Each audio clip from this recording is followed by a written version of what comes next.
Chapter 101. The person is as old as his heart has aged. With his abilities, Gu Dong Tu could easily find Fang Yuan's residence. He was wearing the Gu Master's uniform, which he rarely wore. He had leg wrappings around his legs and was wearing a red belt around his waist. Everything was neat and clean, and gave off a faint feeling of majesty. He looked at Fang Yuan, who was slowly coming over, and his line of sight fell on the latter's belt. Deep emotions emerged in his heart. Only C-grade aptitude, but he has already broken to rank 2 at 16. It is truly surprising. I really don't know how he succeeded. However, this quick speed should be mostly attributed to the liquor worm. Pity that liquor worm has no use at rank 2. This smile made Gu Dong Tu's heart chill. Anger rushed through his mind. This kid acts so calm. Does he think he has me trapped within his palm? Fang Yuan slowly walked over and stopped in front of Gu Dong Tu. He knew the latter was definitely here for him. Sure enough, Gu Dong Tu opened his mouth. Fang Yuan, I think we can have a talk. What do you want to talk about? Fang Yuan slightly frowned. Gu Dong Tu laughed, but then talked of another thing. Do you know, I was the same as you. I became a Gu master when I was 15.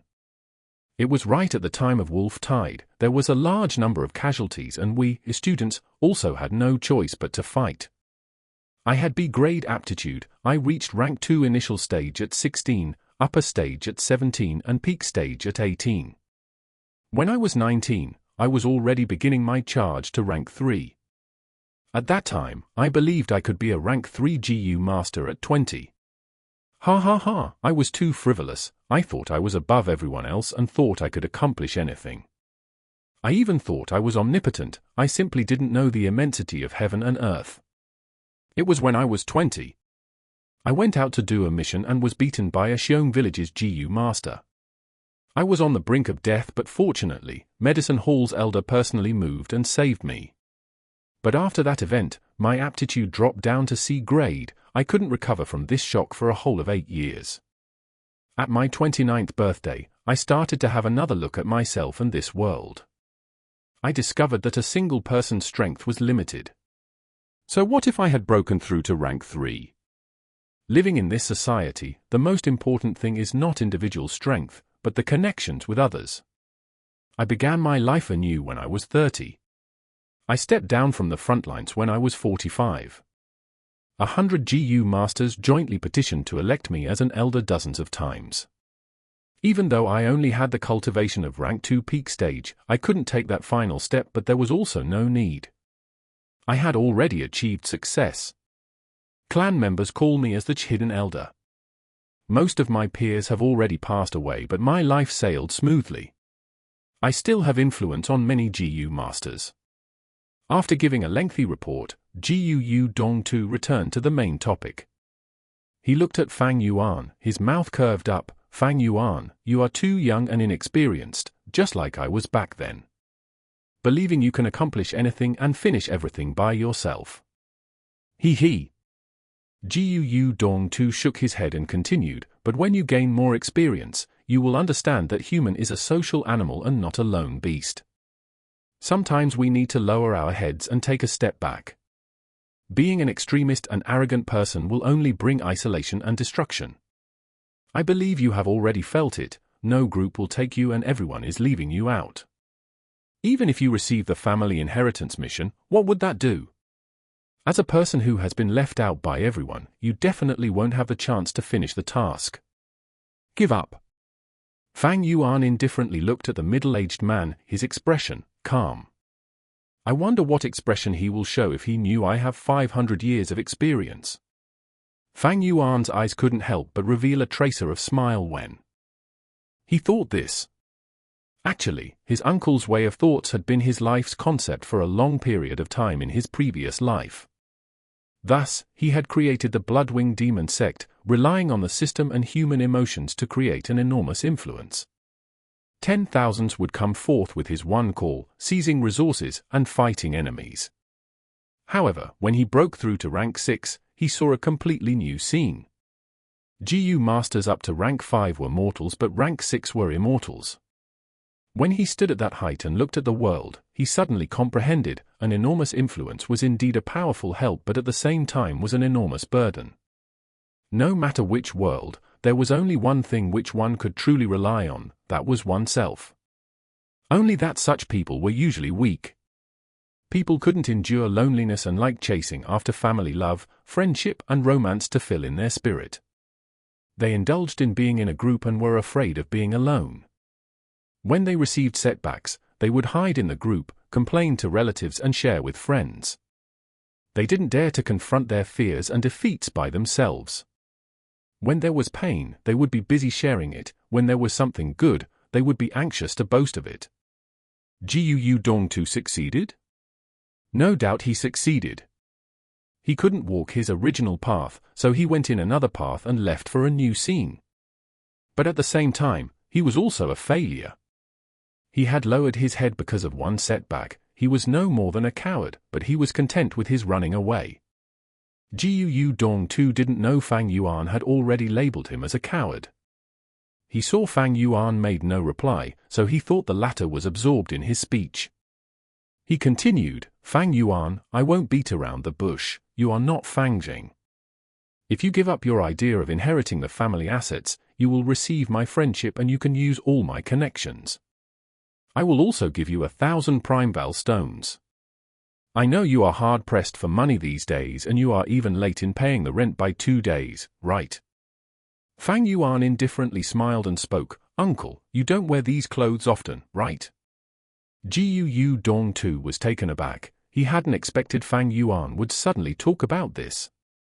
Fang Yuan was indeed correct. He had already been retired for a long time now. This uniform was usually stored deep in a box.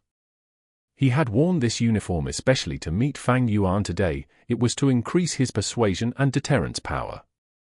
Fang Yuan sighed. He sized up Gu Dongtu's clothes and continued, a Gu master's uniform isn't so clean and neat. It would be covered with sweat, mud and blood. It would be in shreds and patches. That is the smell of a Gu master. You are old. Uncle. Your great ambitions and aspirations have already disappeared from your youth. These years, you have lived an easy life and it has corrupted your heart. You are vying for the family assets, not for cultivation but to maintain your rich life. With such a mentality, how could you obstruct me? Gu Dongtu's face instantly turned ashen, anger surging through his mind. There was always a group of bolder people in this world. They touted their social experience everywhere. They considered others' dreams as illusions, considered others' passions as frivolous, considered others' persistence as arrogance. They would seek their own existence and superiority by lecturing the later generations. No doubt, Gu Dongtu was such a person. He wanted to educate Fang Yuan, but he had never thought that Fang Yuan not only didn't listen to him or yield to him, but would instead lecture him. Fang Yuan! Gu Dongtu shouted, I wanted to guide and persuade you with good intentions as your elder, but you don't know what's good from bad. HMPH, since you want to go against me, then so be it.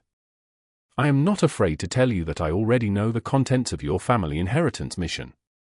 Young people don't know the immensity of heaven and earth. Ha ha, I really want to see how you will complete this mission. Fang Yuan had a ridiculing smile on his face. There was no need to conceal now. Anyway, they could no longer reconcile, so there was no harm in enjoying Gu Dongtu's upcoming wonderful expression. Thereupon, he took out the bullskin water bag and opened it. A fragrance that was specific to honey wine floated out. What do you think is in here? He asked. Gu Dongtu turned pale with fright. His mood immediately sank to an all-time low. How can this be? Where did you get this honey wine? He roared. A stunned expression appeared on his face. Fang Yuan ignored him, closed the cap, put the water bag back and walked towards the internal affairs hall.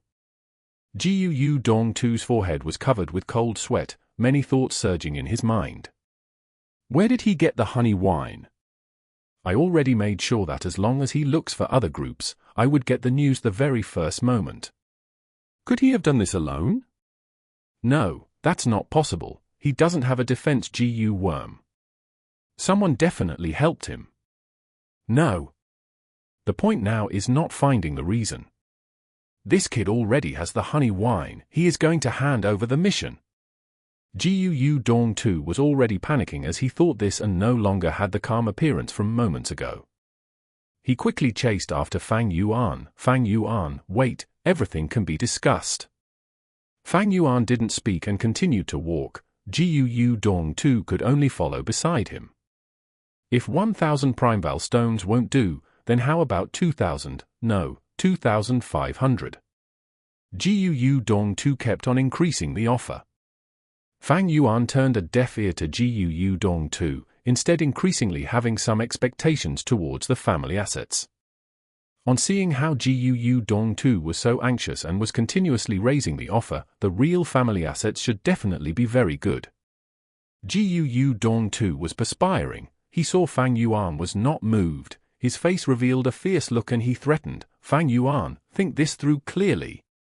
What end will you have if you offend me, HMPH? Don't blame uncle for being cold-hearted if you miss an arm or leg in the future.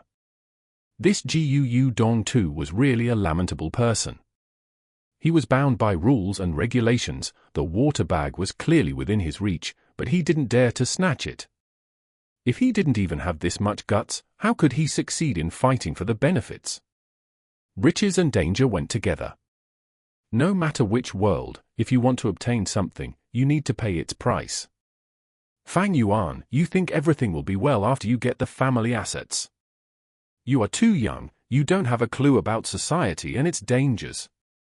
Gu Dong too snarled by Fang Yuan's ear. Fang Yuan shook his head and ignored him, walking into the internal affairs hall in front of his glaring eyes. Actually, he didn't hate or even loathe this uncle of his. He had seen a lot of such people and understood this type of people.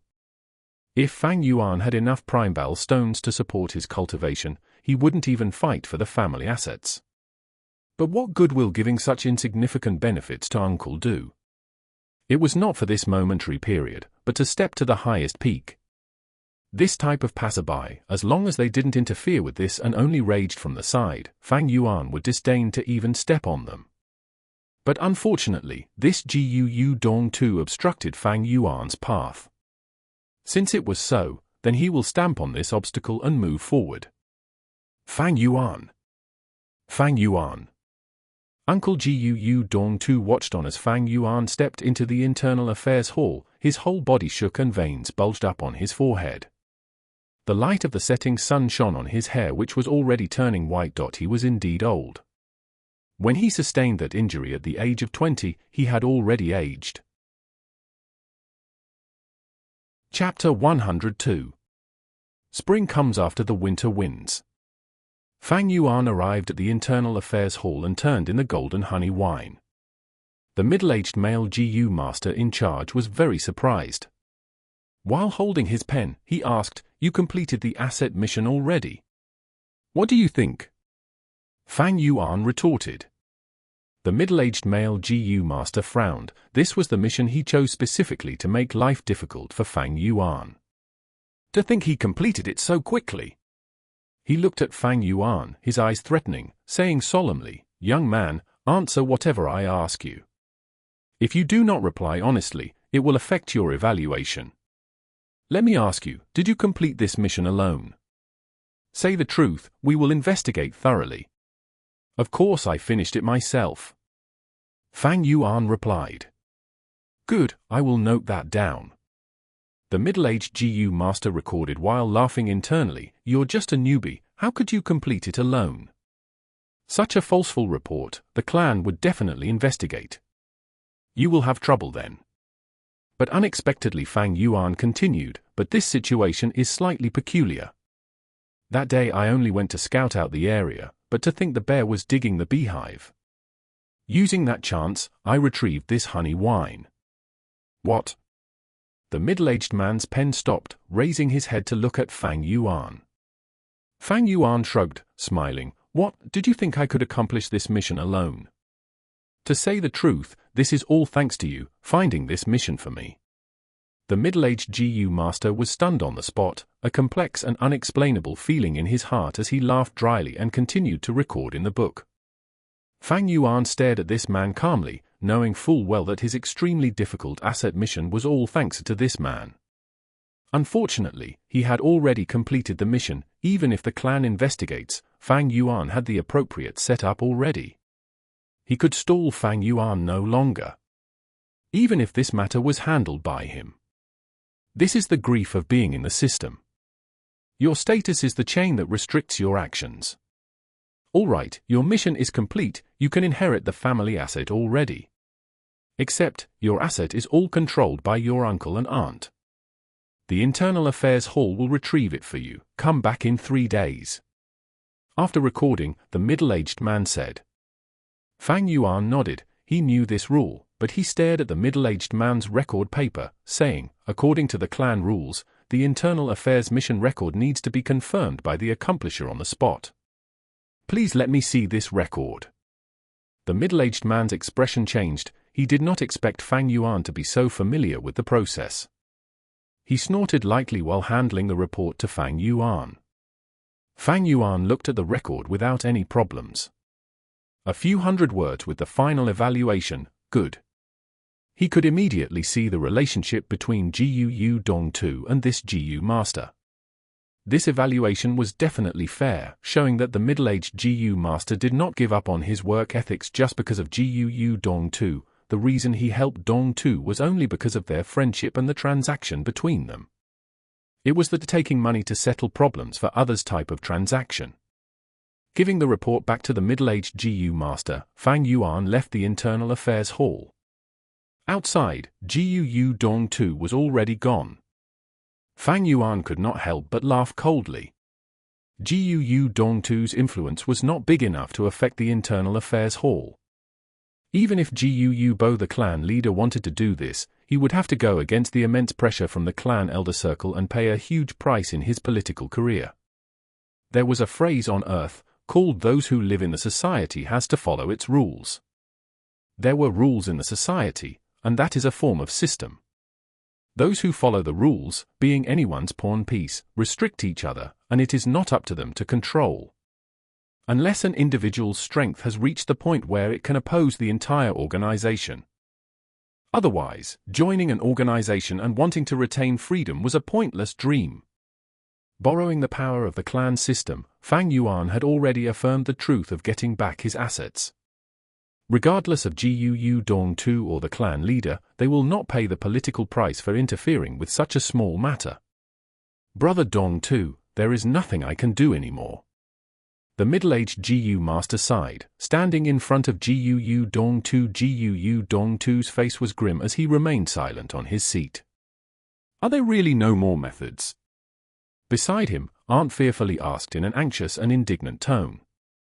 The middle-aged man shook his head. The results are set in stone and have entered the Internal Affairs Hall's procedure. Unless the two clan elders in power or the clan leader interferes.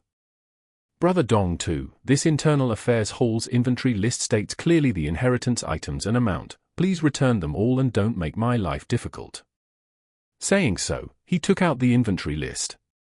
The inventory had a ton of records, from expensive items like estates to cheap tables or chairs. Other than that, there were also the Gu worms that Fang Yuan's parents had left behind. After a Gu master dies of battle, their Gu worms would be retrieved as an inheritance for their successor. This was a political move by the clan. Aunt took a look at the list, before losing her composure. Damn it, you cannot do this. This is all ours, OURS. Hubby, say something, think of something. Without these assets, what do we have left? Even our servants will be gone by half. We cannot afford it. Gu Dong2 stood up and sent his palm flying towards Aunt, sending her to the ground from her seat. Noisy bitch! Uncle flew into a rage, scolding in an agitated tone. Frog in the well, the clan rules are there, you think you can choose not to return them? Dumb, ignorant. Aunt used her hand to cover her cheeks, beaten into stupidity, lying on the ground in shock, staring at her husband blankly. HMPH. Gu Dong2 grabbed the inventory list, gritting his teeth, scanning through. His eyes were filled with blood traces as he breathed heavily, saying with hatred, "Return. All these things? I will return, Not a thing less. But his veins popped from his forehead, the muscles on his face twitching, his expression full of ruthlessness. But Fang Yuan, I cannot stop the Internal Affairs Hall, yet I can deal with you. Don't think everything is well and alive now that you have these assets, HMPH. 3 days later, Fang Yuan walked out from the Internal Affairs Hall with a stack of house and land deeds and sold human contracts in his hands. To think this inheritance is so abundant. He was slightly stunned. Even though Fang Yuan had some estimations, after receiving this asset list, it was way out of his expectations. Over 10 mu of farmland, 8 family servants and 3 bamboo buildings, and a wine tavern. No wonder Uncle was so insistent, thinking of all ways to stop me. Fang Yuan could understand Gu Dongtu's actions. With such a large family asset, even in this world, one could live like a king. 10 mu of farmland, 8 family servants, put this aside first. Those 3 bamboo buildings were property assets, even if they were only rented out every month, the rental amount was enough to support Fang Yuan's current cultivation. Other than that, there is also a wine tavern. Note that there is only 4 wine-selling areas in the entire village. Such an asset, if on Earth, would be equivalent to having several mansions and a hotel. It is an aristocrat life with multiple servants. What's worth mentioning is, this world's living conditions was way more ruthless and difficult, thus the village being the safest location, priced the property assets even more expensively than on Earth. It is said that my Fang family, 3 generations ago, had a clan elder who held power and left much inheritance for his future generations. With these family assets, the 7 GU worms aside, even if that number doubled, I can still afford them. But the crucial point isn't this. It is this grass GU. At this point, there was a grass GU lying quietly in Fang Yuan's palm. It was dainty and delicate, the emerald green roots resembling a ginseng's beard. There were some semi-transparent stolon that was like jadeite. 9 pieces of round-shaped leaves that were jade green covered and reflected each other, forming the shape of a round plate. This was the 9-leaf vitality grass, the healing type rank 2 GU worm. If it came to normal healing, it had no difference from the life breath grass. The true value of the 9-leaf vitality grass lay in its leaves. Every one of the leaves torn from it was a vitality leaf.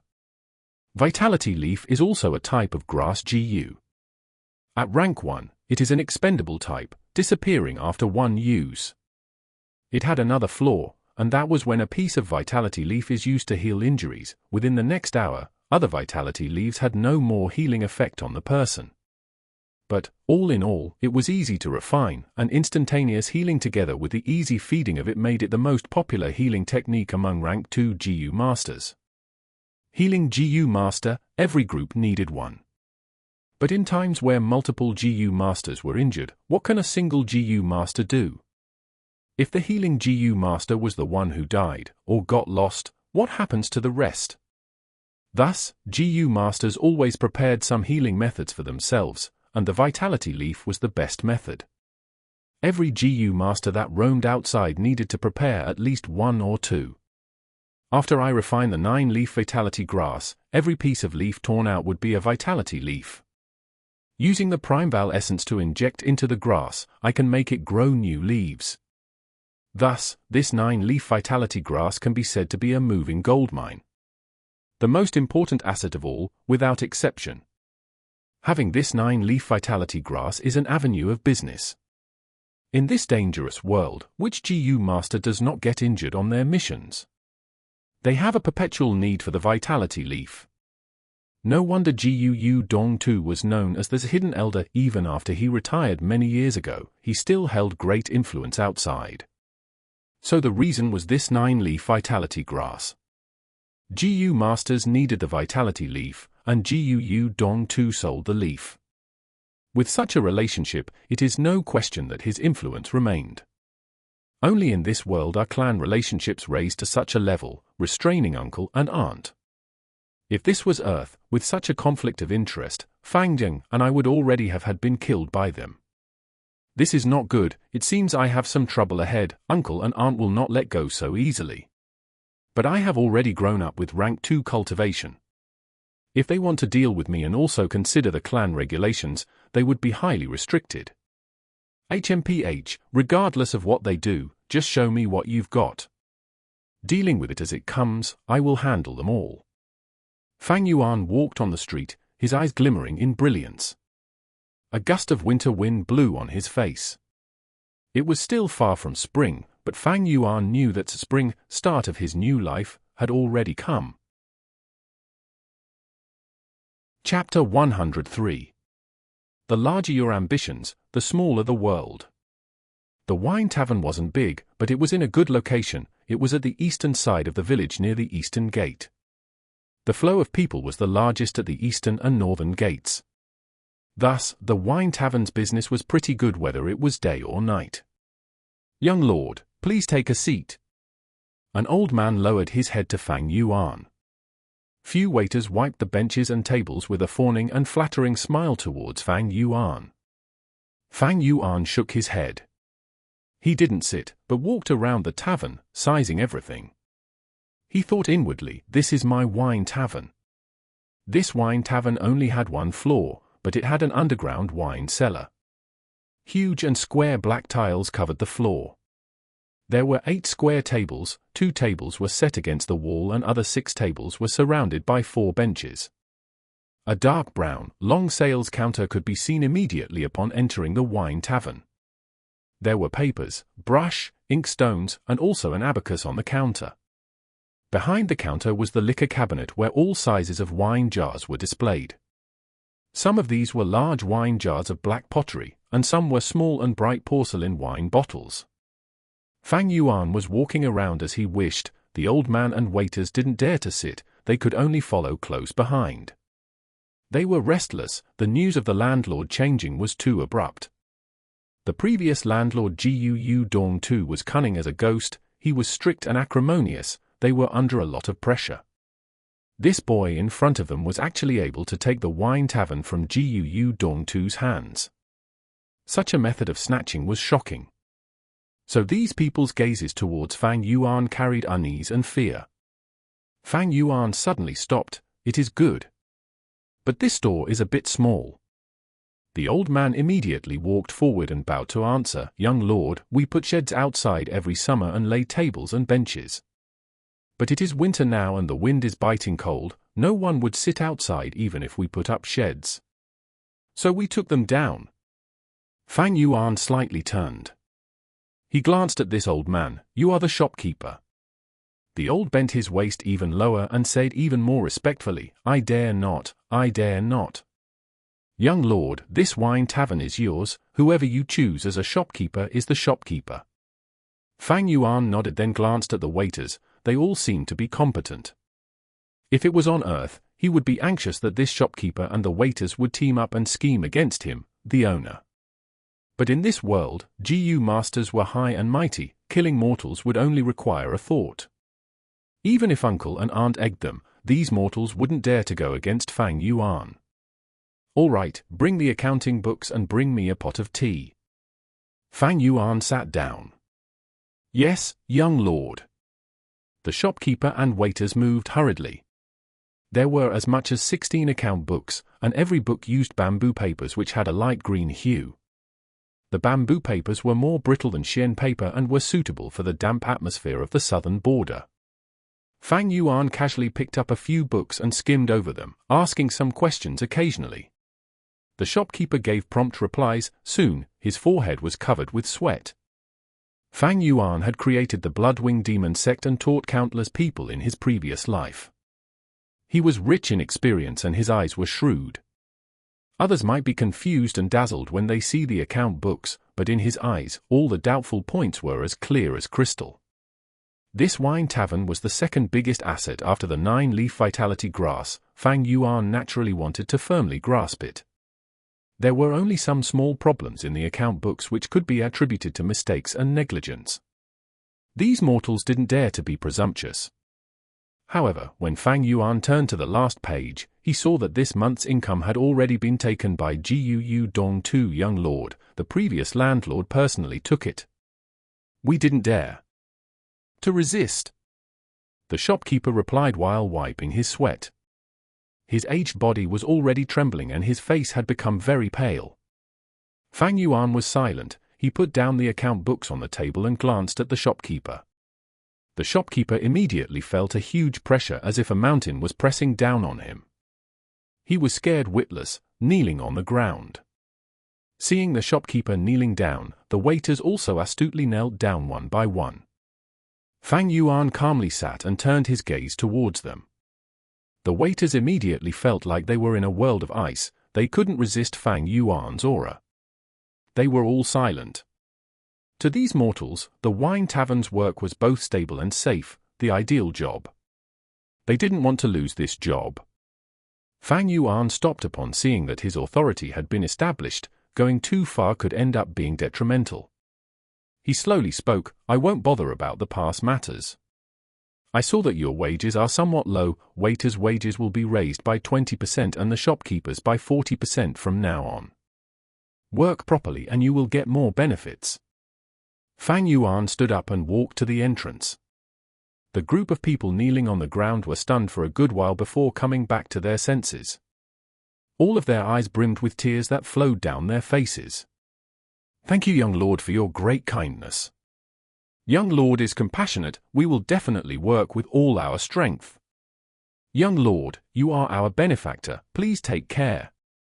Tearful sounds came from behind. There were also crisp sounds of foreheads smashing on the black tiles from continuous kowtowing. Use might alongside mercy. This was the only way the top controlled its subordinates, no matter in which world. Might was the foundation, and under this might, any small kindness would be magnified by countless times. A benefit without might would only give a title of a good Samaritan. But as time passed, people would no longer feel grateful for such kindness, and it would instead result in greed and disaster. But these ways to control people are all unorthodox methods. It would be highly esteemed on Earth, but in this world, raising one's own strength is the one true way. No, even on Earth, strength is first. Fang Yuan thought of the Scarlet Red Imperial Ancestor 1. In those days, the Scarlet Red Imperial Ancestor had gone through and experienced a trial, and he had come to a conclusion: political power comes from guns. This was the naked truth. Strength was the foundation of any political power. So-called authority is only an accessory to strength. Actually, not only authority, wealth and beauties were also derivatives of strength. Fang Yuan headed towards the 3 bamboo houses after leaving the wine tavern. These 3 bamboo houses were rented out by uncle and aunt. They were practically full. This world paid attention to more birth. To the ever-growing huge population, the space in the village seemed narrow. The clan had the system of the eldest son inheriting the property. Other sons and daughters would have to rely on their effort. Even if a lot of people relied on clan politics to get a meager split of the family assets and work hard outside, they might not even be able to save enough to buy a bamboo house in their whole life. On one hand, raising GU consumed a lot, and on the other, the village had limited space, so the house prices were very expensive. They could naturally build houses outside the village, but that wasn't safe. Wild beasts and snakes would always roam around and could intrude into the houses. Above all, every time a beast tide occurred, all the houses outside the village would be destroyed. Extending the village was the only way to solve this. But extending meant the area to defend would increase and the village wouldn't be able to defend against beast tide's attacks. Moreover, if the area was big, then it would be difficult to guard against and search for infiltrating GU masters of other villages. GUU village had extended several times in history but had been devastated by beast tides. After learning from this lesson, the current village size was already the largest. Fang Yuan skimmed through it, and after understanding some situations, he already got the picture. These 3 bamboo houses were operated very well by uncle and aunt. The rent was also customized to get more profits, so he might as well just let it run like that. He calculated that the earnings from these 3 bamboo houses were not as much as the wine tavern, but the difference was not much. The overall situation was much better than Fang Yuan's original expectations. Just the day before yesterday, he was left with nothing and had become so poor that his Primeval stones count didn't even reach 5. But now, all of a sudden, he rose to the list of richest people in the clan. The female tenants in these rented houses were all rank 2 female GU masters in difficulty. After knowing Fang Yuan's identity, their gaze towards him turned amorous. If they could be near to Fang Yuan and get married to him, then they would no longer have to rush about facing danger, their lives would be smooth and steady. Such a life was what they were pursuing and using all their strength to fight for. That is to say that if Fang Yuan wanted, he could retire and live a rich life now like his uncle used to. With a tap of a finger, many female GU masters would flock to him. But that is not what I want. Fang Yuan stood at the second floor of the bamboo house, letting female GU masters' provocative gazes fall upon his body. He frowned as he held the railings and gazed afar. Far away, stretches of green mountains went on continuously, looking like a sleeping giant with the grey-blue sky as its quilt. The endless rivers and boundless earth, when can I move unhindered on them? Amidst the winds of change, dragons and snakes rise from the lands one, when can I look down upon all living things? Since rebirth, I have been drifting with the waves like a rootless duckweed. I spared no effort to get the family assets. With this base, I can be said to have become independent and gained my footing. Next would be to unearth the flower wine monk's inheritance and put all my effort into cultivating to rank 3, then I can leave this village and go out to the wide world. Fire burned in Fang Yuan's deep black eyes. Qing Mao Mountain was one of the countless mountains in the southern border. And the southern border was only a corner of this world. Too small. Too small. How could such a place sustain his lofty ambitions? Compared to his ambitions, these family assets, which others were cracking their brains to obtain, which was a thing of yearning, was as tiny as dust. Brother, come down, I need to talk to you. At some point in time, Gu Fangzing had reached the bamboo house. He looked up at Fang Yuan and yelled. Fang Yuan's train of thoughts were broken. He looked down at Fangzhen with an indifferent look. The brothers' eyes met, it was silent. Younger brother Fangzing was downstairs and was shrouded by the shadow of another house. He was facing up, his eyebrows were raised and his 2 eyes were flickering with light. Brother Fang Yuan was upstairs, sunlight shone on him, his slightly drooping eyes had pupils as dark as night. Similar faces reflected in each other's eyes. As to his little brother's appearance, Fang Yuan wasn't surprised. Fangding was a weapon of uncle and aunt to fight for family assets. Fang Yuan looked down at Fangzheng, sighing inwardly. A grade aptitude, but nothing more than a pawn, truly insignificant. Chapter 104. Want to buy the liquor worm? Eventually, Fang Yuan did not go downstairs, and his brother did not go up. The 2 persisted, and the distance between the floors indicated that the distance between the brothers were enlarging. Brother, you are just too much.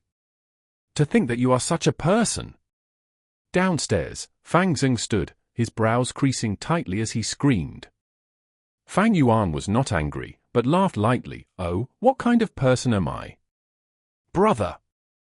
Fangzing sighed deeply. After our parents died, uncle and aunt adopted us.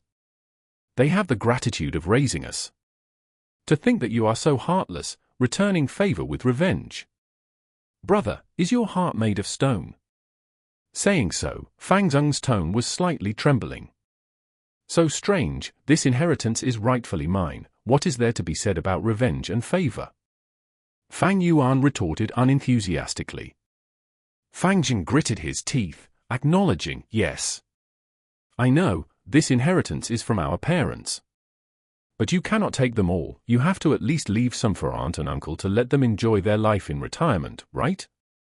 Doing so, you really are making our hearts bitterly disappointed, you let me look down on you. Pausing, he continued, did you ever return home to see the living conditions that they are in now? Half the servants at home were already retrenched, they cannot afford it. Brother, how can you be so cruel? Fangzheng's eyes were red, clutching his fist, he screamed at Fang Yuan. Fang Yuan laughed coldly, he knew that uncle and aunt had controlled the assets all these years and must have amassed a huge fortune. Even if this was not so, just with the profits at the end of the month from the wine tavern, they would be able to afford all those servants. They are only pretending to be poor so Fang Zheng would come and find trouble. Fang Yuan used his gaze to size up Fang Zheng and said directly, "My adorable little brother, if I insist on not returning the assets, what can you do? Although you are 16, you have already acknowledged them as parents, don't forget that. You have lost the rights to the inheritance." "I know." Fang Zheng's gaze had a divine light. "That's why I am here to challenge you to a written war challenge one. On the arena, let's have a match to decide victory. If I win, return a portion of the family asset to mother and father." This world's GU battles were like the Earth's martial arts competitions. Between clansmen, if they had unresolvable conflict, they could use this method to settle the problem. There were many types of GU battles: 1 versus 1, 2 versus 2, battle of arts, battle of strength, and life and death battle. Of course, Fang Yuan and Fang Zheng would not be so serious as to fight to the death if they had a GU battle. Seeing the brothers' determined expression, Fang Yuan suddenly laughed. "It seems that before this, uncle and aunt specifically told you ho. But as someone who lost to me before, you have such confidence of winning me." Fang Zheng squinted, unwillingly thinking of what happened not long ago, the humiliation on the arena. Ever since, every time he thought about it, rage would rise from his heart. This rage was directed towards Fang Yuan as well as himself. He hated himself for being useless, being frantic at the critical moment. As a matter of fact, he had underperformed in that battle. His tempo was taken away by Fang Yuan, and he only thought of using the Jade Skin GU at the last moment. In the end, he lost abruptly and very indignantly. Fang Zheng's anger towards himself fueled even more intense indignance. Thus, unavoidably, he had such a thought: if I could redo it, I can definitely perform better and defeat my older brother. Thus, when uncle and aunt complained to him, Fang Zheng not only wanted to take back the inheritance for the two of them, but also wanted to fight Fang Yuan again to prove himself. "Things are different now, brother." Fang Zheng looked at Fang Yuan, his eyes burning with determination, fires blazing around him. "Last time, I performed badly and lost to you. This time, I have successfully refined a rank 2 GU worm moon raiment. You cannot break my defense anymore." Saying so, he emitted a vague light blue fog around his body. The fog enveloped him, and in the mist, it eventually formed into a long floating ribbon. The ribbon one looped around his waist and coiled around his two limbs. The middle section of the ribbon drifted above his head, causing Fang Zheng to give out a sort of graceful and mysterious magical breath. "Indeed, it is the moon raiment. How foolish, revealing your trump card like that." Fang Yuan stood on the stairs. Seeing this scene, his gaze twinkled. Moon raiment was a rank 2 GU worm with defensive properties. Although the defense was slightly lower than the white jade GU, it could assist others in defending and had greater contribution towards small group fights. With this GU in his hands, Fang Yuan really could not break Fang Zheng's defense with his bare fists. Sending the fist over was like hitting cotton, absolutely losing its kinetic force. Even if he used the Moonlight GU, he could not break through unless it was the Moonglow GU. Thus if Fang Zheng wanted to fight and invited Fang Yuan to a GU battle, according to the clan rules he has to accept. Without revealing the White Jade GU, Fang Yuan might really lose. A grade is a grade, and with the clan leader's nurture, Fang Zheng is growing rapidly. It could be said that, during the academy phase, Fang Yuan suppressed Fang Zheng. But now he had to admit, Fang Zheng was starting to show the brilliance of a genius and was showing imposing threat to Fang Yuan. "But, you think I did not expect this?" Fang Yuan stared down at his brother, his lips curling. He said to Fang Zheng, "My persistent little brother, of course you can challenge me. But have you gotten the approval of your teammates? If during the battle, your group has to go on a mission, how would you choose?" Fang Zheng paused. Indeed, he did not think of this. He had to admit, his brother was right. The group had to work together, and if teammates wanted to go on individual operations, they would need to report first. Thus, you might as well go back, find that leader Gu Qing Shu of yours, and explain the situation. "I'll wait for you guys at the Northern Gates Wine Tavern," Fang Yuan said. Fang Zheng hesitated slightly, then gritted his teeth. "I'll go now, brother. But let me tell you, delay tactics don't work." He came to Gu Qing Shu's residence, and the family servant led him in. Gu Qing Shu was practicing using his Gu. His body was moving around in the garden's arena stage, extremely agile and fit. "Green vine Gu," he lightly said, and from his right palm, a green vine shot out. It was around 15 meters. Qing Shu grabbed the vine and used it as a whip, splitting, coiling and sweeping around. The shadow of the whip swept across the floor, sending the concrete on the broken ground flying. Pine needle Gu. He suddenly kept the vine whip and flipped his long green hair. Immediately, from among the hair pine needles shot out like rain. The pine needles hit the wooden puppet not far away, piercing its entire body and creating close and numerous pinholes. Moonwhirl Gu. Next, he placed out his left palm, and a green-colored crescent insignia glowed in a bright green light. With a flick of his wrist, the green moonblade was sent flying. Different from the trajectory of a normal moonblade, this green moonblade was more curved. While flying in the air, it traveled in an arc, making it harder for enemies to predict. As expected of the number 1 Gu master among the rank 2, senior Qing Shu. With such an attack, I can't even last for 10 breaths. He's really too strong. Fang Zheng stared with his mouth wide open, forgetting his original intention in the first place. "Oh? Fang Zheng, why are you here? The previous mission just ended, you have to rest more, got to keep that balance between work and rest." Gu Qing Shu, upon noticing Fang Zheng, kept away his fighting aura and smiled gently. "Senior Qing Shu." Fang Zheng bowed to him respectfully. This respect was sincerely from his heart. Ever since he joined the group, Fang Zheng had been attentively taken care of by Qing Shu, and in Fang Zheng's eyes, Qing Shu was like an elder brother. "Oh Fang Zheng, it seems you have business with me." Qing Shu wiped the sweat off his forehead while going towards Fang Zheng with a smile. "It's like this." Fang Zheng said his intentions, as well as the entire story. Hearing so, Qing Shu's eyebrows slightly rose. The truth is that he had heard a lot about Fang Yuan, and when compared to Fang Zheng, he was more interested in Fang Yuan. Might as well meet him for once. Thinking so, Gu Qing Shu nodded. "I have something to discuss with your brother as well." "In that case, let's go together." Fang Zheng was overjoyed. "Thank you, senior." He, no need to thank me, we're in the same group." Qing Shu patted Fang Zheng's shoulders. Fang Zheng could feel warmth in his heart, his eyes unwillingly turning red. The two got to the tavern. A shop assistant had been expecting them all along, and brought them inside. On a square table by the window, there were several side dishes and 2 wine cups, and a pot of wine. Fang Yuan sat on one side, and when he saw Gu Qing Shu, he smiled and extended his hand. "Please sit." Gu Qing Shu nodded to Fang Yuan. He took his seat, then said to Fang Zheng, "Fang Zheng, go take a stroll around, I'll talk with your brother."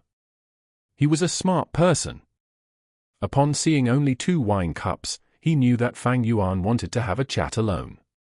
The truth is, he had such intentions as well.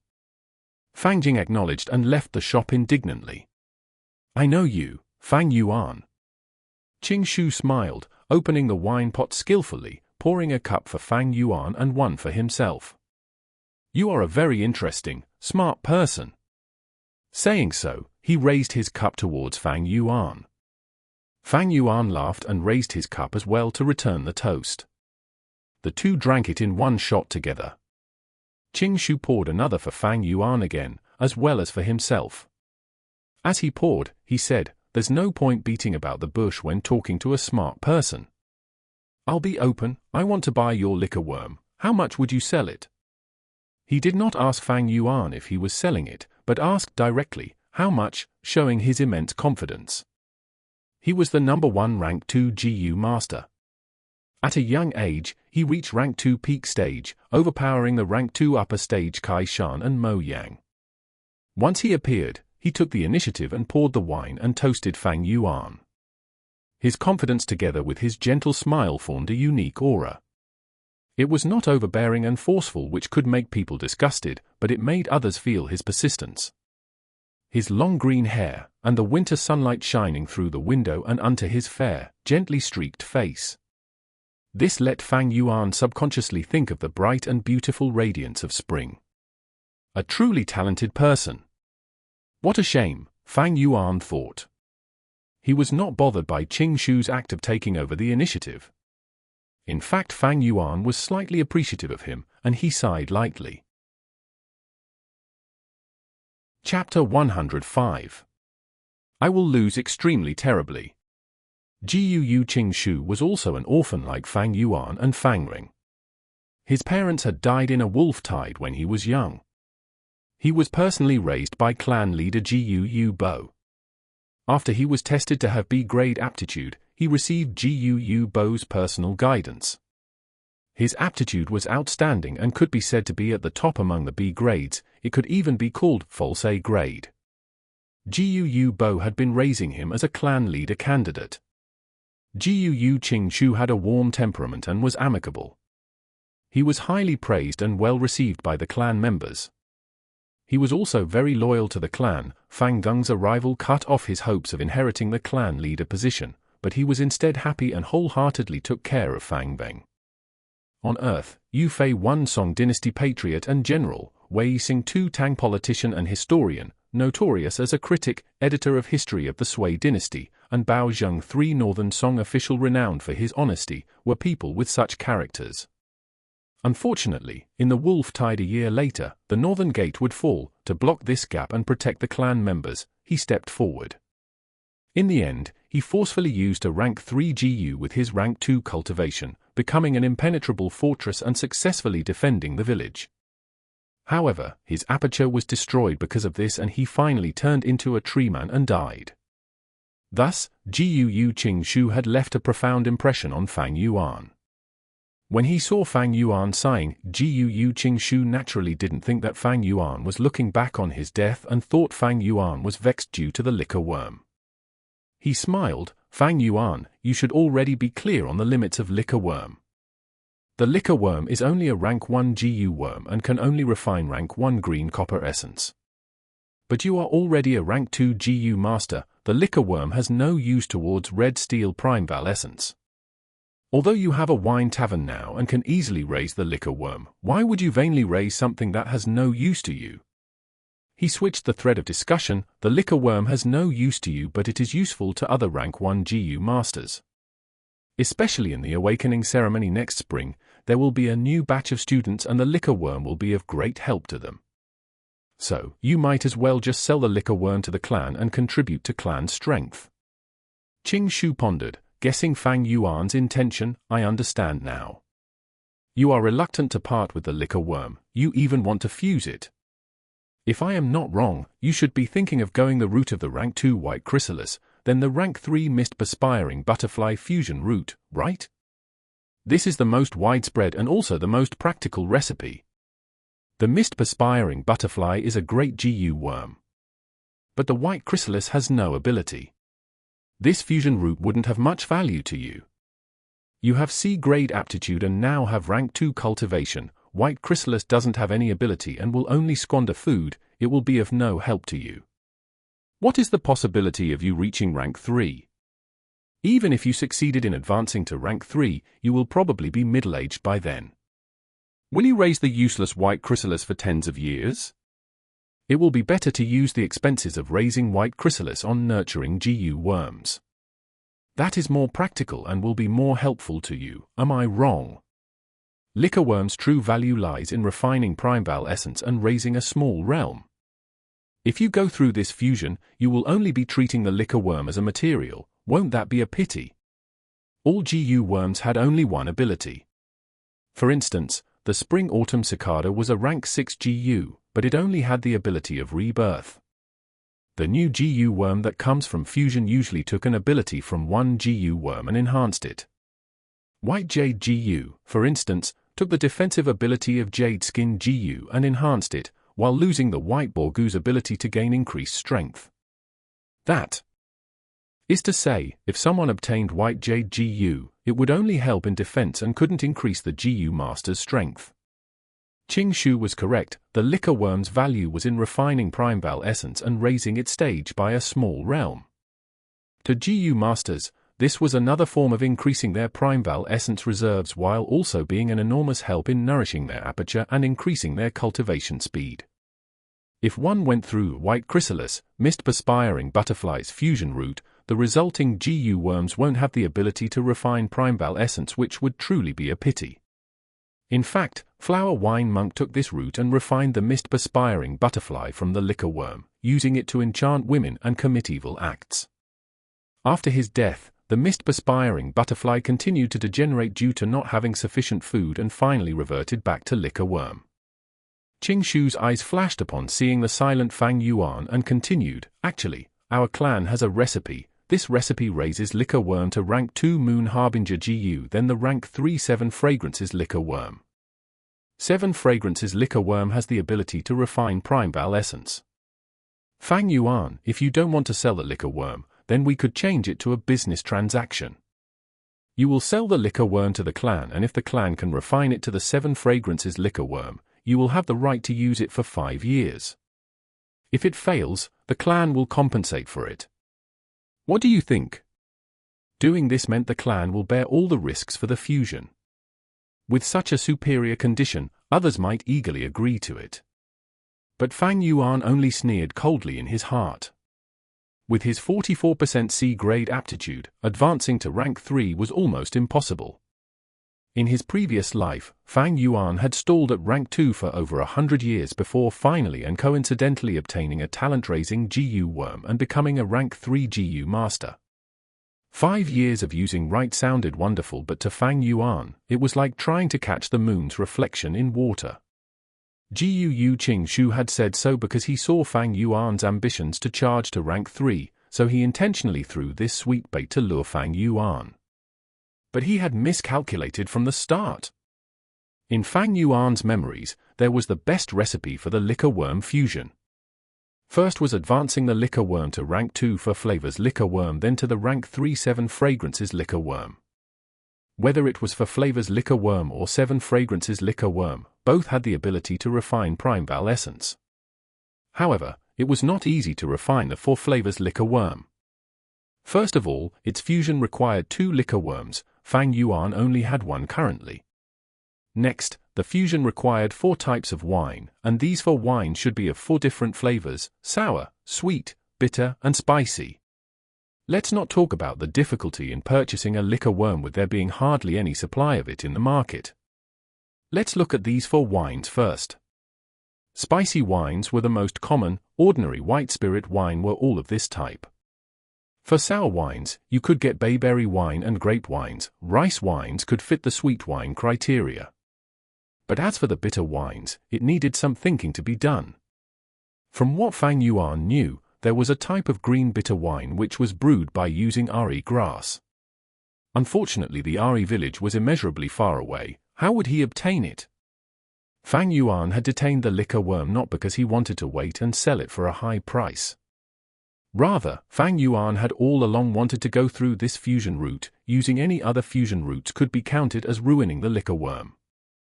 How could GU Qing Shu know what Fang Yuan had in mind? Seeing Fang Yuan not making any moves to agree at all, he threw his trump card. "Fang Yuan, if you sell the liquor worm, I can mediate between you and Fang Veng. At least, he won't use the family assets to challenge you to a GU battle. You also know the clan rules. The challenge must be accepted. Even if the GU battle request is not approved by the higher-ups, it must first be accepted. Even if you are sure of your defeat and don't want to go to the arena, directly throwing in the towel, you still need to accept the challenge. This world promoted martial spirit. Clans didn't need cowards. If there was a challenge, GU masters must accept them. Accepting the challenge proves that you are not a coward. Even if you admit your defeat in front of the public, that too would be a conduct of courage. Under the oppression of the ruthless environment, this had automatically turned and formed into a system of values. The clan's higher-ups would arbitrate according to the results of the GU battles and resolve any problems and disputes. The premise of a GU battle was to have a reason. The challenger should be in the right and the challenge should be reasonable, or the two parties could both make an agreement similar to betting, only then would the GU battle be approved. Fang Zheng's GU battle request is reasonable and fair, it will be approved. If this happens, no matter the result, whether loss or win, will be judged by the elders. Who do you think the elders will side with between you and Fang Veng? Qing Shu's smile became bigger, he looked at Fang Yuan with a burning gaze and continued to add pressure. Fang Yuan, if you win, you will simply have to part with a tiny bit less of the family assets. But if you sell the liquor worm to the clan, you will be contributing to the clan. The clan will remember you. I can also guarantee that Fang Veng would never challenge you on the basis of family assets. The implication was that Fang Veng could still challenge Fang Yuan for different reasons. This was one of the things Guu Qing Shu and Guu Bo would be happy to see. They hoped Fang Veng would defeat Fang Yuan and break the shadow in his heart to build up his self-confidence. Fang Yuan suddenly smiled, he had been listening to Guu Qing Shu's chatters from the beginning. And now, he finally spoke. You think I will lose if we fight? Fang Yuan asked Qing Shu. Qing Shu also smiled, fights are full of variations, no one can foretell what might happen. However, I need to remind you, Fang Jing has already refined the rank 2 Moonveil GU, you won't have much of an advantage. Ha ha ha. Fang Yuan shook his head, and the smile on his face became bigger. I will lose, I definitely lose. Fang Yuan stared into his eyes and continued, not only will I lose, I will even lose very miserably. I will hand over all my parents' inheritance, and from then on I will sleep on the street and wander about begging in the village. You? Guu Qing Shu was smart, he understood Fang Yuan's true intentions. His expression became grave, no longer was it confident and graceful. Fang Yuan's words were a bare threat. Fang Jing was being raised as the next clan leader. If it was made known that he had recognized others as his parents, used his cultivation and aptitude to bully his brother, snatching the inheritance, then there would be a devastating damage to his reputation. Even on Earth, a person who did this would be shamed and disdained by people. Let alone in this world where the values of family love was raised to a whole new level. It wouldn't be anything if Fang Ving wanted to become a devil. But he was going to become a clan leader, a leader of the righteous path, and that meant he needed to uphold virtue and cherish it. For a moment, Guu Qing Shu looked dazedly at Fang Yuan. He discovered that despite hearing a lot about Fang Yuan, he had still underestimated the latter. The dominance that he built up from his many sentences since the moment they met, had now crumbled with a bang. Fang Yuan hit the nail on the head, directly indicating the main part to Guu Qing Shu. If it was another person, Fang Yuan would have spoken differently. But Guu Qing Shu was someone who had extreme loyalty to the clan, and in Fang Yuan's previous life, he would rather sacrifice himself to protect the clan. Thus, he had no choice but to worry because of Fang Yuan's threat. However, he quickly calmed down, his eyes staring at Fang Yuan as he spoke between clenched teeth. But you won't do this. Because the inheritance has been your goal all along, how will you cultivate if you give up the inheritance? Fang Yuan wasn't afraid. He met Qing Shu's gaze, his lips curled up in a smile. That's why I believe you will give up the notion of buying the liquor worm and also persuade Fang Ding to not challenge me, am I wrong? Others might not be able to persuade Fang Ding, but Guu Qing Shu had this capability. Fang Yuan had no doubt on this. The situation was in a deadlock. After a moment, Guu Qing Shu lowered his eyes. He stared at the wine cup in his hand for a while and suddenly laughed. Interesting, we will do just that. His tone carried a hint of melancholy. Chapter 106. Savings gone to dust, only his vitality remains for eternity. On the futon, Fang Yuan sat cross-legged. A large face-sized white light was an arm's distance from his face, silently floating. Fang Yuan took out piece after piece of Primeval stones from his money bag and threw them into the light ball. The white light contracted, but became more eye-piercing. When it shrunk to a fist size, the white light was glaring, and Fang Yuan could only squint his eyes to observe it. Probably the last piece? Fang Yuan played around with the Primeval stone in his hand, knowing that the critical moment was here. He tossed the Primeval stone into the light ball. He could vaguely see the Primeval stone floating around in the light ball, like snow dropping into boiling water, constantly melting away. A large amount of rock powder fell on the ground.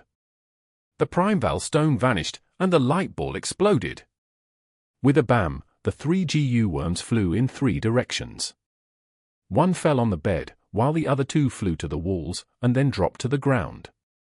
Refining the Moonglow GU had failed. Fang Yuan's heart sank. He quickly moved his finger, calling back his GU worms. The Moonlight GU and Little Light GU wavered their way to Fang Yuan as they floated around, slowly landing in his palm, but the other Little Light GU had no response. It laid on the ground, its milky white 5-star-shaped body gradually dissipating into the air. After a few breaths' time, it had completely vanished with no lingering traces. This was the price of a failed fusion. According to the different fusing recipes, the GU worm might get injured as a result, or when unlucky, might even die. Even with his rich experience, adding on to the fact that Fang Yuan could multitask and had the right recipe, there was still a chance of failure. Fang Yuan was not upset. He had seen such an event many times. He had already performed to his best, and if the results still failed, it could only be attributed to luck. Luckily, it was not the Moonlight GU that died, but the Little Light GU. I can just buy another one from the shop. It is easy to replenish. If the Moonlight GU died, it would not be easy trying to get another one. He had lots of cash now. Even if one Little Light GU died, he could just purchase another one. Next, he inspected the Moonlight GU and the remaining Little Light GU. On the surface of both GU, it was slightly dimmer than usual. This was the result of an injured GU due to fusion failure. Once a GU worm gets injured, the chances of a successful fusion would drop drastically. I have to wait for them to recover before I continue trying. Fang Yuan knew that haste does not bring success, and quickly kept the 2 GU. He estimated the time. Around at least 3 days later would he be able to perform another try. Fang Yuan opened his right palm. His left hand was pale, and on his palm, there was a green insignia with a grass pattern, like a dark green tattoo. Fang Yuan's thought moved, and the Primeval essence in his aperture began to move, like light red fog flowing towards the insignia on his left arm. The green insignia was instantly brought alive. From Fang Yuan's palm, the tip of the grass emerged, followed by the round leaves of 9 dark green leaves, lastly followed by the jade green transparent stem. As for the roots, they were not exposed. On his palm, the original dark green tattoo was gone, only leaving behind traces of dark green lines. It represented the intertwining of the grass with Fang Yuan's palm. It was the rank 2 grass GU, 9-leaf vitality grass. Right now, Fang Yuan's palm was like a piece of land, and a 9-leaf vitality grass was growing on top of it, like the exquisite art made of jade stone carvings. Fang Yuan stretched out his right hand's finger and plucked the leaves. With every piece of round leaf that he plucked, Fang Yuan could feel a slight pain himself, like the feeling of pulling his hair. After the 9 pieces were plucked and placed at the bedside by Fang Yuan, there was only the bare stem of the 9-leaf vitality grass left on his palm. Fang Yuan continued to deploy his Primeval essence. The light red-colored rank 2 Primeval essence continued to rise from his palm like a cloud of mist, and covered the jade green stem. The stem continued to absorb the Primeval essence, and eventually a bud started to grow from deep within the stem. This budding was pinkish green, small, delicate and very fragile, breaking upon contact. Fang Yuan continued to use his Primeval essence, and the bud grew bigger, its color deepening. Eventually it grew into a piece of dark green color, a completely mature leaf. I used up 20% of my Primeval essence. Fang Yuan inspected his aperture and concluded. He only had 44% Primeval essence in his C. That meant that he could only create 2 vitality leaves at one go. After creating another piece, Fang Yuan grabbed a piece of Primeval stone and rapidly recovered the Primeval essence in his aperture. When the Primeval essence rose to 40%, he nurtured the vitality leaf again. Rinsing and repeating like this after half a day, he had finally made the 9-leaf vitality grass grow back to 9 full leaves. He did not pluck the leaves this time, but with a thought, kept the 9-leaf vitality grass back into his left palm, turning it back into a green insignia. He took the leaves that he plucked and placed them into a small bag, bringing it with him. A piece of vitality leaf was a rank 1 GU worm, each worth around 50 Primeval stones in the market. This meant that with just these 9 leaves, it could allow Fang Yuan to earn 450 Primeval stones. Of course, he incurred costs in creating them, but excluding costs, he still profited around 400 Primeval stones. Among all of the family assets, the most valuable one was no doubt this 9-leaf vitality grass. Owning it was tantamount to owning a gold mine. And this 9-leaf vitality grass had an advantage too: it was easy to feed. It only needed water and sunlight to survive, thus there was virtually no cost in raising it. To Fang Yuan, he could give up all the other family assets, but for this 9-leaf vitality grass, he needed to grasp it firmly in his hands. Of course, this type of 9-leaf vitality grass GU was not owned by Fang Yuan alone. In the village, others held this grass GU as well. In fact, there were 5 9-leaf vitality grass GU that was collective property owned by the clan. Every day there were specialized GU masters whose missions were to create large numbers of vitality leaves. To Fang Yuan, this is a good thing. If he alone had the 9-leaf vitality grass, the clan would definitely strike and buy this grass GU by force. Just like how GU Qing Shu represented the clan and came to buy his liquor worm. Precious GU like liquor worm, black and white boar GU and the 9-leaf vitality grass, the clan higher-ups all wanted to control it and make it useful for the whole clan. A light ball under Fang Yuan's supervision suddenly exploded, and a new GU worm floated in midair slowly. It was sparkling and translucent, bent like a crescent, resembling a piece of water-blue crystal. In a nutshell, it was like the Moonlight GU that was enlarged in size by twofold. Yet it was not the Moonlight GU, but the higher-ranking Rank 2 Moonglow GU. This time, Fang Yuan's fusion succeeded. The Moonglow GU is made by fusing a Moonlight GU and 2 Little Light GU.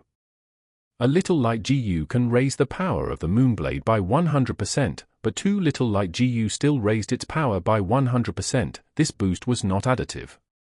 But the refined Rank 2 Moonglow GU, its attack power reached 3 times of the Moonlight GU.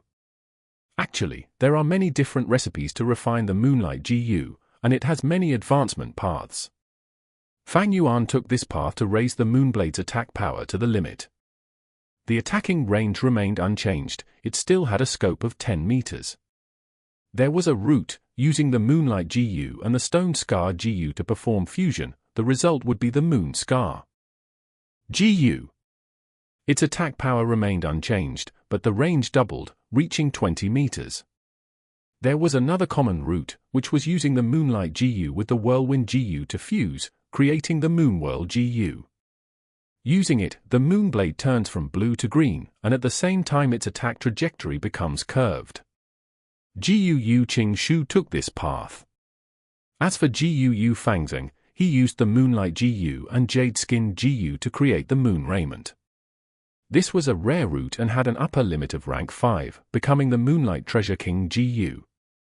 However, having a rank 5 recipe did not mean it was definitely possible to create a rank 5 GU worm. Many rank 5 GU masters did not have a single rank 5 GU in their possession. What causes this awkward situation is not a lack of ingredients, but the success rate. GU fusion was not a 100% success rate. The higher the ranking of the GU worm you are trying to refine, the lower the success rate. In his previous life, Fang Yuan's Spring-Autumn Cicada had a success rate of less than 1%, and it failed countless times. Sometimes, he was lucky and less GU worms died, other times, all the GU worms died together. To refine the rank 6 Spring-Autumn Cicada, it needed all rank 5 GU worms. Once these GU worms die, all of Fang Yuan's hard work and accumulation would go up into smoke, becoming an illusion. Fang Yuan failed countless times and started over many times, fusing once again and collecting GU worms and special ingredients all over again. Eventually, he caused too much of a commotion and incurred a public outrage, causing the will of the people to become disorganized, and many deaths forming seas of blood and floating corpses.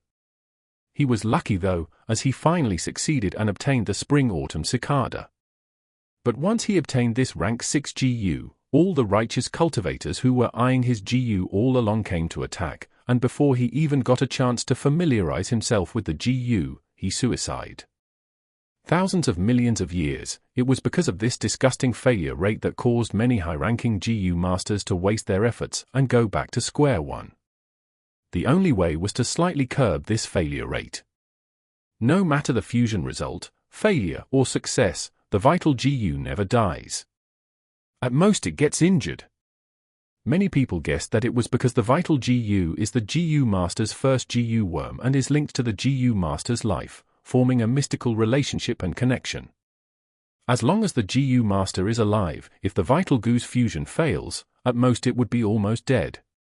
Of course, the other GU worms used in the fusion had a possibility of death. Even so, a portion of the GU master's fruits and labor can be preserved and accumulated. The vital GU is the GU master's greatest fortune and fallback. Whatever the vital GU is, it can to a large extent affect the GU master's development path. Conversely, GU masters also find new recipes aggressively to raise the level of their vital GU. Some rank 2 and rank 3 garbage recipes, to GU masters, it worsened their future prospects. When Fang Yuan found that the Spring-Autumn Cicada had become his vital GU, why was he so happy? The Spring-Autumn Cicada was an extremely rare GU worm, allowing others to rebirth. It was a heaven-defying ability. No matter how it is refined, it will not die. If this was Fang Yuan's previous life where the Spring-Autumn Cicada was not his vital GU, if he continued refining, it could potentially die. Spring-Autumn Cicada was rank 6, something many GU masters would never be able to reach in their lifetime. An extremely large number of GU masters did not even have a rank 6 recipe, and are still desperately searching. Spring-Autumn Cicada, although unable to be used to its full potential by the current Fang Yuan, was still his greatest treasure. The flower wine monk's inheritance compared to this was a difference between heaven and earth. Chapter 107. Intent customers come to wreak havoc. The cold snow came to an end, and spring wind took its place. Without realizing it, winter had already passed, and the days of spring arrived. The frozen mountain creek began to flow again. The ice cones under the eaves of bamboo buildings and trees were sparkling and translucent, dripping water in the sunlight. In the morning, the wine tavern was quite empty, there were not many drinkers. Fang Yuan sat inside at the seat near the window. According to his request, the surrounding was covered by wooden plank screens, creating a small room for him.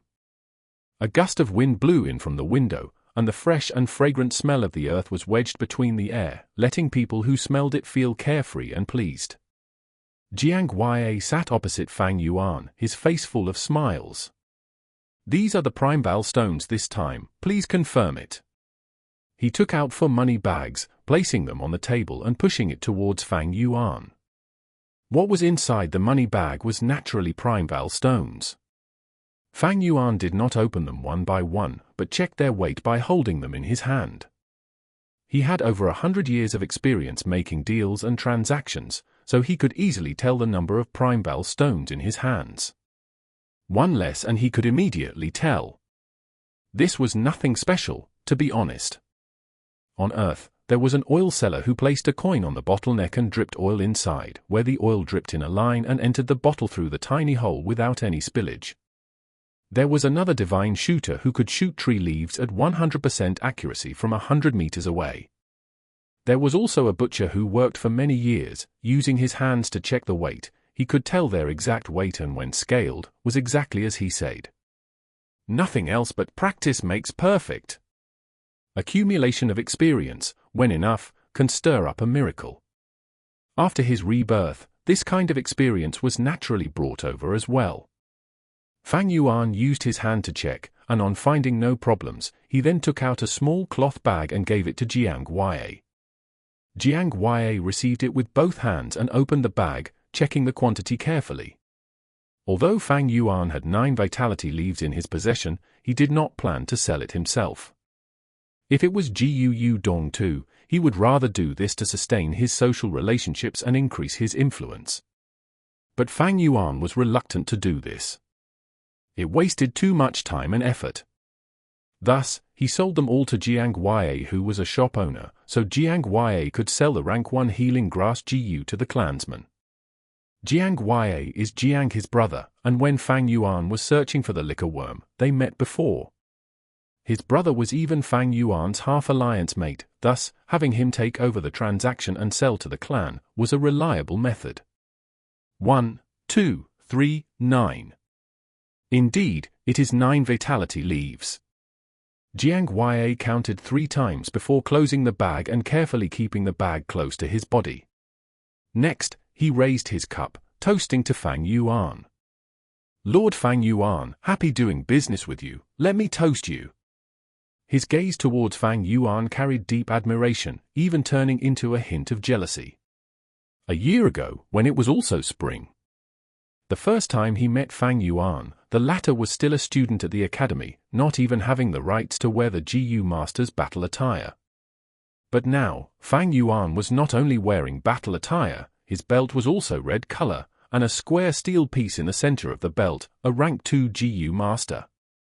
However, he himself was still a rank 1, carrying a green-colored belt.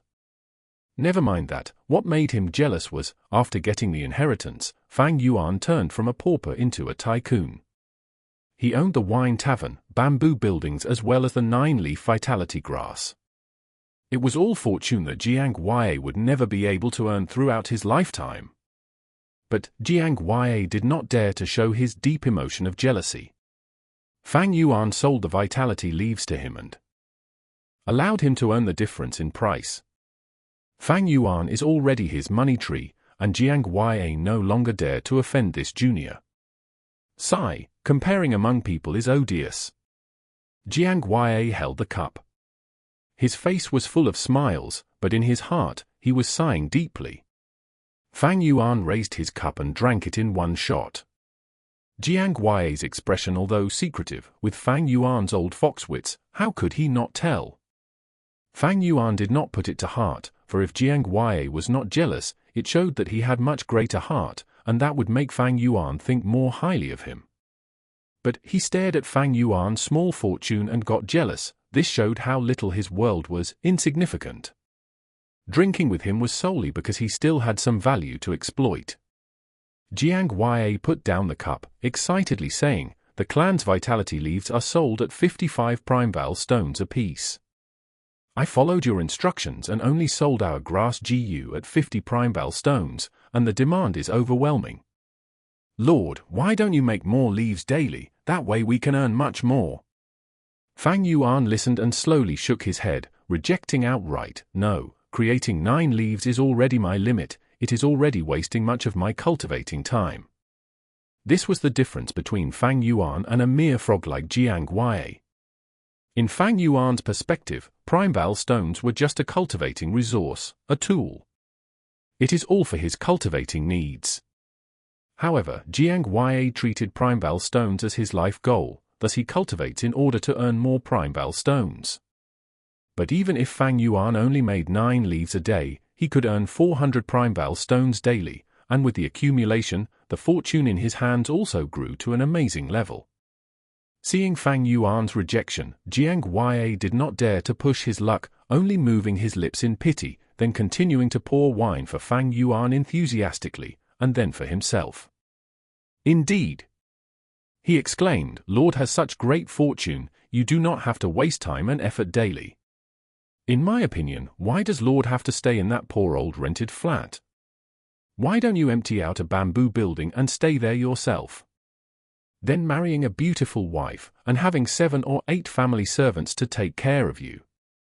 That is truly the dream life." He.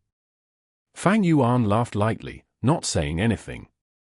How could a farmer understand the ambitions of the conqueror? He turned around, looking outside the window.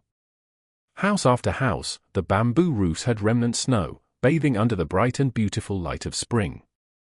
Far away was a willow tree, the branches of yellow-green soft leaves rolling down, gently swishing in the soft spring breeze. Fang Yuan's gaze was slightly blank as he thought about his current predicament. After solving the problem of Fang Bing, the family asset could be said to be in the bag. The White Jade GU and Moonglow GU were successfully refined. He now covered attack and defense. What came next was the liquor worm, but the liquor worm was troublesome. To refine the 4-flavor liquor worm, he needed a second liquor worm, as well as sweet, sour, bitter, and spicy, for types of wine. These things, he had no idea where to get. I definitely have to refine the liquor worm. Without it, my progress will be slower by at least half. But to refine the 4-flavor liquor worm, I will need to wait for the caravan and borrow that chance to showcase my White Jade GU. That way, I can show off my true fighting strength and stop hiding my abilities. Fang Yuan had the Moonglow GU and the White Jade GU. Together with his 500 years of combat experience, he was stronger than most Rank 2 GU masters. Slightly famous group leaders like Sickly Snake Zhao San, if fighting one-on-one with Fang Yuan, might not be his match. But against Kai Shan, Mo Yang, and Qing Shu, Fang Yuan was still weaker. One was insufficient cultivation level. Fang Yuan was only a Rank 2 initial stage, but they were upper or even peak stage. Next was the lack of strong GU worms. Fang Yuan only had 2 battle GU worms, but they all had at least 3 and even hidden trump cards. Among the same age group, Fang Zheng, Mo Bei, and Kai Cheng were already showing their dominance, no doubt. Especially Fang Zheng, now that he had obtained the Rank 2 Moon Raiment, he already has the ability to fight with Fang Yuan. As time passes, his cultivation level will get higher and eventually he will leave Fang Yuan in the dust. Unless Fang Yuan can fuse the 4-flavor liquor worm and maintain the same cultivating speed as Fang Zheng. As for the higher ranks, those Rank 3 or Rank 4 GU masters. To Fang Yuan, battle results aside, even keeping his life is a difficult thing, not to mention challenging a higher rank. Transcending rank was very difficult. One was that Fang Yuan did not have trump cards, and 2, he does not have talent. Even with his rich fighting experience, a woman cannot cook without rice. Without a strong GU worm, his experience cannot display their worth. If I can successfully fuse the 4-flavor liquor worm, my cultivating speed will be satisfactory. But I also have to replenish my GU worms. Defense I have White Jade GU, offense I have Moonglow GU, healing I have 9 Leaf Vitality Grass, but I need a movement type and Recon type GU. These 2, although are support types, they can cover up my weakness and at least triple-fold my fighting strength. Fang Yuan pondered. He did not need to learn step by step. With his rich life experience, he already knew the direction to take. Beside him, Jiang Huai's voice came. I heard, recently someone is finding trouble with you, Lord? Purposely finding trouble at your bamboo building and wine tavern. Fang Yuan frowned. His train of thoughts were broken. Fang Yuan had investigated. This was his uncle Gu Dongtu's act. After Gu Qing Shu warned his uncle, he did not dare to use Fang Zheng to instigate trouble anymore. But after waiting for a while, the indignance and anger in his heart rose, and using his relationships, he got a few GU masters to find trouble at Fang Yuan's places. People who do business hate these kinds of problems. Thus, recently, he had been finding time to look after the locations. Owner, someone is finding trouble again. At this time, a clerk carried a scared expression and walked towards Fang Yuan. Oh. Fang Yuan's brows raised, not expecting to encounter this immediately. Not waiting for Fang Yuan to react, Jiang Huai stood up abruptly, eagerly saying, "Wait a moment, Lord, let me go see." He walked out of the partition and came back almost immediately. "It is Gu Mancha." Jiang Huai's expression was pale, suppressing his voice. His gaze revealed shock and worry. Fang Yuan did things carefully and knew the importance of information. During this period, he had gotten the information of all the rank 2 GU masters in the clan, and memorized most of them. GU Mancha is a slightly famous GU master, specializing in defense and having a great strength, being the Mancha group's leader. In terms of fame, he was higher than Jiao San by a little. Smashing sound came from outside. Thereafter, a coarse and arrogant voice resounded, "Blah, what sort of wine is this? Tastes like horse shit, you dare sell this to me? HMPH. Fang Yuan's gaze shone with cold light as he stood up. Chapter 108. That pair of eyes. Jiang Ya saw that Fang Yuan intended to go out, and hurriedly stopped him. Lord Fang Yuan, a wise man does not fight when the odds are against him. This man sure is very strong, one of the few people who managed to escape for their lives from Bai Ning Bing. He cannot be underestimated. Using his loss as a glorious fame, what fear is there for these kinds of people? Fang Yuan laughed lightly, stretching his hand to put it on Jiang Ya's shoulder. Just sit here and drink away. Lord? Jiang Ya was about to urge again, but he met with Fang Yuan's icy gaze. The chilliness in Fang Yuan's eyes caused his heart to stop. He was tongue-tied, helplessly sitting on the chair again while Fang Yuan took a few strides and left the partitioned room, walking towards the main hall. He saw that at the center on a square table, a rank 2 GU master had one foot stepping on a stool while another stepping on the table. His body was slightly short, but his arms and waist were thick. With a thick black beard, extending downwards from his cheeks to meet at his chin, his body emitted a strong aura of ferociousness. The ground near him had broken wine pot fragments, and most of the liquor had seeped into the ground along the concrete cracks on the floor. Only 2 or 3 puddles of wine accumulated on the surface, or in the broken pots. The shopkeeper old man bowed his head low as he apologized in trepidation. Lord, please be appeased. If this wine is not to your satisfaction, the shop will give you another brew free of charge. HMPH, I don't want wine. Your wine tastes like shit, why are you opening a shop? Compensation, I must be compensated. My good mood was ruined by you guys, you have to compensate me at least 500 Primeval stones. Mancha demanded a ridiculous amount. This is the 3rd time already, it seems this wine tavern has offended some people. Sigh, let's not drink here anymore. Quick, go, when GU masters fight, we mortals suffer. The surrounding people frantically left their seats, only a few GU masters remained and continued their chat. I heard this tavern is opened by Fang Yuan, who is it that is finding fault with him? Oh. The one whose parents died and inherited their fortune, the lad who got rich overnight. No wonder people are doing this, even if it is me, I'd be jealous. Just think, we fight for our lives out there for these fortunes to live a stable life. But Fang Yuan is merely a newbie, what rights does he have to obtain these things? That's right, even if his ancestors are taking care of their future generations, times have changed. The clan's resources are limited. Everyone can only get a small piece of the pie. How can he, a C-grade talent, enjoy such fortune at this age? Preposterous. Is Mancha trying to anger him into a duel? If they had a GU fight, he might be able to get a piece of the pie. Someone shook his head. Hey, you think those clan elders are fools? Someone nodded. Could be true. The clan policies are there, haven't you guys understood from all these years?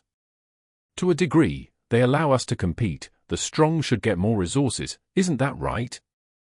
If the weak cannot protect their assets, they would have to give it up.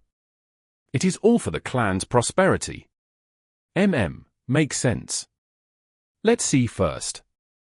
There's something going on here. I heard that Mancha has a retired elder behind him. Someone suppressed his voice and said, Who dares to leave? All of you stand there, no one is to leave. On the table, Mancha suddenly shouted. Those mortal drinkers were already at the doorstep, but did not dare to disobey. They all stood at the spot in horror. Some of the pedestrians found that there was drama going on and they went to the doorstep, stopping to watch the show. Purely here to find trouble. Fang Yuan, upon seeing this scene, his face was emotionless, but his eyes glinted with cold light. "Oh? You are that Fang Yuan, right?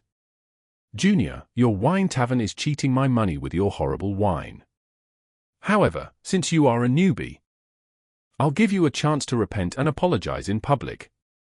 If not, others will say that I, Mancha, is bullying a junior with my status." "Ha ha ha." Mancha laughed loudly. "As long as you apologize and bow to me, this matter will be over. I walk my talk, I will do as I promised." He patted his chest in thunderous volume, showing an air of magnanimity, but his intention could not lie to the surrounding GU masters. That's right, if Fang Yuan apologized, he would no longer be able to raise his head, and anyone would come over and step on him and bully his weakness. But if he does not apologize, that is disrespecting a senior, and with such an attitude, the entire community will keep him away. Yeah, he's stuck with two difficult decisions. Oh my, what the fuck? The GU masters whispered, but suddenly someone's mouth went wide open, able to swallow a duck's egg. The remaining GU masters were in a similar state. Some stared until their eyeballs almost fell out. Some choked and spilled out the wine in their mouths. Some stared in utter disbelief, like statues. They were here to watch a show, an enjoyable show. In the end, Fang Yuan not only satisfied their wish, but also gave them a great surprise. The young man instantly flicked his wrist and shot a moonblade out. The moonblade of the Moonglow GU. The eerie blue crescent fang flew in the air, as large as a face. Trailing along a square desk, it was quickly cut like tofu into two halves. "Hey!" Mancha's laughter stood, his pupils dilated as the moonblade became increasingly larger in his eyes. In the blink of an eye, the eerie blue moonblade was already near his face, showing every single strand of his moustache with its glow. Facing strong feelings of death, at the very last moment, Mancha screamed out in panic, "Monolith GU!" Immediately, his entire body had a deep grey light. His skin turned and became rock skin.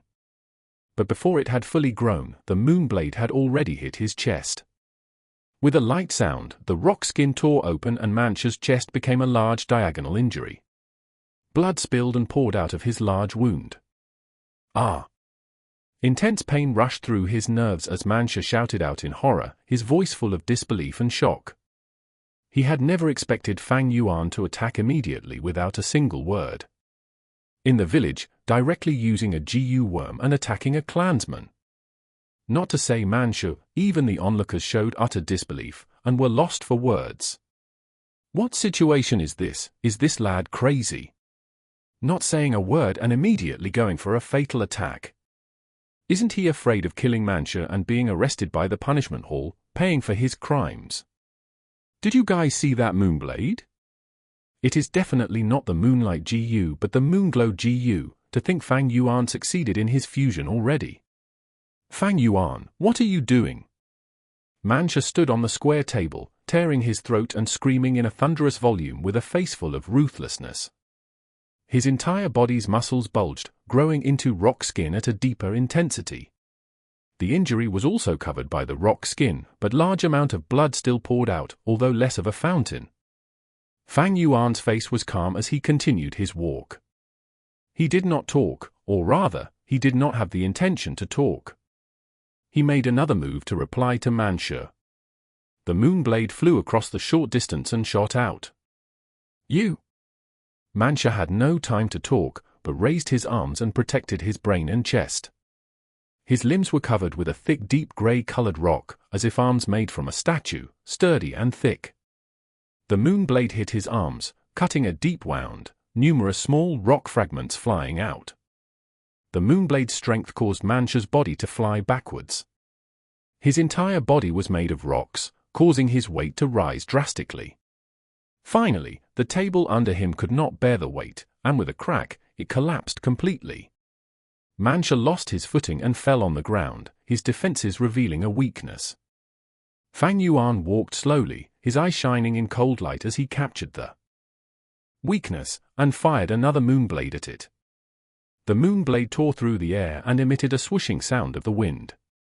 Mancha hurriedly raised his hands, but he underestimated Fang Yuan's intense battle experience.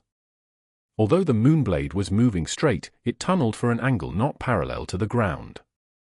Mancha's arm could block half of the moonblade, but the other half hit his chest. Injury on top of injury, Mancha's chest had even greater blood loss now. Is he going to kill him? The GU masters who were originally sitting on the seat could not stand it any longer, and they all got up. The mortals did not dare to make any noise. They watched in fear and anticipation. GU masters killing each other, it triggered something that had been repressed in their hearts all along. Mancha breathed heavily, wanting to climb up. But due to his injuries, the intense pain caused his hard work to be wasted as he crashed on the ground once again with a thump. Mancha lost a lot of blood, and his face was pale. He stared at Fang Yuan in horror. Fang Yuan was walking slowly with a cold expression, getting closer, bringing him greater pressure by the second. Fang Yuan, you cannot kill me. Killing me, you will be arrested by the punishment hall. Mancha pushed against the floor, trying to move backwards. He was still bleeding, and along with his body, carved a bright red line on the concrete. Everyone was stunned by Fang Yuan's cold aura and held their breaths as they wanted. Nobody felt that Mancha was a worthless piece of shit. Without any composure, they would not have fared any better if they were in his shoes.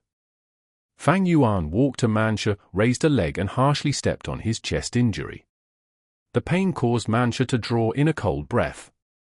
Fang Yuan continued to stomp, and Mancha began to feel immense pain, like a wild boar charging around was trampling him repeatedly. He could not endure it any longer, screaming loudly. Even with the thick rock skin's protection, his chest was still enduring great pressure from Fang Yuan, and the injury area was still overflowing with blood. More importantly, Fang Yuan's right hand was covered in an eerie blue moonlight, held in place but not fired yet. This was the symptom before a moonblade attack. Mancha thought this worriedly as he did not dare to move a muscle. You cannot kill me. He stared with his eyes wide open, growling in difficulty. I won't kill you. Fang Yuan said the first sentence since he arrived. His tone was flat, and in the dead silent wine tavern, it reverbed into everyone's ears. But I can cripple you, breaking one of your arms, or a leg. According to the clan rules, I have to compensate you a number of Primeval stones and be imprisoned for some time. But what about you? Your remaining life would be spent in bed, your injury would reduce your battle capability greatly, and you shall no longer be able to execute missions. Do you think this result is acceptable for you? Fang Yuan stared down at the sprawling Mancha, slowly reasoning. The emotionless voice traveled into Mancha's ears, causing his heart to stop and his body to shudder. He opened his mouth, breathing heavily, his brain becoming more chaotic. Fang Yuan's leg exerted strength that made him feel like he was being crushed by a rock, making him feel harder to breathe. Damn it, damn it! If I was on guard, if I was not caught off guard and were injured at the start, how could he? Ugh! Mancha's voice came to an abrupt stop as his gaze met with Fang Yuan's eyes. He lay on the ground, staring upwards. Fang Yuan's half-narrowed eyes, dark and eerily looking down on him. Just what sort of pair of eyes was that? If it was full of killing intent, Mancha would not be afraid. However, this pair of eyes was filled with indifference. This indifference was like arrogance towards reality, the disdain towards people of the world, the trampling of life and the abandonment of rules. This pair of eyes, this pair of eyes. Mancha's eyes shrunk into pin-size as the deepest memory in his heart played. 2 years ago, at night in the bamboo forest. A young man in white clothing, similarly trampling him under his feet. Damn it, God damn it. If I had refined the monolith GU, how could you break my defense? Death was impending. He screamed with his life, full of indignance. Oh, in that case, I shall not kill you. The white-clothed young man's lips curled, revealing a smile full of interest. Go back to the village and cultivate harder. Refine the monolith GU and let's have a match again. I hope that in the future, you can bring a tint of excitement to my life. Saying so, the young man lifted his feet, sparing him. Mancha breathed roughly, lying on the ground, not expecting this turn of events. He stared at this white-clothed young man in shock. The young man looked at him like an ant, saying indifferently, "Why aren't you scramming?" Mancha's body shook as he hurriedly got up and made his escape. This white-clothed young man was none other than Bai Village's #1 genius, Bai Ning Bing. Back then, he was only rank 2, but could already kill rank 3 clan elders. Mancha escaping from him and preserving his life caused his fame to shoot up. Through the 2 years, Bai Ning Bing's facial expression had become a blur in his memories, and he could only remember those eyes. Eyes that looked at the common life, the world with indifference. The high and mighty iris, hiding an unbelievable pride that mortals cannot comprehend. To think that in his own village, he could see these eyes. At this moment, Mancha's heart was filled with terror, the indignance and anger in his heart dissipating without a drop of fighting spirit left. Fang Yuan closely observed Mancha's facial expression. The young man was slightly shocked, not expecting Mancha to be so cowardly. But, never mind, just a cowardly mouse. Fang Yuan's objective was achieved, and he let go of his leg. "You can scram now." Mancha felt like he had heard a divine mantra as he rolled and climbed out of the tavern with a pale face. Fang Yuan stood on the spot, his gaze sweeping the area. The surrounding GU masters, rank 1 and some rank 2, avoided his gaze subconsciously. The shopkeeper and clerks were all terrified and excitedly worshipped him. Who did not want a strong backer? Behind him, Jiang Wei was staring dumbfounded. He heard a commotion and ran out, but saw Fang Yuan chasing away Mancha. His heart was shocked to the limit, and his gaze towards Fang Yuan changed. At this point, Jiang Wei understood why Fang Yuan had such an achievement. Because he was never the same kind of person as myself. Chapter 109. Treehouse hides the liquor worm. Guu Mancha was defeated by the newbie Fang Yuan. The news spread quickly and caused small waves of gossip among rank 2 GU masters. Everyone was familiar with the 2 main characters of this event. Mancha was a slightly famous rank 2 GU master who had managed to escape with his life under Bai Ning Bing's hands. He was not to be sniffed at. And Fang Yuan was the year's champion. Many had witnessed him defeating Fang Zheng at the yearly assessment. He also obtained his family inheritance and became rich overnight, causing many to become green with envy. The gap between the two was clear, but against all expectations, the weaker Fang Yuan had defeated the stronger Mancha. Such a discrepancy really caught the people by surprise. As more and more people continued to discuss the event, Fang Yuan's fame also rose. Rank 2 GU masters began to take this young junior seriously. He directly attacked without saying a word. Young people are too impulsive. He has wealth and has also refined Moonglow GU, he has some ability. He is a lunatic, he is too hard-handed. Reportedly, Guu Mancha had to lie in bed for at least 3 days to recover from his injuries. He had made a sudden attack on Mancha, initiating a head start, inflicting serious injuries on the very first attack and establishing great dominance. It felt like he did not win honestly. However, victory was victory and loss was loss. Maybe on Earth, most would emphasize the process instead of the results, but in this world where survival was arduous, surroundings full of deadly dangers, victory often meant survival and defeat meant death, losing everything. Winners gained everything, losers lost everything. Almost everyone approved this notion. Fang Yuan had won, it was the fact, no matter how he did it. A newbie had sprung up by stepping on Mancha, entering into everyone's eyes. Mancha had become a stepping stone, his reputation was destroyed. Once he recovered, he would resign from the group leader position. This was the outcome of a failure. Close relatives would sympathize with the losers, but they respected and acknowledged the winners even more. Winners represented strength, and strength meant better security to the people. After this event, Guu Dong too sensibly stopped his dirty tricks. Guu Mancha stepping down had finally made the astute uncle aware of the reality. Fang Yuan's growth made him feel helpless, resentment and indignation. he knew he now had no chance of seizing the inheritance. Continuing was meaningless. He had used his connections and employed other people to find trouble for Fang Yuan. This consumed his Primeval stones. Yet Fang Yuan had profits coming from all sides.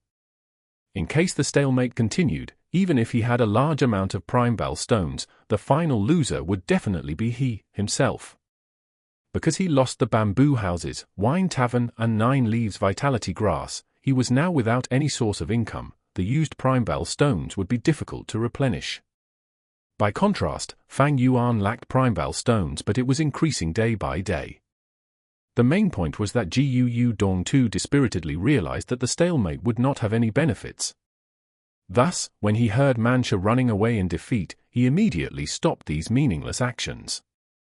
In fact, when Fang Jing had not been able to create trouble for Fang Yuan, it already signified Jiu Dong too's defeat. With this, Fang Yuan's wine tavern's business returned to normal, which was a joyous thing. There was another joyous matter: the caravan would be coming early. In the bright and beautiful spring sunshine, the light song of the days of spring treaded a lively and cheerful beat as it arrived. With the warmth of spring, flowers bloomed and grasses grew wildly. Qing Mountain was a scene of green as far as the eye could see. Wild flowers blossomed on the sunny side of the hills, forming a colorful and gorgeous sea of flowers. The gurgling and burbling river surged up like a flame and entangled with the sunshine. Newborn dragonpill crickets came out of their eggs and formed a batch of new swarms, enlivening the night time. The warm spring spread its favor and kindness, letting all living things grow in brilliance. In such a scenery, a caravan was slowly making its way to Qing Mountain. Fat black beetles were slowly moving forward, their backs filled with people and goods. Proud ostriches with brightly colored feathers were pulling handcarts. Hairy mountain spiders disregarded the terrains, winged snakes twisted and snaked forward, occasionally opening its wings and flying forward. A treasure brass toad was leading the caravan. It was 2.5 meters tall, its entire body orange-yellow in color. On its back was the rank for Jiu Master, Jiao Fu. After the caravan stationed in the village, Fang Yuan sighed inwardly. It changed again.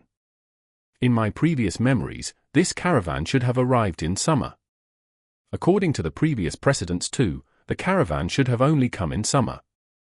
Now, however, it has come in spring, 2-3 months earlier. And its scale is also much bigger.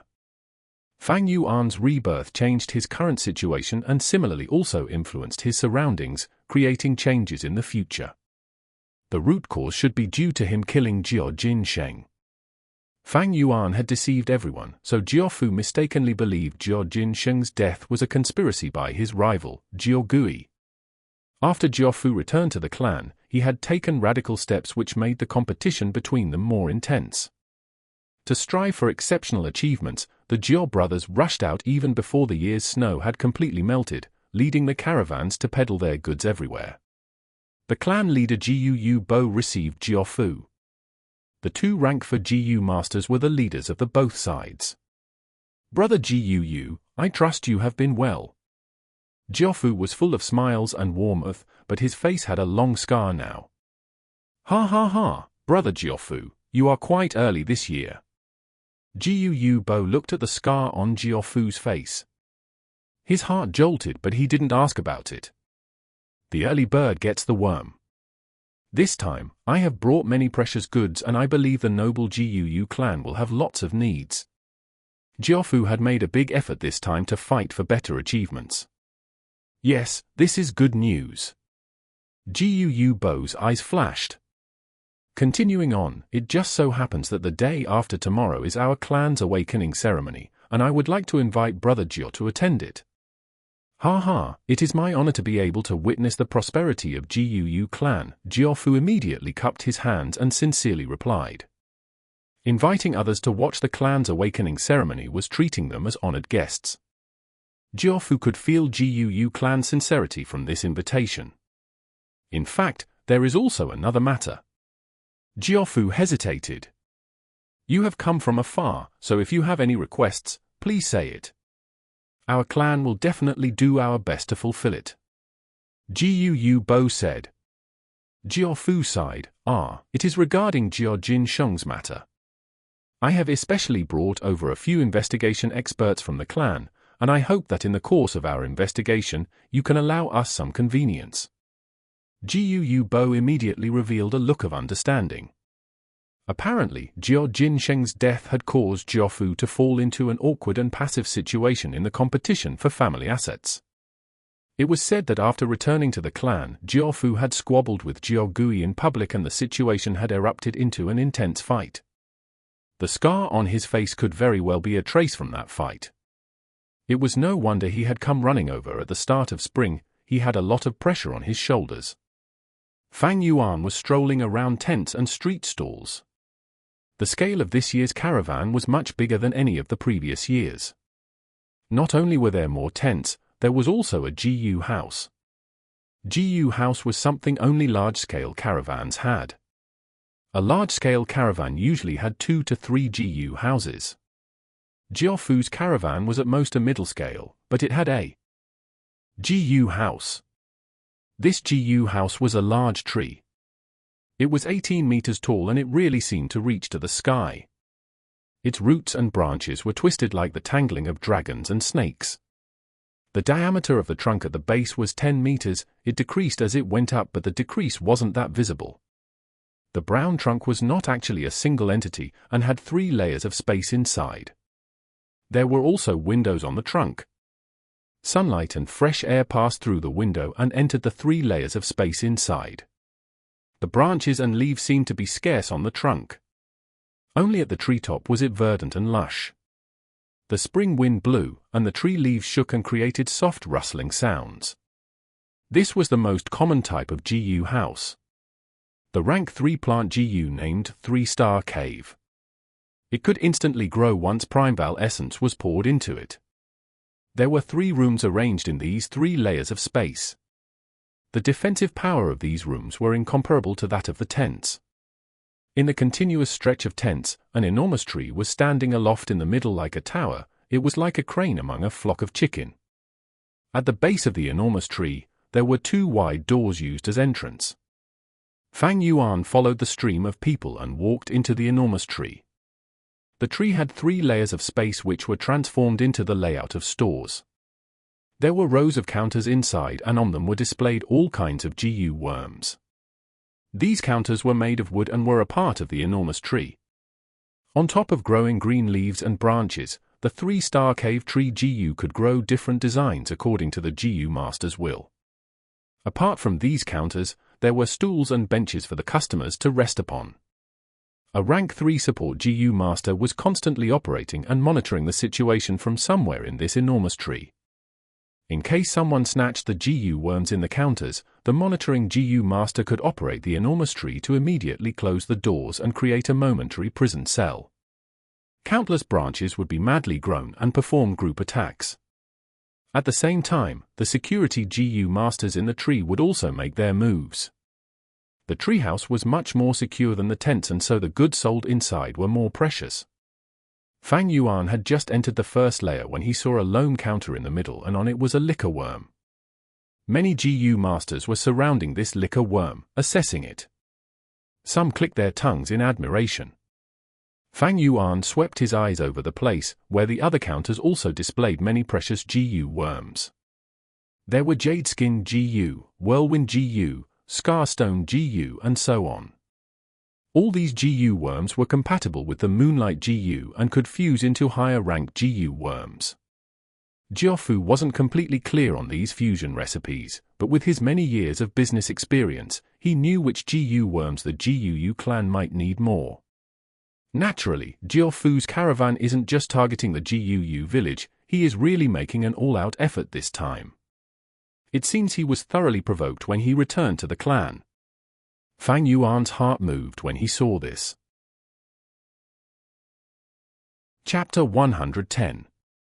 Old woman, you're too tender. Liquor worm. Fang Yuan lightly muttered, walking to the side of the center reception desk. He only needed this liquor worm, along with the sweet, spicy, sour, bitter, 4 types of wine, to refine the 4 flavors liquor worm. Of course, such a fusion also entailed a chance of failure. But if Fang Yuan did not have a second liquor worm, he does not even have a chance to try. This is life after all. Hard work does not mean results, nor success. But if one does not work hard, they are destined to fail. The demonic path was the same. The demonic cultivators are good at clearing obstacles in their way, bravely advancing in their paths. To most people in the world, they were seen as extremists and adventurers. I was still worried earlier as to where to find a second liquor worm. To think that fate sent this liquor worm right to my doorstep. The chance is in front of me. How can I give up? I must get this liquor worm. Fang Yuan's eyes shone with determination. If my cultivation reaches rank 4 or 5 with a strong fighting capability, I would snatch it away without a thought, killing gods and slaying Buddhas in my way. If I was rank 3 or 4, with my ample experience, I can steal it without anyone finding out. Sadly, I am just a rank 2 now. In fact, I'm just initial stage. Fang Yuan sighed in his heart. I can only purchase it fair and square like this. He looked at the price on the counter.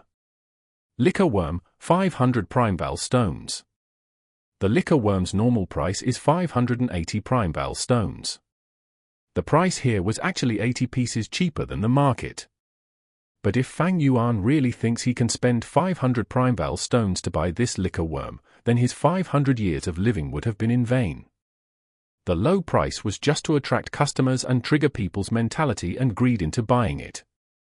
This treehouse was obviously Jiaofu's asset. Grandma, this liquor worm is only 500 Primeval stones.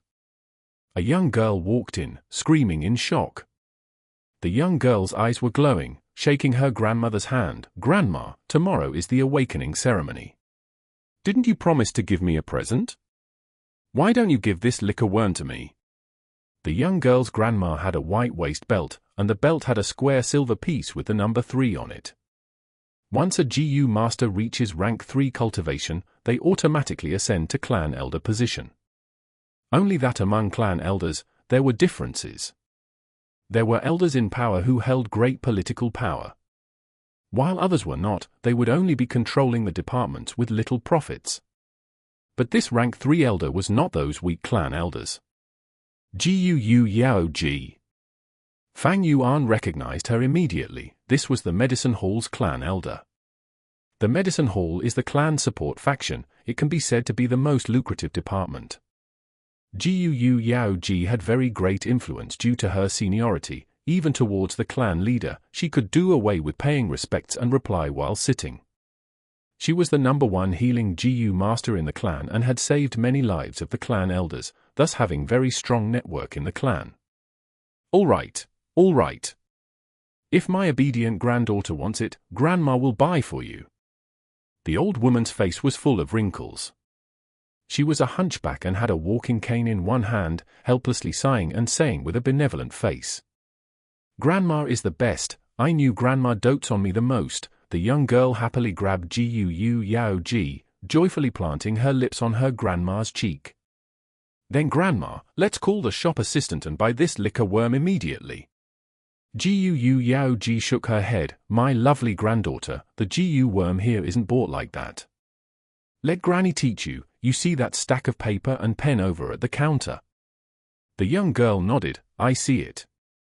Gu Yao Ji said, go get a piece of paper and use the pen to write down the price of the liquor worm. After that, stuff it into the hole. If among all the bidders, your price is the highest, this liquor worm will belong to you. So that's it. Very interesting. The young girl took a bamboo paper and held the pen, but hesitated when writing down. Her lovely eyebrows frowned as she thought hard for a moment, then finally pouting her lips, she said, Grandma, what price would be appropriate? If I set it too low, other people will get the liquor worm, but if I set it too high, I would be making a loss. Gu Yao Ji laughed, teasing her, how can it be so easy to buy the liquor worm? Let's see your luck. Grandma. The young girl said coquettishly, hogging Gu Yao Ji's limp and shaking arm. All right, stop swinging, my body is going to collapse. The old woman sighed, Grandma will fill it for you. The young girl quickly jumped, saying, "I knew Grandma is the best." Gu Yao Ji wrote a price before putting her own name as the young girl watched in anticipation. After she had finished, she folded the paper and signaled to the girl, "Go, put the paper in." The young girl obediently took the paper and found the hole in the counter and stuffed the paper in.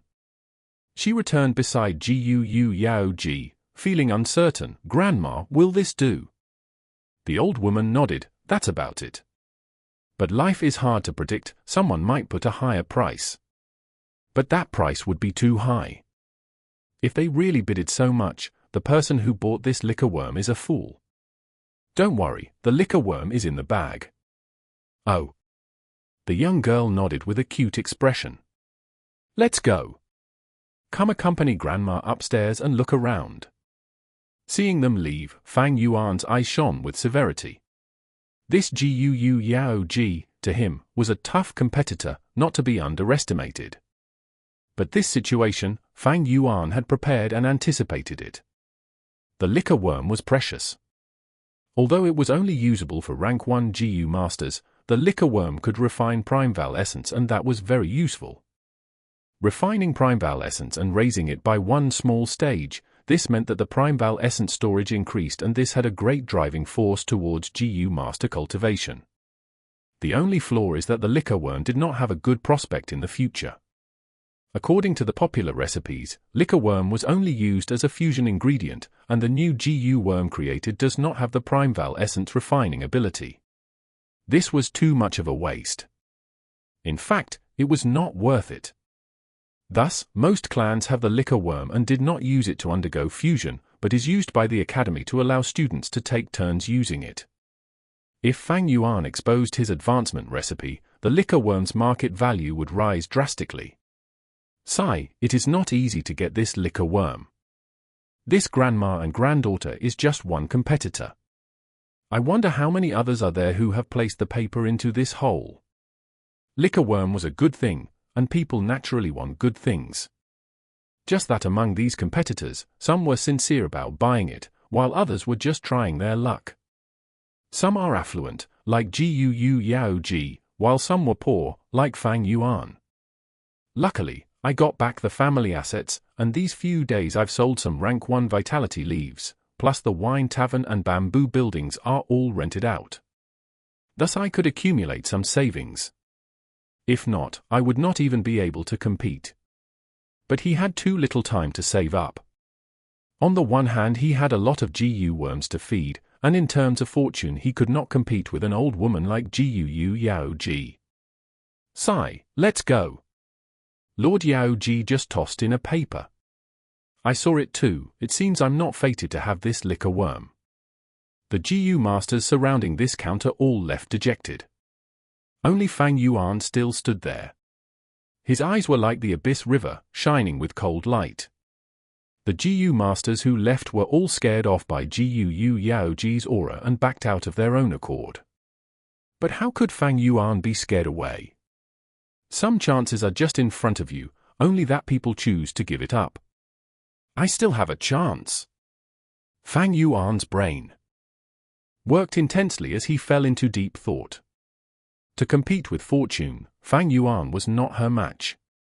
That did not mean that Gu Yao Ji's bidding amount was definitely higher than Fang Yuan.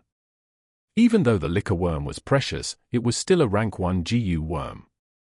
The price of any commodity would fluctuate, but it would definitely not rise or fall beyond a certain limit. Thus, all price deviations have a range. The crucial point now is, what price did Gu Yao Ji give? She did not lack money, and for the granddaughter she doted, how much was she willing to pay? As long as Fang Yuan's price, if even a single point, is higher, he wins. This is a different kind of battle. The strong might not necessarily win, the weak might not necessarily lose. Guessing and gambling made the fight much more exciting. If it were others, they might not be able to guess it. Gu Yao Ji, you purposely said some things earlier to scare away competitors? But in front of me, you are still too tender. Fang Yuan's lips curled into an angle as he smiled confidently. In this world, transactions were very interesting. If it was on Earth, the seller would definitely adopt an auction style when selling rare GU worms like the liquor worm. But in this world, auction did not work well. An important reason was that kinship is the greatest value here. It is the clan's cohesiveness. If an auction was held, the clan's members would have a subconscious animosity towards outsiders like Jiaofu. Once the auction items are priced too highly, they would step out of the competition and even try to appease the seller, making some leeways to exchange and compensate. This world's people had one viewpoint: losing to the family is okay, but for an outsider to earn from it, that is an insult to the entire clan. Unless a few clans joined in an auction together. In that case, there is competition, and it would be full of rivalry. But these auctions were hard to conduct, because transportation was inconvenient. Transport is the basis of trade, and if the transport system is not developed, the business and trade would dwindle. Because in trade, it was the movement of commodities that matter. Each village occupied a mountain and stayed far from each other. The roads that connected them are hard to travel, constantly having wild beasts, cliffs, coupled with dangerous terrain and weather, and even dangerous wild GU worms. It was truly full of difficulties. Such an inconvenient transport system made it difficult for different clans to come together for an auction. Even at Qingmao Mountain with its 3 clans, Jiaofu did not dare to organize an auction. Firstly, where would it be held? It isn't safe in the wilds, and if it is held in the Guu village, the other 2 clans would not feel safe. He was only rank 4, and the head of the other 3 villages were also rank 4. He could not suppress the situation. Compared to Earth, trade here was not developed and had its own rules. Using his knowledge of business and enterprise from Earth, Fang Yuan managed to earn and also lose money. After some painful experiences, he finally learned from experience. Combining the complete business knowledge from Earth, along with his personal experience, without bragging, Fang Yuan had the top-tier knowledge in the business industry in this entire world. Just an old woman who had lived in the Qingmao Mountains village her whole life, she dares to obstruct me in getting the liquor worm? Old woman, you're far too tender. Chapter 111. Primeval stones are but material goods. Grandma, what GU is this? The young girl curiously pointed at the central counter in the 3rd floor. There were 3 floors in this treehouse. The first floor sold rank 1 GU worms, the second floor sold rank 2 GU worms, and the third floor sold rank 3 GU worms. The higher you went, the lesser the GU worms and the more expensive the price.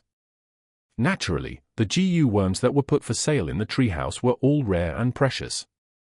Guu Yao Ji followed her granddaughter's gaze and saw a round bucket-shaped, tall and thin tree stump. The stump had 5 branches like 5 fingers of a human and were intertwined in the middle. A sphere-shaped GU worm that was thumb-sized was wrapped around by the fine branches and covered by green leaves, emitting a white-silvery glow. This is a white-silver relic GU. It can only be used once and can instantly raise a rank 3 GU master's cultivation by a small realm, Guu Yao Ji slowly explained. Rank 1 had green copper relic GU which was specially targeted towards rank 1 GU masters. Rank 2 had red steel relic GU which was effective only on rank 2 GU masters, and rank 3 was this silver relic GU. Rank 4 had yellow golden relic GU. The price is 30,000 Primeval stones. It's so expensive. The young girl was so shocked, she stuck out her tongue. Guu Yao Ji nodded. Its final price should reach at least 50,000 Primeval stones. All right, we have strolled long enough here. Let's go to the 1st floor reception desk. The results to the liquor worm's bidding should have come out.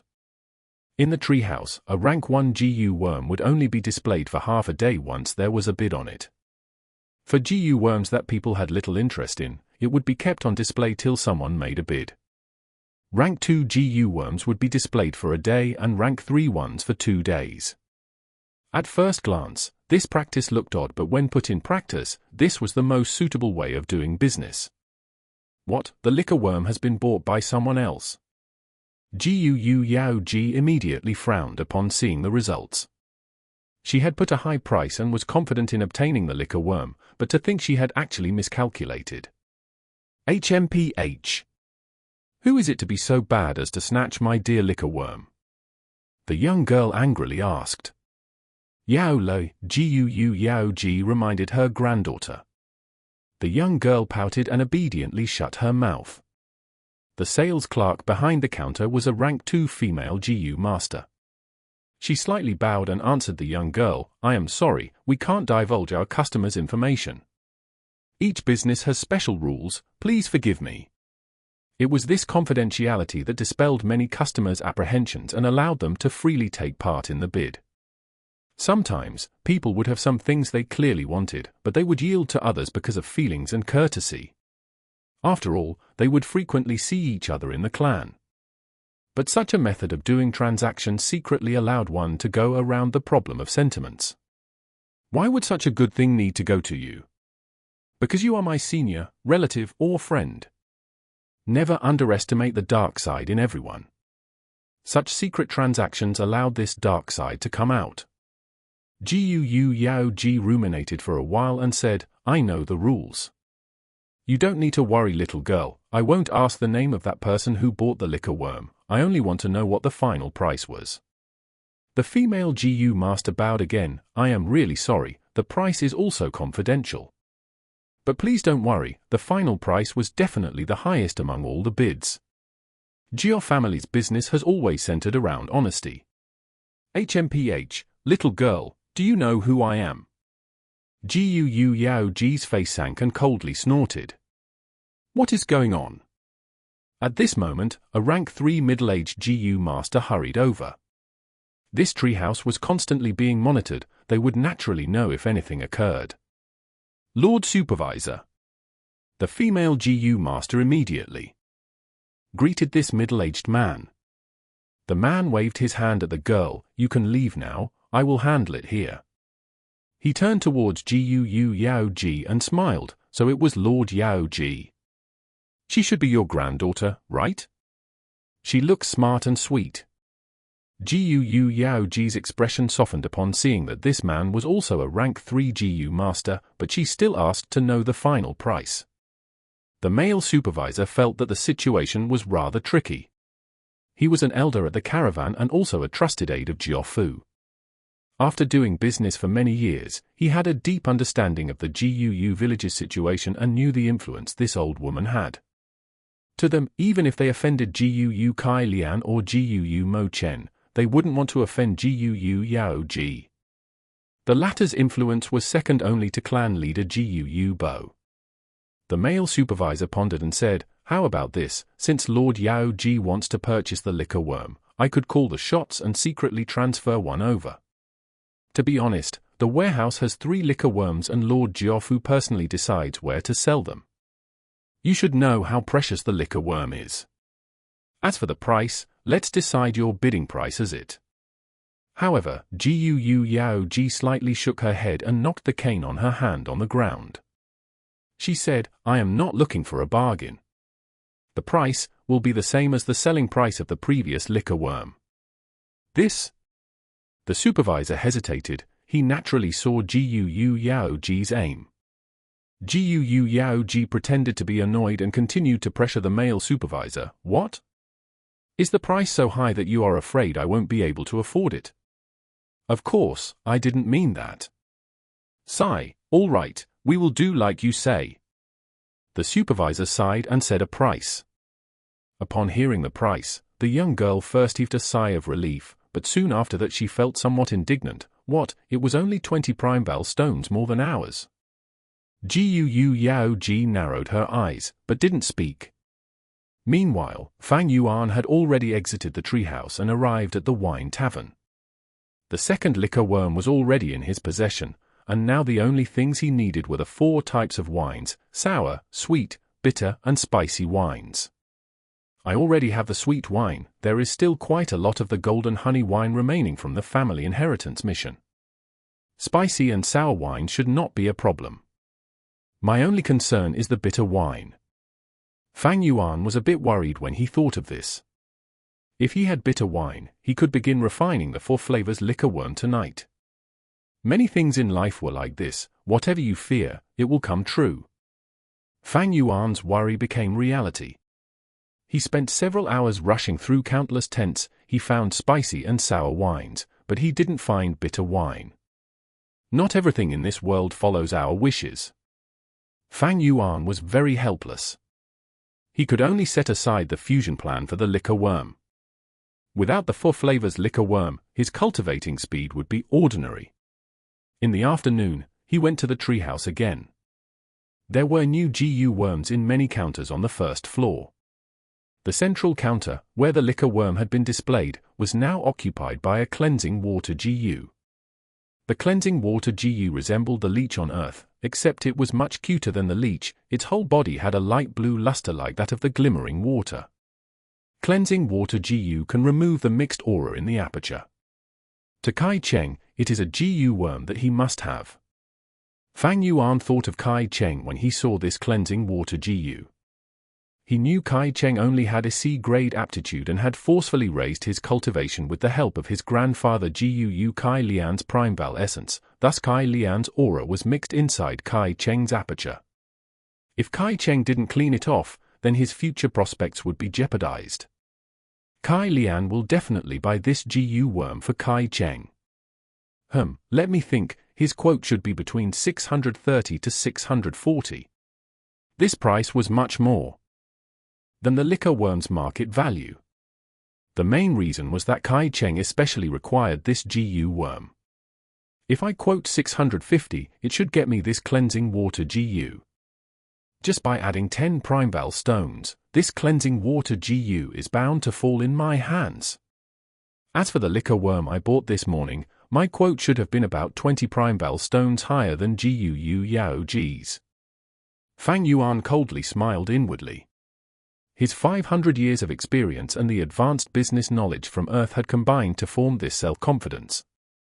It was beyond ordinary. With his previous life's experience, when he just put 10 more Primeval stones, he had an 80% guarantee of getting the goods. When he bought the liquor worm, the reason why he had put 10 more Primeval stones was because of his cautious nature. Fang Yuan didn't make a quote, he didn't need the cleansing water GU. And if he obtained it, then it would be investigated by Kai Lian. Of course, the main reason Fang Yuan did not bid was because he needed to hold on to the remaining money to see if there were any good GU worms in the coming days. I lack 2 types of GU worms, a scouting type and a movement type. The wolf tide will come in the coming year, and the caravan won't come again. Although there is the flower wine monk's hidden inheritance, that was hastily left behind by flower wine monk after he was injured. Who is to say if it is complete or not and what GU worm would be next? In his memories, the wolf tide next year will be very dangerous. Fang Yuan didn't want to be powerless just because he lacked GU worms, being injured or even perishing in the wolf tide. It would be a disaster for the current him if he were to be surrounded by wolf packs. Before that happens, he needed to make sufficient preparations. Both his cultivation and GU worms shouldn't be lacking. After this, he repeatedly went to the treehouse for 3 days. On the 3rd day, in the first floor of the treehouse, he discovered something to be happy about, a black boar GU. Black and white boar GU were GU worms that could increase the fundamental strength of GU masters. Fang Yuan had already used the white boar GU and received a power equal to that of a boar. If he used another white boar GU again, he wouldn't receive any increase in strength. But the black boar GU was different, its ability could overlay with the white boar GUs. Hence, at noon, there was 1 more GU worm in his possession. Some scouting and movement type GU worms appeared on the counters, but they couldn't satisfy Fang Yuan. These GU worms were displayed on ordinary counters and the price wasn't good, so there weren't many who would purchase them. Fang Yuan heard the caravan would be staying for 8 days, so he patiently waited without becoming anxious. In the 2nd floor of the treehouse, Fang Yuan discovered a red steel relic GU. It could instantly raise a rank 2 GU master's Primeval essence by a small realm. Its price was marked at 3,000 Primeval stones, attracting many rank 2 GU masters to bid over it, dropping papers in the counters. It was a very lively scene. If I obtained this red steel relic GU, I could push my cultivation to middle stage instantly. With the middle stage Scarlet Primeval essence, I would be able to use the Moonglow GU and White Jade GU many more times. Cultivation was the foundation of a GU master. An increase in cultivation meant an increase in fighting power. In terms of its effects, it was far better than getting the scouting and movement GU worms. Moreover, these two types of GU worms in the treehouse were all ordinary to Fang Yuan, with none catching his eyes. I have purchased the liquor worm and black boar GU. I also bought some wine. This red steel relic Gu's final price will definitely cross 5,000 Primeval stones and could even reach 8,000. After all, everyone knows about the wolf tide, so raising one's cultivation by a small realm will be a lot of help. My Primeval stones won't be enough if I want to get this relic GU. Fang Yuan instantly realized that an obstacle had appeared in front of him. Chapter 112. Truly a great resolve. Even though he inherited his parents' assets, to Fang Yuan, the time he had to accumulate wealth was still too little. Activating the vitality leaf, he could not do it daily as it consumed a lot of time. Every time he grew out 9 vitality leaves, half a day would be expended. Fang Yuan considered for a moment. The sale time of this red steel relic GU is only 1 day. In such a short time, to come up with these large amount of Primeval stones, the only way was to mortgage his wine tavern or the bamboo buildings. This was nothing to feel pity over. A year later, it would be the wolf tide. Under the wolves' attack, GUU village would desperately hold on several times, and during the most severe attack, even the front gate was broken through. The clan leader and the clan elders restrained the lightning crown head wolf, and GUU Qing Shu sacrificed his own life to block the gate and stabilized the situation. The wolf tide caused Qing Mao Mountain's 3 clans to suffer a great reduction in clan members. Although not as much as 90% was gone, but at least half the population was wiped out. By then, there would be more property than people. What talk would there be about renting out the bamboo building?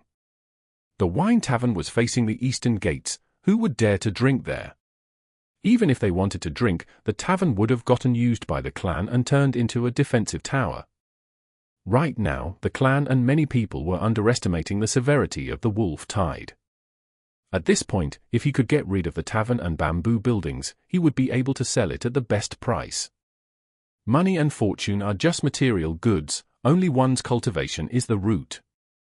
But selling it to the clan is too cheap. If I sell it to an individual, the price would be higher.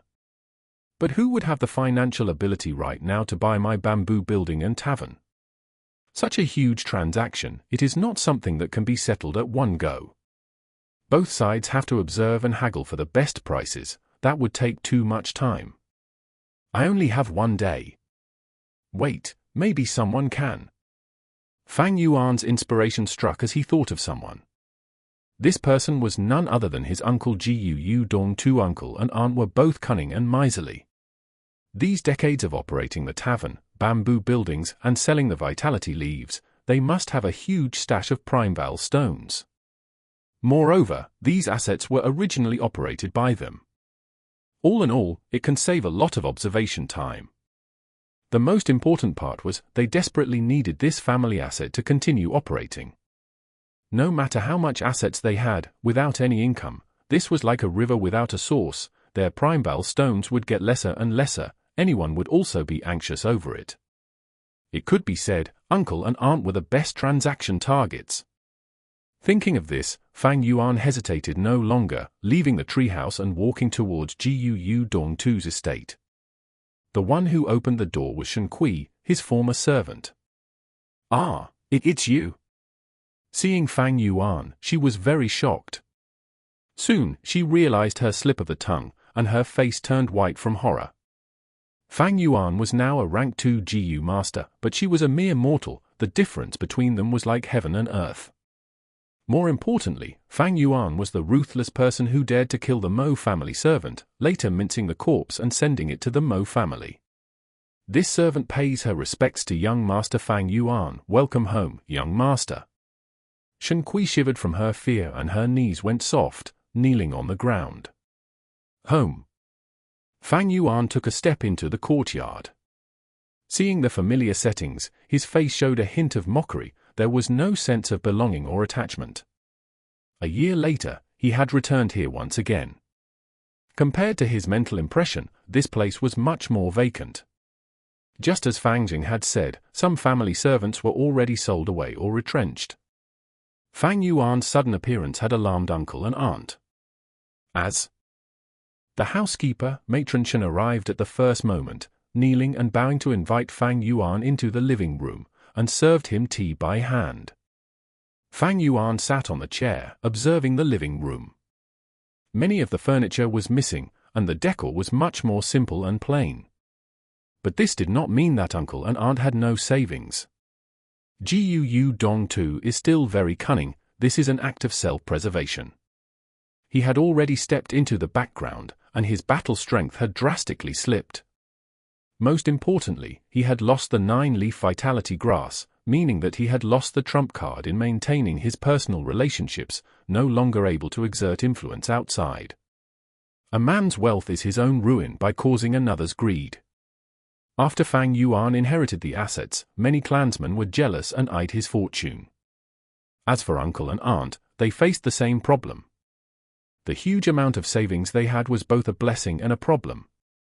Not showing off one's wealth, to them, this was the correct method of living. At this time, footsteps could be heard. The footsteps got closer, and soon, aunt appeared at the doorstep. Fang Yuan, you actually still dared to come back here. Seeing Fang Yuan, the rage in her heart appeared out of nowhere, screaming shrilly, "You traitorous scoundrel, how did we raise you?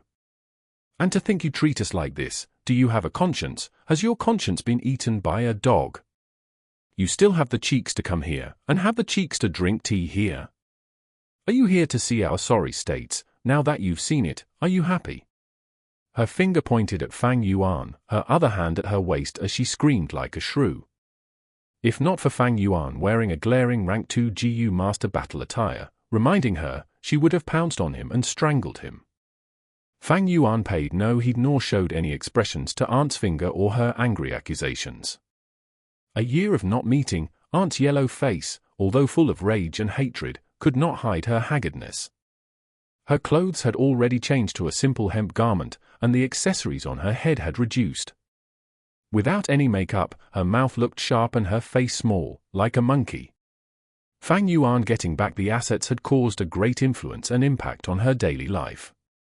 To her furious bantering, Fang Yuan paid no heed to them. He held up his cup and drank some tea before saying slowly, "My trip here today is to sell the tavern and bamboo buildings. Does uncle and aunt have any interest?" "Pa, you traitorous wolf, what good can you have, wanting to sell the tavern and bamboo?" Aunt's tone stalled as she finally reacted, her face showing disbelief. "What, you want to sell the tavern and bamboo buildings?"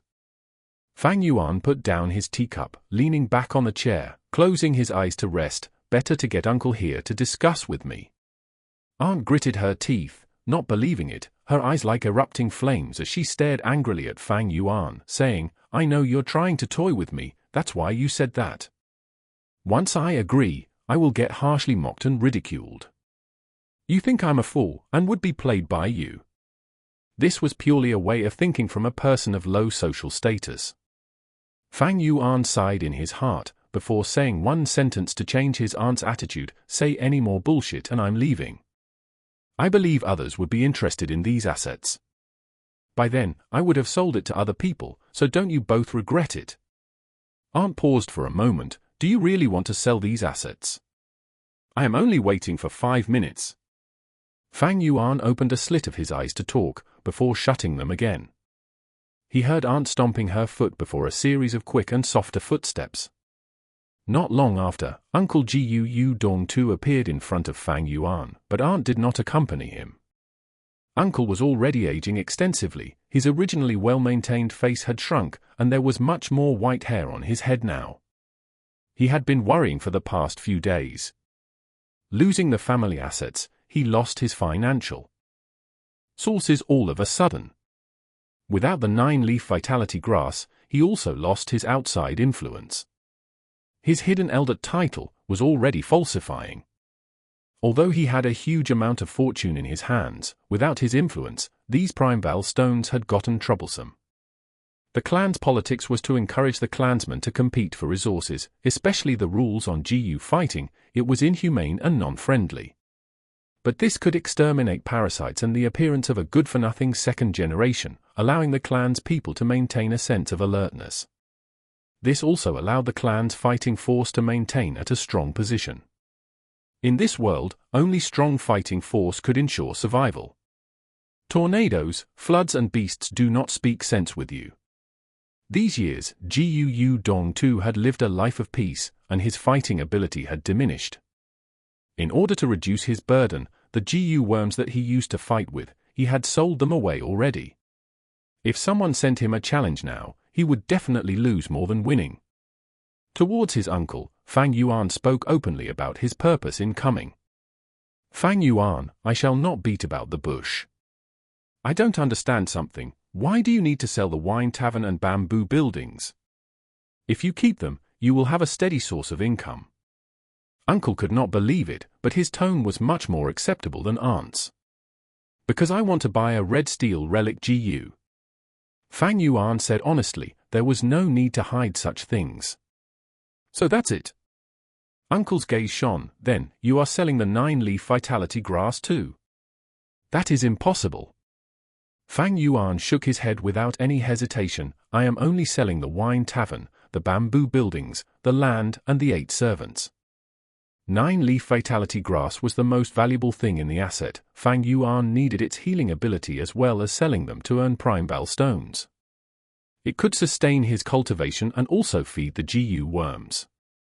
Furthermore, next year the wolf tide was coming, and the vitality leads price would soar. With this 9-leaf vitality grass in hand, Fang Yuan would have no problems with Primeval stones for his rank 2 cultivation journey. But if Uncle obtains the 9-leaf vitality grass, his hidden elder influence would instantly recover. Fang Yuan did not want to see this happen. Seeing Fang Yuan's determined attitude, Gu Dong Tu's heart was very disappointed. At the same time, he felt helpless. The two had a secret talk for 2 hours, then they signed an extremely secure transfer agreement. Gu Dong Tu regained the tavern, bamboo buildings, family servants and land, while Fang Yuan led 3 family servants who were holding a box full of Primeval stones each, towards the treehouse. They each got what they wanted. Hearing the news, Aunt rushed over. Seeing Gu Dong Tu's contracts and deeds in his hands, she stared with round eyes and showed overwhelming joy. Hubby, that lad got stupid from cultivating, he actually sold away such a profitable business.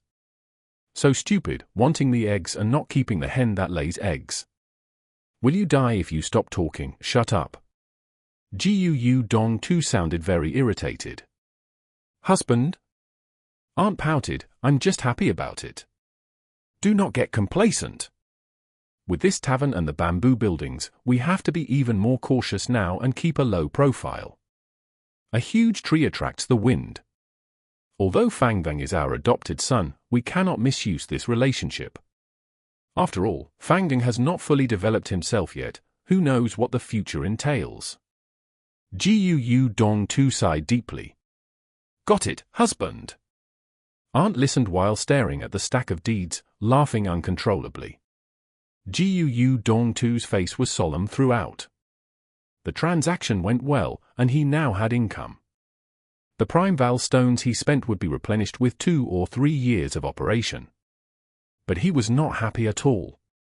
His mind was full of Fang Yuan's silhouette. For a relic GU, Fang Yuan unhesitantly sold the assets. This was akin to giving up the comfortable life ahead. Gu Dong Tu placed himself in Fang Yuan's shoes and thought, would I be able to do this? Even if he did not like Fang Yuan, filled with hatred and disgust, at this moment he could not help but exclaim in his heart, able to give up and abandon his future comforts just like that, what great resolve he has. Chapter 113. Keeping quiet and earning a fortune. The competition is really fierce. Who knows who the final winner will be? I have been standing here for just 15 minutes and have already seen over 10 GU masters putting quotes in the counter. Ah, this is a game for the rich. People like us don't even qualify to compete. In the second floor of the treehouse, GU masters were surrounding the central counter, discussing and sighing. As night approached, the competition for the red steel relic GU had reached its peak. Many rank 2 GU masters who were observing in the dark started putting their quotes in this final hour. Some GU masters even made several bids. The final winner for this struggle should be either Mo Yang or Kai Shan, someone guessed. That's possible. Mo Yang and Kai Shan are both at rank 2 upper stage. With this relic GU, they can advance to peak stage and be at the same level as Qing Shu. In recent years, GUU Qing Shu has been hanging over their heads. I don't believe these two don't have any thoughts about it. We can't say for sure. It is not only us rank 2 GU masters, there are even some rank 3 elders who have made bids. Just this morning, someone saw Lord Yao Ji casting her bid. Right, I also heard that. Lord Yao Ji's granddaughter Guu Yao Lo is taking part in the coming awakening ceremony. Lord Yao Ji should be preparing ahead and paving the way for her granddaughter. Ah, how good would it be if I had such a doting senior? Fang Yuan was among the crowd, his gaze tranquil as he listened to the discussions. No one had mentioned his name. In the people's eyes, Fang Yuan was only a lucky kid who had just inherited the family assets. In their minds, Fang Yuan was still not at the level of people like Kai Shan, Mo Yang, and Qing Shu. Great! The less attention on me, the more smoothly can I get this red steel relic GU. But with these repeated purchases, I should have attracted his attention. Fang Yuan was 99% sure of getting this relic GU. He began to think of another problem. If the following events develop according to his expectations, then there would be a perfect ending to his several days of effort. The leaves and branches on the counter suddenly grew and wrapped firmly around the relic GU. The green leaves blocked the people's sight, and when these leaves again unfolded, the red steel relic GU was not there anymore and was replaced by a revert GU. The revert GU looked like a flat, oval, palm-sized stone. Its surface was slightly bulging and smooth, forming an eye pattern. The base of the stone was flat and felt rough to the touch. The stone was black, whereas the eye's pattern was covered with white lines. About every 2 seconds, the eye would blink once and the white lines that portrayed the eyeball would swivel, giving the feeling that this stone was rolling its eyes. Revert GU had a special function. It decomposed rank 2 GU worm to rank 1. For example, if the revert GU was used on Fang Yuan's white jade GU, the white jade GU would again change back to white boar GU and jade skin GU. This process was called reverse refining. Fang Yuan glanced at it and immediately lost his interest. He didn't need the revert GU. The surrounding GU masters began arguing. Revert GU couldn't become everyone's focal point like the red steel relic GU. Everyone was very curious on who the red steel relic GU went to. Some people looked for the floor's caravan GU master and some people waited at the main desk. The crowd slowly thinned out, but Fang Yuan didn't move away. Young Master Fang Yuan, please come to the 3rd floor. Our Lord Jofu would like to have a chat with you. A voice suddenly entered Fang Yuan's ears. Fang Yuan wasn't surprised. There were many types of secret sound transmission GU worms in this world. He followed the directions given by the voice and walked to a wall in the 3rd floor. Branches and leaves stacked together and covered the wooden wall. The branches and leaves automatically parted to the sides and revealed a concealed door. Fang Yuan pushed open the door and saw an exquisite whirling staircase that moved up. He walked along the stairs and came to a small study room. In the study room, Jiaofu was handling some accounts, his hand writing away speedily. He raised his head when he heard Fang Yuan's footsteps, revealing the scar on his face. He gave a gentle smile. "We meet again, little brother Fang Yuan. Respects to Lord Jiaofu." Fang Yuan clasped his hands and saluted. "Come, sit here." Jiaofu pointed at a nearest desk. After Fang Yuan sat, his left hand pushed a bamboo paper on the desk towards Fang Yuan. Fang Yuan took a glance and immediately recognized that this bamboo paper held all his quotes that he had made in the recent days. Under every quote was his signature. He was inwardly happy, it had gone according to his expectations. But on the surface, he wore a doubtful expression as he asked, "I am not sure what Lord Jiaofu wants to show me." Jiaofu's smile slightly decreased, his eyes flashing as he looked at Fang Yuan. "These are your quotes you made along with the quote you gave for the red steel relic GU. I will be honest, I am amazed at your business talent. Do you know, every one of your bids was very close to the final sale price. Although you only succeeded in buying a black boar GU, a liquor worm and the red steel relic GU, your quotes for other GU worms only lacked by 10 or so Primeval stones. Brother, do you have any interest in working for me?" Jiaofu tried to recruit Fang Yuan. "Here it comes." Fang Yuan laughed inwardly. He had repeatedly made bids these days and had intentionally lost on most of them, his bids differing from the final price by only 10 or so Primeval stones. He had only successfully won black boar GU, liquor worm and red steel relic GU. And just like he wished, Jiaofu was interested in the business talent he showed and took the initiative to recruit him. However, in fact if Fang Yuan wished so, he had almost full guarantee of being able to purchase all the GU worms. This?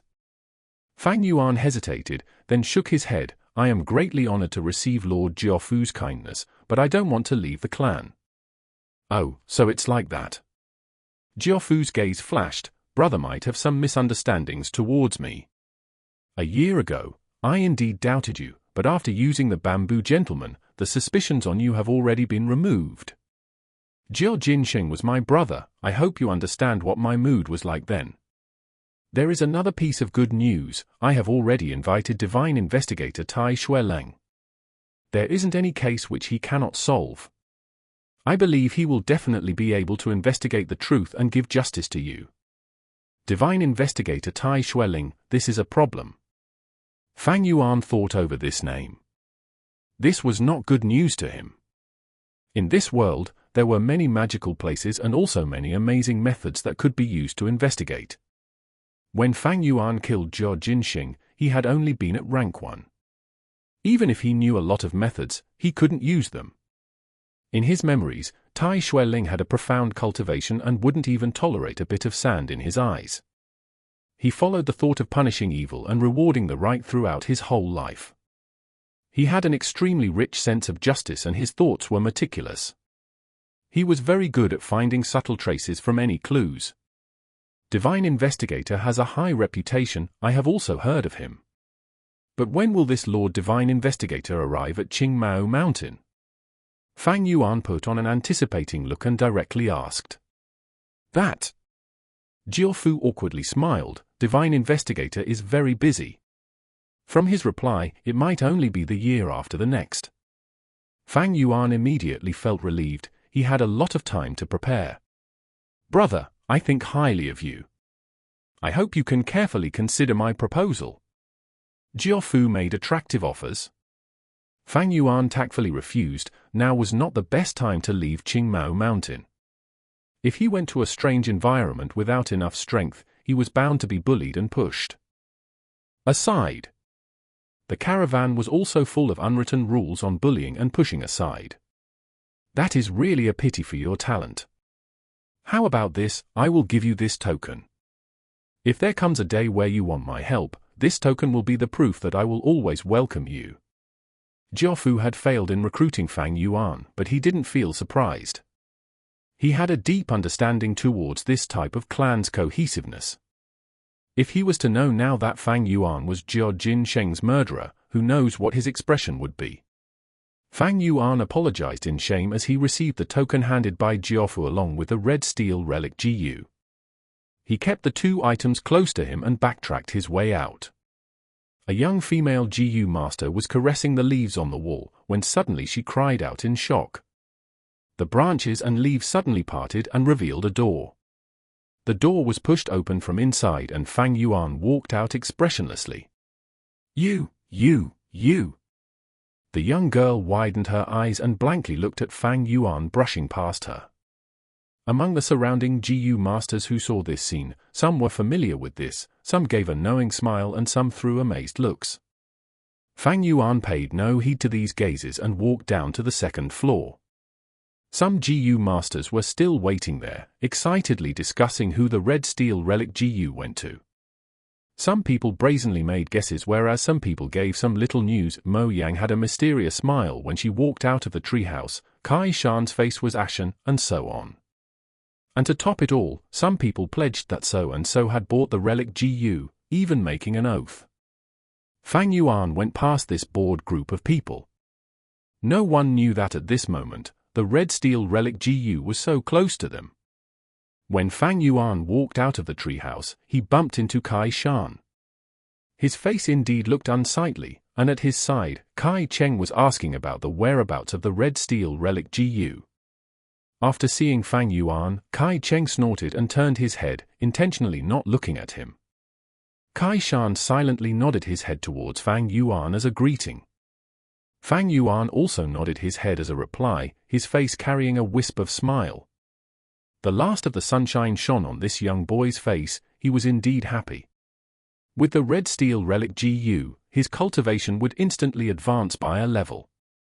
A year ago, Fang Yuan wanted to build a friendship with Jiao Sheng and rely on him to take part in the future large-scale GU fighting competition, reaping benefits in that period of upheaval. Unfortunately, life was unpredictable. The final outcome made Fang Yuan not know whether to laugh or cry. Unexpectedly, he ended up killing Jiao Sheng with his own hands. No matter. Without Jiao Sheng, relying on Jiaofu also worked. This token was equivalent to the admission ticket to the future large-scale GU fighting competition.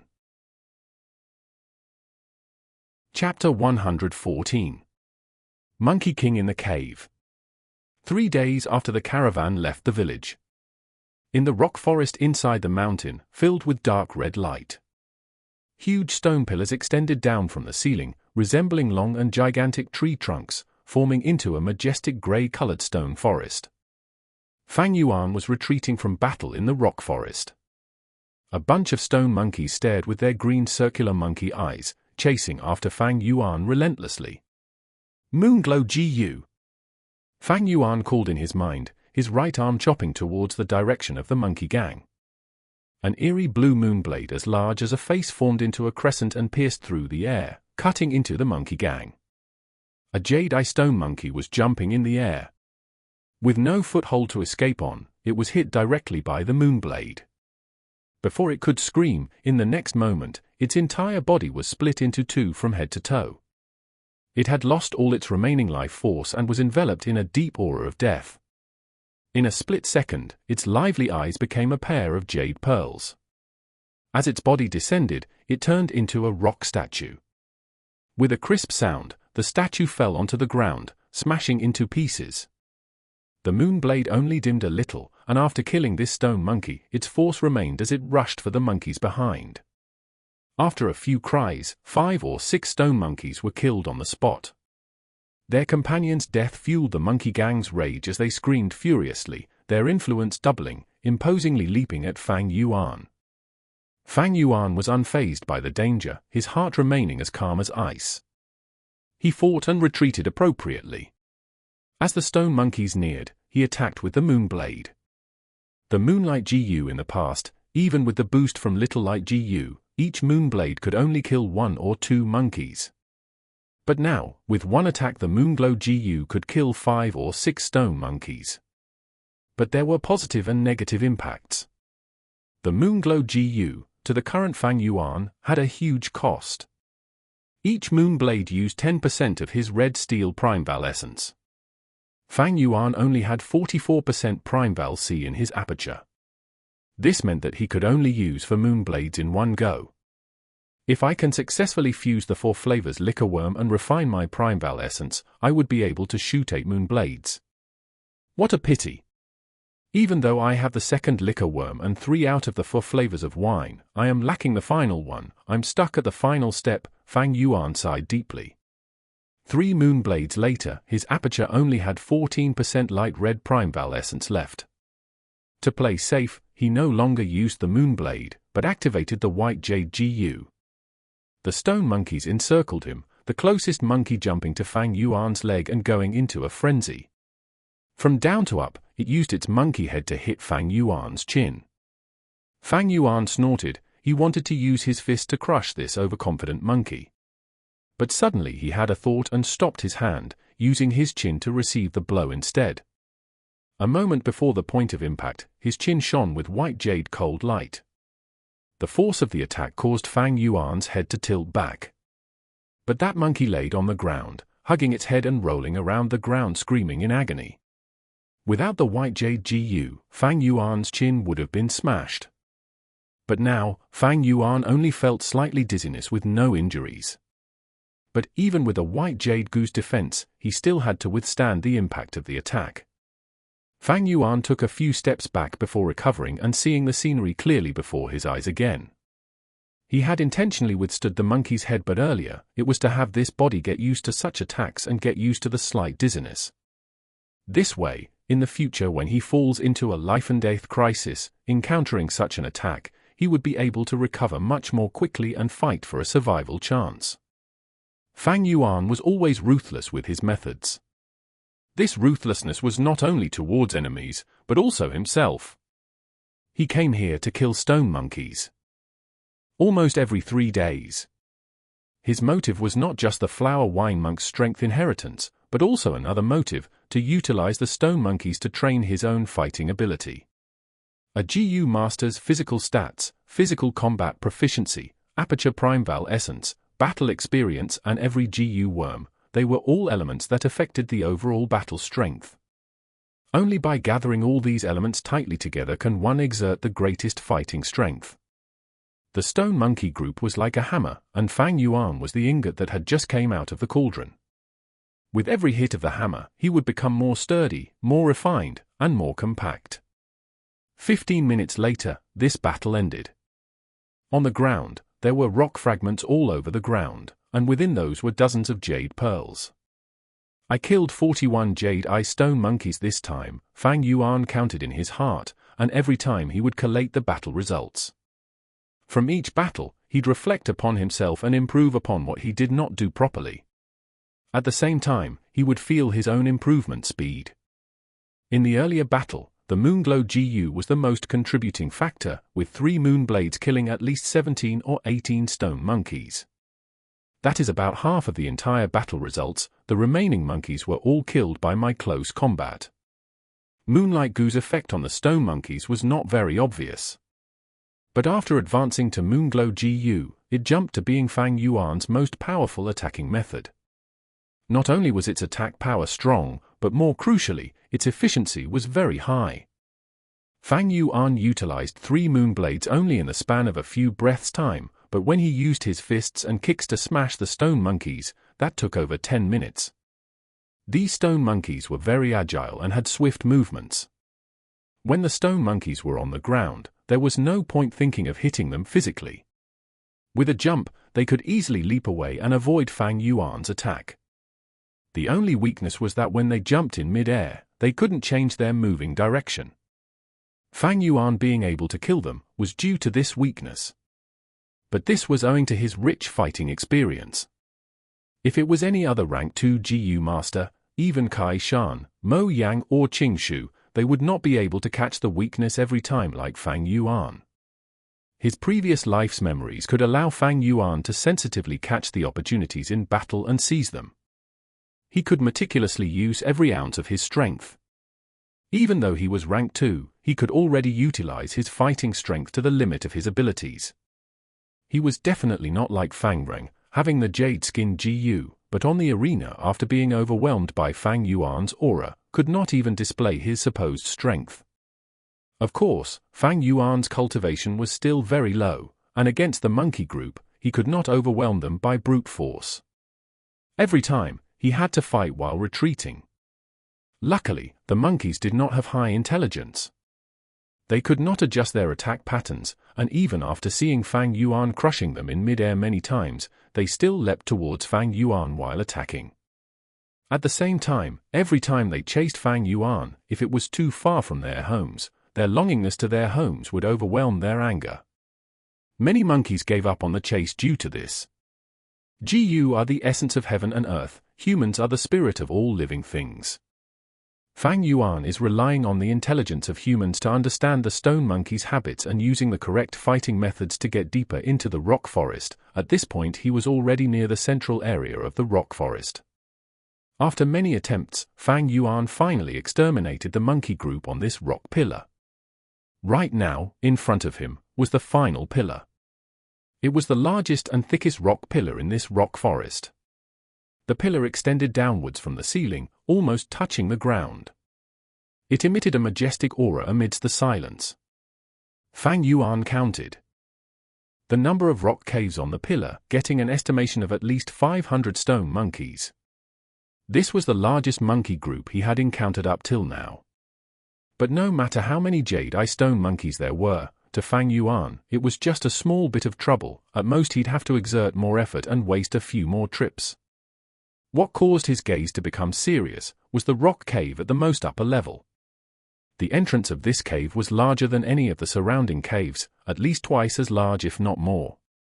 And below it, the caves were tightly cluttered together, forming and resembling a position where they were worshipping and revering. It seems that there is a monkey king in this rock cave. Fang Yuan frowned. This was where the problem lay. As long as a beast group is large, there would be a beast king created. There was a wild boar king in the wild boar group. Obviously there would also be a monkey king in the monkey group. The threat of a beast king was multiple times higher than a normal wild beast. The reason was that their bodies had 1 or 2 Gu worms inside. These Gu had a mutual partnership with the beast kings, and once the beast king is attacked, they would come out and assist. This jade-eye stone monkey king should not be very strong, at least weaker than the wild boar king. Otherwise, the surrounding monkey groups would have been under his control already. Fang Yuan, using his experiences, gauged the monkey king's strength. Normally, the bigger the beast group, the stronger the beast king. Weaker beast kings did not have the ability to rule over a large number of its kind. According to the beast group size and classifying of the beast kings, from low to high, they could be classified as 100 beast king, 1000 beast king, and myriad beast king. The wild boar king that sickly snakes group hunted was 1000 beast king. It ruled over 1000 wild boars. The stone monkey king before Fang Yuan was 100 beast king. It only had several hundred stone monkeys under its rule. The culprit behind the wolf tide, the lightning crown wolf, was a myriad beast king. Every single lightning crown wolf ruled over at least 10,000 lightning wolves. The difference in ability between the 3 beast kings were huge. 1000 beast kings needed 3 teams to cooperate together to be able to barely kill it. The sickly snake group was able to deal with the wild boar king, mostly due to it being injured beforehand. A myriad beast king required the clan elders and clan leader to work together to be able to go against it head-on. As for 100 beast king, a regular 5-man group would be able to handle it. But for Fang Yuan, who wanted to deal with this monkey king, he could not borrow outside strength, and could only rely on his own power. Rank 2 initial stage Primeval essence is ineffective here. It seems it is time to use the red steel relic Gu. Fang Yuan eyed the rock cave deeply, then left the second secret room and closed the rock door. If what stands in his way is 1000 beast king like the wild boar king, Fang Yuan would retreat without thinking. But if it is only 100 beast king, if Fang Yuan had rank 2 middle stage cultivation, he could give it a shot. Of course, the results could go either way. Even with middle stage cultivation, he still had roughly 75% chance of failure, his chances of success not even hitting 30%. Chapter 115. Advancing to middle stage. The translucent light membrane, faint red Primeval sea and the surging waves. On the sea surface, 2 fat white liquor worms were absorbing the water. In the air above the sea, a black ladybug like black boar Gu was shaking its wings and hovering around the red steel relic Gu. The pebble-like white jade Gu had sunk to the depths of the sea and was motionless. Spring-autumn cicada had concealed itself. It was in a deep slumber to recuperate. It is time. Fang Yuan willed, the sea waves paused, and a portion of Primeval essence surged up and poured towards the red steel relic Gu. The red steel relic GU immediately shook and flew up, giving off bursts of red rays of light. It was like the slowly rising sun, its rays of light shining upon the aperture wall. The rays of light were as hot as fire and as dazzling as a sword. The black boar GU was soon unable to bear it and fell down to the Primeval Sea. The two liquor worms also sunk down to the depths of the Primeval Sea. White jade GU was flashing inside the sea. For Fang Yuan to advance to rank 2 middle stage with normal methods, he could only use the method of grinding, using his light red Primeval essence to cleanse the light membrane aperture wall. But now red steel relic GU gave off majestic red light which replaced the light red Primeval essence and poured directly into the aperture wall, giving astonishing results. Fang Yuan could see the whole light membrane thickening at an astonishing pace. The light on the light membrane condensed into streams of light, gradually changing to a water membrane. The white shimmering rays flowed continuously, becoming clear one moment and dark in the next. Right now, Fang Yuan had advanced to middle stage. However, the relic GU was still bursting with red rays of light. The rays of light filled the whole aperture, it replaced the Primeval essence and continuously injected its essence and foundation into Fang Yuan's aperture. The water membrane accepted it all and the shimmering rays of light on it was like water as it flowed freely. This continued on for about 15 minutes. Red steel relic GU had thoroughly exhausted all its energy, its body turned transparent and disappeared in the red light. The penetrating red rays of light also suddenly dissipated with its disappearance. The aperture recovered its tranquility once again. However, the water membrane had become much thicker. Using the red steel relic GU had saved Fang Yuan from wasting a lot of time and effort. A thread of scarlet red Primeval essence appeared in the Primeval Sea. This was the rank 2 middle stage Primeval essence. It was more condensed than the light red initial stage Primeval essence. It sank to the depths of the Primeval Sea and lingered around the white jade GU. A red steel relic GU could directly strengthen the foundation of the aperture. To a GU master, this meant advancing by a small realm. This type of GU worm was naturally better if used early. To a GU master, higher cultivation meant stronger fighting force, better survival rate, more mission completions and also more Primeval stones earnings. It had a great influence on every aspect. After reaching the middle stage, Fang Yuan took several Primeval stones and started recovering his Primeval essence. He stopped only after the 44% Primeval Sea in his aperture had completely filled with middle-stage scarlet Primeval essence.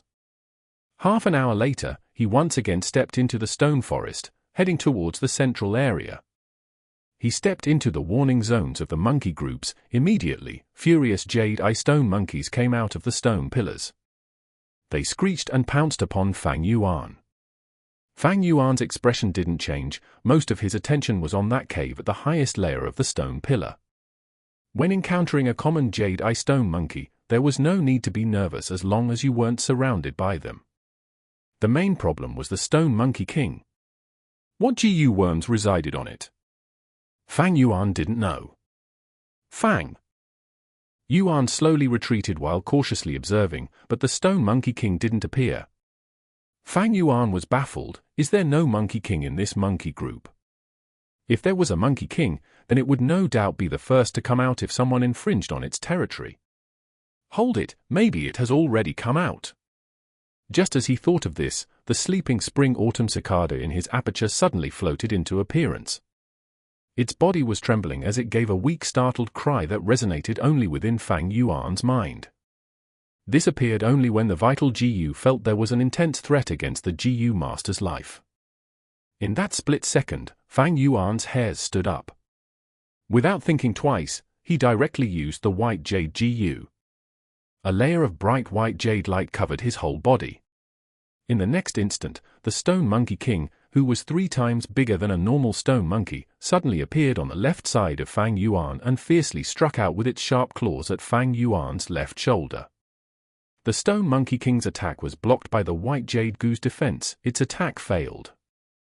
In the instant Fang Yuan received this attack, the white jade GU in his aperture suddenly lit up and consumed 5% of the scarlet Primeval essence. If it was when Fang Yuan was at the initial stage, 10% of light red Primeval essence would have been used up. From this, one could see how sinister and vicious the Stone Monkey King's sneak attack was. Despite Fang Yuan having a calm character, he couldn't help breaking out in cold sweat at this moment. If it were not for him sharpening himself these days and polishing his condition to a peak combat state, he might have really been hit by the Stone Monkey King's attack. Had his reaction been just a bit late, his left shoulder would have become crippled and unusable. Fang Yuan would then end up miserable just like Gu Mancha not long ago. There is actually a wild concealing type Gu worm residing in this Stone Monkey King. Fang Yuan hurriedly retreated. He had no way to detect a concealing Gu worm and ended up in disadvantage all of a sudden. The Stone Monkey King seemed to be more cunning than normal stone monkeys. After its attack missed, it again hid itself away. This undoubtedly was a huge mental pressure on Fang Yuan. He used the white jade Gu to form a defense around his whole body. Such a method used Primeval essence every moment, and it was impossible for him to maintain this defense. Even when he had fought with the Stone Monkey troops before, he would only use the white jade Gu at the crucial moment. If he continued to maintain this state, then his Primeval essence would completely dissipate not long after. Over 500 stone monkeys encircled Fang Yuan aggressively. Fang Yuan used his greatest speed to retreat and pull some distance. Some stone monkeys' momentum became weaker, whereas some stomped on the ground and began to head back to their homes. Chirp! Right at this moment, the Jade Eye Stone Monkey King appeared and commanded in a loud voice. Chirp, chirp! The stone monkey groups immediately responded, their confusion and hesitation disappeared and again started their chase after Fang Yuan. Over 500 Jade Eye Stone monkeys were persistently chasing after him, but Fang Yuan didn't panic, his lips revealing a cold smile on the contrary. This accident was already in his expectations. He had chosen the easiest route towards the central area of the stone forest, opening up a passage. In the surroundings of the passage were large numbers of stone monkey groups. Fang Yuan was very familiar with this passage. However, with the low intelligence of these stone monkeys, how could they know? Under the supervision of the Stone Monkey King, they stormed through the stone forest, infringing on other monkey groups' warning zones and resulting in counterattacks from the other monkey groups. The stone forest was in a great chaos. Countless Jade Eye Stone monkeys stood at their place, starting a massacre to defend their homes. In 10 or more years, the Stone Monkey King might even advance to become 1,000 Beast King and completely unify this stone forest. But now, it was only 100 Beast King and didn't have the ability to control so many stone monkeys. The different groups of stone monkeys fell into a chaotic battle with each other. For a moment, all Fang Yuan could hear was the screeching and screaming sounds of the stone monkeys. Those 500 stone monkeys that were chasing him were quickly entangled with the other stone monkey groups. But the Stone Monkey King still persisted on chasing after Fang Yuan. Fang Yuan was attacking and retreating. In this period of time, he suffered many sneak attacks from the Stone Monkey King, and every attack would consume great amounts of his Primeval essence. Luckily, he had advanced to middle stage before this. Otherwise, with the initial stage Primeval essence, he wouldn't have been to handle this consumption. Fang Yuan landed in absolute disadvantage. He had not found any weakness in the Stone Monkey King. The only chance to attack lay in the moment the Stone Monkey King was about to attack. But even if Fang Yuan was able to react, he had no time to even make an attacking movement. The Stone Monkey King possessed a concealment-type Gu worm and firmly held the initiative. It could attack Fang Yuan whenever it wanted to attack. Even if Fang Yuan injured it, it could use the concealment-type Gu worm to safely escape. It was in an invincible position. Without a stealth removal Gu worm, the probability to win this battle is extremely low.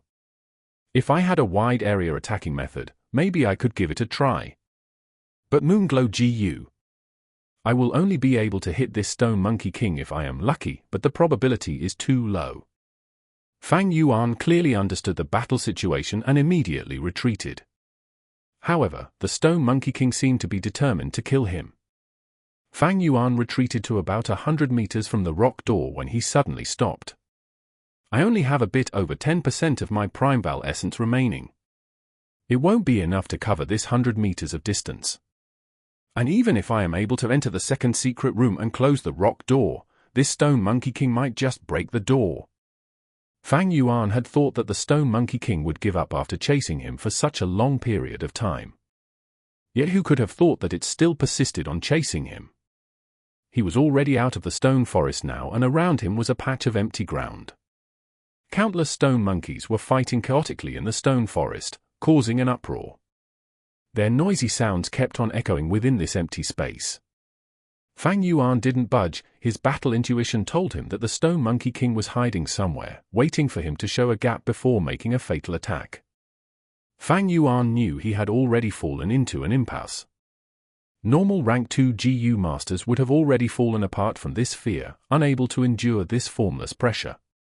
This situation was also within his expectations, though its probability was very low. According to logic, the stone monkey king should also possess the stone monkey's habits and be reluctant to leave its home. But for some reason, this stone monkey king was hell-bent on chasing and killing Fang Yuan. If you choose to take a risk, you need to be willing to risk your life. Fang Yuan's eyes flashed with a cold light. He then took off his upper garment. Chapter 116. Killing the Monkey King and Getting New GU.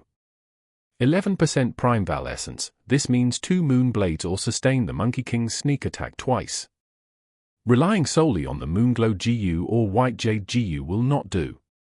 My only chance is the instant where the Monkey King attacks me. I have to grasp the opportunity and shoot the Moonblade, instantly killing it. Fang Yuan's thoughts sparked like flint, thinking of the most optimum strategy.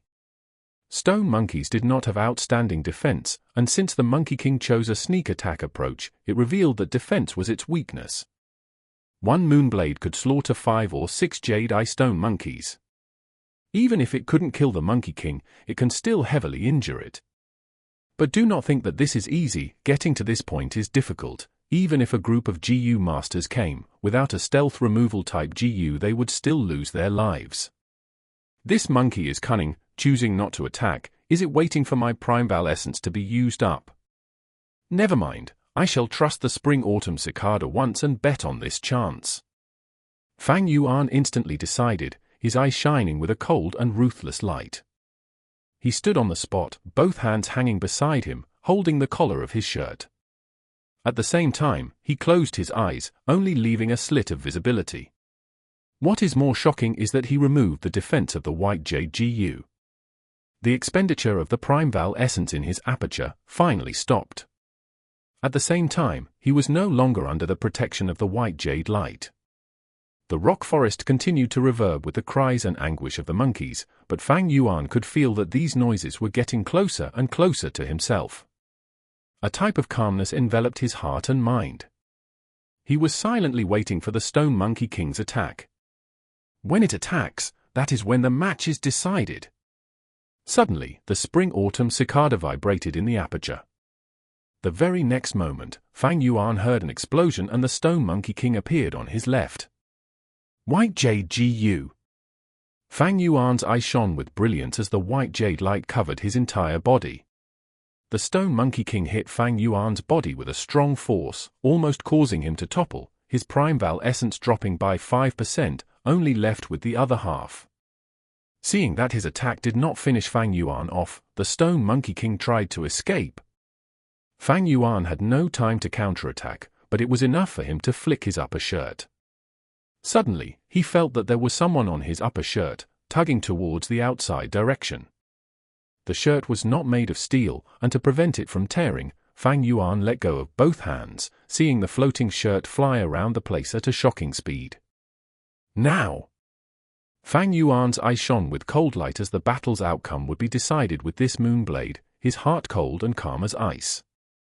The Monkey King was after all a wild beast, and after having its face covered by a shirt, it flew into a panic. It emitted a shrill scream, calling its stone monkeys to help. At the same time the shirt continued to move around, changing directions and going all over the place. An eerie blue Moonblade flew out and hit the Stone Monkey King. The Monkey King cried in pain as its camouflage was exposed. Its appearance was the same as a normal stone monkey, but its body size was 3 times bigger, and at the same time its eyes shone with a bloody red light. A long and deep wound stretched from its chest to its left leg, blood continuing to pour from it. Although not dead, it had already suffered a heavy injury, and the aura of death permeated its entire body. It covered its wound in shock, going invisible again. Fang Yuan's upper shirt was cut open by his moonblade, falling onto the ground. But the blood traces exposed the Monkey King, and it hurriedly retreated, no longer having the idea of killing Fang Yuan. With such a grave injury, if it did not deal with it, it would lose its life. At this time, Fang Yuan also retreated to the rock door. After activating the Moonblade, his aperture only had a little bit of Primeval essence left, and his battle strength dropped drastically. Although it looked like a draw, Fang Yuan had won. The Monkey King's injury could not be recovered shortly. The more blood it lost, the weaker it felt. But Fang Yuan could use the Primeval stones to recover his Primeval essence and recover his battle strength. Even without a stealth removal type GU, nor a wide area attack method, with his rich fighting experience and the will of steel in the face of danger, Fang Yuan could beat the strong in a weaker state. Monkey, fox, Bai, 1. These wild beasts have extraordinary intelligence compared to ordinary wild beasts, and are more cunning. Because of this, they lack the wild courage and often retreat while injured. If it were a wild boar or bull, they would go into a frenzy while injured. This Monkey King seems to only have one GU worm. Although the GU worm could grant stealth, it cannot hide blood traces, and if my guess is correct, it should be the rank 1 stealth rock GU. Fang Yuan pondered in his heart, and relying on his memories, the Monkey King had no more secrets in front of him. The results has been decided. Fang Yuan returned to the rock room, closing the door and replenishing his Primeval essence. A moment later, his Primeval essence went back to its peak state, and Fang Yuan opened the rock door, being in the rock forest once again. The rock forest was still a mess, but better than before. After this chaos, the entire rock forest's forces will be reset. The stone monkeys will relocate and regroup, and the roaming and isolated stone monkeys form into new monkey gangs. The path that I painstakingly created would thus vanish. Fang Yuan's heart sank. He needed to kill the Stone Monkey King before this path is completely gone. If not, opening this path would expend much of his time again, and by the time he got to the center again, the Monkey King would have completely healed. He shall chase after and annihilate lingering enemies with bravery, rather than be easily contented with fame and compliments like Xiong Yu, too. Fang Yuan trailed along the open path, invading the rock forest. The stone monkeys who appeared in his way were all exterminated. 15 minutes later, he appeared at the central pillar once again. The Stone Monkey King laid on the ground. It had turned into a statue and was already dead. A jade-eye stone monkey was stepping on its corpse, screaming about. Replacing the title of king, with the death of the former king, a new king takes its place. Regardless of the beast group or human society, this was the cruel elimination system. Saved some effort of mine. Fang Yuan slowly got closer. At this moment, a GU worm slowly floated from the corpse of the Stone Monkey King, flying towards the new king. Fang Yuan shot out a moonblade just in time, chasing away the new Stone Monkey King, then walking up and grabbing the GU worm. This GU looked ordinary, like a grey rock, with an uneven surface that was not even squarish nor spherical. If this GU was thrown on the road, no one would notice it based on appearance. But in reality, it was the essence of a rock, a natural GU nurtured by Mother Nature. It seemed like an inanimate object, a rock. But in fact, it was the real deal, a living being with its own consciousness and thought. As Fang Yuan predicted, it was the stealth rock GU. Grabbed by Fang Yuan, it desperately struggled, trying to be free of his demonic grasp. Fang Yuan called in his mind, and the spring-autumn cicada appeared in his aperture, leaking a trace of its aura. The stealth rock GU instantly went dead, not daring to struggle, like a mouse meeting a cat. Fang Yuan's red Primeval essence activated and instantly refined it. The stealth rock GU was kept in the aperture and sunk to the bottom of the Primeval sea, side by side with the white jade GU. The stone monkey watched helplessly at the side, and on seeing Fang Yuan keep the stealth rock GU into his body, it frantically jumped about, screaming incoherently. It had just gotten the new position, so not many monkeys obeyed it. With another moonblade, Fang Yuan took a few more monkey lives. Those that gathered around their new king instantly dispersed. The new stone monkey king gnawed its teeth at Fang Yuan. Scram! Fang Yuan stared at it, saying a word, with his expression cold as ice. The monkey king shuddered, feeling the intense killing intent from Fang Yuan. It stared at Fang Yuan blankly before gulping and turning around to escape, showing its superior intelligence compared to wild beasts. Fang Yuan chased these stone monkeys away and ignored them, getting to the bottom of the rock pillar as soon as he could. As he got close, he found a cave below the rock pillar. The cave was not big, and some rock stairs extended downwards into the darkness. Fang Yuan had no investigative GU worm, so he could not tell what was down there. With the situation unclear, Fang Yuan did not enter the cavern and walk down the stairs. He had barged his way in earlier, and his body condition was not at its prime. Furthermore, the chaos in the rock forest was disappearing and was stabilizing. He had spent much effort and time to open the path, but many stone monkeys were starting to reside in the pillars along the way. Haste brings no success. Now that I have found the inheritance clue, I have achieved my goal. It is time to return. Fang Yuan controlled the urge to investigate, and returned via the same route. On the way, the pressure intensified, but eventually, he endured the pressure as he was chased by hundreds of monkeys, tragically rushing out of the rock forest. Time passed quickly, and summer replaced spring. Unknowingly, it was the scorching summer again already. Fang Yuan spent every second of his time cultivating diligently. Using the red steel relic GU, he instantly caught up to Fang Zheng's cultivating speed. He did not have a special GU that could hide his middle stage aura. After killing the Monkey King and obtaining the stealth rock GU, a day later, his cultivation level was exposed. The Clansmen only knew then that he was the one who obtained the red steel relic GU. It was actually Fang Yuan. At the same time, he intentionally revealed the black boar GU. Fang Yuan sold such a huge amount of assets to get the black boar GU and red steel relic GU. Many people could not understand his thoughts, calling him a fool, dumbass, maniac, and short-sighted, as they became his new nicknames. With a rise in attention, Fang Yuan had to reduce the number of times he ventured into the flower wine monk's inheritance. He continued to nurture his aperture as he steadily moved towards rank 2 upper stage, while collecting the ingredients to fuse the liquor worm as well as the stealth rock GU. At the same time, he used the vitality leaf to earn Primeval stones, sustaining his cultivation.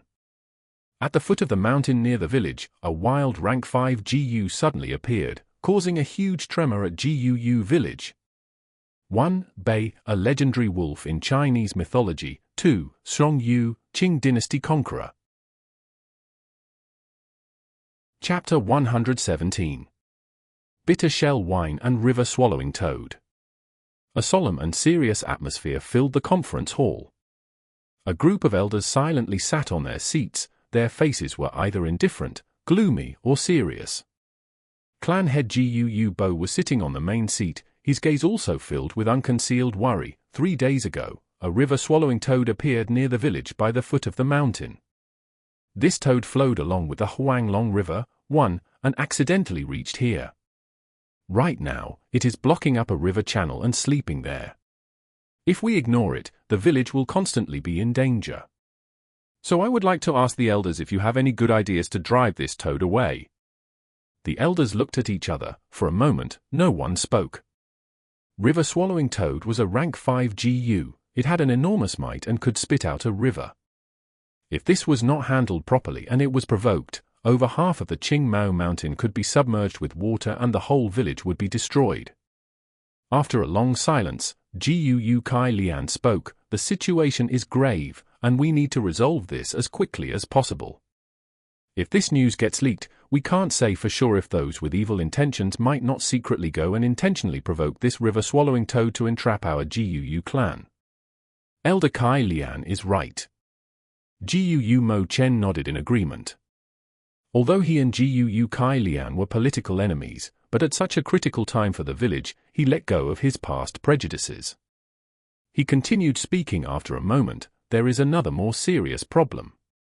If the river-swallowing toad floods the Qingmao mountain, the wolf lairs will be submerged, and for their survival, the wolf hordes will move up the mountain. At that time, the wolf tide will break out before its time. And we will have to fight with countless wild beasts to fight for the space at the top. The elder's complexion turned pale when they heard this. Gu Bo spoke with heavy tone. Everyone, don't forget the foundation of our village. The first-generation ancestor set up the village in this place because of the underground spirit spring. If Qingmao Mountain gets flooded, this spirit spring might also be destroyed. Sai, even if we withstand the beast tides and survive at the mountaintop. After the flood subsides, the spirit spring will have disappeared, many beasts will have died, our surroundings will turn to a wasteland, and we will be lacking cultivation resources. If we are to die, then why not ask help from Qing and Bai villages? We are 3 boats tied with 1 rope, I don't believe they won't help. The elders whispered to one another with panic hidden inside. Some had already started thinking of asking for reinforcements. It is too premature to ask for help now. Gu Bo shook his head and denied this idea immediately. It is not the most challenging period now. When the first-generation ancestor had just established the village, a rank 5 blood river python attacked the village, but the first-generation clan head killed it. Compared to the blood river python, the river-swallowing toad is just so much more adorable. It has a warm temperament and is harmless to ordinary people. Only if it senses the aura of other Gu will it be alert. If it receives serious injuries, it will be angered and spit out a river. By chance, I heard the previous clan head talk of a rumor about the river-swallowing toad. Gu Bo's composed and calm voice resounded within the conference hall. The group of elders listened attentively, their nervous and panicked expressions eased up. He is really worthy of being the clan head. He calmed their hearts with just his words. Gu Yao Ji sensed the change in the atmosphere. She gave a profound look at Gu Bo and praised him inwardly. If we follow what clan head said just now, chasing away the river-swallowing toad wouldn't be a difficult thing, an elder spoke. We can't say that. Gu Bo shook his head. These are only rumors, I haven't personally seen it or even put it to use. The important thing is that we can't be careless. I suggest we first send a group of Gu masters to test it. Gu Kai Lian spoke. Then how about I send a member of my Kai family? If he can't do it, then no one among our clan might be able to do it. Everyone knew who Kai Lian was speaking of, and they approved of it one after another. Clan head Gu Bo smiled. Since it is so, then we shall just assign it to the Kai Shan group. It was early autumn, the weather was gradually turning cool. On a table by the window of the tavern, Fang Yuan was sitting alone, calmly tasting some wine. The tavern shopkeeper was standing beside him, bowing his head. Shopkeeper, is there progress on the matter regarding bitter shell wine that I asked you to look into a few days ago? Fang Yuan asked. Fang Yuan was lacking a bitter wine for the liquor worm fusion. However, bitter wines were difficult to find, and because of the matter regarding the red steel relic Gu, people had been focusing on him. Wherever he went, people would point him out. Thus, it was not easy to make inquiries of bitter wines. The disturbance had settled down only recently, and maybe because extreme sorrow turns into joy, Fang Yuan had accidentally found a clue regarding the bitter wine. The old shopkeeper promptly replied, "Young master, the bitter shell wine you wanted me to look into, someone had drunk it in Bai village.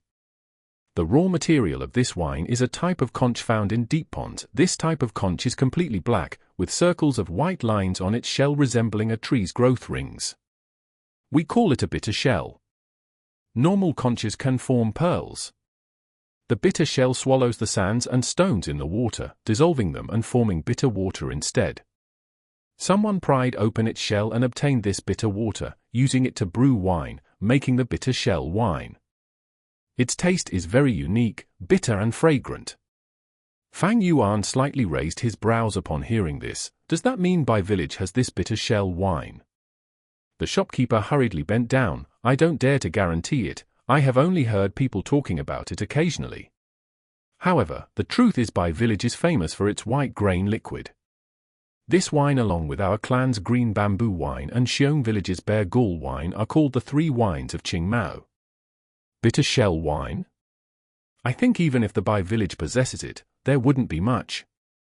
Even if there is little, I have to find it, Fang Yuan said in his mind. But this matter was troublesome. Bai village had been gradually showing signs of coming to emergence these years, starting to shake the Guu village's position as the overlord. If Fang Yuan wanted to enter the Bai village without permission, the patrolling Bai village's Gu masters might kill him before he even sees the village gate. Even if it was so, Fang Yuan still wanted to attempt it. After all, getting this bitter shell wine was more reasonable than the green Ari wine that was immeasurably far away.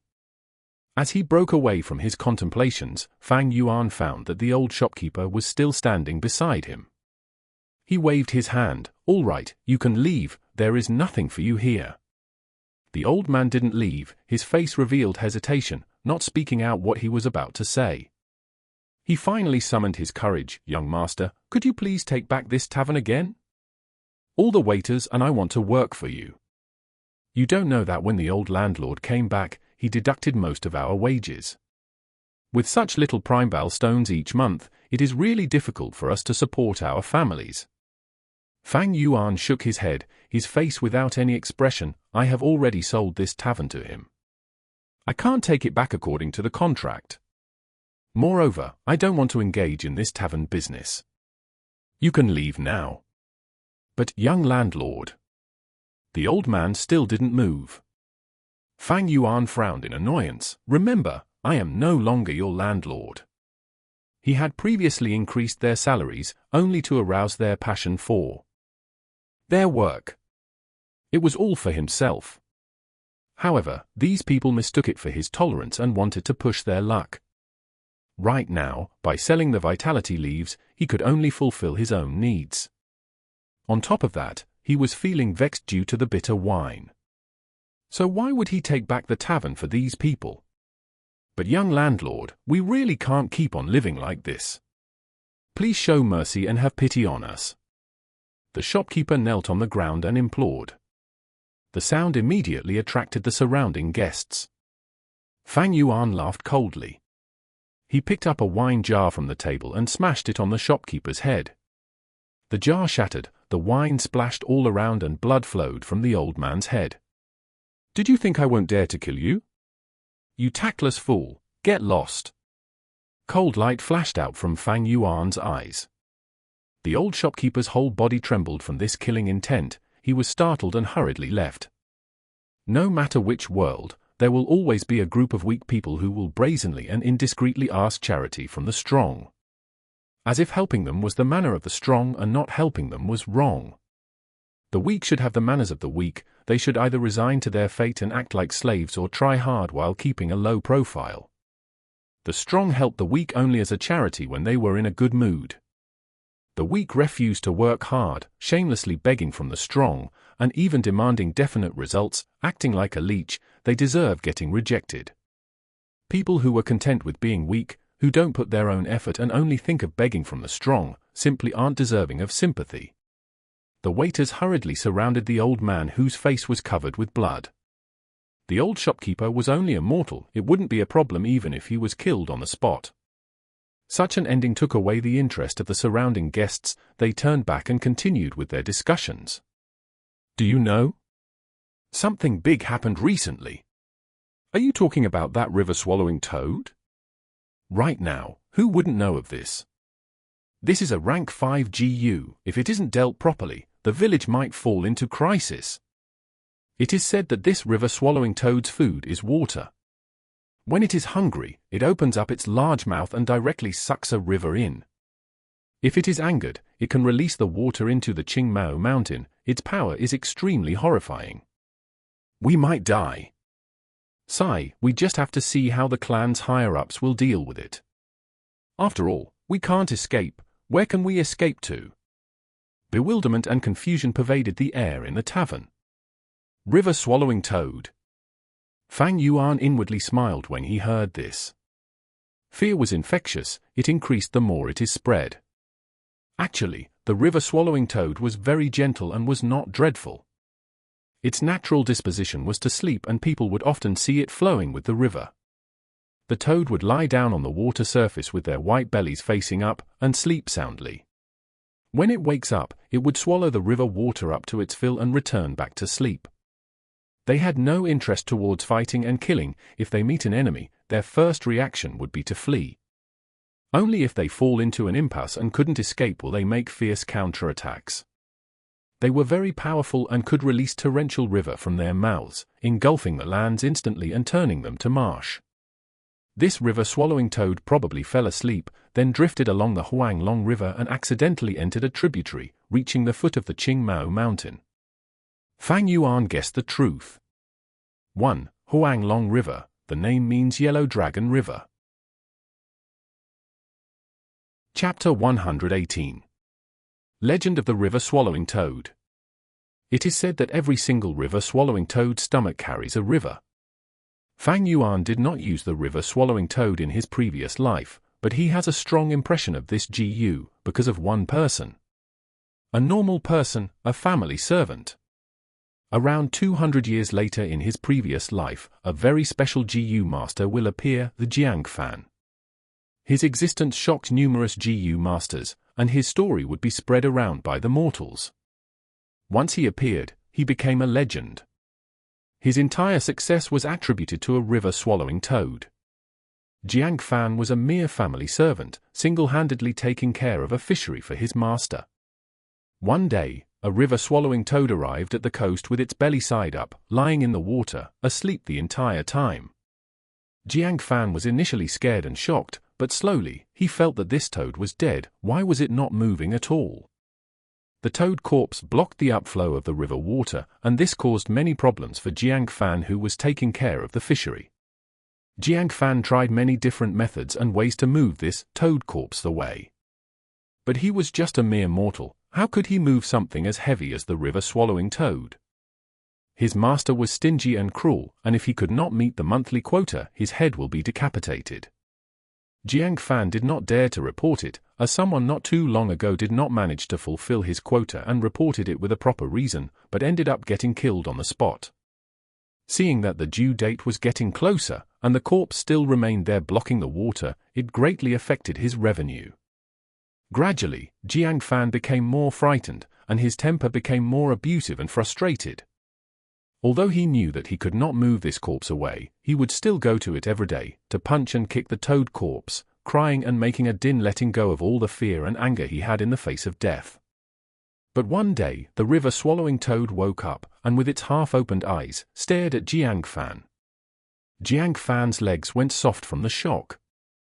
The river-swallowing toad was half asleep and half awake, but it still laid there like it was a corpse.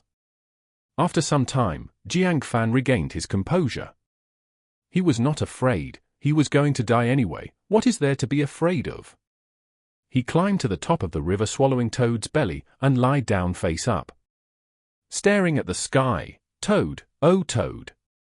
You are the same as me, with only one last breath left in you. You're about to die too, huh?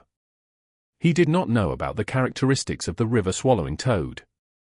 Looking at its half-dead state, he thought that it was going to die. After saying so, Jiang Fan's face flooded with tears. The river-swallowing toad squinted its eyes, listening to Jiang Fan's words while staring at the sky. For the next few days, he continued to lie on the river-swallowing toad's white and soft belly, crying while talking, complaining about the pain and the repressed feelings of a mortal. Finally, the deadline was here. The person in charge came down from the village to the fishery to collect the fish. Where could Jiang Fan find fish to meet the quota?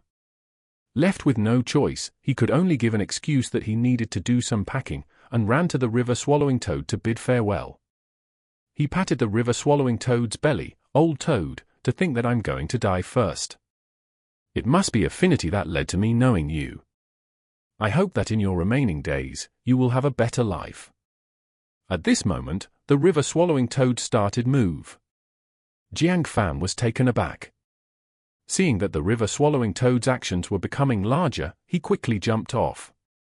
The river-swallowing toad turned around, with its belly side down and back facing upwards. It had fully woken up. Jiang Fan's body was drenched, and on having seen this scene he became angry and stomped his foot. "Old toad, oh old toad, so you can still move. Ah, you have caused my death. If you had moved a few days ago, I would not have to die." The river-swallowing toad ignored his words. It had just woken up and felt hungry. Half of its body was submerged into the water as it opened its mouth, starting to suck in the river water in order to sate its hunger. Seeing this, Jiang Fan was dumbfounded. He shockingly saw that the water level was receding, dropping at an observable pace, rapidly falling. Large amounts of river water were swallowed into the toad's belly, but its belly did not even expand a bit. It was almost like a bottomless hole. A moment later, the river-swallowing toad stopped its meal. The river water had already dropped to an extreme level, and the bedrock was exposed. If a person stood in the river, the water would only reach their knees. Jiang Fan stood at the coast, at a loss for words. The river-swallowing toad glanced at him and suddenly burped. Its stomach expanded and contracted, its mouth opening wide as it vomited out a large amount of seafood. Fish, prawn, turtle, crab, snails, eels, everything. The river-swallowing toad only ate water as its food, but did not consume these seafood, hence it vomited all of them out. At this point, it seems like it was raining seafood. In the blink of an eye, the seafood gathered into a mountain, and Jiang Fan, upon seeing this, was overwhelmingly exhilarated. He screamed loudly, "I'm saved, I'm saved. These seafood is enough for me to hand up for 3 months. Old toad, oh old toad, it is all thanks to you." He packaged those seafood, and quickly handed them to the person in charge. The person in charge was both shocked and suspicious. How could there be so much?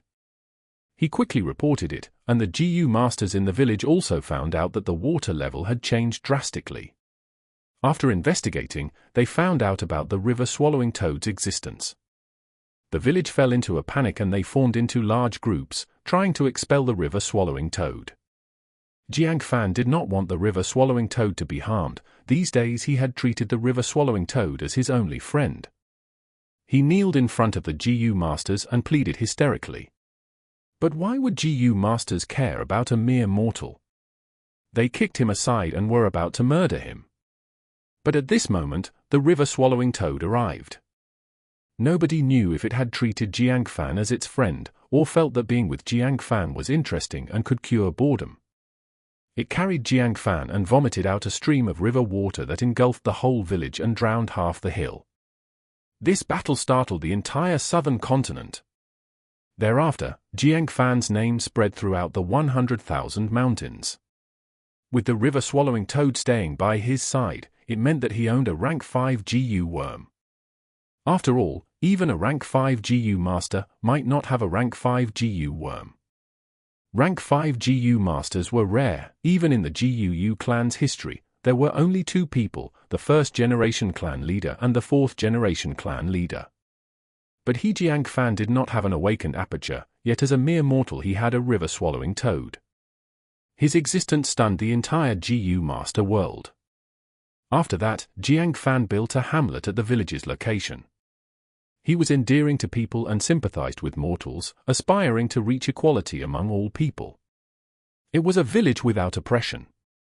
He became a flag, and the mortals in the surrounding villages came to him and wanted to depend on him. But eventually, he was still assassinated.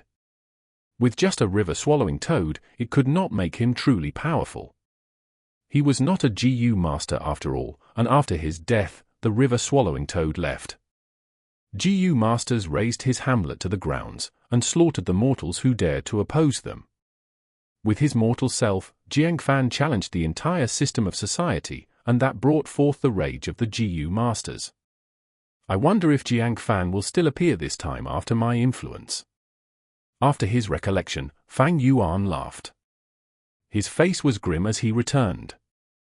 The villagers at the mountain foot were waiting for the GU masters to deal with this problem. But the great Guu Kai Shan arrived and still could not solve the issue. This caused the villagers to panic, and the panic spread and reached a high point. They dragged their families, brought big and small bags, and rushed up to the village. They naturally did not dare to step inside, thus more and more villagers kneeled outside the village's doors, begging the Guu masters to have mercy and let them in. What? These lowly commoners dare to surround the main gate. Atrocious, they're getting more and more daring, kill them all. The Punishment Hall clan elder screamed. Medicine Hall's Guu Yao Ji's face was also grim. Although these lowly commoners deserve death, killing a few is enough to threaten the rest and chase the group away, but it would be like a joke for the other villages to observe. Guu Kai Lian said, "The important thing now is not this. If even Kai Shan cannot wake this river-swallowing toad, who else in our clan can? It seems we have to get reinforcements. The Xiong clan specializes in strength." He sighed and continued, "For the safety of the clan, we should get them to do it. Even if we have to pay a price, it is worth it." These words got the consent of the other clan elders, and even clan leader Guu Bo was moved. Clan leader and the other clan elders, this junior has something to report. Guu Kai Shan had been standing in the hall, listening to the clan elders, but suddenly he bowed and spoke. Guu Bo nodded. He had an appreciative attitude towards Guu Kai Shan. "Kai Shan, if you have any ideas, you might as well say it." Kai Shan asked instead, "Elders, to push this river-swallowing toad awake, does it really need one person's strength?" Guu Bo said, "According to the previous clan leader's words, the river-swallowing toad has a mild temper and loves to sleep. Even if it is awakened by someone pushing it, it would not rage. Thus, we asked you who has the greatest strength in the village to wake it. But it ended in failure." Kai Shan said, "Then can clan leader grant me a brute force longhorn beetle Gu? With one bull's strength and my inborn strength, I would be able to push this river-swallowing toad awake." "You definitely cannot use a Gu worm's strength." Just as Kai Shan finished speaking, a clan elder denied his request. "A Gu worm's aura will invite the vigilance of the river-swallowing toad. If this causes it to feel threatened and rampage about, who would face the consequences?" "That's right." Guu Bo nodded. "By using a Gu worm, even if we wake up the toad, we cannot get its approval. It has to be a single person, using his own strength to wake it and get its approval. Gu is the spirit of heaven and earth, but it behaved more like wild beasts. Wild beasts have their territories, and roaming wild beasts when encountering the king of a territory, would have a battle. The victorious takes the territory and the loser roams. The formation of a beast hide is also based on this wild beast instinct. Strong beast groups will invade and conquer neighboring land. Weaker groups would be exiled, and this forms the beast tide. To chase the river-swallowing toad away, they have to abide to its habits. River-swallowing toad has a mild temperament, not enjoying conflict, and as long as the territory's beast king can be recognized, it would leave. Thus, using Gu worms is a no-no. The Gu worm's aura will be sensed and cause the river-swallowing toad to take unpredictable actions. Using everyone's strength was not possible too. Once there are many people, even if it is moved, the toad would not leave. That is because everyone acting together was not fair, and would not be recognized by it. Thus, the clan leader got Kai Shan to go ahead, as he had the greatest strength in the village. "So that's it, I understand." Kai Shan finally understood the situation. He cupped his fists. "In that case, I will recommend someone to the clan elders. He has greater strength than me." "There's such a person, why did we not know?" "Kai Shan, don't keep us waiting, quickly say it." "This person is Guu Fang Yuan." Kai Shan said a name. Chapter 119. This lad is stubborn, he needs more polishing. Guu Fang Yuan? The elders couldn't help but look at each other upon hearing this name. They clearly recognized this name. In fact, from the beginning, Guu Fang Yuan's name would occasionally reach their ears. Especially after the awakening ceremony, when his Gu master cultivation started, this lad had been getting restless, he frequently caused some disturbances that attracted attention. "Ah, I remember him. Isn't this kid the one who sold his family assets and bought a red steel relic GU?" An elder came to realization. Guu Kai Lian and Guu Mo Chen's faces turned ugly. If Kai Shan or Mo Yang had used the red steel relic GU, they could ascend to rank 2 peak stage and be equal to Guu Qing Shu. This would reflect towards the higher-ups, whether it was the Mo faction or Kai faction who got the relic GU, it would be a political victory. But to think that this prodigal kid had ruined it all. Returning to the main topic, this kid is truly strong. At the arena previously, he used his bare fists to shatter Jade Skin Gu's defense and pummeled Fang Veng down, achieving the championship, an elder recalled. This time, it was the clan head Guu Bo's turn to be embarrassed. He had especially nurtured Guu Fang Zheng, thus Fang Zheng's defeat, in some sense, was his, the clan head faction's, defeat. As long as one entered the system, anyone would be labeled with factions. There were neutral political factions, but absolutely not a person without any faction. But in terms of power, his strength shouldn't be comparable to yours, right? Kai Lian doubtfully asked Kai Shan.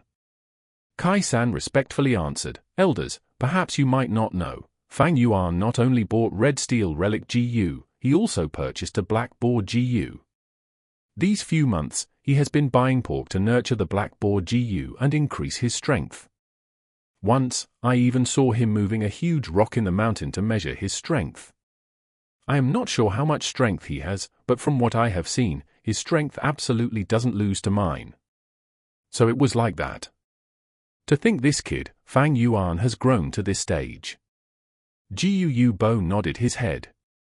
"Then let's assign Fang Yuan's group to give it a try." Hearing this, the Internal Affairs Hall elder awkwardly stood up from his seat. "Lord Clan Head, this Fang Yuan is a loner and hasn't joined a group. What is that supposed to mean?" Guu Bo frowned. "The thing is, after the first beast tied, his group was completely annihilated and the only survivor was him, alone," the Internal Affairs Hall elder replied. "Even if it is so, why was he not considered during the group reorganizing?" An elder curiously asked. Sigh. The Internal Affairs Hall elder gave a heavy sigh. "I also urged him about this, but he didn't have any intention to join any groups. Honestly speaking, I don't approve of this kid. He is very good at goofing around. It might be that he has lost the will to fight after inheriting that inheritance." Goofing around? How can that be? He hasn't joined any group, so how could he complete the monthly clan missions? An elder doubted. The Internal Affairs Hall elder's face sank. Every month, he receives the compulsory mission, but the results are all failure. I haven't seen records worse than his. Almost all the missions are recorded as failures. I have already tried talking with him several times, but he still wants to continue in his way, without any repenting. However, he hasn't violated the clan rules, so I can only give light punishments to this unruly and crafty kid. The elders looked at each other. They had never seen such a younger generation who didn't want to advance forward. Mission failures represented a narrower career progression within the clan. This kid has become muddled. HMPH, he is too unruly. He is destroying his own future. If I had such an indolent child, I would directly slap him to death. Enough. Guu Bo raised his hand, putting a stop to the elders' private chats. One couldn't tell if he was happy or angry. Guu Bo's gaze moved around and finally stopped on the Internal Affairs Hall elder. "Send a compulsory command. Let Guu Fang Yuan try his strength on River Swallowing Toad. This kid is stubborn, rebellious and unruly. He needs to be polished. If he fails, we can use this pretext to give some punishments. It will be as Lord Clan Head says." The Internal Affairs Hall elder promptly agreed. There was a racket in the tavern. "Do you guys know, the clan sent the Kai Shan group to the foot of the mountain, but they ended up returning in defeat. The villagers living at the foot of the mountain are all kneeling in front of the clan's entrance, blocking the gate. HMPH, these lowly commoners don't even have a bit of knowledge. River Swallowing Toad is a rank 5 GU. Do they really think they will be safe in the village? Although this was said, the air was dense with panic. These GU masters were all forcefully calming themselves. Fang Yuan listened for a short moment before no longer paying attention. This was no longer fresh news. He stood up and was about to leave when a person entered the tavern. This person was tall with a thickly built body.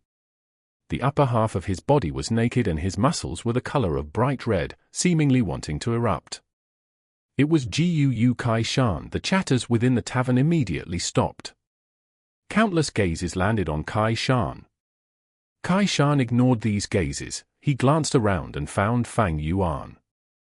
"You were here." Under the numerous gazes, he walked in front of Fang Yuan. "Let's go, the clan has already given a compulsory order. Let's head to the foot of the mountain, I will tell you the details on the way." Fang Yuan's gaze flashed. He couldn't refuse a compulsory order. Moreover, there was not much danger when facing the river-swallowing toad, thus he agreed. Only after Fang Yuan and Kai Shan left the tavern did the racket start again in the tavern. "Shopkeeper, the heavens have eyes. Look at this, such a quick karmic retribution. That is a rank 5 GU, even other Lord GU masters are helpless facing it, whereas he is so young. Isn't this just losing his life in vain? We thought young Master Fang Yuan was different from other GU masters and would empathize with us mortals' pain and sufferings. HMPH, to think he would also be of the same mold. Screw him, we wouldn't have any regrets even if he dies. Shopkeeper, you didn't suffer this wound in vain. Getting a GU master's life for it is absolutely a profit." The old shopkeeper's head was bound with circles of white bandages. Right now, he continued to groan, leaning weakly against the corner. Several waiters were by his side, consoling him. The old man's eyes flashed with resentment, but his mood slightly eased up upon hearing these words. However, after a while of listening, he hypocritically berated them in a low voice. "Shut your mouths, is this something we can talk of? Aren't you afraid of losing your lives if the other GU masters hear it?" The waiters giggled. "Shopkeeper, you are too worried. It is so noisy in the tavern, who could have heard our whisperings?" They had just said this, when a GU master sitting nearest to them spoke. "I heard it." The shopkeeper and the waiter's complexion changed greatly. They were extremely terrified. "Lord?" The old shopkeeper ignored the dizzy feeling in his head and hurriedly walked towards the GU master to ask for forgiveness. This GU master raised his hand and stopped him. "You all spoke very well, I liked what you said. Fang Yuan, this bastard, even if he dies, it shouldn't be regretted. Speak more, I will give you great rewards if I like what you say." The GU master took out a Primeval stone and slammed it on the table with a bang. If Fang Yuan was here, he would recognize this person. This person was that healing GU master of the previous small beast tide. Fang Yuan had used the girl this GU master sought after as a shield to cover his body. Thus, this GU master had a deep hatred towards Fang Yuan and it was irreconcilable. The waiters looked at each other. One of them with more guts started staring at the Primeval stone on the table with wide eyes. The GU master's 3 companions frowned, but didn't stop him. They could only listen to the waiters scolding Fang Yuan as if they were in a competition. It was early autumn and the scenery was good. In the forests, some leaves were of dark shade and some were of light. Green leaves had started changing to yellow and yellow leaves faintly showed red. In the paddy field, fields of yellow-orange rice crops waved along with the autumn wind. In some lush vegetable fields, the vegetable leaves were fat, tender and pleasing. Fang Yuan sped all the way from the middle of the mountain, following the Kai Shan group down to the foot of the mountain where he saw the rank 5 river-swallowing toad. It was huge and resembled a small hill. It lay belly-side up in the riverbed and blocked the river channel. The upstream of the river was already filled with so much water that it was almost spilling to the riverside. And there was almost no flow of the river downstream, only a shallow moist riverbed could be seen. The river-swallowing toad's belly was exquisite snow-white and was covered with a layer of luster. Its back was clear sky blue color and also had a glossy shine to it, with no warts like the ones found in common frogs and toads. It was sound asleep at this moment. But there were no sounds of snoring, it was sleeping very quietly. Sensing its aura, the two liquor worms in Fang Yuan's aperture curled up into a ball. The black boar goo's lively appearance seemed to have been wiped out as it flew down. The moonglow GU that resided in his right palm hid its glow. Only the spring-autumn cicada was still sleeping peacefully. Fang Yuan withdrew the moonglow GU into his aperture. As long as he didn't take the initiative to use these GU, their aura wouldn't leak out. Putting them in the aperture was very safe and reliable. Fang Yuan, it's your turn next, Kai Shan spoke from the side. He had already explained most of the details on the way. Fang Yuan also approved of this method. Of course, the simplest way was to use spring-autumn cicada. Once a rank 6 GU worm's aura leaked out, this river-swallowing toad would be frightened and immediately flee. This was also because the river-swallowing toad didn't like fighting. If it was a vicious GU like the blood river python, spring-autumn cicada's aura would instead cause it to go berserk and retaliate madly. Fang Yuan stood at the riverside, trying out to push at first. The river-swallowing toad's skin was slippery, making one feel that his strength has been nullified. In addition, it was extremely heavy, one simply couldn't even budge it. Can you do it? Kai Cheng sneered from the side. Fang Yuan ignored him and said to Kai Shan, although I have the increased strength from Black Boar GU, my strength is probably only a little more than yours. As for pushing this river-swallowing toad, it is not hopeless, but I need your help. What help? Kai Shan immediately asked. Fang Yuan slowly explained it. Kai Shan was doubtful, if we do this, wouldn't it be teaming up? Even if the river-swallowing toad wakes up, will it still acknowledge you and then willingly leave? Fang Yuan smiled, you don't have to worry about it. As long as you guys keep a distance and not let it detect you, it will be possible. After all, it is a GU, don't think it as too intelligent. Chapter 120. Literally effortless. At the height of autumn, the air was refreshing, and the breeze moderately flowed under the beautiful sun. The blue dome of heaven was clean and clear like a crystal. The wind blew gently, brushing Fang Yuan's appearance into motion. Looking from afar, the nearby villages had little people. Nearby, the hill-like river-swallowing toad was slumbering, blocking the river bed. Fang Yuan, who was standing at the river edge, looked like a tiny monkey beside a large elephant in comparison to this rank 5 GU. Fang Yuan's heart was calm as water, without a trace of nervousness, thinking internally, I used the white boar GU and the black boar GU to enhance my body and raise my strength, having the strength of 2 boars. Together with my own strength, I have around the strength of 5 or 6 adults. But to push this river-swallowing toad, I need to have around 2 bulls' strength. With just my current strength, it will not do. But if I borrow the power of the tides, it's here. Fang Yuan turned his body around and saw that waves were crashing and approaching, causing a huge movement in the peaceful river water. The tides got bigger and continually crashed against the river-swallowing toad, causing the waves to fly high into the sky. Fang Yuan only stood for a while before he got drenched. He did not mind it, and began to push the river-swallowing toad with vigor. The river-swallowing toad was still dead asleep. It was originally a GU worm that lived in the rivers and sea, and to it, the force of the waves was normal and could not awaken it. With the force of endless waves, Fang Yuan tried for some time and finally managed to push the river-swallowing toad away from its original location. The riverbed was wider as the river got downstream. Along with the flow of water, it made Fang Yuan's pushing easier. After about 300 meters, the river-swallowing toad opened its sleepy eyes. A pair of deep green eyes, in its sleepy state, gradually contracted and stared at Fang Yuan, who was beside it. Fang Yuan was fearless as he matched its gaze. From its dark eerie eyes, Fang Yuan could see his own reflection. Jiangang!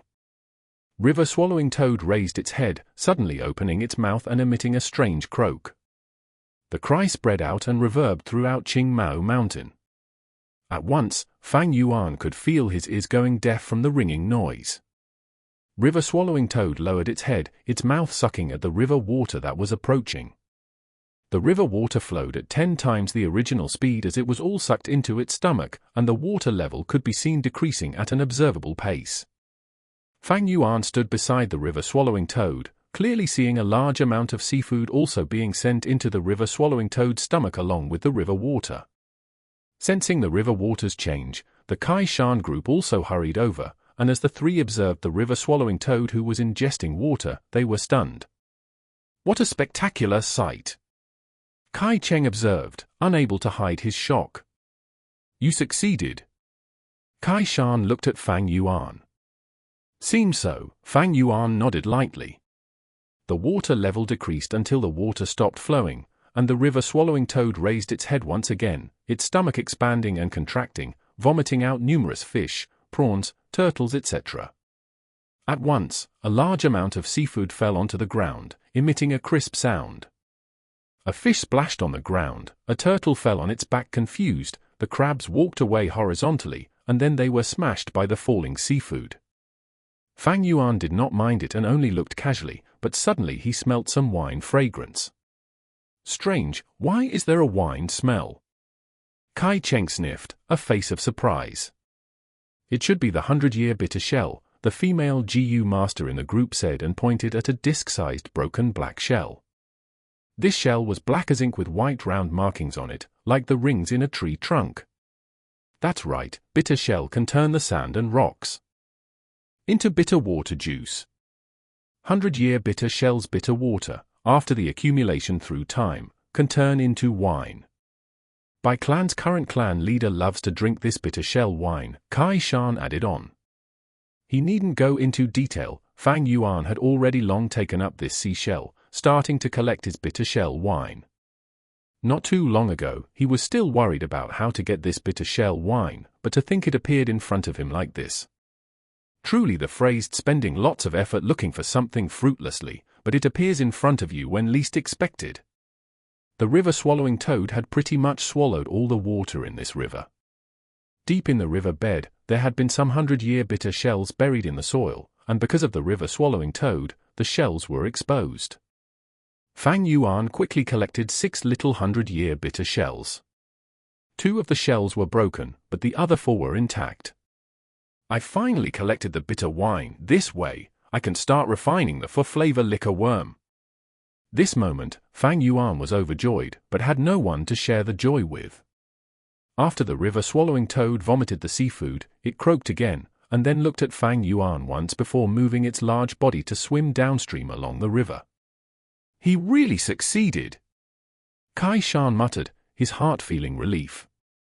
He observed the river-swallowing toad leaving until its shadow was completely gone, away from his vision. What, he scared it away so easily?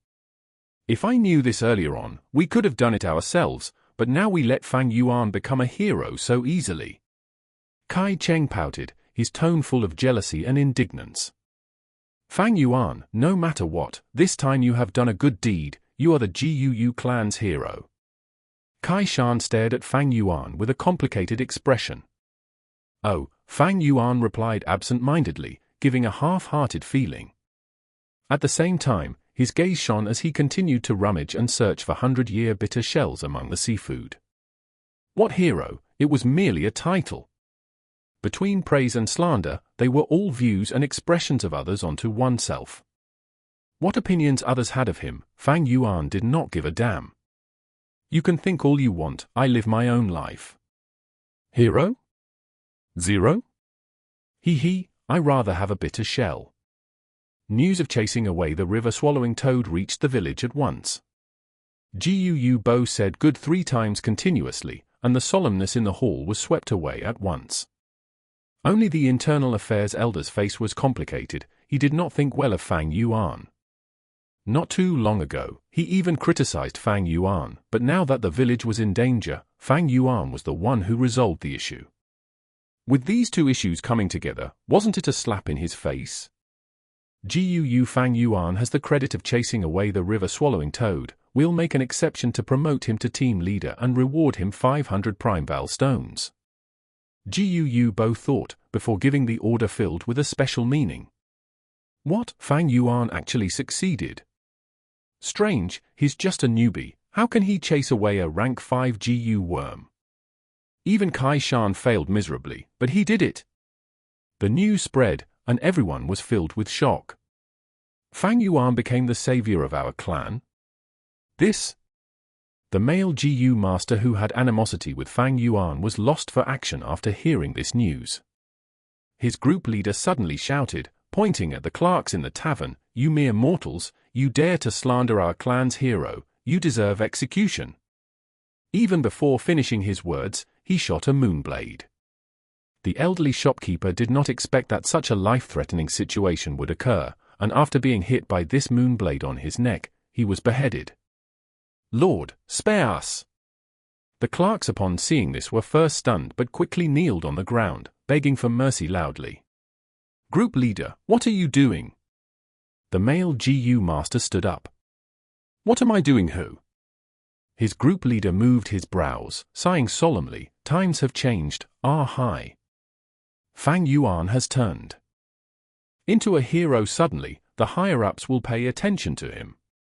If words of our slander towards him spread, what do you think will happen? There are lots of detection-type GU masters around, and if someone wants to harm us and said several bad things to the clan elders, our future would be ruined." The male GU master broke out in cold sweat from fear. It was indeed like this, clan relationships ruled above all. Fang Yuan had gone and dealt with a rank 5 GU worm, risking his life to defend his clan. At the same time he was slandered and insulted by them. What mindset was this? This was ungratefulness, coldness, emotionless and utter disregard for relationships. Like history on Earth, Yu Fei fought in the battlefields, defending his country, but Qin Hui framed him as a spy in court. Although these GU masters did not go as severe as framing, but if this matter was spread out, would the higher-ups feel safe with these people around? If it was Mo Yang or Kai Cheng, people with tough backgrounds, that would still be all right. But these few were people without backing. Trying to climb up the system's ladder, it was push and shove, stepping on each other. If others used this incident and attacked them, to their future, it had a destructive influence. It is still not too late to salvage the situation, we just have to express our attitudes, and outsiders won't say much. These mortals have cheap lives, so be it if they die. But they can be sacrifices for us, and this is their honor. You guys should immediately strike, each one of you must kill one each. After killing you should praise Fang Yuan and express our stand, the group leader shouted. Damn it! The male GU master cursed, between hatred and his future, he unhesitantly chose the latter. With a moonblade, a clerk died on the spot. Lord, please spare us. At once, all the other clerks were paralyzed on the ground, scared until they peed their pants. The male GU master did not care about them, and under everyone's watchful gaze, he pointed at these pitiful clerks righteously, shouting, "You lot deserve death." GU Fang Yuan is a hero, and with his own strength, he defended the clan. What gave you the courage to slander him? The male GU master said this while frowning. This was his true emotion. Fang Yuan was someone he deeply hated, but he had to praise him in public. He felt a strong sense of disgust and irk for himself. Lord, didn't you ask us? Ugh! A clerk felt feelings of injustice deeply, shouting out loudly. But he could not finish his sentence before he stopped. A moonblade went flying, splitting him in half. A bunch of lowly slaves, not only slandering Fang Yuan, but also wanting to implicate us. A female GU master struck, her expression cold as she shouted fiercely. Other GU masters seeing this, felt like they were watching a soap opera. Some smirked, some were indifferent and some continued chatting, but nobody stopped them. Just compensating a few family servants would do.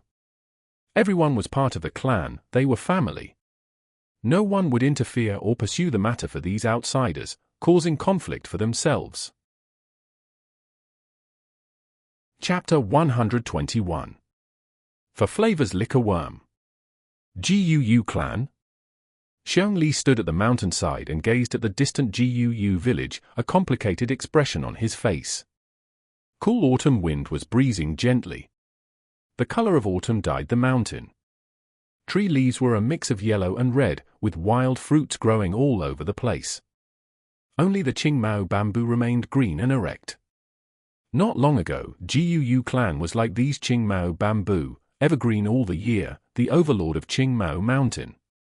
Now, they are actually falling behind. Xiong Li's lips curved with a cold mocking smile.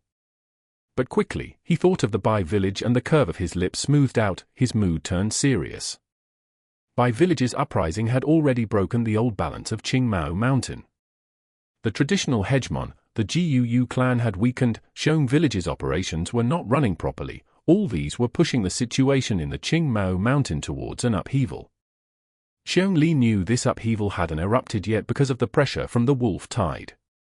The three villages needed to collaborate if they wanted to overcome this wolf tide, thus they tacitly maintained peace and threw away grievances for the time being. Once the wolf tide is gone, Qing Mountain's old structure will be shattered.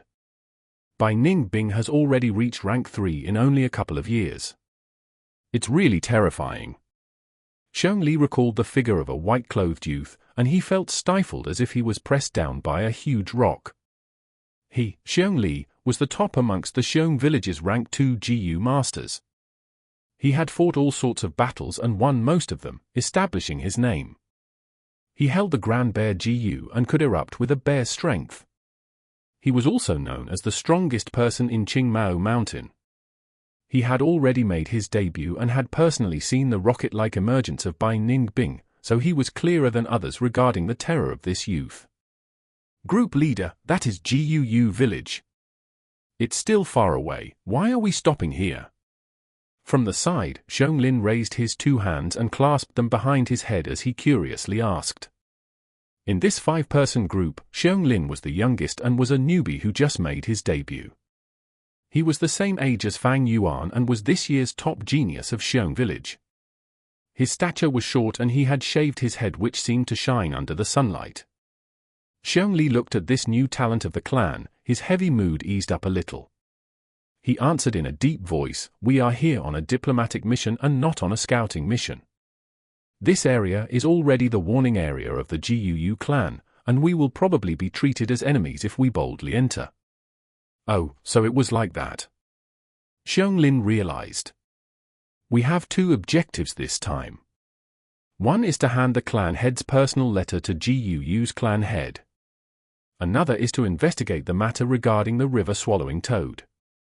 Guu village is not our area, so make sure to keep your temper in check when we get there. However, you absolutely can't degrade the prestige of our Xiong village, understood? Xiong Li's gaze swept all around and shouted.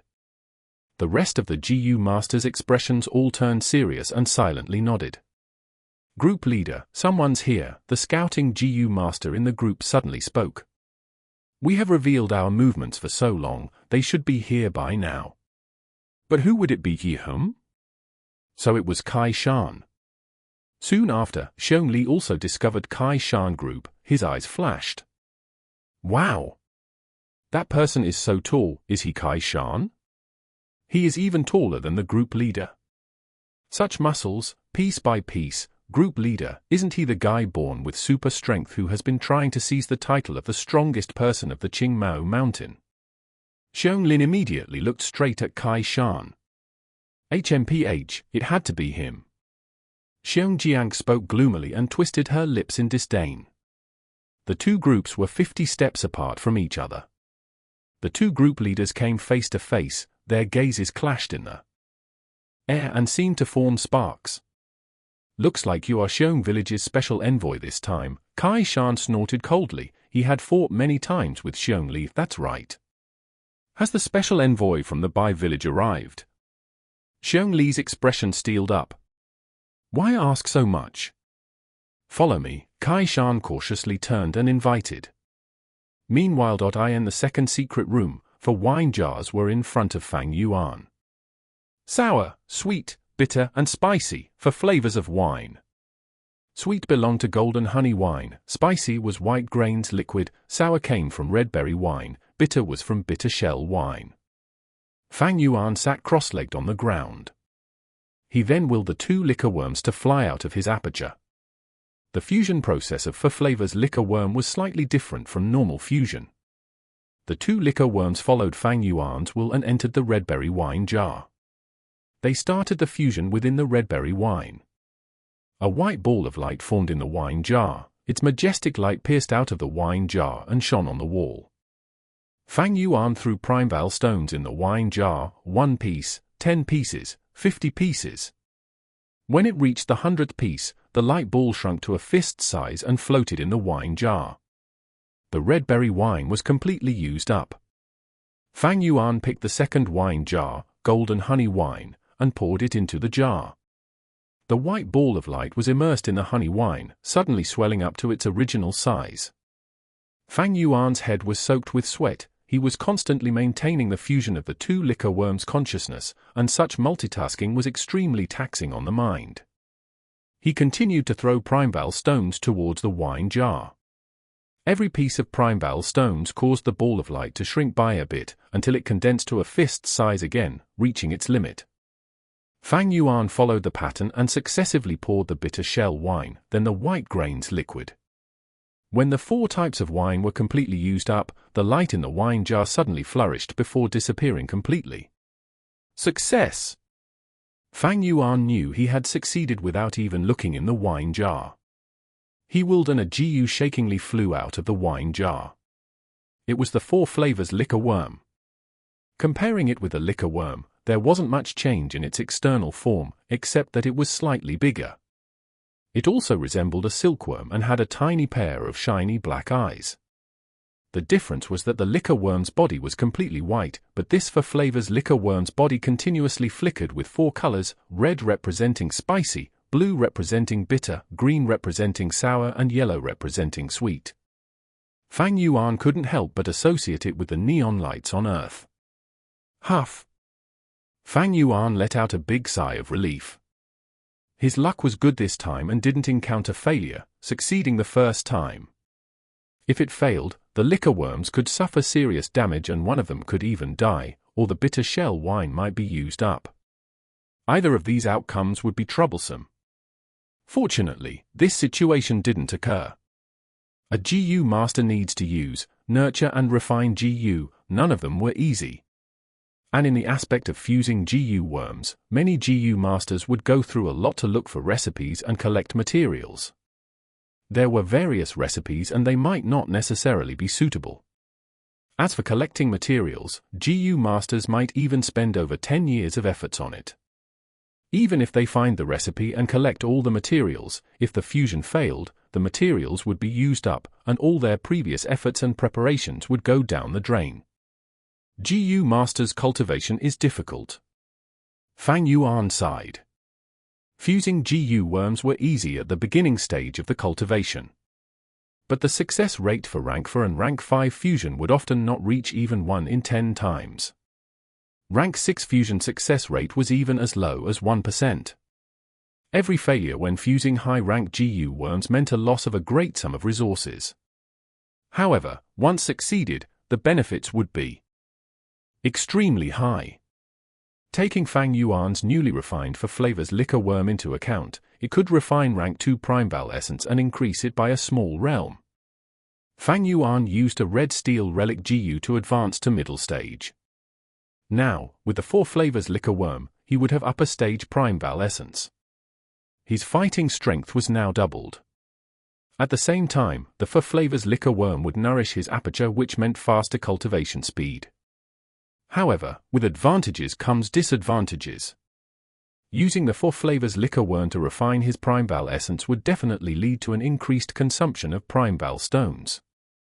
Just by relying on the income from selling vitality leaves was already not enough to maintain his cultivation expenditure. Next, I need to fuse the Stealth Rock GU into Stealth Scales GU. This will add on to another expenditure. Fusion, whether success or failure, used up Primeval stones every time. Fang Yuan had used up over 400 Primeval stones earlier for refining the Flavours liquor worm.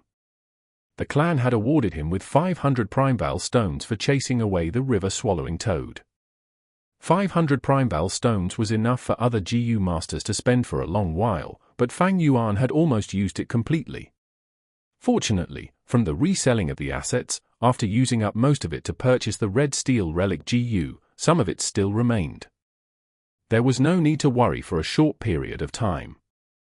But it was necessary to refine the Scales Stealth GU. Fang Yuan had obtained the Stealth Rock GU after he killed the Stone Monkey King. However, it had no practical use. It could only conceal the body. That meant, once Fang Yuan used it, his body would be concealed and be invisible to people. But the clothes on his body, his wrist guards, leg wrappings, and bamboo shoes would still be visible to the naked eyes. The Stone Monkey King had no worries about this. It was a wild beast and didn't need clothes. But Fang Yuan would be in an awkward situation. To use the Stealth Rock GU to the best of its ability and be invisible, he would need to take off all the clothes on his body. Otherwise, even if he concealed his body, others would see a set of walking Rank 2 GU Master's uniform. Stealth Rock GU was a Rank 1 GU worm. Once it advanced to Rank 2 Stealth Scales GU, this problem would be resolved. Stealth Scales GU could conceal even the clothes. If the Stone Monkey King had Stealth Scales GU, then even if Fang Yuan's shirt covered its body, the shirt would also become invisible. Supposing that the Stone Monkey King had Stealth Scales GU, then the matter of whether Fang Yuan could defeat it was rather suspenseful. Refining a Stealth Scales GU naturally required other materials other than the Stealth Rock GU. These materials were quite common and Fang Yuan had already requested Jiang Huai's help to gather them. If I could refine Stealth Scales GU, it will become very convenient for me to enter the secret cave. Moreover, during the wolf tide, I could easily attack and retreat with this method, Fang Yuan pondered. It was getting late. He retrieved the 4 Flavours liquor worm into his aperture and exited the cave, walking towards the village.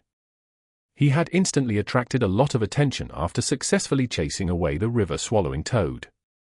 It was not easy moving about these days, so he was slightly worried that if he stayed for long in the secret cave, people would harbor suspicions. At the village gate, a bout of strength contest had concluded. Xiong Li's group was proudly standing whereas Kai Shan's group along with the GU masters guarding the gate had heavy faces. Xiong Li wasn't as tall as Kai Shan but his gaze seemed to be overlooking everything at this moment. He slowly spoke, "Kai Shan, you are indeed blessed with super strength. But I have brown bear innate strength GU and I possess the strength of a bear. You saw from the battle just now that you are still not my match. HMPH, wanting to get the title of the strongest in Qing Mao Mountain, dream on." Xiong Jiang sneered from the side. Kai Shan's face was ashen. He knew the other party had intentionally challenged him and their conduct was filled with political intentions. His loss now was no longer just his personal affair, rather, it was tarnishing GUU clan's name. "What are you being proud over defeating me? You don't know that I am no longer the strongest person in the clan. If you have skills, then speak." After defeating Fang Yuan, Kai Shan had no choice but to mention Fang Yuan. "Oh, Fang Yuan? I heard an A-grade genius emerged in GUU clan and his name was Fang Veng. But who is this Fang Yuan?" Xiong Li asked, doubtfully. Kai Shan sneered, "Fang Yuan is Fang Zheng's older brother. He is also blessed with innate super strength and similarly possesses a strength-increasing GU worm. Previously, he alone pushed the rank 5 river-swallowing toad over 100 meters, finally driving it away. If you don't believe me, you can ask anyone in the village." Xiong Li Group's expressions couldn't help but change. Rank 5 river-swallowing toad, Fang Yuan. This name was instantly engraved in their minds. Chapter 122. There are many blizzards in life. 3 face-sized moonblades slashed through the air, carrying an eerie blue light. Instantly, 16 to 17 Jade-Eye stone monkeys were killed on the spot. The stone monkey groups chasing after Fang Yu were instantly cut down by a small half. Fang Yuan stood on the spot and didn't retreat. Instead, he lifted his right hand and slashed the air 3 times. 3 moonblades ran through the stone monkey group, beheading any stone monkey in its way. The corpses of the stone monkeys fell on the ground, shattering into countless pieces. Their eyes turned into jade pearls and rolled on the blood-filled ground.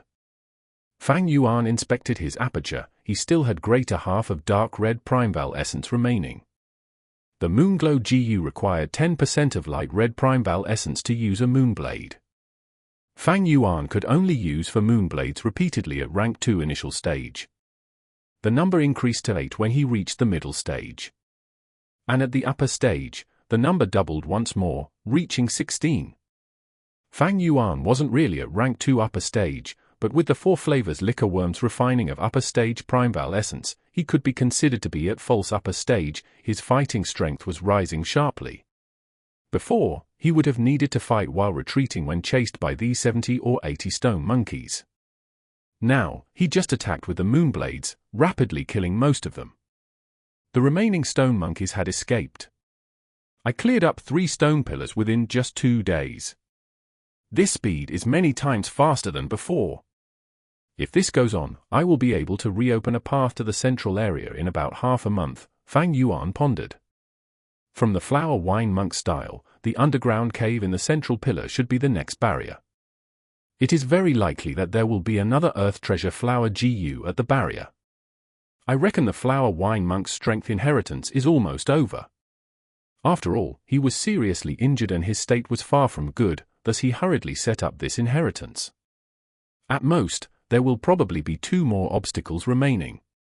Fang Yuan recalled the scene on the image wall, the blood-soaked flower wine monk on his last breath. With his previous life's deep experience, he reached this conclusion. Flower wine monk had too little time to set up this legacy. There was no way for him to do more. However, this was a special case. GU masters normally used years to set up their legacies. There were some large-scaled legacies that would only open once every 10 or more years.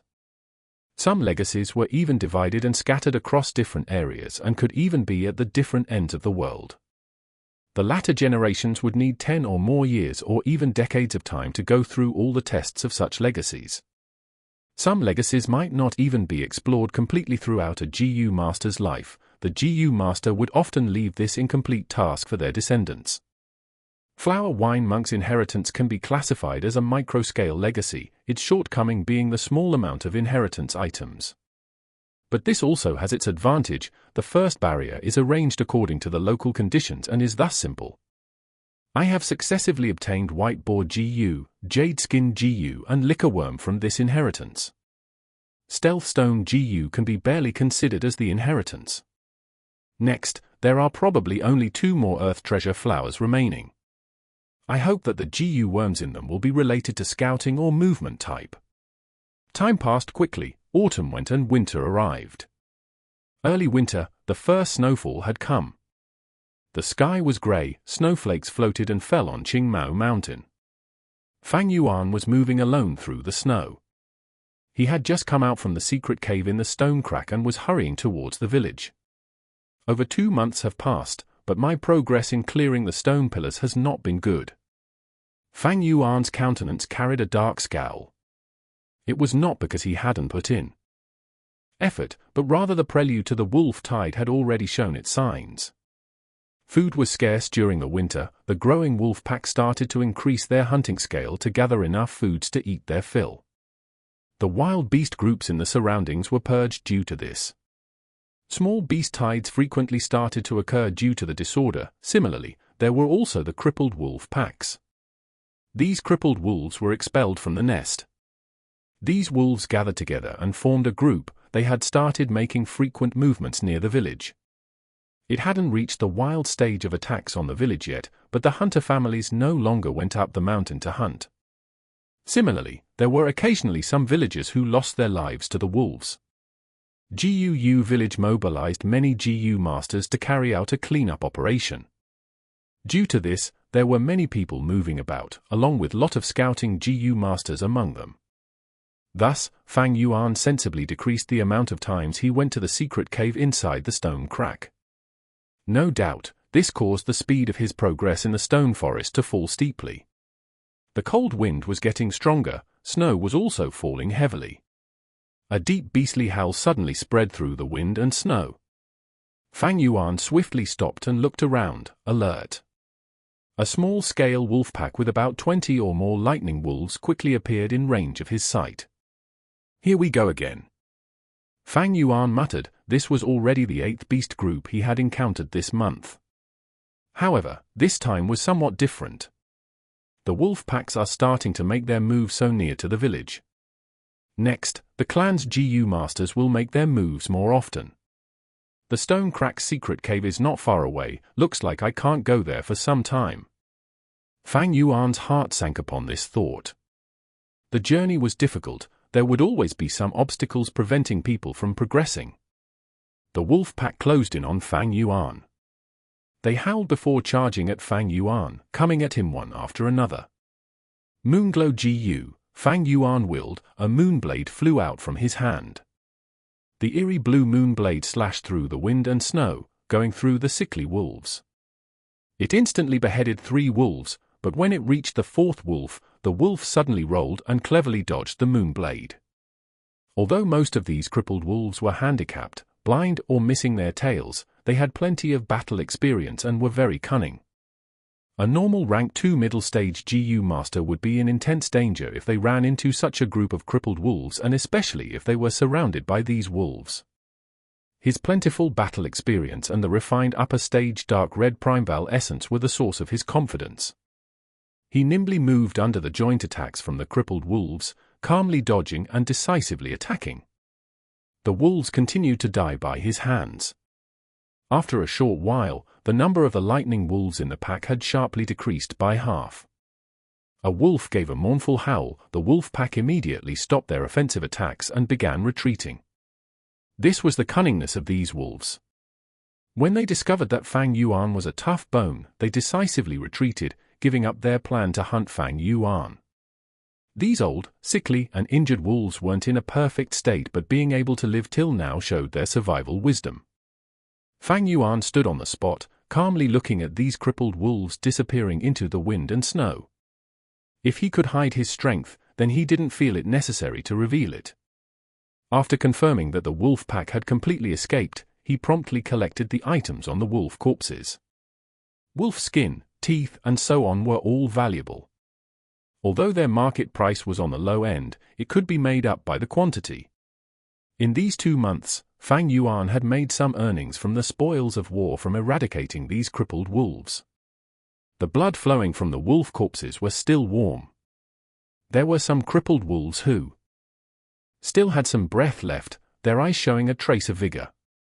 In this world, not only humans but all living things are struggling to survive. This world is using life and death to unfold a brilliant stage. Fang Yuan sighed before ruthlessly killing off these dying wolves. A crippled wolf's fighting strength was higher than 2 jade eye stone monkeys. Under the coordination with the pack, their fighting strength would double. I can still deal with these small-scale crippled wolf packs. But it would be troublesome to handle large-scale crippled wolf packs or a small-scale healthy wolf pack. Fang Yuan could feel a faint pressure. The wolf tide will break out soon and the whole clan will be mobilized. I won't be able to act aloof. If I want to hunt the lightning wolves by myself, I must have a scouting or movement type GU. Otherwise, I will fall to the wolf tide. Fang Yuan clearly recognized his shortcomings due to his ample experience. His fighting strength had increased sharply after getting the Flavours liquor worm. With the Moonglow GU and Jade Skin GU, he had both offense and defense. With his previous life's deep accumulation, he could totally be ranked along with Qing Shu, Kai Shan and Mo Yang. One could say, he was barely, but already able to stand in the top ranks among the rank 2 GU masters of the clan. Why it was barely, was because he was not truly at the upper stage, and at the same time his aptitude was also only C grade and was thus very limited. Being able to accomplish this much with his fighting strength was already the best result, but fighting strength was only one aspect in surviving the wolf tide. I must have a scouting method. If I have a scouting GU worm, I will be able to sense the movements of the wolf pack and quickly retreat or move through another route. Or use movement-type GU worms to quickly run and escape from the wolf pack's besiegement, Fang Yuan pondered. His survival rate would greatly increase if he had just one of these 2 GU worms. If he had both, then he would be able to move about easily. I hope Flower Wine Monk's legacy contains such GU worms. It's not a problem even if it doesn't. From my memories, the three clans would jointly establish contributions list during the wolf tides and put their stored GU worms out for exchange. There were many precious GU in the list. At that time, I can use my contributions and exchange them for Bai or Shong village's GU worms. Fang Yuan planned in his mind and stood up.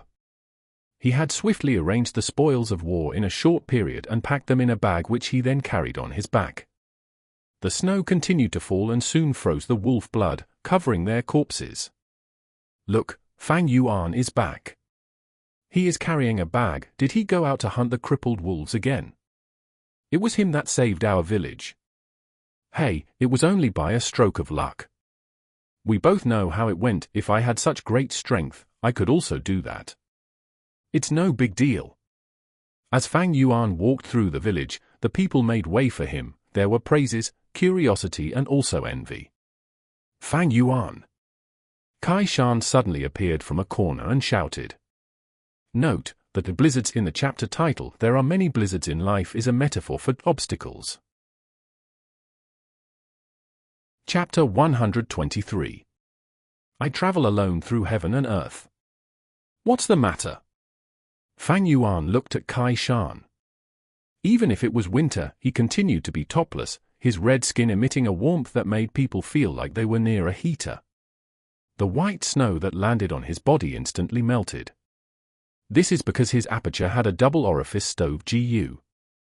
The stove GU was a rank 2 GU worm. It could store internal heat that could be used for attacking. Subduing the cold was just a side effect. Kai Shan's expression was complicated. He stared at Fang Yuan and said gravely, "Do you know that these days, Xiong Li from the Xiong clan has been finding you for a contest of strength?" Kai Shan sighed. Xiong Li finding you for a contest of strength is not a mere competition, but it involves the interest allocation of the three clans alliance. Under the wolf tide, non-alliance means destruction. But after forming an alliance, the biggest problem is how to distribute the interests and profits. These days, the three clans have been at a stalemate due to that. Fang Yuan looked at Kai Shan, instantly understanding why he had looked for himself. Negotiation was the hardest thing to do. For their own interests, the three clans would not give way automatically, and they would have to fight for their best interests. The negotiation table was long filled with gunpowder and smoke, battling wits. In this world's system of values, first was strength, second was kinship. Qing Mao Mountain's three clans were individual clans, having great conflict towards each other since a long time ago, each bearing old and deep grudges. Of course, kinship cannot be used to alleviate their tensions. So to break the tension, they had to rely on strength.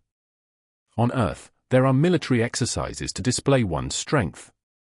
In this world, it worked similarly in that there are GU contests to display the strength of one faction and achieve greater benefits for themselves.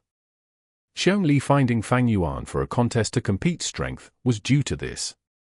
As expected, Kai Shan said next, "I have competed with Xiong Li. He has the brown bear innate strength GU and already possesses the strength of one bear.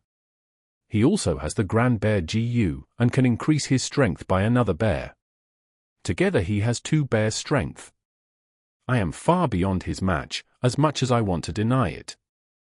But as Qing Mao Mountain's #1 strongest person, the title belongs to him no doubt."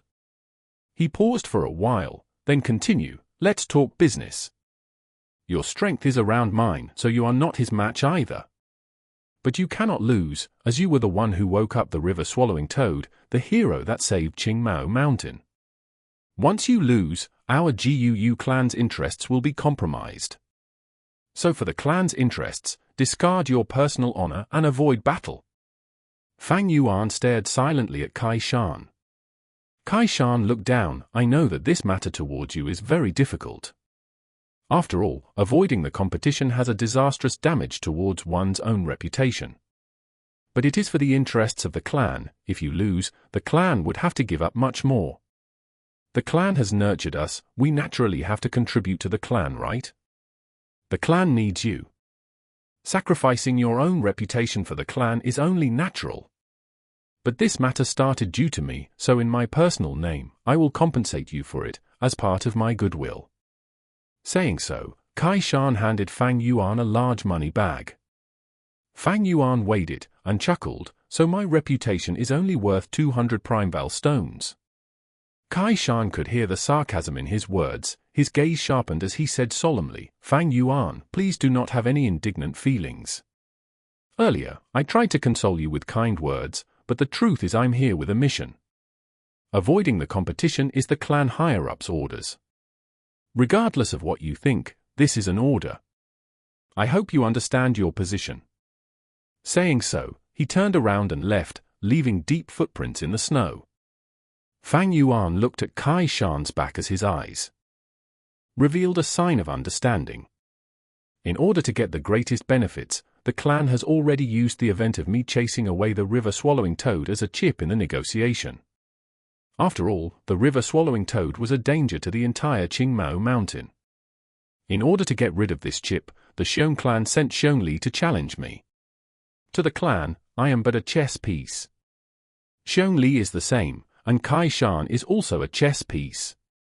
What is sad is that these people are willingly being pawn pieces, even basking in its glory and finding it natural. This is truly a successful brainwash by the clan. But I originally did not want to compete with Xiong Li anyway. The so-called reputation is merely praises from others. This chain that binds people has captured many heroes and geniuses in the past. But to me, what loss is there? I have to thank Kai Shan for sending me 200 Primeval stones. Thinking of this, Fang Yuan smirked. Why did he attract Xiong Li's challenge? Merely because he had the glory of saving the village. Why did Kai Shan challenge Xiong Li? It was merely for the reputation of Qing Mountain's #1 strongman. The so-called reputation is merely a superficial carrot. It has tempted many people and trampled many others, manipulating countless people. Snow continued to descend slowly. The entire Guu village was silently erected in the snow. The people beside him rushed through the streets. What's laughable is that these people have had their bodies trapped by this fictitious glory. Fang Yuan's eyes drooped down as his eerie dark iris was half covered by hair. The light reflecting from the snow shone on his face. The young man's face was pale and had a sort of coldness. Suddenly laughing, Fang Yuan recited a poem, White snow blankets the land as I travel alone through heaven and earth. Alone without any attachments, my solitary shadow travels freely. He took a large step and continued traveling. While others rushed, Fang Yuan walked alone. Whether it was clansmen, snow or the village, they were merely a blurry background. A moment later, he reached his rental apartment. The bamboo buildings and the wine tavern, he had already sold them all away. He continued to stay in the rented flat, and although it was very simple, Fang Yuan did not ask for more, he just needed a shelter over his head. Sitting on the bed, Fang Yuan began to cultivate. Gu masters in cultivating to break through a large realm needed ability and talent. But to break through a small realm, it was merely the accumulation of time. With enough time, the aperture would be continuously nurtured, and it can continue to elevate. According to agreement, when it reached evening, Jiang Yue came to Fang Yuan's residence. Lord Fang Yuan, these are the Primeval stones this time, please inspect it. He walked into the room, handing over 5 money bags respectfully, filled with Primeval stones. There was more than 400 Primeval stones inside, and as the wolf tide approached, Gu masters had an increased reliance on the vitality leaves. This caused Fang Yuan's sale price to continuously go up. Fang Yuan handed Jiang Yue 9 vitality leaves, asking, "The thing I asked you to purchase, have you done it?"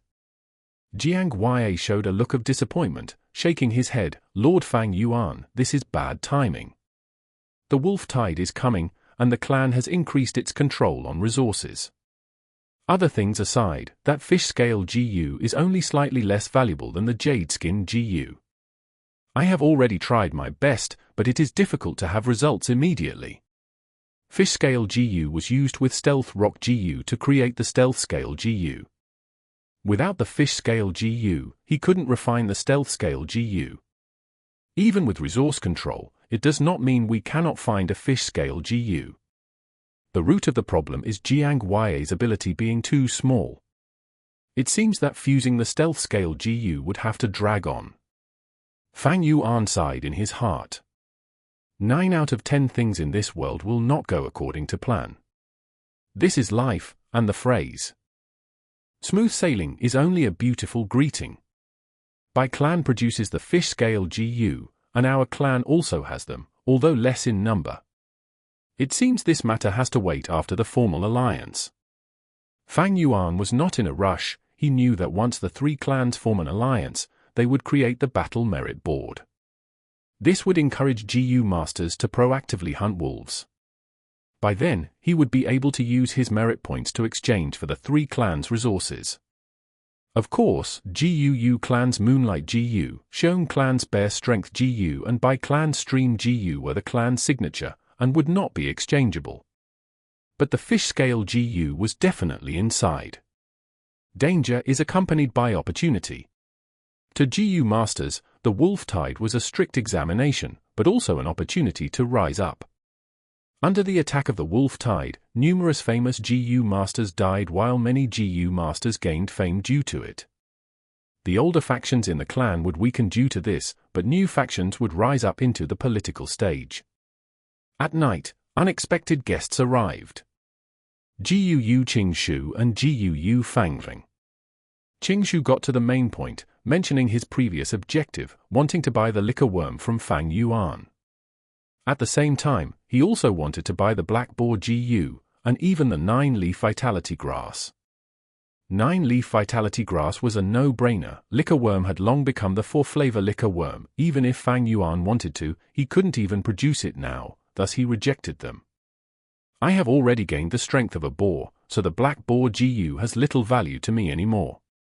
Black boar GU's best advancement path is the steel mane GU. Although it is a GU with both offense and defense, to me who already has the white jade GU, it has little use. I might as well exchange it into a fish scale GU. Fang Yuan thought of this, and mentioned it. Fish scale GU. Qing Shu frowned, then nodded. I know, you lack a defensive GU worm. The fish scale GU can be fused into the rank 2 scale armor GU. It can provide good defense. Using the fish scale GU and stealth rock GU to create the stealth scale GU, the recipe would only be discovered 200 years later, so it was natural that Qing Shu had no clue. Fang Yuan did not expose himself. The black boar GU is more valuable than the fish scale GU, so if we exchange it, you have to compensate me the difference in price. Naturally. Qing Shu nodded, then asked, never mind about the 9-leaf vitality grass, are you really not selling the liquor worm? It is useless to you already. Raising it for nothing is just a waste of your Primeval stones. Fang Yuan shook his head. Don't mention the liquor worm, it is not for sale. Qing Shu rubbed his nose, laughing bitterly. Fang Yuan, this matter is more complicated than you think. Do you know GUU Yaole? She is the granddaughter of Medicine Hall elder GUU Yao Ji, a new student this year, and has B-grade aptitude. GUU Yao Ji loves her granddaughter and once tried to buy a liquor worm in the treehouse, but did not succeed. You've used the liquor worm before, I'm sure you know the benefits it has. I won't say any more, but Lord Yao Ji really wants this GU worm for her granddaughter. An elderly's affection for her grandchildren is completely understandable. Thus, she has come to you. She is serious about buying it and has offered a high price. She even promises that if you got injured in the wolf tide, you get special attention from the medicine hall. I hope you consider it thoroughly. Chapter 124. I don't need your understanding. So that's it. Fang Yuan rubbed his chin, then shook his head. This liquor worm is not for sale. Since Yao Ji is insistent, why isn't she finding that GU master who bought the liquor worm? Hearing this, Qing Shu looked like a dark cloud was looming over him as he sighed deeply. Sigh, we do not know which clansman has it. After buying this liquor worm, there has been absolutely no news. We cannot find anything, and we cannot simply inspect apertures, right? That is a taboo, the biggest taboo among GU masters. For a small matter like the liquor worm, causing public rage is not good. But it is understandable that this clansman is keeping a low profile on his treasure. This is also human nature. Qing Shu did not know that the real person who bought the liquor worm was sitting in front of him. But Qing Shu never suspected Fang Yuan, since in his perspective, Fang Yuan had the liquor worm already, he wouldn't need to buy a second one. What's the use of it? If he knew about the 4-flavor liquor worm's recipe, he would definitely suspect Fang Yuan. But now, this recipe was solely Fang Yuan's secret to keep. The only one who knew that Fang Yuan was the buyer is Jiaofu. But to Jiaofu, Fang Yuan could be helping another person to buy it. Whether it be a relative or a lover, something like this is natural. Yao Ji is the same, right? Buying the liquor worm for her granddaughter? No matter what, I am not giving way for this liquor worm matter. Fang Yuan's attitude was firm without any loosening, as he smirked in his heart. The system made one strong, but it was also a restraint. Gu Yao Ji was a rank 3 GU master. She was much stronger than Fang Yuan, but due to the system she could not snatch it from him. Due to the rules of the system and minding her own reputation, she cannot forcefully purchase it either. Fang Zheng, who was at one side, suddenly urged, "Brother, the liquor worm is useless to you, why cling onto it? Granny Yao Ji is very kind. I've met Sister Yao Le many times too, she is a good person, I am sure she will take good care of the liquor worm. And the liquor worm is very helpful to her. Kindness begets kindness, brother, you saved the village and I am happy for you. This brings honor to our family as well. But why are you being so stubborn now, isn't this too petty?" Fang Yuan's expression stiffened as he said coldly, "My good little brother, are you lecturing me? The liquor worm is my business. Even if it rots in my hands, you have no rights to dictate what I do." He was not really angry, but attitude is the mask of the heart, and by expressing his attitude, it would allow Qing Shu to see his determination to reject. It seems Fang Yuan is bent on rejecting. Bringing Fang Ving here on purpose was a bad move. These brothers have a poor relationship and are always at odds. I've shot myself in the foot. Gu Qing Shu's gaze shone. Fang Zing, go out and shop around. Fang Ving wanted to say more, but he was stopped by Qing Shu. Fang Zing gritted his teeth, but still obeyed Qing Shu's command. Either way, I cannot understand you in this matter, brother. He opened the door, leaving his last sentence. What I do does not require your understanding, Fang Ving. Fang Yuan was expressionless. Fang Zeng's movement of opening the door stopped for a moment, but he quickly walked out of the room without turning around, closing the room door with a bam. This movement caused the room's atmosphere to become even more awkward. If there is nothing else, Brother Qing Shu can take your leave. Fang Yuan instantly evicted his guest. He, Qing Shu laughed dryly, trying to alleviate the tension, but Fang Yuan's face was cold as ice, showing no signs of change. But his temper was mild, and he did not get frustrated. Touching his nose, Qing Shu laughed awkwardly. There is another matter regarding the 9-leaf vitality grass. The 9-leaf vitality grass is not for sale. Fang Yuan rolled his eyes. I know, Qing Shu nodded. It is regarding the vitality leaf. This is the personal business of my group. I hope you can supply the produced vitality grass to us. Of course, we will pay you an appropriate compensation. Seeing business approaching, Fang Yuan naturally did not reject, then 65 Primeval stones per leaf. Qing Shu, on hearing the price, was tongue-tied. According to market rates, the clan's original sale price is 55 Primeval stones. Although the vitality leaf is an expenditure type rank 1 GU, gone after one use, this was something to save lives, and nobody would mind more of it. Especially with the wolf tide nearing, the clan is also raising prices, and each leaf is sold at 60 Primeval stones. Actually, not just the vitality leaf, but also resources are also getting pricier. This is the volatility of the situation, and GU masters have to live with it. But what Qing Shu did not expect was Fang Yuan's price was even higher than the clan's. Finding it expensive? You don't have to buy it. But as far as I know, after the wolf tide, the clan will tightly control resources, and the vitality leaf would have excess demand. By then, the prices will soar again, there might not even be stock. What do you think? Fang Yuan's tone was calm as he safely evaluated his pricing. Qing Shu was stumped, his tone turning helpless. You sure are clear of it. But your price raising is slightly overbearing. Aren't you afraid of offending people? If you reduce the prices, you can use the opportunity to build relationships. But if you raise prices like this, the clansmen will keep a grudge on you for earning profits this way. Fang Yuan raised his head and laughed. The wolf tide is nearing. I am but a small fry. I can die in a day. How can I bother with these trivialities? You have long gone past the stage of a small fry, and human relationships are not trivial either.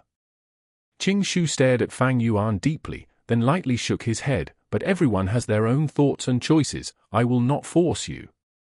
However, do be more careful. Lord Yao Ji will not let go so easily. Goodbye. Qing Shu no longer mentioned the matter of purchasing vitality leaves. Fang Yuan's prices had scared him. He was a smart person, and when a smart person buys things, they do not act on impulse, but only after intelligent consideration. A smart person would have an evaluation in their heart, and once the prices exceed their worth, they would calmly pull out. Fang Yuan seemed to have only increased the price by 5 Primeval stones, but Qing Shu was not just buying one vitality leaf, and the wolf tide would be going on for at least a year. He would be expending a lot of vitality leaves. If this accumulated, it would be a heavy cost. Thanks for your advice. Take care. I shall not send you off, Fang Yuan said, watching Qing Shu leave. His heart was clear as he knew that Qing Shu would definitely be back. That is because he had underestimated the wolf tide severity too much. Under such a wolf tide, death might instantly befall anyone, and the vitality leaf had no lack of customers. In his memory, the price rocketed to over 100 Primeval stones. Of course, this price was also during the period when the wolf tide was at its strongest. Right now, what Fang Yuan wanted to do was to accommodate to the time period, gradually raising prices. As time flowed, the winter wind grew more cold and harsh. This year's winter winds were evidently colder than previous years for Qingmao Mountain's 3 villages. Taking the Guu village for example. More and more crippled wolves appeared near the village surroundings. The clan sent out large amounts of missions, and almost all of them were about exterminating the crippled wolves. During December, when the crippled wolves amount reached its peak, this caused the situation to worsen quickly, reaching an atrocious level. In fact, there was even a situation where a hamlet at the mountain foot was slaughtered by a large group of wolves. Good thing was, the dozen Gu masters in the village retreated in time. The clan higher-ups breathed a sigh of relief secretly, as the death of a Gu master would cause them to feel pity for over half a day, but for mortals, they were all slaves anyway, so be it if they die. In this world, there are no human rights. A Gu master's life is more valuable than 100 mortals. This is the viewpoint of everybody. However, death and injury would definitely not be little, thus, the village had sounds of crying and sniffing from morning to night. The village emanated a sense of grief and suppression throughout. The crippled wolves were only the prelude, the true wolf tide was even more horrifying. More and more people started to realize that the wolf tide this year is exceptional.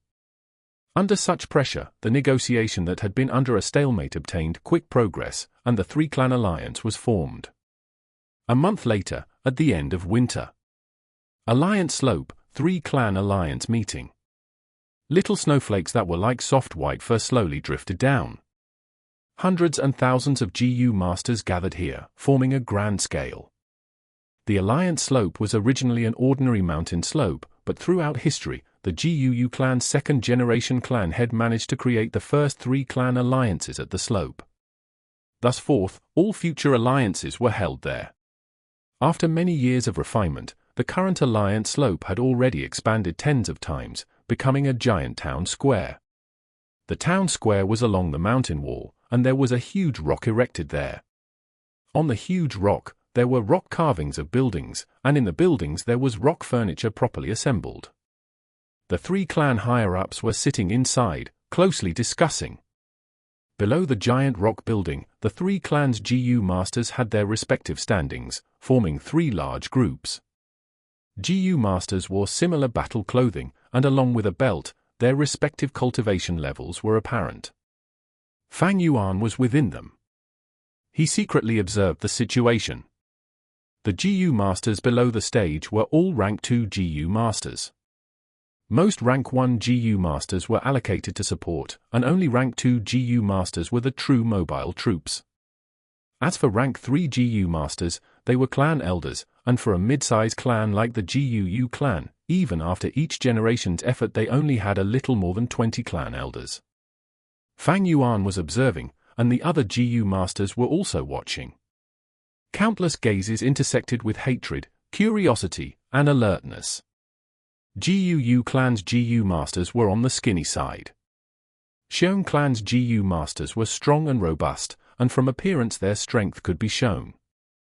Bai clan's GU masters, maybe due to living by the waterfall behind the mountain, had whitish skin and had a yin aura, around them. That long-hair guy is GUU Qing, rank 2 peak stage, and is the GUU clan's number 1 rank 2 GU master, some pointed out. Mo Yang. HMPH, this wrench caused me to lose an arm. After the wolf tide, I must get revenge. Someone snorted in their heart. Whoa, that girl riding on the giant bear, she should be the Xiong clan's Xiong Jiaoman. Don't be deceived by her appearance, she goes battle crazy when fighting. Do you see that white fat girl? She's Bai clan's Bai Zhongshui, a rank 2 upper stage fighter, who has the water boar GU. She is very promiscuous and very lustful towards men. You newbies be careful, don't get fucked by her. The 3 clans' animosity and grudges had long been deep-seated. Alliance Slope's discussion noises became louder as it turned into an uproar. Many GU master seniors were pointing around, introducing the strong people from the other 2 clans to their juniors, reminding them to be careful of them. 1. Yin aura. This is a bit hard to explain. Yin is associated with females, dark energy, water energy. Chapter 125. Oh, then I admit defeat. The traditional overlord GUU clan, the newly rising Bai clan, and the never underestimated Xiong clan. Fang Yuan's gaze flew across the people as he stood in the crowd, observing the entire situation. GUU clan has Qing Shu, Kai Shan, Mo Yang, Xiong and Bai clan also had their outstanding rank 2 elite GU masters. Together with the different clans' heads and elders in the rock building, the Alliance Slope can be said to be filled with elites. I wonder which one is Bai Ning Bing? The man who symbolizes the Bai clan's rise. Bai Ning Bing is already rank 3, he is definitely not among the rank 2 GU masters. It seems he isn't in the rock building either. Gradually, the discussions gathered on Bai Ning Bing. Although Bai Ning Bing did not appear, his brilliance had already suppressed all the GU masters below the rock building. I remember that 3 years ago on the Alliance Slope, it was Bai Ning Bing who was the first to step out and start the GU battle. In just 3 years, he became a rank 3 clan elder. Thinking about it makes me shudder. He rose to heaven in 1 step. When he was rank 2, he could defeat a clan elder in the Xiong clan. This guy has a bright future ahead. The point is that right now he has already grown up, and at this rate, he can become a rank 4 expert and even rank 5. As for rank 6? Rank 5 is mortal, while rank 6 is immortal. Rank 5 is already amazing. Rank 6? HMPH, you are all overestimating him. That might not be. Who can predict the future? Under such discussions, the 3 clan heads in the rock building stood up, staring down at the thousands of GU masters. GUU clan head was in the center, Bai clan head and Xiong clan head at his left and right respectively. The Alliance Slope gradually quietened down. GUU Bo held the railings, sweeping a glance at the crowd, before saying, the 3 clan alliance will pull together in times of trouble. For the GU battle tournament, in the spirit of competition, competitors shall stop before fatality occurs. Start. The alliance slope was dead silent. The crowd looked at each other. The three-clan alliance would always hold a GU battle tournament. Not only was it to show off the clan's individual strength, it was also to promote conversation and temporarily alleviate their grudges, to achieve the aims of working together. If the first GU master to stand up failed in public, it would be shameful on their own reputation, and it even shames the clan elders up in the rock building. Last time, Bai Ning Bing stood up. But this time, the crowd continued to hesitate. Suddenly at the Xiong clan side, a group of GU masters stood first. It was Xiong Li's group. Immediately, the group of 5 invited numerous people's attention and gaze. The Xiong Li group walked past the GUU clan's area, and under everyone's watchful eye, he stood at the Bai clan's territory. Qing Mao Mountain's strongest man. That's right. It seems that not too long ago, the GUU clan's Kai Shan lost to him in public. His title is unmovable, not even Bai Ning Bing can take it away. Damn it, the GUU clan isn't going over. Are they trying to bully our Bai clan? At the Bai clan territory, there was a mild disturbance. Many people knew Xiong Li's strength, and felt a sense of pressure. But Xiong Li looked around, and did not move from his spot. Instead, Xiong Jiang, who was beside him, stood out. Xiong Jiang had a thin body, and at the Xiong clan's area with lots of burly men, he was very striking. He took a few steps forward, facing the Bai clan's GU masters, cupping his fist. Xiong clan Xiong Jiang challenges brother Bai Bing Yi. Once he spoke, astonished noises could be heard below the rock building. Bai Bing Yi's status was around the same as Kai Shan and Xiong Li, etc. Among the Bai clan's young GU masters, he is only inferior to Bai Ning Bing. For Xiong Jiang to challenge him, he was evidently trying to overcome the stronger foe. Bai Bing Yi stood up with a grim face. His body was small and his face was pale. He was like a patient who had just recovered from a serious illness, giving off a feeling of being weak and sickly. But no one dared to underestimate him. You, Xiong Jiang, dare to challenge me? You have some courage. How do you want to compete? Say it, I'll accept it, he said to Xiong Jiang. Xiong Jiang laughed darkly. I specialize in defense, and you specialize in attack. How about this? I defend and you attack. I'll give you 3 attacking opportunities, and we'll compare the results. This was not a life and death match, it was only sparring. But Xiong Jiang had such confidence, he was obviously prepared, and this caused many people to mutter among themselves. Bai Bing Yi raised his brows. Xiong Jiang, no matter what GU worm, you are still a rank 2 GU master, your cultivation is like that. Do you really think you can block my water drill GU? If I injure you, don't complain. Xiong Jiang snickered. We wouldn't know unless we try, right? Come. Saying so, he activated the GU in his body and his body changed color, becoming dry and green like a dead block of wood. At the same time his teeth turned sharp and long, and 4 fangs were exposed out of his lips. This was the rank 2 GU, roaming zombie GU. Once activated, it could turn one into a zombie.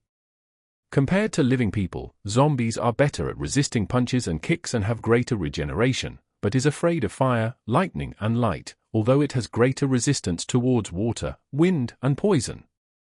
At the same time, zombies when fighting under the sunlight are not as strong as in the night, and thus are weakened by the time of the day. Even so, I am not afraid, Bai Bing Yi laughed coldly, raising his right arm. Under everyone's watchful gaze, he gathered his 5 fingers at one point and contracted his fist. First, a droplet of water formed on his 5 fingers, then in the blink of an eye, the droplet expanded, turning into a fast-flowing current, and from his fingertips, the water coiled around his palm in a spiral manner. In 2 breaths' time, Bai Bing Yi's fist was already covered by a light blue-colored spiral drill that rotated non-stop. Able to drill through rocks and steel with very strong attack power, barely any GU worm could defend against it. Receive my blow, Bai Bing Yi coughed, throwing out his fist. Xiong Jiang raised both arms, forming an arm shield. The water drill hit his arm, and a large amount of water splattered. The two were at a deadlock for a few breaths when suddenly the water drill's rotation intensified, and Xiongjiang flew 5 to 6 steps back. Xiongjiang laid on the ground, but quickly did a belly flip, standing again. One could see that the muscles on both his arms were torn by the water drill, showing his pale white bones. Bai Clan's GU masters upon seeing this scene uncontrollably cheered, but a small number frowned. He. Xiongjiang laughed slyly, not minding his injury as a zombie. His pain sensors had been reduced to 0. Bai Bingyi stood on the spot, but suddenly his pale face changed, and he vomited a mouthful of blood. Bai Clan GU masters' cheers ended. What happened? Someone exclaimed. It's the Shadow Bond GU. Bai Bingyi stared deeply at the ground, where Xiongjiang's shadow was distorted at a creepy angle, pasted on top of the snow. It connected both Xiongjiang and Bai Bingyi together. It seems I win, brother Bai. With this Shadow Bond GU, no matter how much injury I suffer, you will take 10% of it.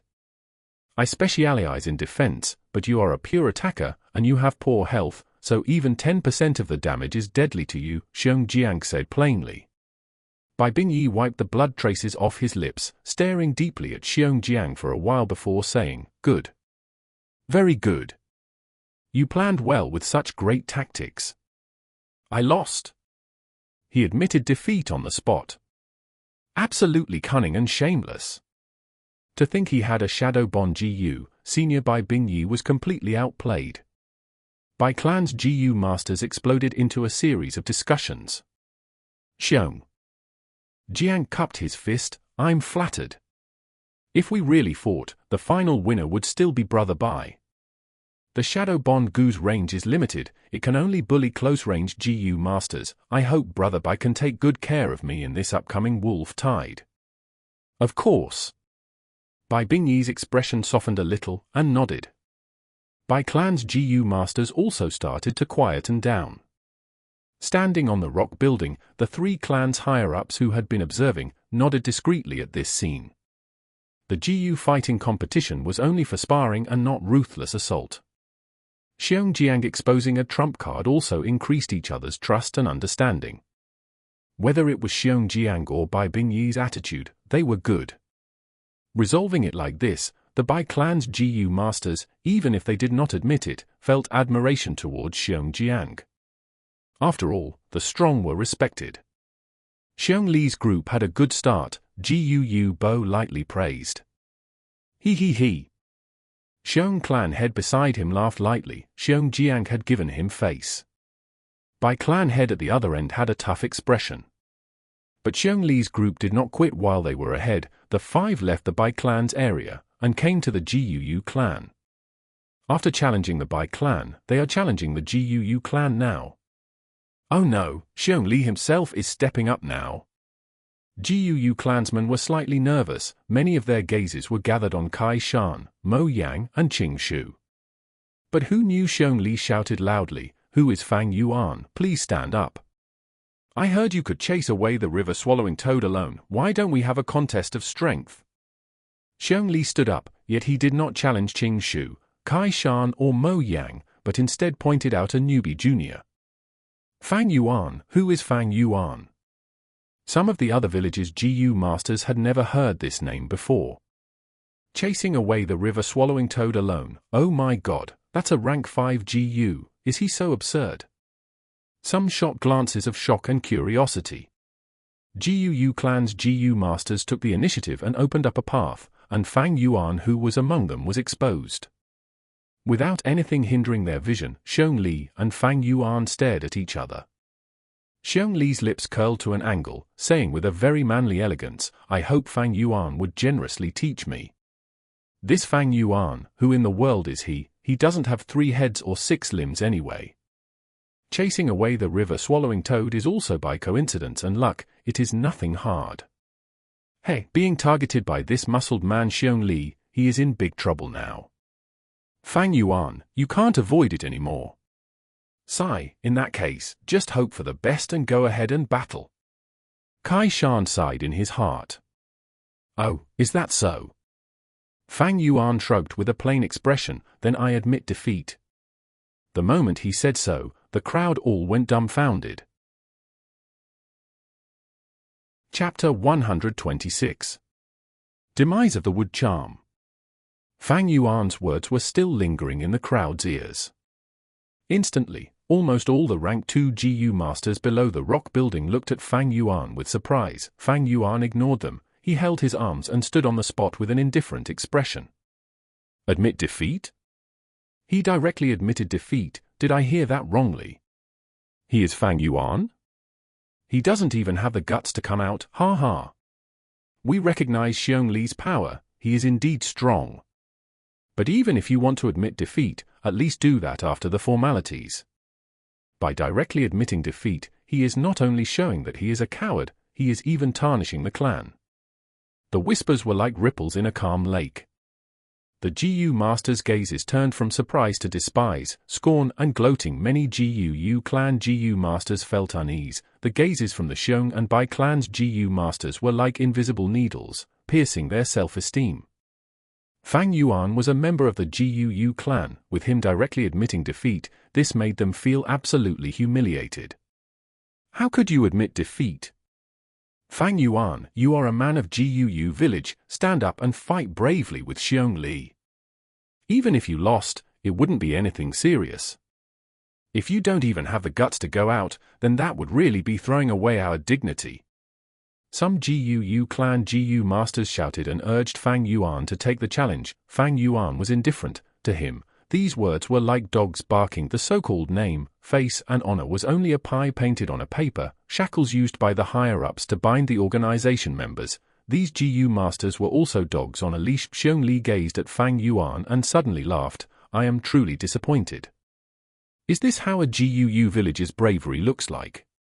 GU clan GU masters looked unsightly when they heard this. Hoots of laughter came from Xiong village's side, and even Bai village's GU masters looked at GU clan with mockery. The people around Fang Yuan started moving away. Everyone made some distance from him. Their faces were filled with embarrassment. Soon, there was no one within 5 steps from Fang Yuan. Fang Yuan stood alone. My way or the highway. 1. His expression was calm as opposed to the surroundings. Others fancied a courageous reputation, but Fang Yuan scoffed at it. This made others loathe him. Because Fang Yuan loathed fame, he was rejecting the society's values. Denying this system of values was rejecting the people who lived their lives following these values. Others naturally wouldn't deny their own values, otherwise they would feel that they were living in a wrong way. Thus, they had subconsciously started to reject and boycott Fang Yuan. A weak-hearted person would be defeated by such rejection and they would change themselves to suit the public. However, Fang Yuan needed such rejection. He had too many secrets on him and so he needed to be solitary. At the same time, these people weren't worth being friends with. In his memories, Qing Mao Mountain's 3 villages barely survived the wolf tide, but the accident 2 years later would totally destroy them and turn the entire Qing Mao Mountain into a desolate area. What Fang Yuan needed was to use this time to improve himself as much as possible, then leave the clan and avoid the fatal disaster. Gu Qing Shu, the number 1 rank 2 GU master in the GU clan, couldn't help but stand up seeing this situation. Xiong Li, how about sparring with me? What will we compete on? Xiong Li was smiling, but his expression was serious. Gu Qingshu didn't look at Xiong Li, he slightly raised his palm and silently moved his Primeval essence. His eye watchfully looked at the green vine that was slowly growing out from his palm. He calmly said, let's compete on your strength. If you can break away from my green vine's binding, I will admit defeat. Is that okay? Good suggestion, let's do it that way. Xiong Li grinned, his eyes revealing a bright light. He inwardly thought, I already have the strength of a bear and combining it with the strength increase from Grand Bear GU, I possess the strength of 2 bears. Although Green Vine is tough, I have absolute guarantee of breaking it away with the strength of 2 bears. Xiong Jiang won against Bai Bing Yi, and if I defeat Qing Shu, it would give us great reputation. Qing Shu gently smiled. Without speaking, he extended his 2 hands. 2 green vines grew out from his palms. Like two nimble green pythons, the two vines climbed up Xiong Li and twisted around his body. Xiong Li's hands were at his waist, the green vines coiled around both his arms and instantly made a dozen circles around them, tightly binding his hands with his back. The GU masters on the scene couldn't take their eyes off this contest. "Please," Qing Shu said to Xiong Li. Xiong Li opened his eyes. He tightly clenched his fists and started putting strength. Every muscle on his body seemed to stand out like lumps on a huge rock. The green vine started to snap under his enormous strength. "Ha ha ha, brother Qing Shu, it seems the winner of this contest belongs to me." Xiong Li was using his strength to break free, but he still had enough energy to make a conversation. "Senior Qing Shu." Fang was nervous and his hands were sweating. The other GUU clan's GU masters were also the same. GUU Qing Shu was the number one among them, and if he lost the contest, the GUU clan would have thoroughly lost their face this time. Not necessarily. GUU Qing Shu smiled, his eyes showing confidence. When he finished speaking, the green vines on his hands started changing. The originally green-like jade color suddenly changed to a dark green color. At the same time, the vines also became thicker and green wide leaves started growing on it. Xiong Li's face changed. He sensed the green vines' coiling strength had increased by more than 10 times. What made him more apprehensive was that those green vines which he had broken away from started growing and reconnected with the broken areas. Grand Bear GU. He sensed the situation going bad and immediately used the Grand Bear GU in his aperture. Immediately, his hair started stiffening up like steel needles. The muscles on his whole body enlarged and he seemed to have become much taller and bulkier. Strength of 2 bears. The green vines gave creaking noises, but it was still able to resist this terrifying strength, firmly confining Xiong Li. Xiong Li's face became very red, and he brought out all his strength to break the green vines. But finally, he was only able to snap one green vine and couldn't continue anymore. "I lost." He released the supporting strength of Grand Bear GU and said while gasping, "You let me win." Qing Shu cupped his hands and retrieved the green vines. "Senior Qing Shu, you are the best." GUU clan's GU masters were jubilant. Senior Qing Shu really deserves his name. Brother can't compare to him at all. Fang stood beside Qing Shu and looked at the latter with reverence. Xiong Li's gaze was complicated as he looked at GUU Qing Shu. He had progressed and obtained Brown Bear innate strength GU, but Qing Shu had also progressed. Although he didn't know what the latter used, but this was his true rival. As for that Fang Yuan, he was only a newbie and was nothing to worry about. "It really is the wood charm GU," Fang Yuan thought as he observed Qing Shu from afar. Xiong Li hadn't discovered anything when facing GUU Qing Shu. 2 emerald green leaves had grown on GUU Qing Shu's hair. This was the sign of using the wood charm GU. The so-called wood charm was a tree spirit. Using the wood charm GU could let one battle as a tree spirit. The tree spirit was an unusual creature. It could directly absorb the natural essence in the air and use it. GU masters couldn't do this, they could only use the Primeval essence in their aperture. When one used the wood charm GU, they could become an embodiment of a wood charm tree spirit and would be able to directly absorb the natural essence in the air and replenish their Primeval essence. It was the same as absorbing the Primeval essence from Primeval stones.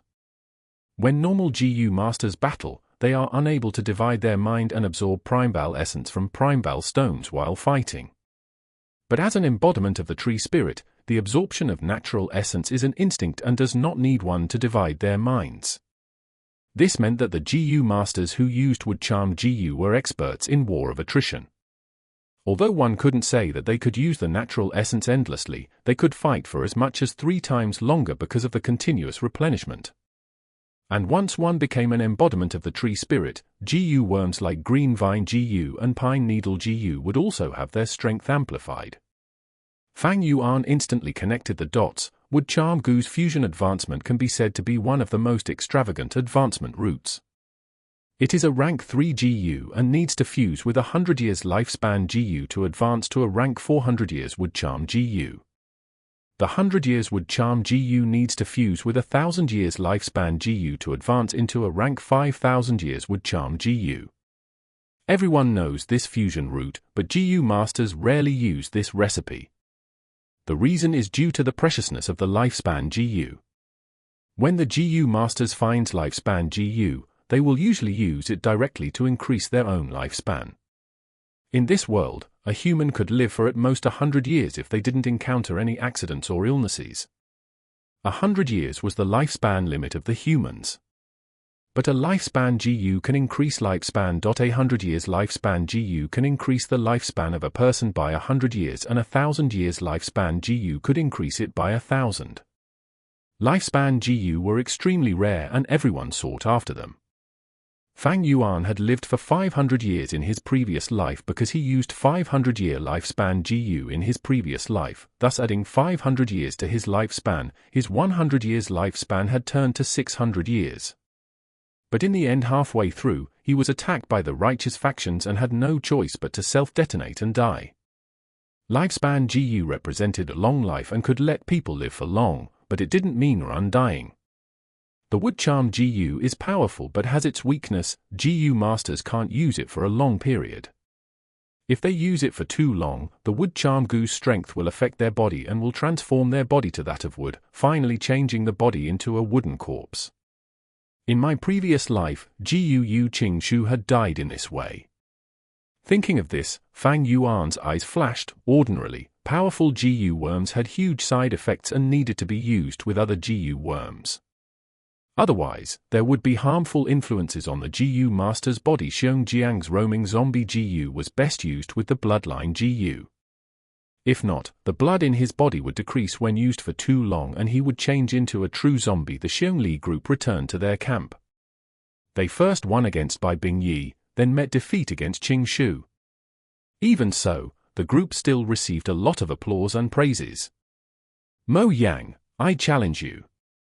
Come, Xiong Jiao man, I will fight you. After the Xiongli group, the whole scene suddenly became noisy. Many GU masters continuously came out and challenged the powerful opponents in their minds, demonstrating their bravery. The alliance slope turned chaotic, and all kinds of brilliant and varied GU battles were occurring. The true GU battle had started.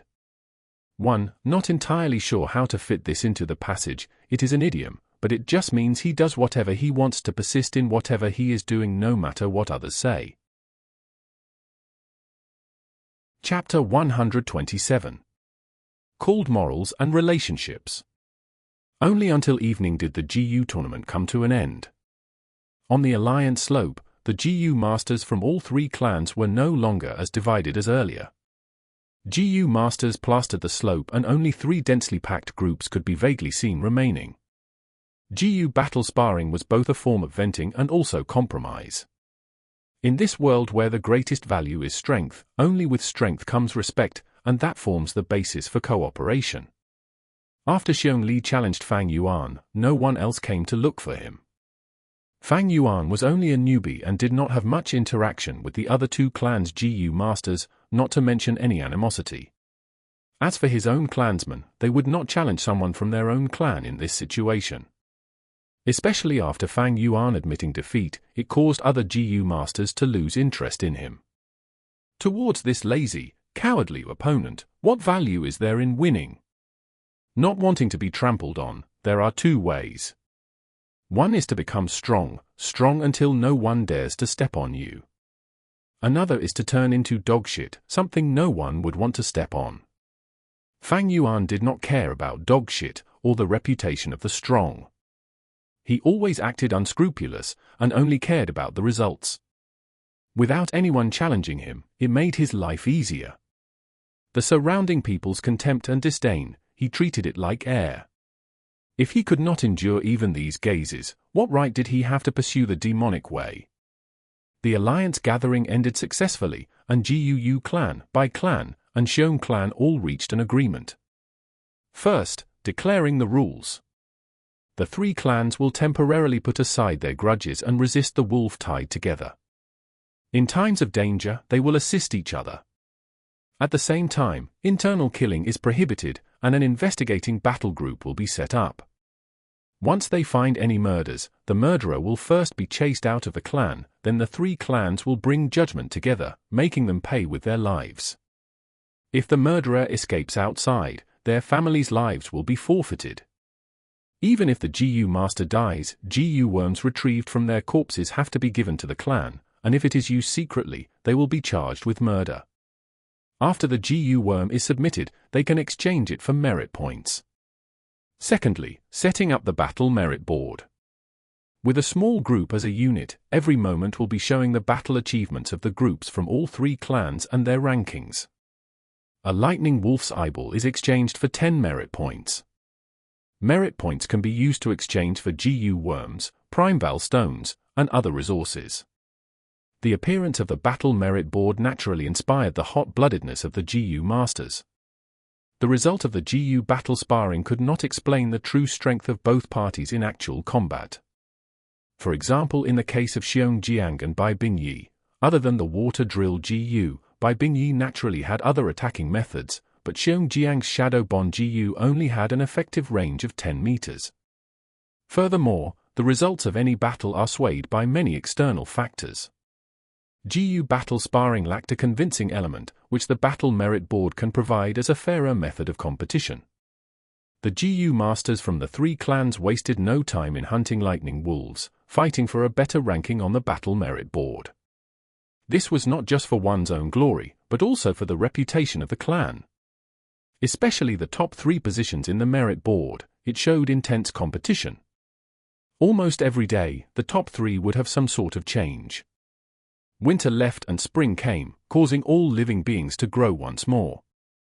Fang Yuan stepped on the remaining snow, regulating his breathing as well as observing the battlefield around him. On the battlefield, there were over 10 lightning wolves, all dead. Wolf blood and minced corpse could be seen everywhere, and the air emanated a smell of thick blood. At this point, wolf cries could be heard from a distance not too far away. Fang Yuan's expression changed slightly. With his experience, he knew that a pack of wolves were heading this way rapidly. If it was any other GU master, after an intense battle, without enough Primeval essence in their aperture, they might have thought of retreating. But Fang Yuan did not care about this. He squatted down and began to gather the eyeballs from the wolf corpses. His movements were fluid and highly efficient, but even so, after he was done extracting, he was already half surrounded by the wolf pack.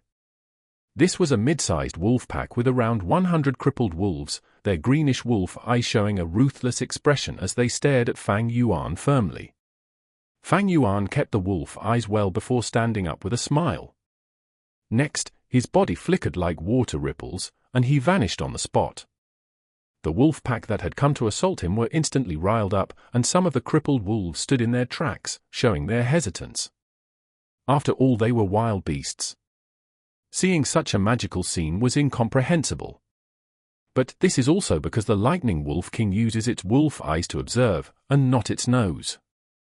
Lightning wolves are fantastical creatures of this world. Their vision is sharp like an eagle, but their sense of smell is no better from humans. My stealth scales GU counters these lightning wolves perfectly, but it cannot hide from a dog's nose. Fang Yuan was clear in his heart. Stealth Scales GU was successfully refined by him before the GU battle tournament. It was like a fossilized carp, grey throughout, lying in Fang Yuan's Primeval sea, letting the liquid essence flow around its very realistic fish scales. The fish scale GU that Fang Yuan lacked was naturally obtained by trading the black boar GU with Qing.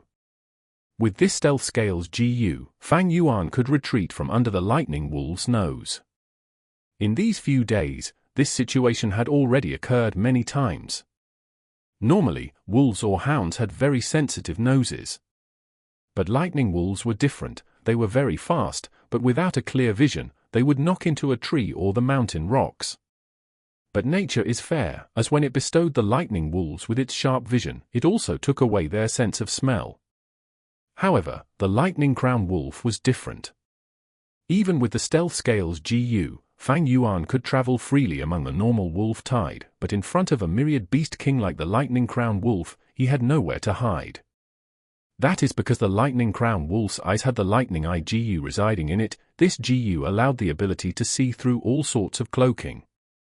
Other than the lightning eye GU, there are actually also many other GU worms that can detect the stealthed Fang Yuan. For example, the snake communication GU, it can detect heat.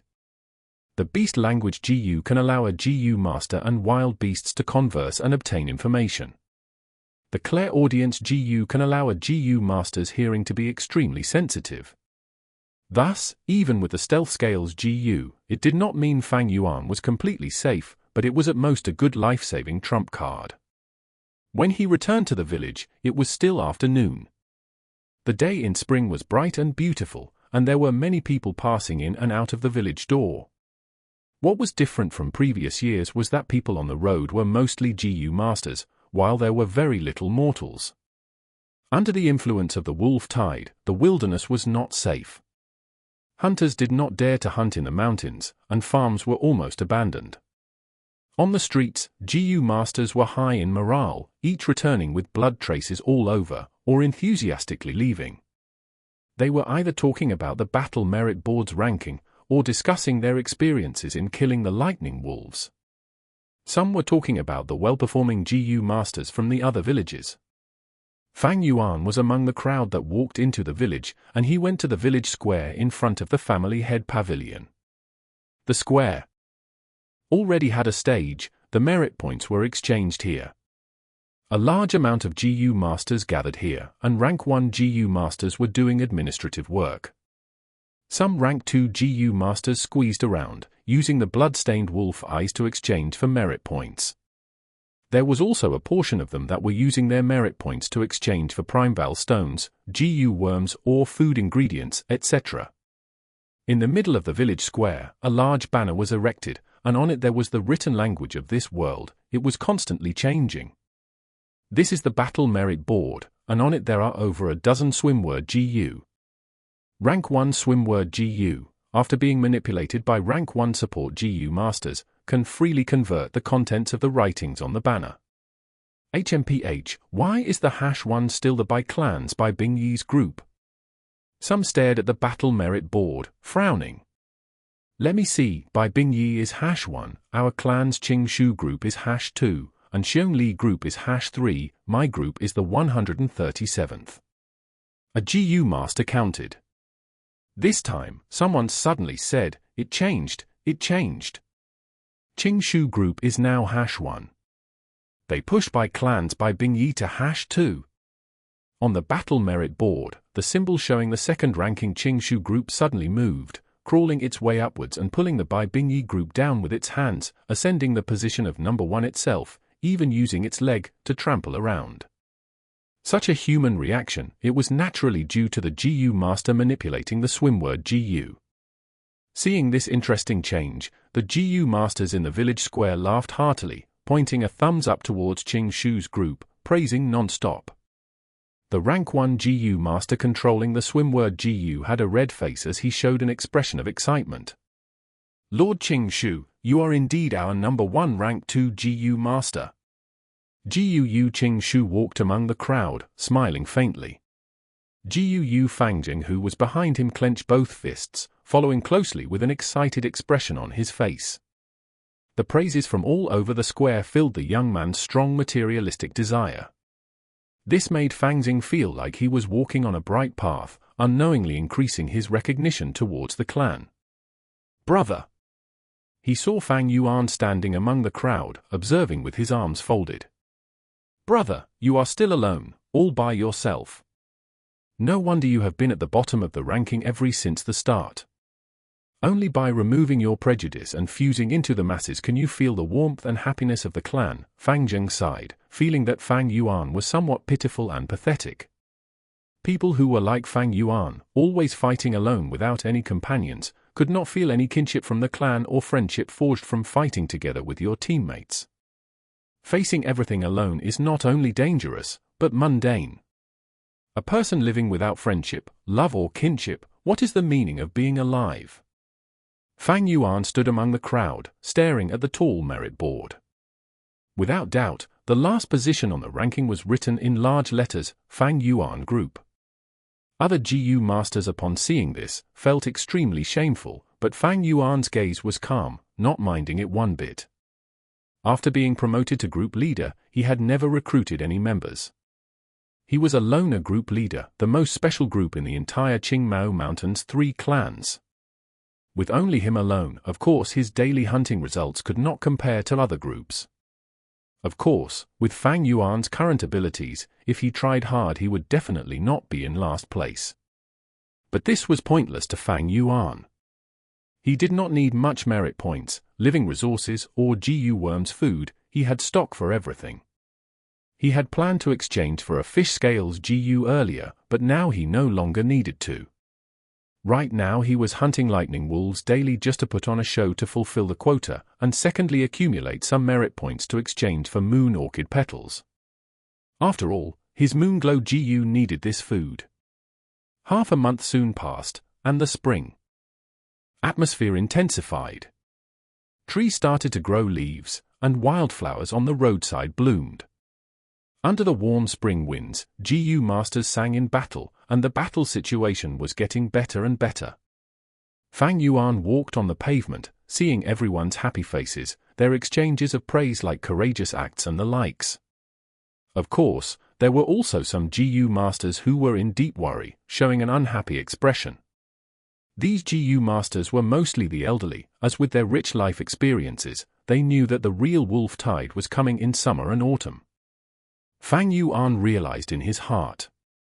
What caused this current situation is due to the 3-clan alliance, thus people have reduced their caution of each other, and this enabled GU masters to be more invested in resisting the wolf tide. Secondly, the lightning wolves exterminated were only the crippled wolves. Thirdly, with the coming of spring, many wolves are busy mating. When summer comes, the truly energetic and healthy wolves would attack from all directions, causing great damage and deaths to the 3 clans. Thinking of this, Fang Yuan's eye shone with cold light. In this year's wolf tide, the intensity was like never before. It reached a danger level that was unforeseen. Even the clan higher-ups greatly underestimated the severity of this wolf tide. In his memory, most of the GU masters died, and the trump cards of the 3 clans were nearly fully expended. Fang Yuan had never thought of warning the higher-ups. One is that even if he did, they might not listen to his suggestion, and even emphasize on where he got the information, which he is unable to explain. Secondly, there was no point in telling them, it is a fundamental difference in strength. Thirdly, and the most crucial reason, warning the clan did not fit his biggest interest. I would rather let the world down than be let down by the world. What kinship, friendship, love, these were but an ornament in life. How could they compare to a man's great ambition? On Earth, Xiong Yu wanted to cook Liu Bang's father, and the Han Dynasty ancestor Liu Bang even laughed and said, "Go ahead, don't forget to give me a piece of meat." Tang Dynasty Li Shiming killing his brothers, Cao Cao's army having no rations and cooking people to turn them into dried meat as food. Liu Bei borrowing Jingju but never returning. The higher-ups praised the values and morals, but those are just tools to maintain their rule. If one is restrained by these, how can they achieve anything? Amongst those who stepped into high society, who didn't have blood-stained hands as they stepped on corpses along the way? In a capitalist's initial startup funding, the process was always bloody. Any politician's hands were stained dirty, and so-called philanthropists were merely using money to gain recognition in society. It was just that the successful were apt in hiding their past acts, and those who believed the stories of the successors were truly fools. These fools are everywhere, restrained by emotions and morals. They deserve to be stupidly manipulated by rules. What's sadder is that when they see others not being restrained, they would jump out and criticize, trying to impart these morals to the people, not allowing others to have more freedom than them. In this process, they would even enjoy this ridiculous moral superiority and bliss. Thinking of this, Fang Yuan looked at the GU masters walking past him. These people, they had a body full of abilities, and some even had higher cultivation than him, but for what? They were just pawns, merely restrained dogs. What truly stalled a person's success was not talent, but mindset. Any organization, once a person is born, would impart their morals and rules, constantly brainwashing. Those that want to surpass humanity's achievements have to break this restraint on their mindset. Sadly, most people are trapped by this their entire lives, using this to move forward with motivation and even use their chained collar as a symbol of pride. Thinking so, Fang Yuan laughed coldly. Walking out of the village door, he retracted his thoughts. There was something important today. He was preparing to enter the rock crack's secret cave again. Chapter 128. If not for the harshness of the winter, how could we look forward to spring? A faint red glow pervaded the stone forest, the petrified growth sprouting out from the ceiling towards the ground like upside-down trees. It was a sight to see. It has been over a month since I last came here. Fang Yuan thought helplessly. After the three clans united, they had commenced a crusade to continuously eliminate the surrounding wolf packs. Because of the constant traffic for the war effort, GU masters made up an almost ever-present flow moving nearby the stone crack cave. In such a situation, even if Fang Yuan possessed stealth scales GU, there was a danger of exposing himself. Despite the risk, Fang Yuan was very careful in the way he did things. 500 years' worth of life experience had nurtured enough patience in him. He kept rein over his desires and made sure not to make movements around the stone cave during this period. When spring came, the crippled wolves had been successfully rooted out and there were few GU masters left roaming around. Only then was he willing, and Fang Yuan circled around the village before using the stealth scales GU to come back. A month had passed by, allowing some stone monkey groups to repopulate, and they had moved to the stone pillars he had cleared before. Fortunately, the number were quite few. Fang Yuan spent some time killing the monkey groups and advancing towards the central area of the stone forest. Under the shadow of the huge stone pillar, an obvious artificial cave entrance appeared before his eyes. Some crude rock stairs extended downwards from the cave mouth into the darkness. Fang Yuan used the white jade GU to cover his whole body with a layer of faint jade light and carefully descended down the stairs. His left hand held a fire torch, whereas bright moonlight shone on his right palm. The Moonglow GU was already activated. It was completely dark underground and even the fire torch could only illuminate 5 steps ahead. An illumination type GU would be a lot helpful in such situations. Unfortunately, Fang Yuan was not so affluent. Step by step, he walked on for a long while before reaching the end of the stairs. A crude artificial stone door was in front of him. Golden Centipede's cave is precarious. Earth communication is the way to avoid the disaster. Fang Yuan lifted his fire torch, which illuminated some characters carved on the stone door. Earth communication. Golden Centipede. Fang Yuan's eyes gleamed, comprehending the meaning. If this is what I think it is. He crouched down and touched the ground. The soil was wet. There's something. He was happy. He began to dig the soil and indeed, he found an earth treasury flower. He carefully uncovered the petals and took out a GU worm from the heart of the flower. It resembled a human ear, but much smaller. It was yellowish-brown, and looked shriveled and dull. He felt it in his palm. It was shriveled like marinated radish and carried some warmth. Dozens of roots like the ginseng roots grew out from its sides. This was a rank 2 grass GU, Earth Communication Ear Grass. Looking at the Earth Communication Ear Grass, Fang Yuan's gaze flashed. This Earth Communication Ear Grass's usage was to scout. It had appeared in a great time and was perfect for Fang Yuan.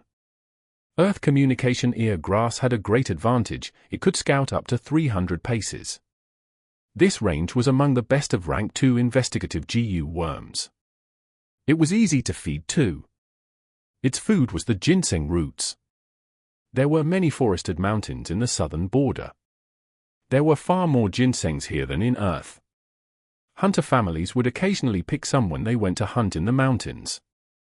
Especially when ginseng is easy to store, as long as it is completely dried and sealed up properly, it could be kept for a long time under room temperature. Moon orchid petals wilted in a few days, but ginseng could be stored for a long time. GU worms need to be nurtured, used, and refined. These 3 aspects are broad. and has many mysteries within them. Earth communication ear grass is easy to nurture, but using it is rather troublesome, Fang Yuan pondered. He held the earth communication ear grass and poured Primeval essence, instantly refining it. Earth communication ear grass was very outstanding and could compare with many rank 3 investigative GU worms. However, heaven was fair, and using the earth communication ear grass didn't end with just refining, it still needed a certain price. Just like the zombie GU and wood charm GU which needed to be used with other GU worms, there was a consequence. If used for a long time, the GU master's body would slowly corrode and turn into a true zombie or tree man. Many GU worms can't be used by merely refining them, they still need some special prerequisites. This earth communication flesh-eared GU is also the same. By using it to ascertain the situation, I can truly move about freely in the wolf tide and even achieve some of my goals during this wolf tide. Fang Yuan pondered for a while and decided to use this earth communication flesh-ear GU. As the gains would be greater than losses, even if he had to pay the price, it was nothing for the sake of his future. No matter which world, how could one gain anything without paying a price? Fang Yuan coldly smiled and put the earth communication ear grass in his aperture. He gazed at the stone door deeply, then turned around and left. If he didn't guess wrong, there would be a great danger in the other side of the stone door. Only by using the earth communication ear grass could he be able to avoid it. Fang Yuan exited the secret cave and leisurely circled the village. After making several rounds, hunting several lone wolves and taking their eyeballs, he returned. He was still the last in the battle merit board. As he walked through the street, the GU masters who recognized him laughed at him or threw a contemptuous look. Fang Yuan didn't care and still went his own way. After several days, he used small battle merits to exchange for ginseng roots, properly feeding the earth communication ear grass and recovering its vitality. Most of the clan's attention was on the wolf tide, no one paid attention to Fang Yuan. If it was before, uncle and aunt might have brought him some troubles, but they had made no more movements ever since Fang Yuan sold the family assets to them. Difficult to do openly, easy to do secretly. Soon, Fang Yuan smoothly completed some preparations in the dark. Tonight, the moon was bright and stars were few. The moon hung high above like a jade plate and the gentle darkness of the night was like a yarn, covering Qing Mountain. From time to time, wolf howls could be faintly heard from afar. Fang Yuan securely closed the door and windows. He stood inside his rented room, his whole body naked. There was a table in front of him and a basin filled with warm water was laid on it. Beside the wash basin was a white towel and a sharp dagger on top. Even the floor he was standing on was covered with a layer of thick cloth. Strands of moonlight passed through the cracks in the windows and shone upon the table. Fang Yuan's expression was indifferent as he grabbed the dagger. The dagger was sharp and had a cold shine to it. It could even be used as a mirror. Under the faint light, the young man's indifferent face was reflected on the dagger. Right now, Fang Yuan couldn't help but think of a martial arts skill book from Earth called the Sacred Sunflower Scroll. The first sentence in the first page of Sacred Sunflower Scrolls was castrate yourself to train this skill. One needed to give up or pay something if they wanted to receive quick strength. So what if you needed to castrate yourself? If you don't have such ruthless decisiveness and aren't willing to let go, how could you accomplish your ambitions and become a lord ruling over everything? Wanting to receive without paying anything was only fairy tales to deceive children. Back to Fang Yuan's current state, to use this earth communication ear grass, the price he needed to pay couldn't amount to anything. Thinking of this, Fang Yuan coldly smiled. He used his fingers to lightly caress the cold blade and softly hummed, "Moonlight the frost-filled night, the dagger shines with a cold light. If not for the harshness of the winter, how could we look forward to spring?" The hand rose and the dagger fell, blood burst out. A piece of flesh fell on the table. Fang Yuan had cut apart his whole right ear and blood was spurting out of it.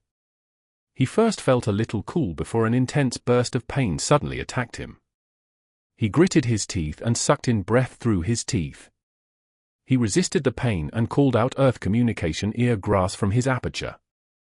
He had nurtured this earth communication ear grass back to its full vitality. It was now completely different from how it looked back when he just got it. Back when he had taken it out of the earth treasury flower, it was shriveled and dull. Now, it was plump and warm, fat and big, and had grown up to an adult palm size. It was highly elastic and resembled the Buddha's drooping ear of earth. Fang Yuan pressed the earth communication flesh ear GU on his wound at the right side of his head and immediately poured red steel Primeval essence towards it. The earth communication flesh ear Gu's roots immediately came to life and rapidly began to grow, taking root in Fang Yuan's wound.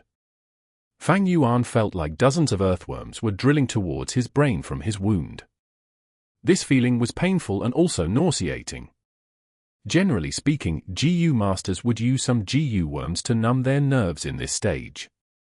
But Fang Yuan wasn't in that situation and could only rely on his iron willpower to forcefully endure it. In the end, his body was that of a youth's, and Fang Yuan, who endured this pain, couldn't help but feel his body starting to sway. More and more roots extended, entered his wound. Slowly, the earth communication ear grass glued together with the bloody wound, becoming Fang Yuan's new right ear. Finally, there was no more blood flowing out of the wound, there wasn't even a scar. However, Fang Yuan's face was pale, the pain had only slightly decreased, it was still tormenting him. Veins bulged out from his head and his heart thumped rapidly.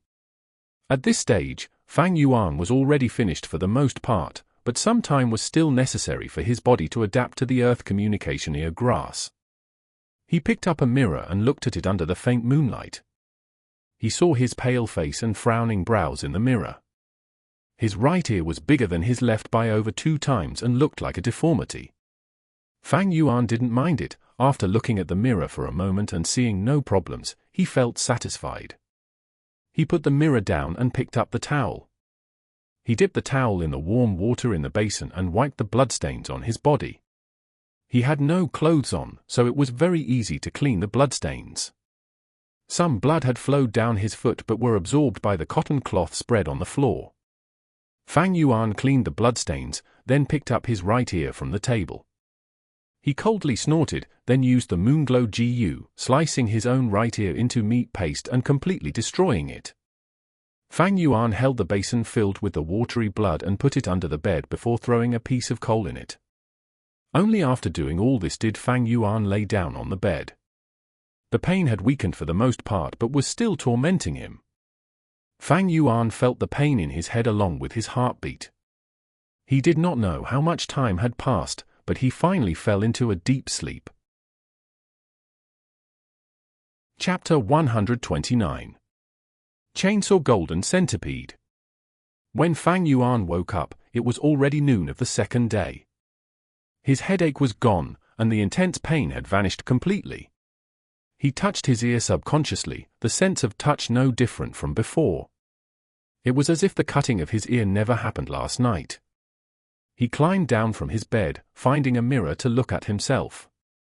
In the mirror, a young man's face was shown. He was not handsome, but his dark abyss-like iris made him stand out from mortals, showing a special unique coolness and charisma. The young man's ears were the same as any others. Last night, when he planted the earth communication ear grass, Fang Yuan's right ear was plump and big, his ear drooping till it nearly reached his chin.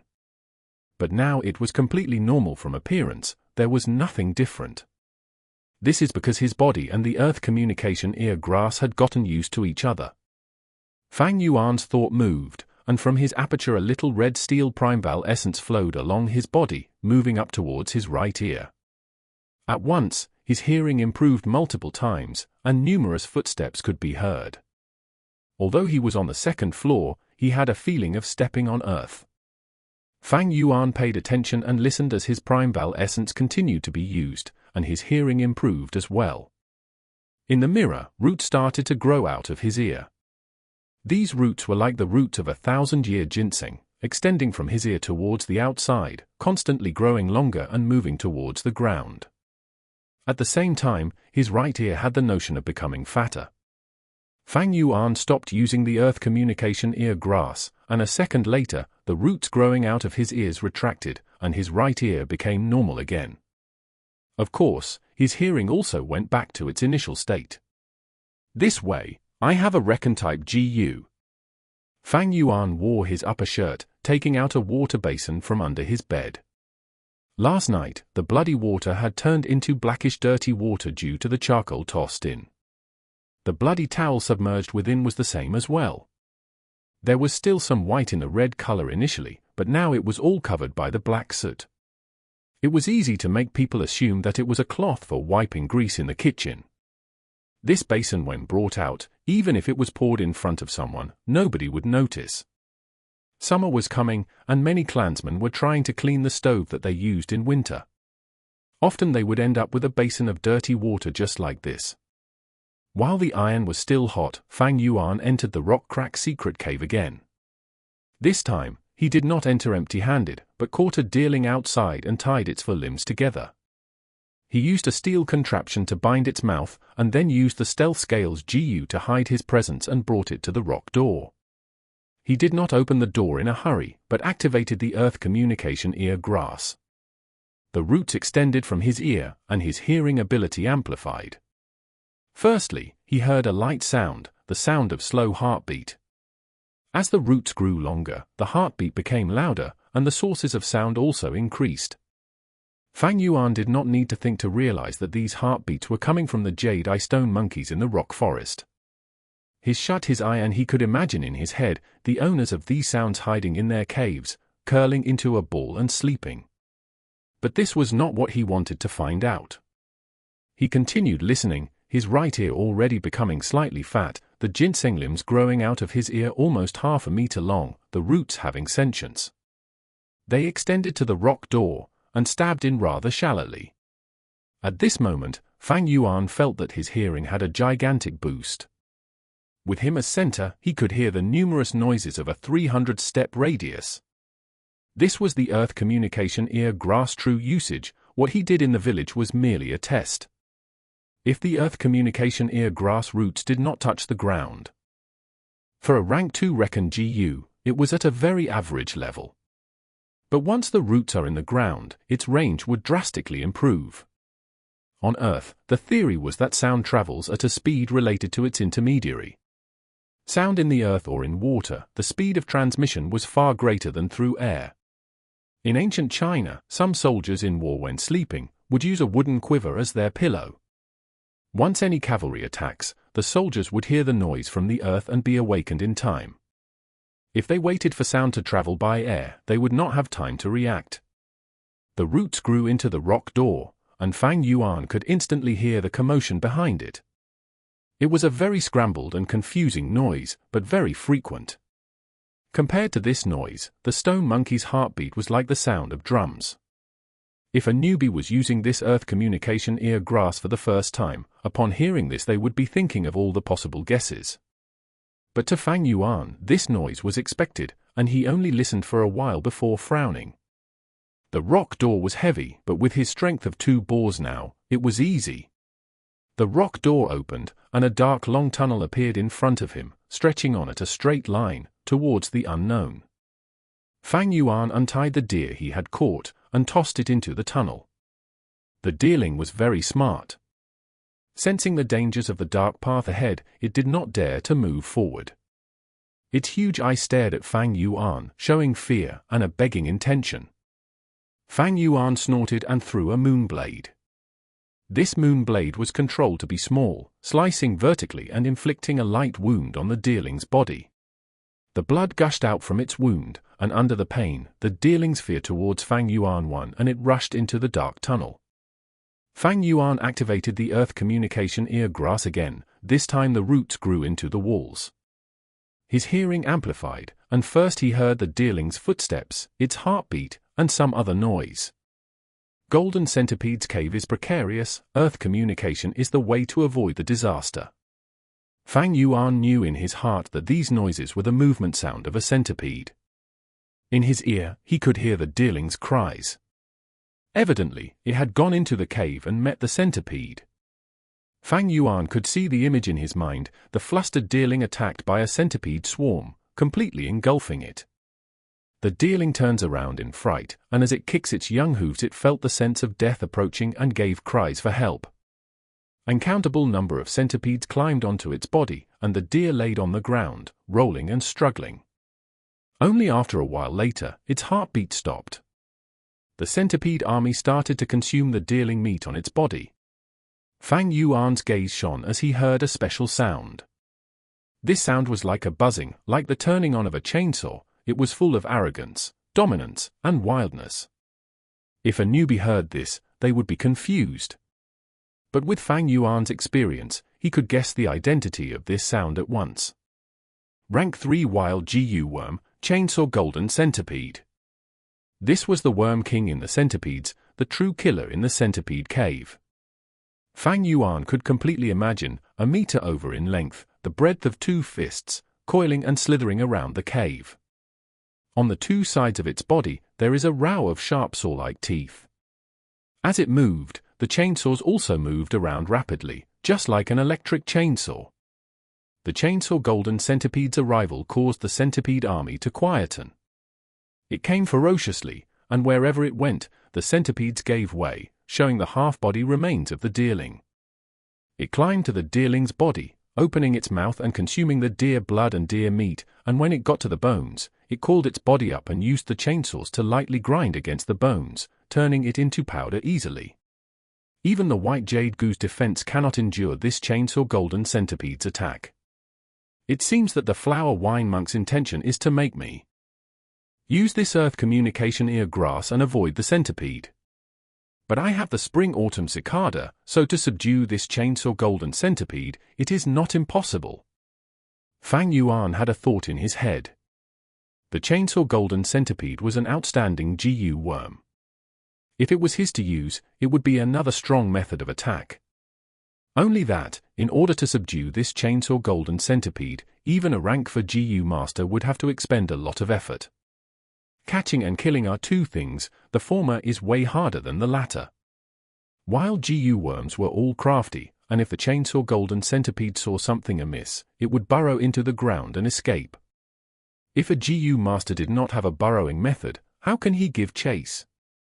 But Fang Yuan had the spring-autumn cicada, thus as long as he caught this chainsaw golden centipede and released a hint of the spring-autumn cicada's aura, he would make the GU worm cower and not dare to move. Spring-autumn cicada was a rank 6, its aura was extremely powerful against rank 1 to rank 4 GU worms. But against rank 5, it had less effect, and towards other rank 6, there was no deterrence force in it. This phenomenon is very interesting, but actually human society is just the same. Towards someone outstanding, people would envy, worship and admire. But to someone who is only slightly better performing, they would dare to offend, and was mostly competition and jealousy. I am only at rank 2 middle stage now, hence to subdue this rank 3 chainsaw golden centipede, it is possible but still too early. Fang Yuan assessed.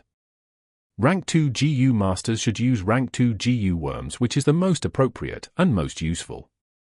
Of course, rank 2 GU masters can also own rank 3 or even rank 4 GU worms. Firstly, the higher rank the GU worm, the more expensive it is to feed it. Secondly, they become harder to use and require more cost when activating. Like a baby trying to wield a large hammer, if it forcefully tried to, it might pull a muscle due to the hammer's weight and smash its own leg. The deerling has already alerted the entire colony, it would take 10 days to half a month for these centipedes to calm down.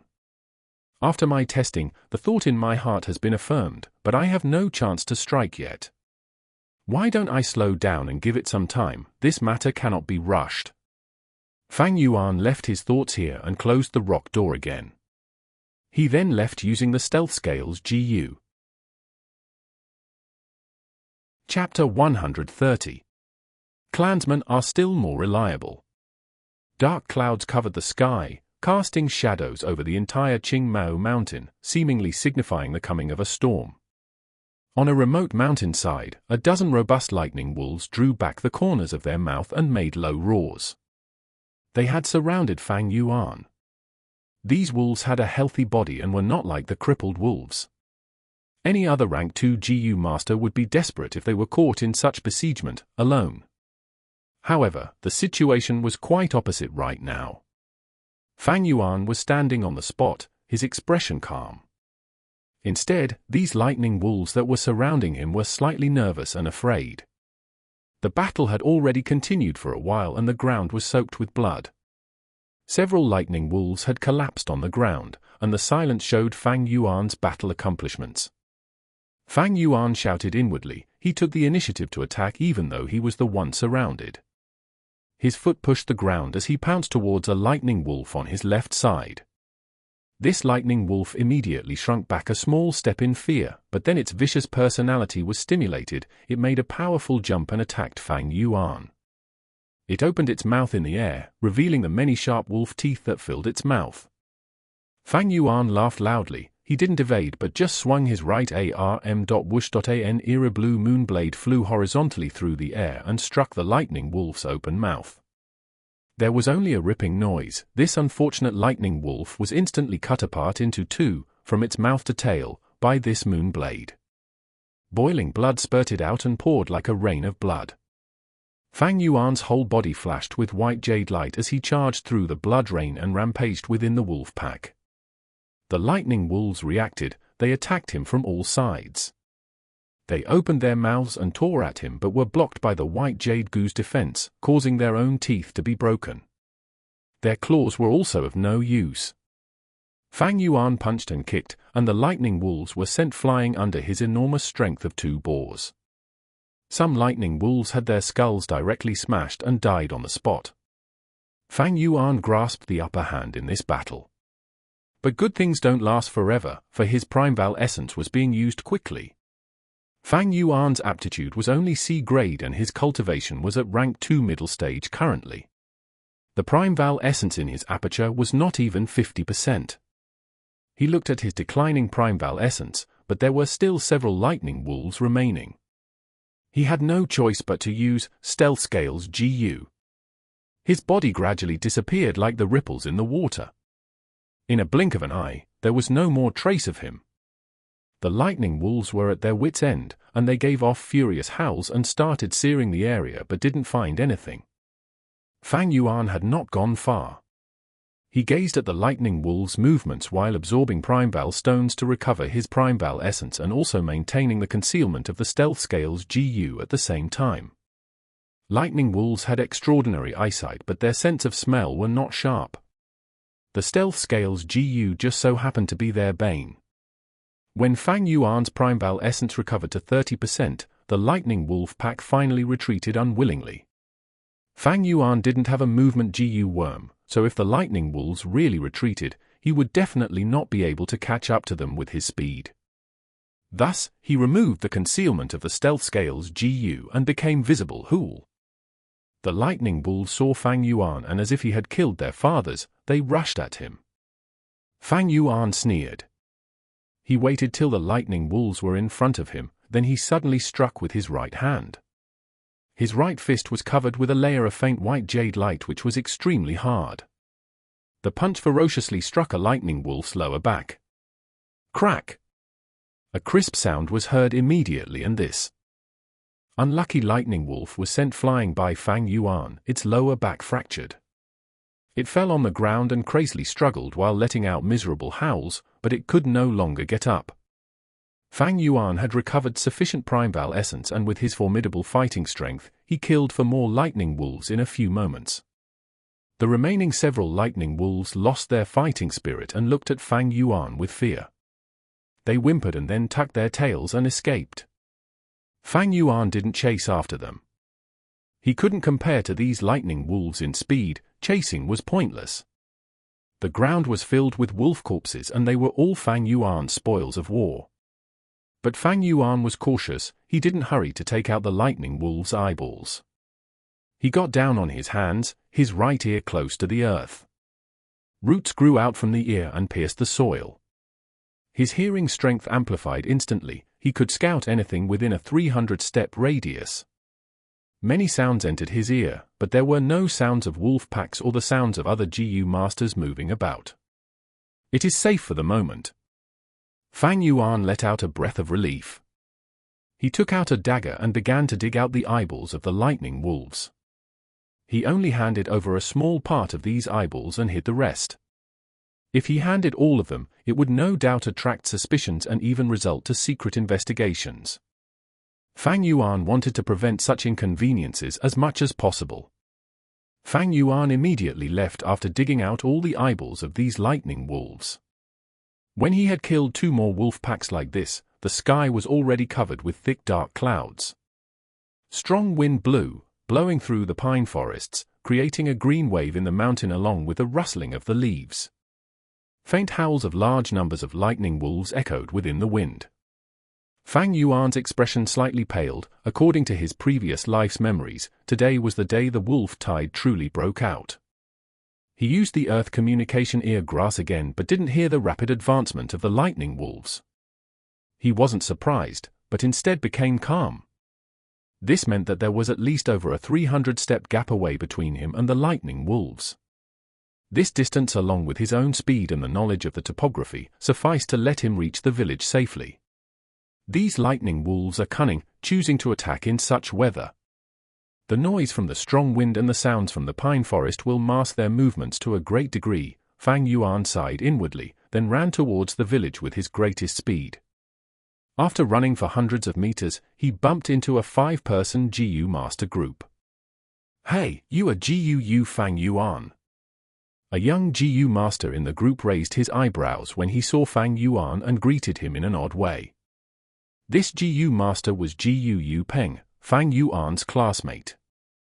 During the academy period, he had suffered from Fang Yuan's bullying and extortion. Fang Yuan indifferently glanced at him before brushing past him without pausing, not giving him a chance to speak again. "Bastard!" GU Peng was stunned, then a stifled feeling rose up in his heart and his speed slowed down. He didn't get the chance to ridicule Fang Yuan. "Little Peng, don't slow down. We need to hunt at least 50 lightning wolves today to preserve our rank in the battle merit board." The group leader spoke. GU Peng immediately restrained his furious expression and quickly followed the group members. "My group is ranked 75 in the battle merit board. That Fang Yuan is ranked at beyond 200. This difference is like that of heaven and earth. I am also quite fortunate to have such a caring senior as the group leader.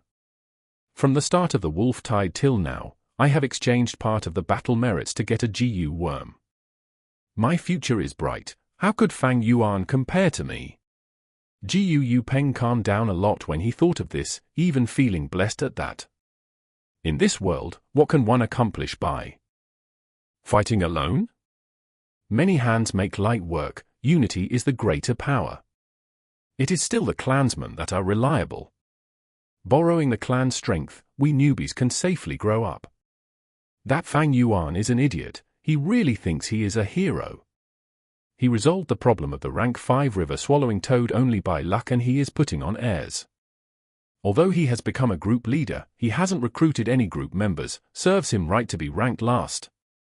Ha ha. Anyway, with his eccentric personality, how will he recruit any group members? GU Peng's movement became more relaxed. Strangely, all along the way, they hadn't run into any wolf packs. GU Peng raised his head to look at the sky. It was afternoon, but the sky was already dusky as if it was evening.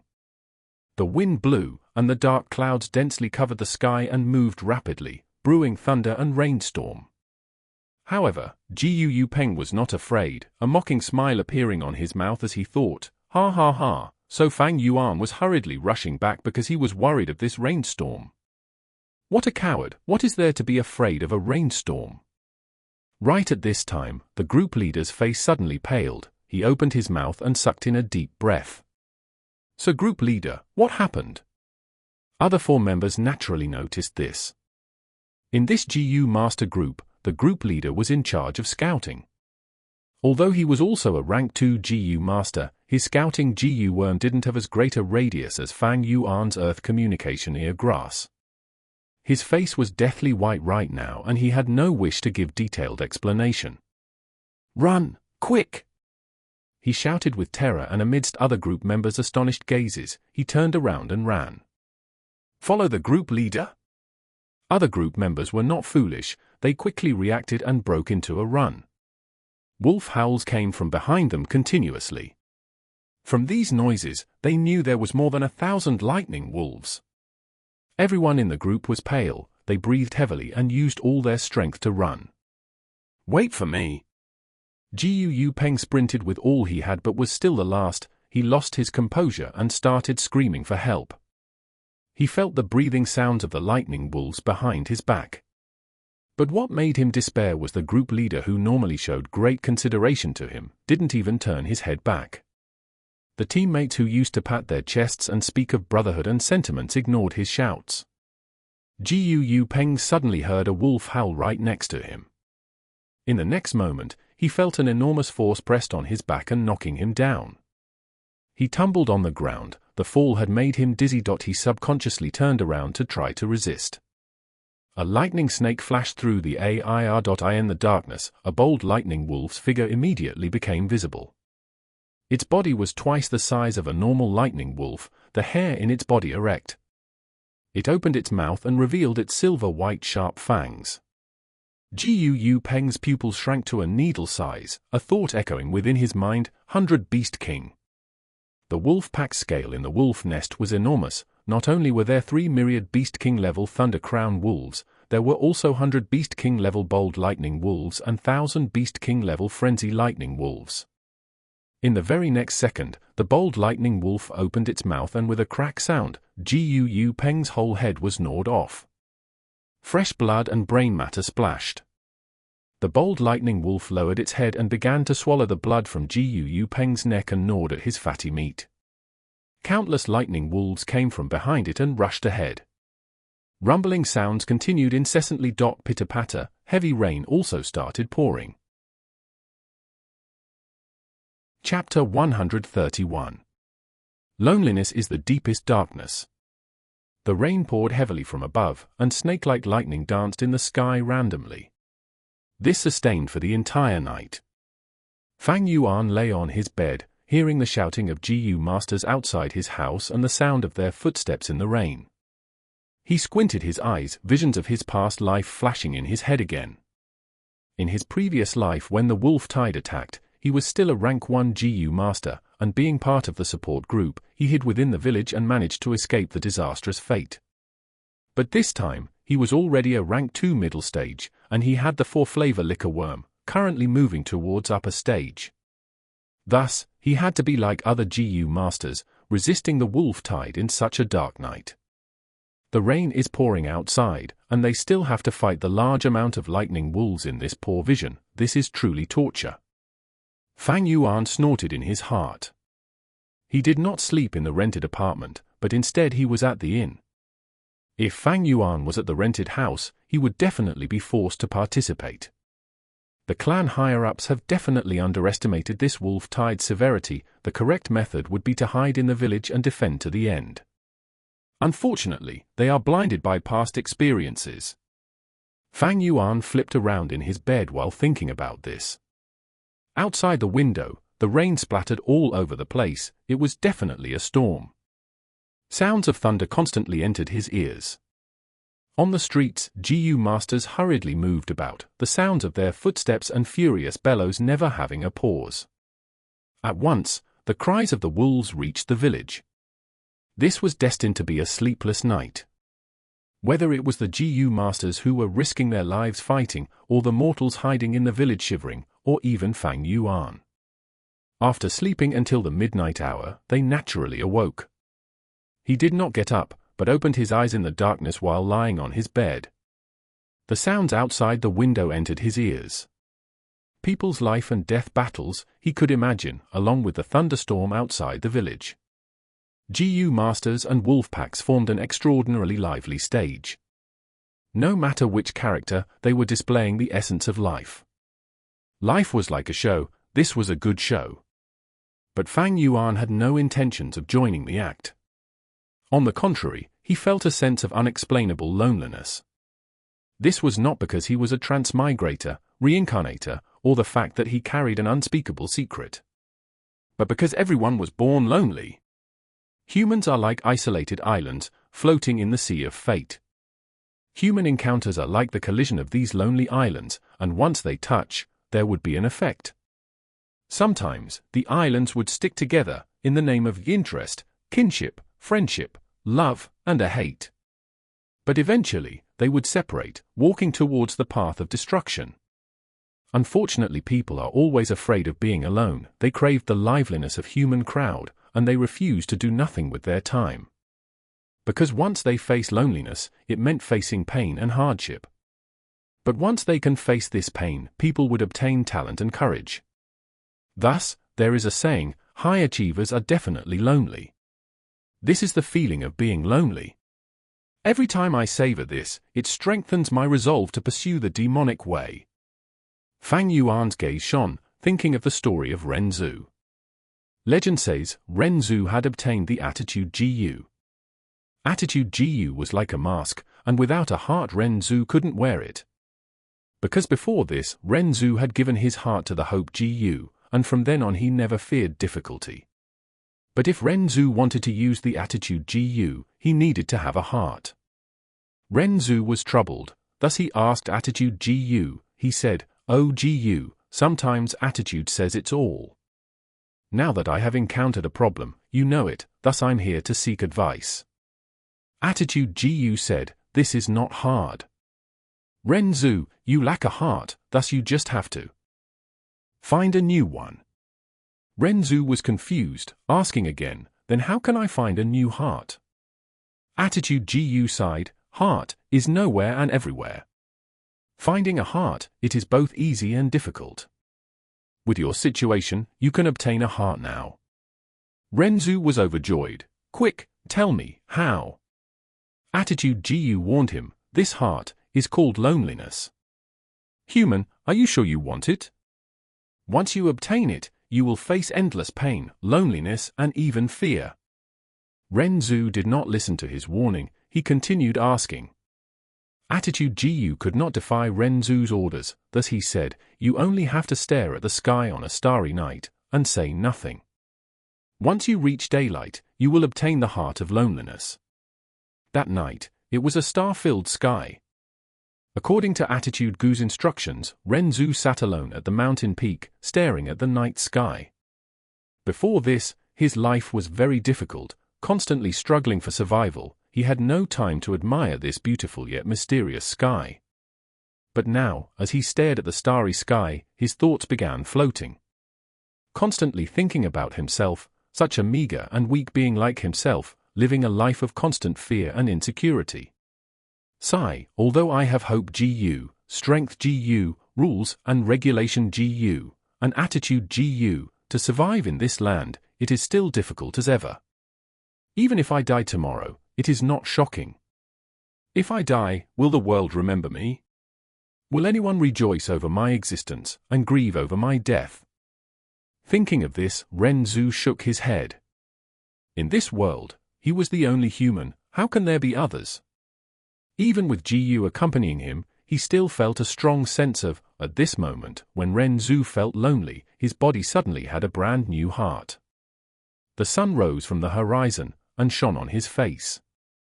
But Ren Zhu felt no happiness, and instead felt an endless pain, despair, confusion, and even fear. He could not endure this loneliness and fear, for all he felt was the advent of darkness and apocalypse. Thus, he painfully cried, stretching out his fingers and digging out his eyes. His left eye fell onto the ground and transformed into a young man. He had golden hair and a strong body. Once he appeared, he kneeled at Ren Zhu's feet, saying, "O Ren Zhu, my father, I am your eldest son, verdant great Sunday." At the same time, his right eye turned into a young girl, and she held Ren Zhu's hand, saying, "O Ren Zhu, my father, I am your second daughter, desolate ancient moon." Ren Zhu laughed loudly, tears flowing out of his empty sockets. He said good 3 times and continued, "I have children now, I can finally endure the pain of the heart of loneliness. From now on, there will be people celebrating my existence and grieving for my death. Even if I die now, you will remember me. Only that." Finally, he sighed. "I lost both my eyes and can no longer see the light. From now on, you too shall observe this world for me." It rained the entire night, only at dawn did the rain stop. Fang Yuan left the inn. Along the streets the passers-by carried heavy and sad expressions. This night, the clan suffered great losses. The truth was, for the 3 clans on Qing Mao Mountain, none of them escaped this fate, all had suffered heavy losses. Fang Yuan could tell from seeing the merit board. After a night, the battle merit board lost 25 small groups, all sacrificed in the wolf tide. Even if there were 1 or 2 survivors, they were either injured or crippled. The group Gu Peng was in, was among this. The dozen over days after this, the situation worsened by the day. First, the 100 Beast King Bold Lightning Wolf had appeared, and then soon after, reports came in that there was the 1000 Beast King Frenzy Lightning Wolf. Information like this caused the rank 2 GU masters battling to be frightened. If they met the Frenzy Lightning Wolf, they would need at least 3 groups to cooperate to deal with it. This is not including the normal wolf groups together with the Frenzy Lightning Wolf. The 3 clans had to send out their rank 3 elders to deal with the situation. In this situation, the GU masters' daily lives became very dangerous and long. Even with the stealth scales GU, Fang Yuan had to be careful and meticulous. After all, he might encounter a Beast King class Lightning Wolf with a Lightning Eye GU. The good news was that he had previously paid a price to be able to use the Earth Communication Ear Grass. This investigative goose range was very large, allowing him to avoid the large-sized wolf packs. Eventually, the weather got warmer as July was at its end. Even though the situation was not optimistic, under the cooperation of the 3 clans, the situation was under control. Somewhere near the mountainside, 3 GU masters who had already experienced an intense battle were facing against a bold lightning wolf that had just arrived. The aura of death was impending. Damn it, insufficient Primeval essence. If I had 60%, no, just 30%, we would not have to be chased like this. Group leader Xiongdong stared at the slowly approaching bold lightning wolf. Like a cat chasing a mouse, he vomited a mouthful of bloody water. The mountain cliff is ahead, there is no path left, what do we do? A group member asked with a pale expression. What can we do? We can only put our hopes on the reinforcements. I heard Lord Bai Ning Bing from my clan has come out of his closed-door cultivation and is rushing into battle. The 2 original groups, from both the Xiong clan and Bai clan, faced the wolf tide together and cooperated, but now only 3 people were left. Rather than relying on the Bai Ning Bing who is nowhere to be found, I'd rather fight for a chance to survive. Xiongdong gritted his teeth. The reason why a Beast King is so dangerous is because of the GU on its body. I have a plunder GU, it can forcefully steal a GU worm from my enemy. But it needs to be sustained when activated and I cannot move. During this period, you have to protect me. Okay. The other 2 looked at each other and stood in front of Xiongdong, helping him block the bold lightning wolf. Even though they knew that there was little hope, no one was willing to resign themselves to death. If the plunder is successful, we have a chance to live. Heaven bless us. Xiongdong's face was determined as he raised his right arm. Life and death depends on this. The 3 humans and 1 wolf did not know that, high up on the cliff, a white-haired young man wearing a white shirt was staring at this scene. Life is so boring. He sat on the ground, one hand propping himself up, while the other was pouring liquid from his wine bottle. What he poured out was not wine, but sweet mountain spring water. He did not drink wine, but only liked water. As this young man drank, he stared at the show before him. Fight, and die. Such a mundane life is too boring. Only with an intense battle like this, can your lives have a hint of excitement and color. This way, your life has some meaning. He laughed lightly in his heart, not showing any inclination to help. Even if he had the ability, even if his Bai clan member was there. To him, loneliness is the deepest darkness, and the light of kinship is just a facade. He Bai Ning Bing would not do something as boring as saving someone. Chapter 132. 3-Step Fragrant Grass. On the cliff, Bai Ning Bing watched with interest. As he sat at the cliff, a life and death battle was on full display. The bold lightning wolf took its move, slowly approaching. Two GU masters blocked its path with a grim expression. Behind them, Xiongzhan was half kneeling on the ground, his left hand grabbing his right wrist, his right hand in the shape of a claw, aiming at the bold lightning wolf. Plunder GU! Suddenly, he shouted loudly, all the Primeval essence in his body gushing towards the plunder GU. An invisible grabbing force exploded from within. Xiongzhan's right hand grabbed the air, and a sense of illusion made him feel that he had grabbed onto a GU worm. But this GU worm continued to struggle, contesting with him. This force was very large, his center of gravity had already been very low, but he still felt a very strong force dragging him forward. Plunder GU's success rate is very low, but I have to succeed this time, otherwise we're doomed. He gritted his teeth, veins popping up on his forehead as his expression turned ferocious, contesting with all his ability. Under the pressure of death, he infused the plunder GU with all the Primeval essence he could muster. With the infusion of the Primeval essence, the plunder GU residing in his right palm also increased its sucking force. The bold lightning wolf felt something amiss, and started howling, attacking in a frenzy. The two GU masters could hardly block it. Just when Xiongzhan felt that his plunder was going to succeed, his expression changed. Damn it, not enough Primeval essence. He suddenly vomited a mouthful of blood, his state of health being at the worst. Once a plunder fails, he would face some backlash. This was a flaw of the plunder GU. Without the plunder GU's restriction, the bold lightning wolf opened its mouth and started to howl. The GU worm that lived within it used its ability and made its teeth shine with lightning. Eerie blue lightning discharged and finally shot out from its mouth. The lightning shot through the middle of both GU masters, aiming for the half-kneeling Xiongzhan. Xiongzhan did not even have time to cry before he got hit by the lightning, turning into a piece of charred black cooked meat, instantly dead. Run! The remaining two GU masters no longer had any fighting spirit as they ran in two directions. The bold lightning wolf chased up to one of them, pouncing on him and biting the throat. The final Bai clan GU master was blocked by the bold lightning wolf, and could only retreat towards the cliff. Arth! I'm going to die! With his back against the cliff, he roared in despair, venting out the fear in his heart. But suddenly his voice came to a stop. He saw Bai Ning Bing on top of the cliff. Lord Bai Ning Bing! Lord Bai Ning Bing, is that really you?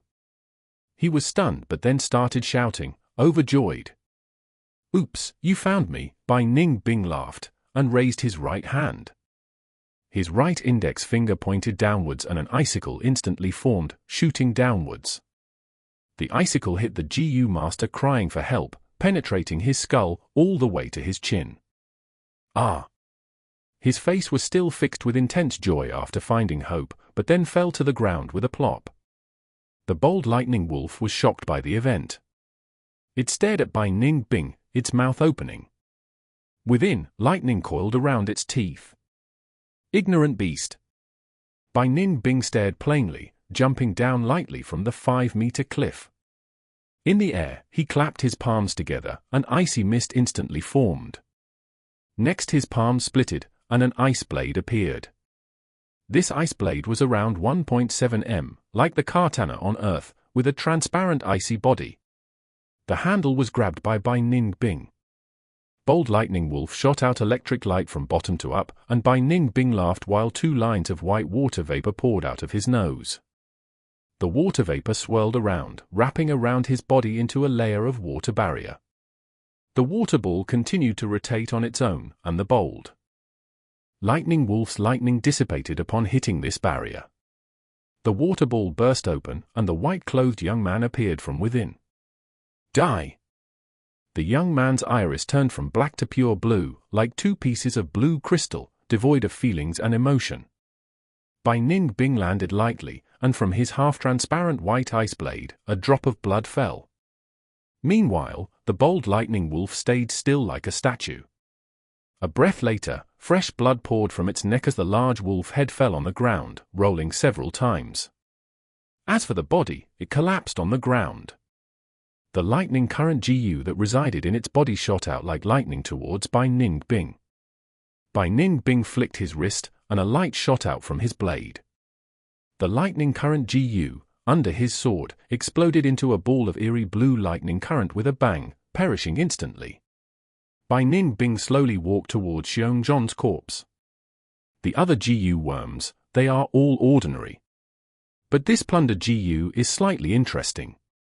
From Xiongzhan's corpse, he extracted the plundered GU and held it near his chest.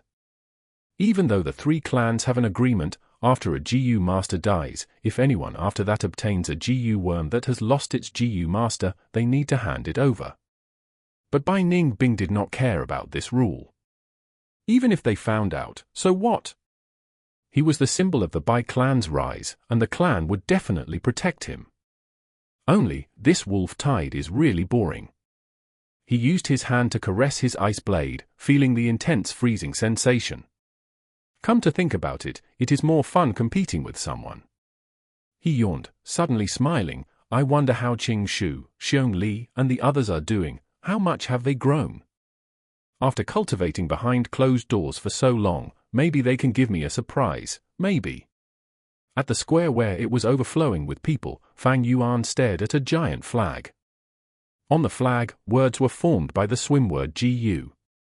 The content was about the resources co-supplied by the three clans. These resources were very broadly categorized, from food used to feed GU worms, rice and condiments for humans, oil and other living necessities, to GU worms themselves and Primeval stones. But behind these resources, there was a number attached to them, corresponding to the amount of merit points needed to exchange for them. A wolf's eye was 10 merit points, and 5 merit points was for a bag of 500 G of rice. Using 25 merit points could let a GU master exchange for 1 Primeval stone. Undoubtedly, the arrival of the wolf tide brought about an opportunity never seen before during peaceful times. The battle merit board and this resource board urged on many GU masters, making them willingly bath in warm blood, hunting lightning wolves day and night. Especially recently, as the wolf tide intensified, the three clans brought out the savings they had and spurred on the GU masters' battle spirit, also raising their battle capability to help the village survive this ordeal. Thus, the resource board had many things that were not commonly seen. Like now, Fang Yuan's attention was on this GU. 3-step fragrant grass GU, he muttered, staring at the description on the large flag. 3-step fragrant grass GU was a GU worm Fang Yuan needed, as it could assist with movement, raising Fang Yuan's running speed. Honestly speaking, these days, the resource board had many new GU worms. But only this 3-step fragrant grass GU was what Fang Yuan wanted. Except that this grass GU was not easy to get. It was not only the only one of its kind on the resource board, but the merit points required to exchange for it is also very high. If I use my true ability, I can definitely gather enough merit points to exchange for this 3-step fragrant grass GU. But if I do that, it would invite the suspicion of the clan, and that is not desirable. There is another way, and that is to produce a large amount of vitality leaves and sell these rank 1 GU to the clan, exchanging it for merit points. But this method is slow. By the time I get enough points, someone might have exchanged it already. Fang Yuan shook his head internally. This method had a flaw that would lead to failure. He stared at the resource board and the merit board, falling into deep thought. Towards the merit points, he had a clearer and deeper understanding of it compared to all the surrounding people. Merit points are basically a kind of emergency currency. During peacetime, Primeval stones are the common medium of exchange. They were hard currency and had high commercial value in themselves, thus would never devalue. But with the wolf tide, the need for Primeval stone surged, and it could no longer be used as a currency. Thus, an emergency currency was needed to take over. With an alternate currency like the merit point, it can prevent the economy from collapsing temporarily. Like on Earth, when there's a war, the government would print large amounts of paper money. Of course, that causes inflation and rising price levels. The merit points are the same. The more it drags on, the more it devalues. But during the time of the village's life and death situation, without merit points and using only Primeval stones is not sustainable. Thus, they can only pick the lesser poison. Hence, after the wolf tide, the economy always has signs of depression. Sigh, this rough form of an economy is nothing worth mentioning. If I am a rank 3, I can easily play around. But unfortunately, I do not have enough strength, so I'm unable to handle the risks. If I push on, it is equivalent to playing with fire. The point was that his cultivation was not high, and his strength was not sufficient. Without strength, only having wisdom, it is useless. Thus, in Ren Zhu's story, Ren Zhu chose to deal with the strength GU, obtaining strength and giving up on wisdom. That is because strength is the foundation. Fang Yuan was still thinking deeply when he heard the discussions of the people around him. Do you guys know? Bai Ning Bing struck again. What, which unlucky GU master is it this time? It's Xiong Clan's Xiong Li, the dejected-looking one. Sigh, what is this Bai Ning Bing doing? Last time, injuring Kai Shan, and now attacking Xiong Li. With the wolf tide coming, he is still fooling around. He always does what he wants. He is already a rank 3 GU master and is still finding problem with rank 2 GU masters. For fairness, he even used a GU Yuan to suppress his own cultivation to rank 2. He is really bored and hard to understand. Bai Ning Bing HMPH, a person halfway into the coffin. But that reminded me of something. Fang Yuan upon hearing this felt something in his heart stir. He knew how to get a large amount of merit points quickly. Chapter 133. Thanks for letting me kill you. The trees before Fang Yuan looked like they were crashing into him, and he quickly avoided them nimbly, pushing off with his legs. His right ear had roots swaying around, and behind him was a bold lightning wolf angered by him on purpose and several hundred healthy ordinary lightning wolves. The lightning wolf's speed was faster than him. Especially the bold lightning wolf, its streamlined body jolted around in the complicated terrain, having an extremely fast speed. Seeing Fang Yuan, who was about to be caught up, suddenly, his body had ripples of light around him, and he vanished. The bold lightning wolf had to halt its steps and observe the surroundings with bewilderment. Fang Yuan sprinted to a faraway place, before reappearing again. Bold lightning wolf's eyesight was sharp, immediately finding him. It growled angrily and chased after Fang Yuan again.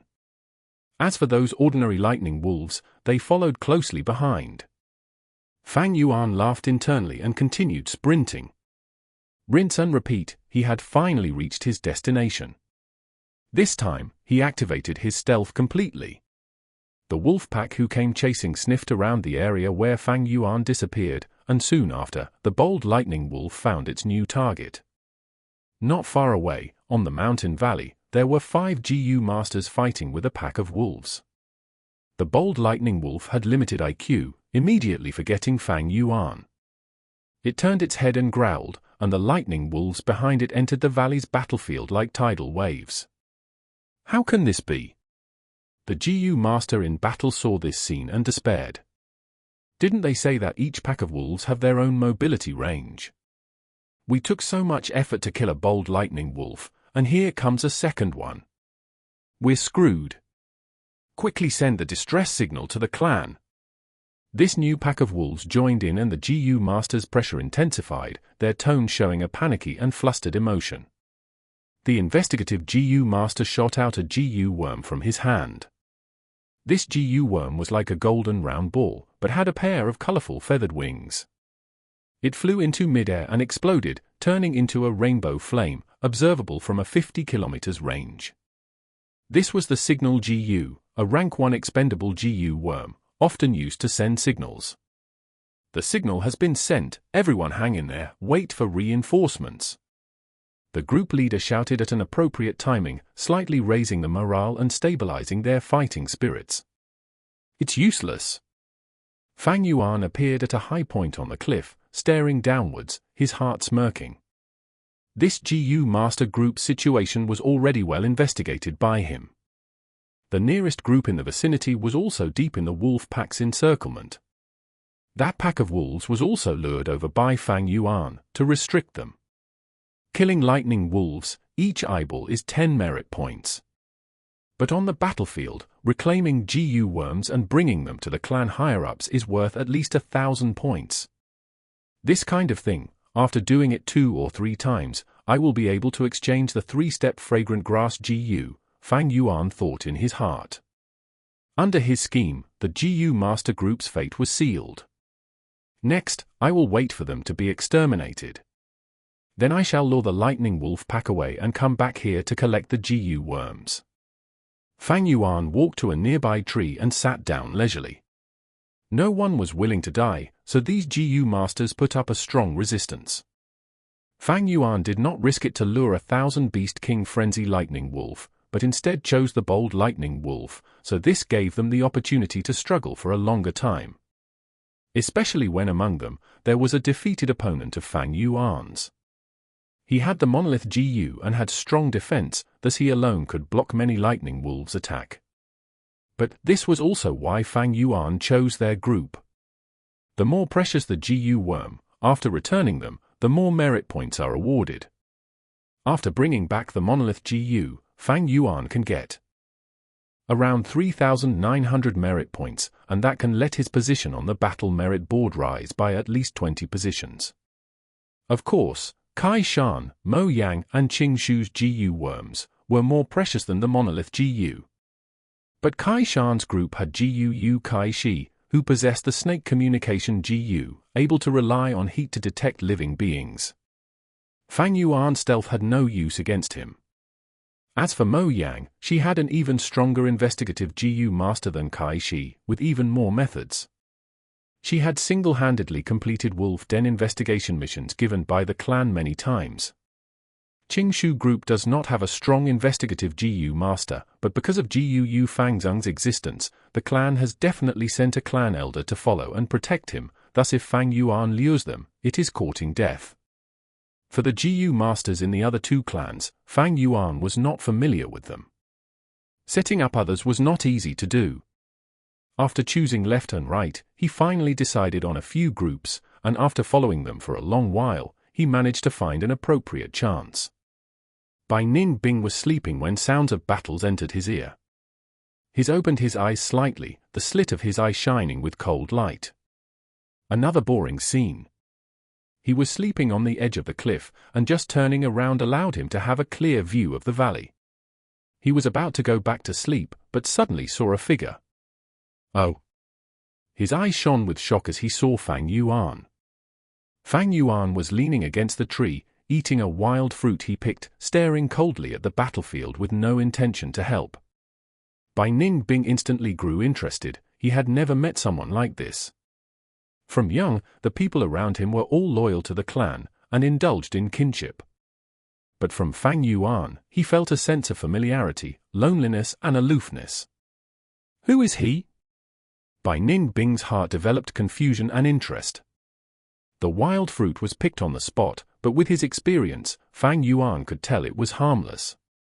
The fruit was juicy, sour and sweet.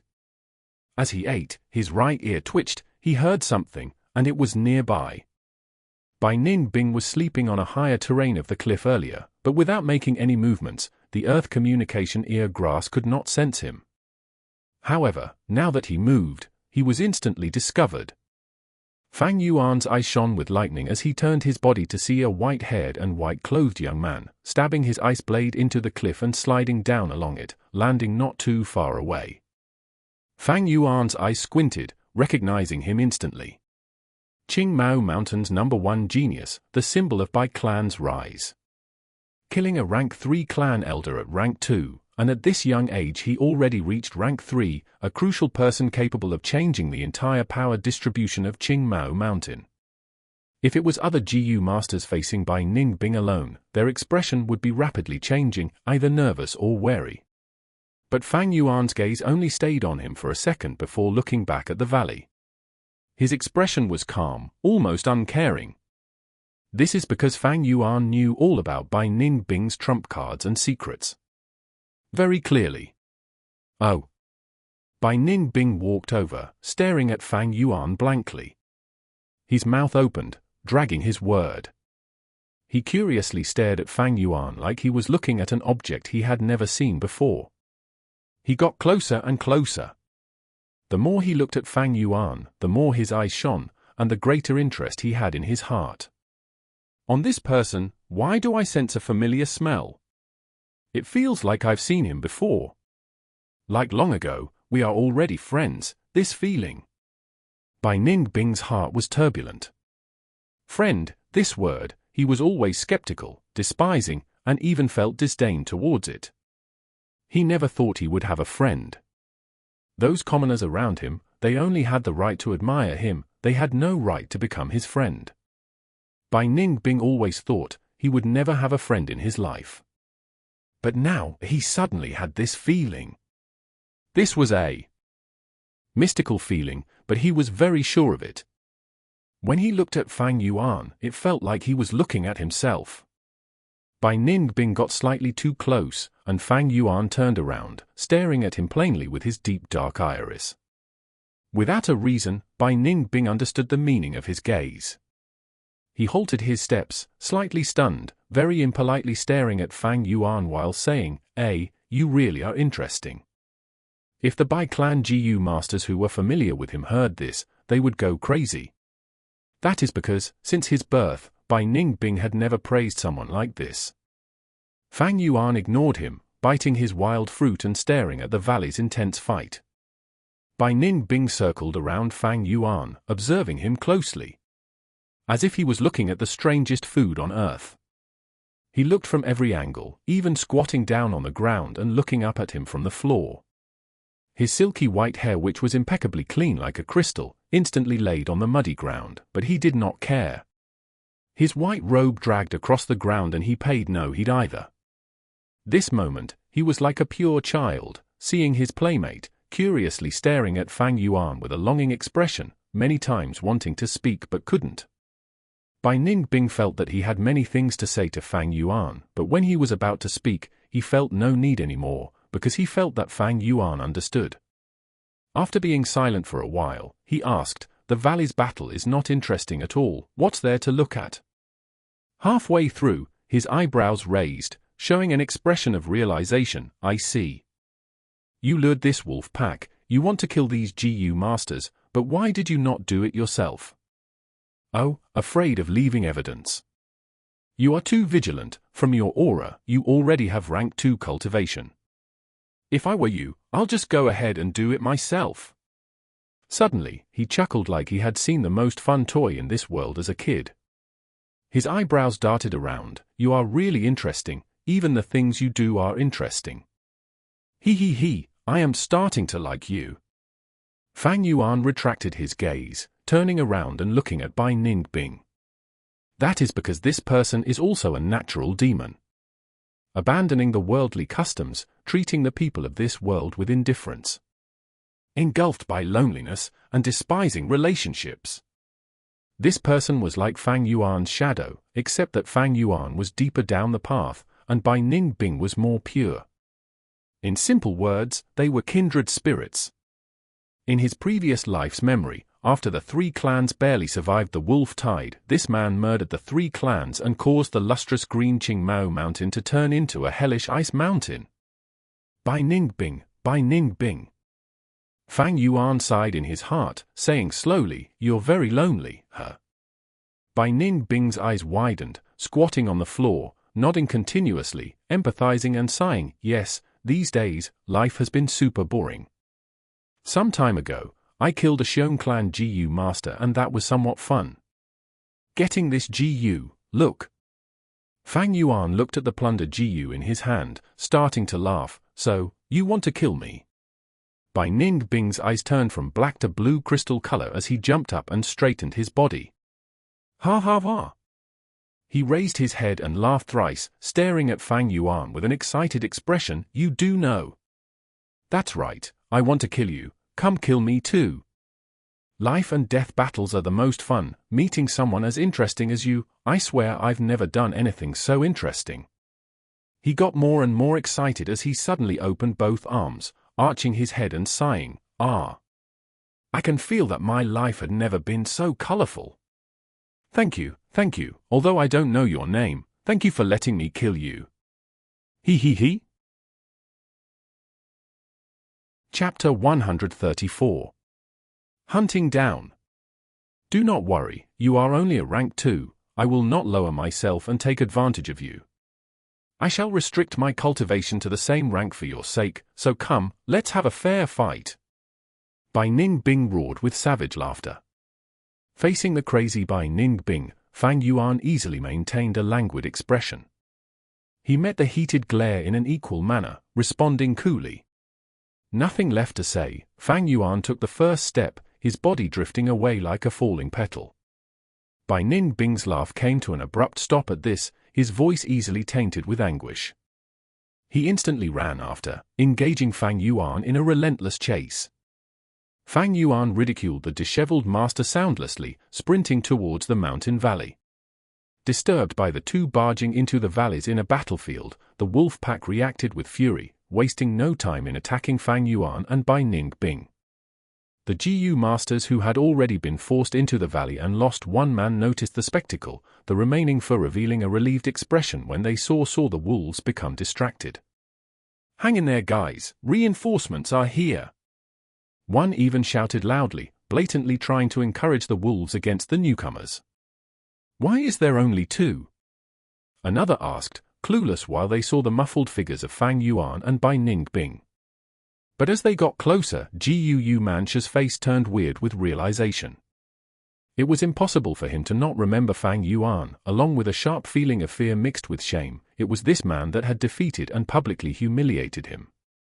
Those cold, merciless eyes dug out the deepest nightmare in his heart. He would never forget that terrifying event and the fiendish man who accompanied the memory. He had once sworn to himself that he would buck up and reclaim his pride. But now, faced with Fang Yuan who was here to save him, Gu Mancha felt very complicated internally. They all were able to recognize Bai Ning Bing, and showed collective signs of shock at his appearance. Bai Ning Bing! Bai Ning Bing! Gu Mancha's eyes widened. He did not expect in the least to suddenly see Bai Ning Bing appear under such a situation. Scumbag, stop right there! Behind him, Bai Ning Bing was continuing to shout vehemently. Fang Yuan paid no attention, however, and transversed among the wolf pack. His body was glowing with a white jade light, protecting him from the rabid lightning wolves' bites and scratches. But because each assault made contact, his aperture's Primeval essence dropped quickly in turn. Not far away, Bai Ning Bing's nose had flared and was blowing out water vapor, forming into a round shield of condensed moisture, enveloping his body. As each of the numerous lightning wolves hit this seemingly water shield, though, all of their kinetic force built up by their charge was simply dispersed by the water flow, and they were quickly sent flying away after with the resounding ripples of water. Logically speaking, Bai Ning Bing's performance now wasn't that impressive though.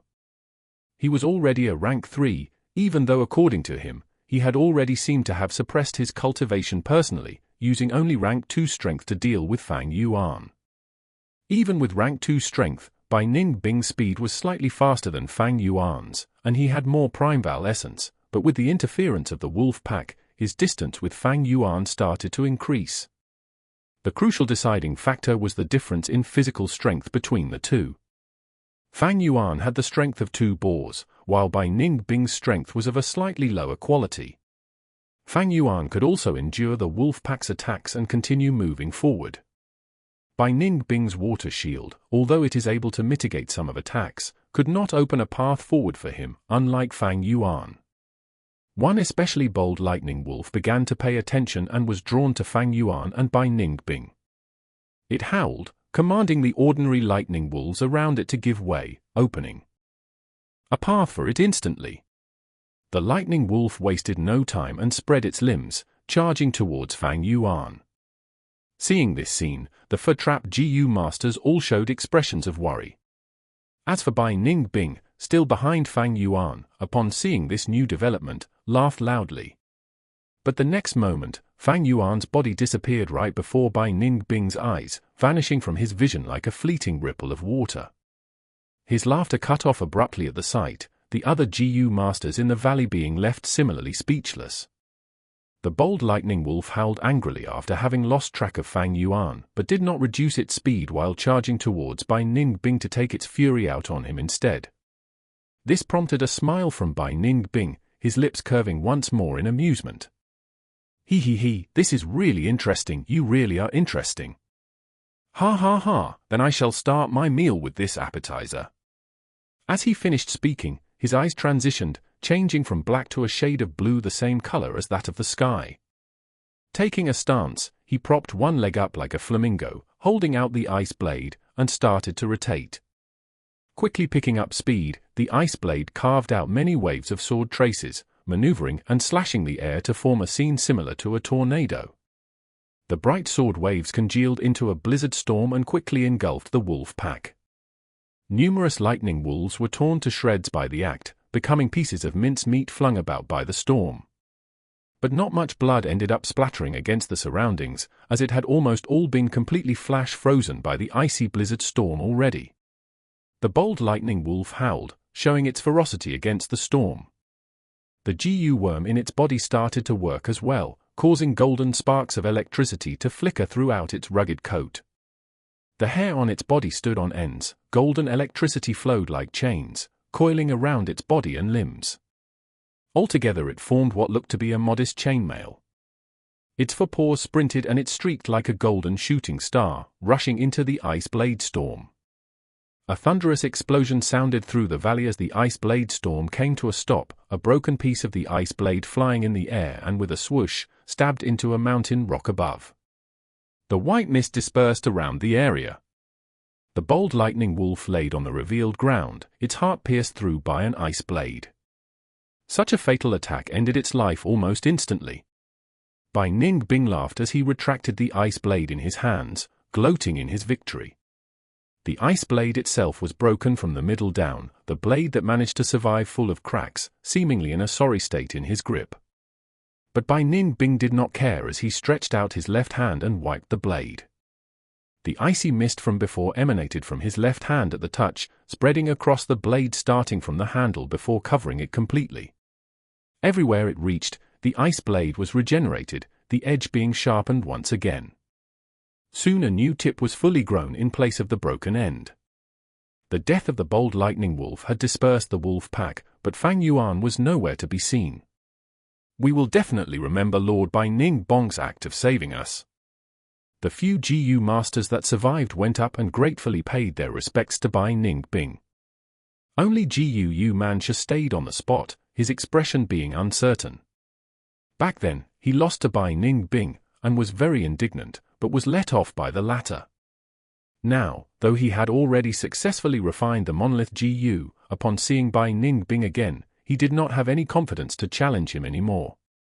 Bai Ning Bing snorted. Suddenly his arm moved, and the ice blade drew a few shining traces in the air. The three GU masters were caught off guard, not expecting their savior just moments ago to attack. They carried a look of disbelief as they laid on the ground, forever. Bai Ning Bing, what are you doing? GU Yuan screamed, shocked and angry at the sudden. Manslaughter. Murdering, of course. Is something wrong in your head? Isn't this obvious? Bai Ning Bing shrugged and laughed coldly. Accursed bastard! GU Yuan tightly clenched his fists out of rage while he gritted his teeth and scolded the other master. Our three clans have formed an alliance, yet you attack our GU clansmen. This is a violation of our alliance treaty. If you have any problems, come at me, I'm here. Never mind, it is time we settle our grudge from back then. Saying so, GU Yuan shouted and took a few steps, charging towards Bai Ning Bing. He activated the monolith GU with all his strength, and all the muscles on his body bulked up while a thick rock skin formed. His entire appearance had turned into a rock man. Courting death. Bai Ning Bing laughed coldly, raising his blade. The sharp ice blade came down relentlessly, first hacking GU Yuan's head, moving down past his brows before carving through his nose, lips and throat. The blade quickly came to a rest after it bisected the GU master down past his chest in an instant. Rock fragments flew out as the ice blade hit the abdomen, and the blade snapped. but the icy mist had already frozen all the remaining life force left in Mancha's body. He fell to the ground with a splatter, as dead as can be. The rock skin on his body slowly vanished, revealing his true form. "Looks familiar." Bai Ning Bing shook the wrist that was hurt by the vibration of the rock. He had pretty much forgotten the incident where he spared Mancha. He shook his head, turning around and facing the wide valley to shout. "Come out! The GU masters you want dead, I've done it for you. Come, let's have a life and death match."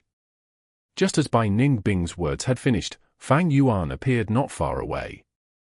The white-haired young man's gaze became excited as he raised his ice blade, slashing towards Fang Yuan. Fang Yuan laughed soundlessly at the act, turning around and leaving. Bai Ning Bing shouted in anger that he was still fleeing, once again chasing Fang Yuan relentlessly. On the way, Fang Yuan lured Bai Ning Bing to the battlefield that was the closest, where the Xiongli group was fighting against another group of wolves led by a bold lightning wolf. This pack was obviously lured by Fang Yuan as well. "Everyone put in more effort, the wolf pack is at its limit."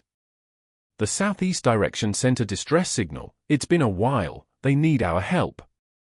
Xiongli urged on his group, but halfway through, he could no longer speak when he saw Fang Yuan and the Bai Ning Bing persistently behind him. Ever since Fang Yuan surrendered, Xiongli no longer cared about him. Thus, his gaze quickly shifted from Fang Yuan to Bai Ning Bing. "Bai Ning Bing!"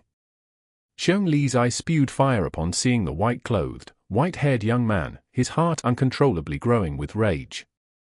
Not long ago, Bai Ning Bing had appeared in front of him and attacked without a word, the event still fresh in his mind, and had been purposely suppressing his cultivation to rank 2. Xiongli was caught off guard and lost the battle. His personal honor and the clan's glory was all trampled by Bai Ning Bing ruthlessly. This to him was a big disgrace. How could he not be furious? Wait, Bai Ning Bing seems to be chasing Fang Yuan. Xiongli suddenly noticed. His body was short in stature, his round bald head glowing with light. Xiongli is the same age as Fang Yuan, but having B-grade talent instead, he is the #1 talent among Xiong clan's new GU Masters of Age. He was a rank 2 cultivator as well now, and after getting some experience, had grown up. Xiongli suppressed the urge to attack. Fang Yuan was from the GUU clan, not from his Xiong clan. Even though there was the 3-clan alliance, they are still not close. Since it is an outsider fighting, it is best if one does not get involved. The Xiongli group was about to watch on the sidelines, but how could Fang Yuan not expect that? One sentence from him changed their perspective in an instant. Fang Yuan quickly got close to the Xiongli group, shouting in a frightened voice. "I saw the plundered GU on him, protect me. Bai Ning Bing is trying to eliminate all witnesses." Chapter 135. Northern Dark Eye Soul, 10 Extreme Talents. What? Xiongli was stunned. Plundered GU? There is only one person that has this GU worm in Qingmao Mountain, and that is my cousin Xiong Zhon. Xiong Jiang's face turned gloomy. Xiongli closed his eyes, fierce light flickering in them. Others might be afraid of Bai Ning Bing, and even he was afraid, but this fear didn't represent his weakness and cowardice. In his heart, long was there already thoughts of sacrificing himself for the clan. He had the resolution to fight to the death with Bai Ning Bing. "Bai Ning Bing, is the plundered GU in your possession?" He stepped forward and faced Bai Ning Bing, letting Fang Yuan brush past him. Bai Ning Bing laughed coldly. "So what if it is?" Xiong Jiang's face was as gloomy as water and asked, "Tell me, how did my cousin die? Why is his GU worm in your hands?" Xiongli also asked, "Bai Ning Bing, I respect you as my senior, but you secretly seized our Xiong clan's GU worm and didn't hand it over. This is an open violation of the alliance treaty." After he spoke, he raised a signal GU in his hand. With a bang, bright fireworks burst in the sky. The colorful light from the fireworks shone upon Bai Ning Bing's face. He laughed. "I have never cared about the Dog's Hit Alliance treaty. I only saw someone using the plundered GU and thought it was interesting, so I collected it." Xiong was unable to hold back his anger when he heard this. He gave a furious shout and charged towards Bai Ning Bing. Bai Ning Bing, you looked while my cousin fought to death and didn't help. You bastard! The 5-person group was an integral whole. For personal or private reasons, the Xiong group were irreconcilable with Bai Ning Bing. The fight was hard to avoid, the scene immediately turning chaotic. On one side was Bai Ning Bing facing the Xiong group's attack, on the other side, they were surrounded by Wolfpack and still had to face their attacks. Fang Yuan left the battlefield and calmly spectated from far away. The Wolfpack moved together like a large millstone, and the 6 GU masters fought with their lives. The slightest carelessness could land them into the wolves' mouths. Xiong used roaming zombie GU, his 2 irises turning gloomy green. Xiong Li's 2 eyes were red, whereas Bai Ning Bing's pair of pupils were azure like crystals. The fight between these 3 was the most intense in the battlefield. Under the roaming zombie Gu's ability, Xiong turned into a zombie. His defense was amplified against water and ice, withstanding Bai Ning Bing's attacks. Xiong used Grand Bear GU, with the strength of 2 bears. His bowl-sized fists were without rival, and even Bai Ning Bing's water barrier was destroyed under their attacks. It wasn't easy for the remaining 3 group members to meddle in this fight. They could only do their utmost to fight against the lightning wolves. That bold lightning wolf lured in by Fang Yuan could have been easily dealt with, but it had turned into a huge threat now. Bai Ning Bing, you will pay for what you have done! Xiong shouted and charged at Bai Ning Bing. HMPH, just with you. Bai Ning Bing coldly smiled. He nimbly jumped back, pulling apart some distance, and flung out his left hand, throwing out 5 finger-sized icicles. The icicles struck Xiong's body, but Xiong didn't feel any pain whatsoever. When he turned into a zombie, even if his hands and legs were broken, he wouldn't feel any pain. The cold aura in the icicles could freeze and slow down ordinary people's movements, but it only felt cool and refreshing to Xiong.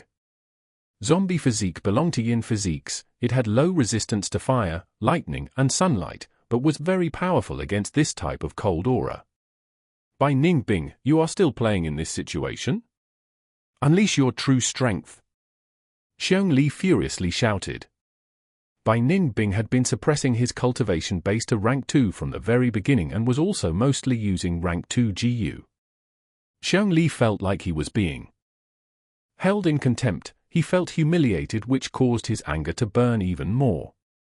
Ha ha ha, how can you minor characters have the qualifications to make me use my full strength? Bai Ning Bing coldly laughed. His attacks were becoming more powerful, but he was still suppressing his strength and didn't use a rank 3 GU worm. Fang Yuan, who was spectating from afar with his hands crossed, clearly understood the reason. It is not that he doesn't want to unleash his true strength, but he cannot use it. Bai Ning Bing, he has Northern Dark Eye Soul physique. In the oldest legends of this world, all humans are descendants of Ren Zhu. But as the saying goes, the dragon has 9 unique sons. There are no 2 absolutely same people, and even twins have differences. In this world, the difference that is of the biggest concern is aptitude. Those that have the aptitude to cultivate could become GU masters, going beyond ordinary. Those with no cultivation aptitude were just mortals, the lowest level in the society, who could be trampled upon and played with. Cultivation aptitudes were divided into 4 grades: A grade, B grade, C grade, and D grade. Everyone knew this. But actually, there were still more outstanding aptitudes above a grade. This was a secret. Clans would never carelessly spread this, and only after reaching a certain status in society could one know this secret. Xiong and the rest naturally didn't know, even elders and clan leaders might not know. But Fang Yuan, who had reached rank 6 in his previous life, shedding his mortal body and becoming a GU immortal, naturally was aware of this. There were 10 types of aptitudes above a grade, and they were collectively called 10 extreme physiques. Before Ren Zhu died, he gave birth to 10 children. The eldest son Verdant Great Sun, second daughter Desolate Ancient Moon. Among the 10, there was one named Northern Dark Eye Soul. Ren Zhu's legends, whether real or false, alluded to many secrets in GU Master's cultivation. Ren Zhu's 10 kids individually represented 10 types of ultimate aptitudes. Fang Yuan recalled. Any one of the 10 extreme physiques is superior to a grade aptitude. The most excellent A grade aptitude can only store 99% Primeval essence in their aperture. But any one of the 10 extreme physiques holds full 100% Primeval essence in their aperture. However, everything exists in balance. The 10 extreme physiques which holds 100% Primeval essence is too perfect and heavens won't easily allow their existence. For instance, in Ren Zhu's story, his 10 kids didn't have a long life. In reality, it is difficult for the GU masters who hold 10 extreme physiques to grow and mature, almost all dying an untimely death. Of course, if they can really grow to become a rank 6, they will be able to sweep through same-stage opponents and even perform miracles such as fighting a higher rank. Bai Ning Bing, who possesses Northern Dark Eye Soul, is the same. With 100% Primeval essence, his aperture is too stressed out and has the risk of collapsing any moment. To decrease this risk, Bai Ning Bing must cultivate and use Primeval essence to nurture his aperture walls and increase its strength to be able to support the 100% Primeval essence. Thus, his cultivation speed is outstanding and shocking. However, high cultivation means higher quality Primeval essence, which subsequently increases the pressure on the aperture, instead increasing the risk. Bai Ning Bing is like a victim in a lone boat in the sea. He doesn't have fresh water and can only drink the sea water to relieve his thirst, but the seawater is salty and will absorb the original moisture content of the body instead, making him even more thirsty. The higher his cultivation is, the nearer he is to destruction. Yet he cannot choose not to cultivate, since being from Bai village and the one upon whom the clan's expectations lies, he will also face assassination from Qing and Guu village. This forces him to continue to grow stronger. Being the possessor of the Northern Dark Eye Soul, he clearly understands his situation. Knowing he doesn't have much time left and his death being certain, he has thus formed this temperament. Fang Yuan sighed when he thought of this. Excessively excellent aptitude didn't lead a GU master to have a meteoric rise, but would be the main culprit behind their deaths. Too much is as bad as too little. People need to drink water and eat food, but if they eat and drink excessively, they could die. From another angle, no matter which world, there is no true perfection. There is no perfect love, no perfect work. Excessively perfect will just lead to destruction. In Fang Yuan's previous life, 3 years after the wolf tide, Bai Ning Bing's cultivation inevitably reached rank for realm. His aperture couldn't support the burden from the Primeval essence and ultimately, it exploded. 10 extreme physiques wasn't tolerated by the heavens and earth, and the self-detonation of such a heaven-defying thing was like the most perfect song, its power outstanding, directly annihilating everyone in the 3 villages and turning the whole Qing Mao mountain into an absolute death ice domain. Fortunately by that time, because of Fang Dong who had been making things difficult for Fang Yuan who only had an average cultivation, Fang Yuan could only join a caravan to go away, thus luckily avoiding this disaster. To delay his death, Bai Ning Bing used GU worms to dilute his rank 3 silver Primeval essence into rank 2 red steel Primeval essence, of his own accord. He also rarely used rank 3 GU worms at the same time.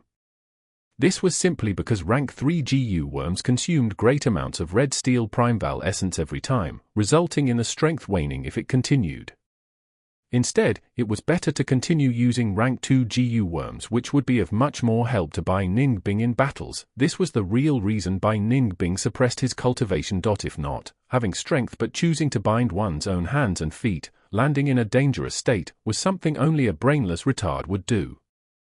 Bai Ning Bing was smart and intelligent, he had received great training and education, so how could he do such a foolish thing? Except, such a temperament at his young age was indeed unusual. But as someone who was about to die, why would he have misgivings in his behavior? Such disregard and fearlessness prevented him from being assimilated into the system, and nurtured a heart of the demonic path in him. Otherwise, with his living environment, countless expectations, great trainings, holding honor, fighting enemies, bright future, he would have already been assimilated into the organization system and nurtured a leader's temperament. Bai Ning Bing was actually a pitiful child, and Fang Yuan had no wish to deal with him before. But since he wanted to kill Fang Yuan also didn't mind making use of him first before removing this misfortune early. The battle was still continuing. In this while, the situation had already changed. Bold Lightning Wolf was killed by Bai Ning Bing and the wolf pack had ran away in defeat. Xiong Li Group's healing GU master fell under Bai Ning Bing's blade, but he had paid a heavy price for this. His right arm was viciously punched by Xiong Li and it seemed to have fractured as it was hanging limply throughout the battle. However, all of these couldn't hinder him from occupying the upper hand. Xiong Li was a top elite amongst rank 2 GU masters, his strength equal to Qing Shu and Kai Shan. Xiong Jiang was a newly rising defense expert. Xiong Lin was the genius newbie and now had rank 2 battle power. There was also another GU master, but even after combining their strength, these four were still suppressed by Bai Ning Bing. One should know Bai Ning Bing had already fought a battle before which had consumed a lot of his red steel Primeval essence. He also killed Bold Lightning Wolf and the healing GU master, resulting in his right arm losing its ability to move. He could only abandon using his ice blade with his habitual right hand and switch to his left. By doing this, he had to temporarily abandon using his icicles, his offensive power almost reducing by half. He was still occupying the upper hand in such situation and his dominance was even becoming more solid. It is after all the Northern Dark Eye Soul physique. Although he used GU Yuan to dilute his Primeval essence and sealed the true advantage of the Northern Dark Eye Soul physique, the Primeval essence recovery speed is still maintained. His advantage will continue to increase the longer the battle lasts. Fang Yuan looked at the situation and inwardly sighed. My current battle strength is not enough to defeat him, Fang Yuan calmly admitted this point. Fang Yuan only had C-grade aptitude with 44% Primeval essence. Even the combined strength of B-grade aptitude Xiong Li, Xiong Lin, and Xiong Jiang were being suppressed by Bai Ning Bing. It was obvious that if Fang Yuan faced Bai Ning Bing by himself, his situation would only become more difficult than Xiong Li and the rest. However, not being able to defeat you doesn't mean I can't kill you. Fang Yuan coldly smiled. This was the accumulated wisdom from 500 years of experience. Although they had similar reflections, compared to this centuries-old devil, Bai Ning Bing was only a little devil forced into it by his cruel fate. Chapter 136. Clash of Brawn and Brain. Cold air blew all over the place, accompanying ice blades in flight. Steel fists howled in the wind, and fangs growled their fury. Xiong Li and the others' fight against Bai Ning Bing had reached its climax. Not that much time had passed since the battle began, to be honest. But as the pressure from Bai Ning Bing intensified, Xiong Li and the others started to feel that time dragged on longer with the difficulty he posed. Xiong Jiang's face was dim as water, Xiong Lin's forehead dripping with cold sweat, while Xiong Li maintained a serious gaze. At this point, even Xiong Li had to suppress his anger and admit Bai Ning Bing's formidable strength. Even though Bai Ning Bing suppressed his rank 3 cultivation, and only fought with rank 2 GU worms, he displayed strength that was able to suppress their entire group. But even then, the truth was that Bai Ning Bing had not even given it his all. This was not intentional to prove a point, rather, it was a precautionary measure against Fang Yuan. To Xiong Li and the others, their motive was simple, it was to arrest or kill Bai Ning Bing. But to Bai Ning Bing, the situation was more complicated. He needed to fight back the Xiong Li group on one end, while simultaneously being on guard to prevent Fang Yuan's sneak attack on the other end. He had seen Fang Yuan using the stealth scales GU with his own eyes, thus in battle he needed to make sure to divert some of his attention to prevent Fang Yuan's attack. But till now, Fang Yuan had not made a move. Did he leave? Impossible. Although it is our first meeting, he is not the type to retreat. He will definitely act. He is just biding his time. Bai Ning Bing waved his ice blade and suppressed Xiong Li, while his thoughts raced in his mind. Not only did he have to use his brawn to fight the Xiong Li group, he also had to compete with Fang Yuan using his wit. Fang Yuan refusing to attack was increasingly putting pressure on himself. A sheathed sword is the most dangerous, because one would not be able to predict where the sword is going to stab. Although Fang Yuan had not struck and was secretly watching the battle, he had been able to divert Bai Ning Bing's attention all this time. If not for this diversion, the Xiongli group would have lost long ago, otherwise they would not be able to hold on for so long. This Bai Ning Bing is very meticulous. First he killed the bold lightning wolf decisively, reducing a pawn that I could use. Next he risked getting injured to killing the healing GU master in Xiongli group. All these actions are the most sensible decisions to make in his situation. Although he is engaging in serious combat with Xiongli group, he is still holding back to prevent my attack. In fact, under the shadow of a nearby tree, Fang Yuan crossed his arm as he watched, his eyes shining with uncertainty. It was not that he did not want to strike, but he just could not find an opportunity to. The longer this dragged on, the more battle strength would be drained from Bai Ning Bing.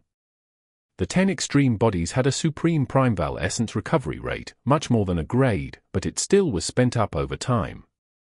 The longer Fang Yuan waited, the more Primeval essence used up in Bai Ning Bing's aperture, and the more the scales of victory would shift towards Fang Yuan. If Bai Ning Bing's aperture had no Primeval essence left, so what if he is the Northern Dark Eye Soul body? One Moonblade and he's beheaded. Fang Yuan knew this, and Bai Ning Bing was aware of this fact as well. Although he currently had the upper hand, his heart was getting heavier. I cannot continue like this. Bai Ning Bing's blue eyes shone as he took a large step back, pulling some distance from the Xiongli group. Next he gulped, his throat expanding like something had risen from his stomach into his mouth. His jaw was raised high as he opened his mouth in difficulty. An icy blue-colored small bird popped out of his mouth, its head raising above his white teeth. It looked around and soon found locked onto a specific gaze. Jumping out of Bai Ning Bing's mouth, the small, icy bird flapped its wings strongly, flying towards Xiongli. The small blue bird was cute like a pigeon, but Xiongli and the others' faces lost their color upon seeing it. Rank 3 Blue Bird Ice Coffin GU. The Xiongli group frantically tried to dodge around, but this blue ice bird was not like the Moonblade. Once sent out, it was locked onto the target. It smashed into the support GU master in Xiongli group, before promptly exploding. Frosty air blew all over the place, and the piercing blue light from the explosion lit up the entire battlefield. The next second, the blue light dispersed, and a partially transparent block of ice was revealed, a cold watery blue in color.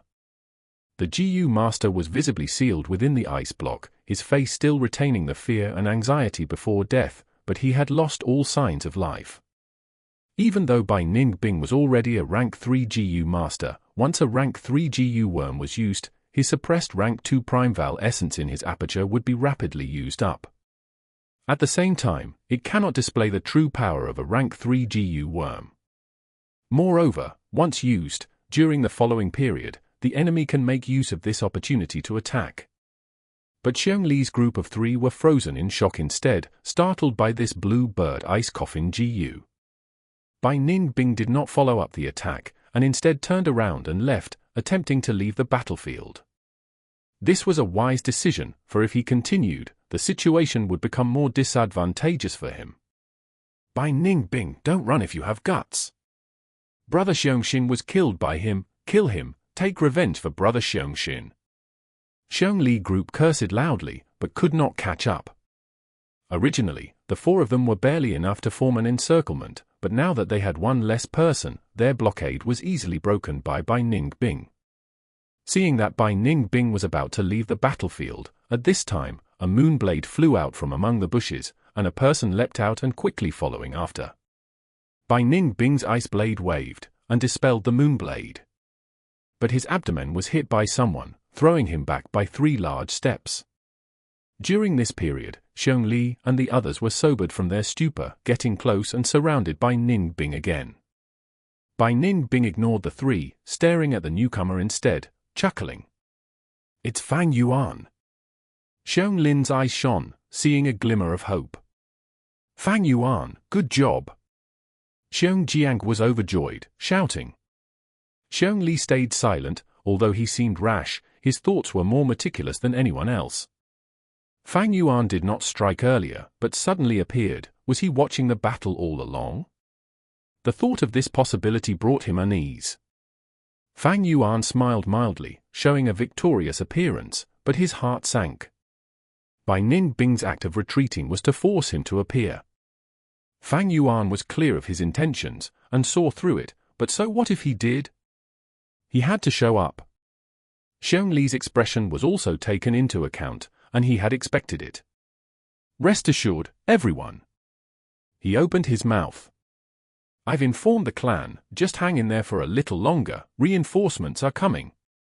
Xiong Jiang's battle spirits were ignited, and Bai Ning Bing suddenly laughed loudly. Ha ha, so he's called Fang Yuan, such an interesting guy. I only want to kill you even more now. I'm afraid you're not capable enough to achieve that. Fang Yuan's eye shone with cold light, taking a step forward. Bai Ning Bing, the heavens want you dead, you're finished. Xiong Jiang gritted his teeth, running into Bai Ning Bing. Bai Ning Bing, you are too arrogant, you will pay the price today. Xiong Lin growled, moving towards Bai Ning Bing's back. Fang Yuan, stay back a little, back us up and prevent Bai Ning Bing from escaping. Xiong Li said. If Fang Yuan interfered, it would destroy the chemistry the three of them shared.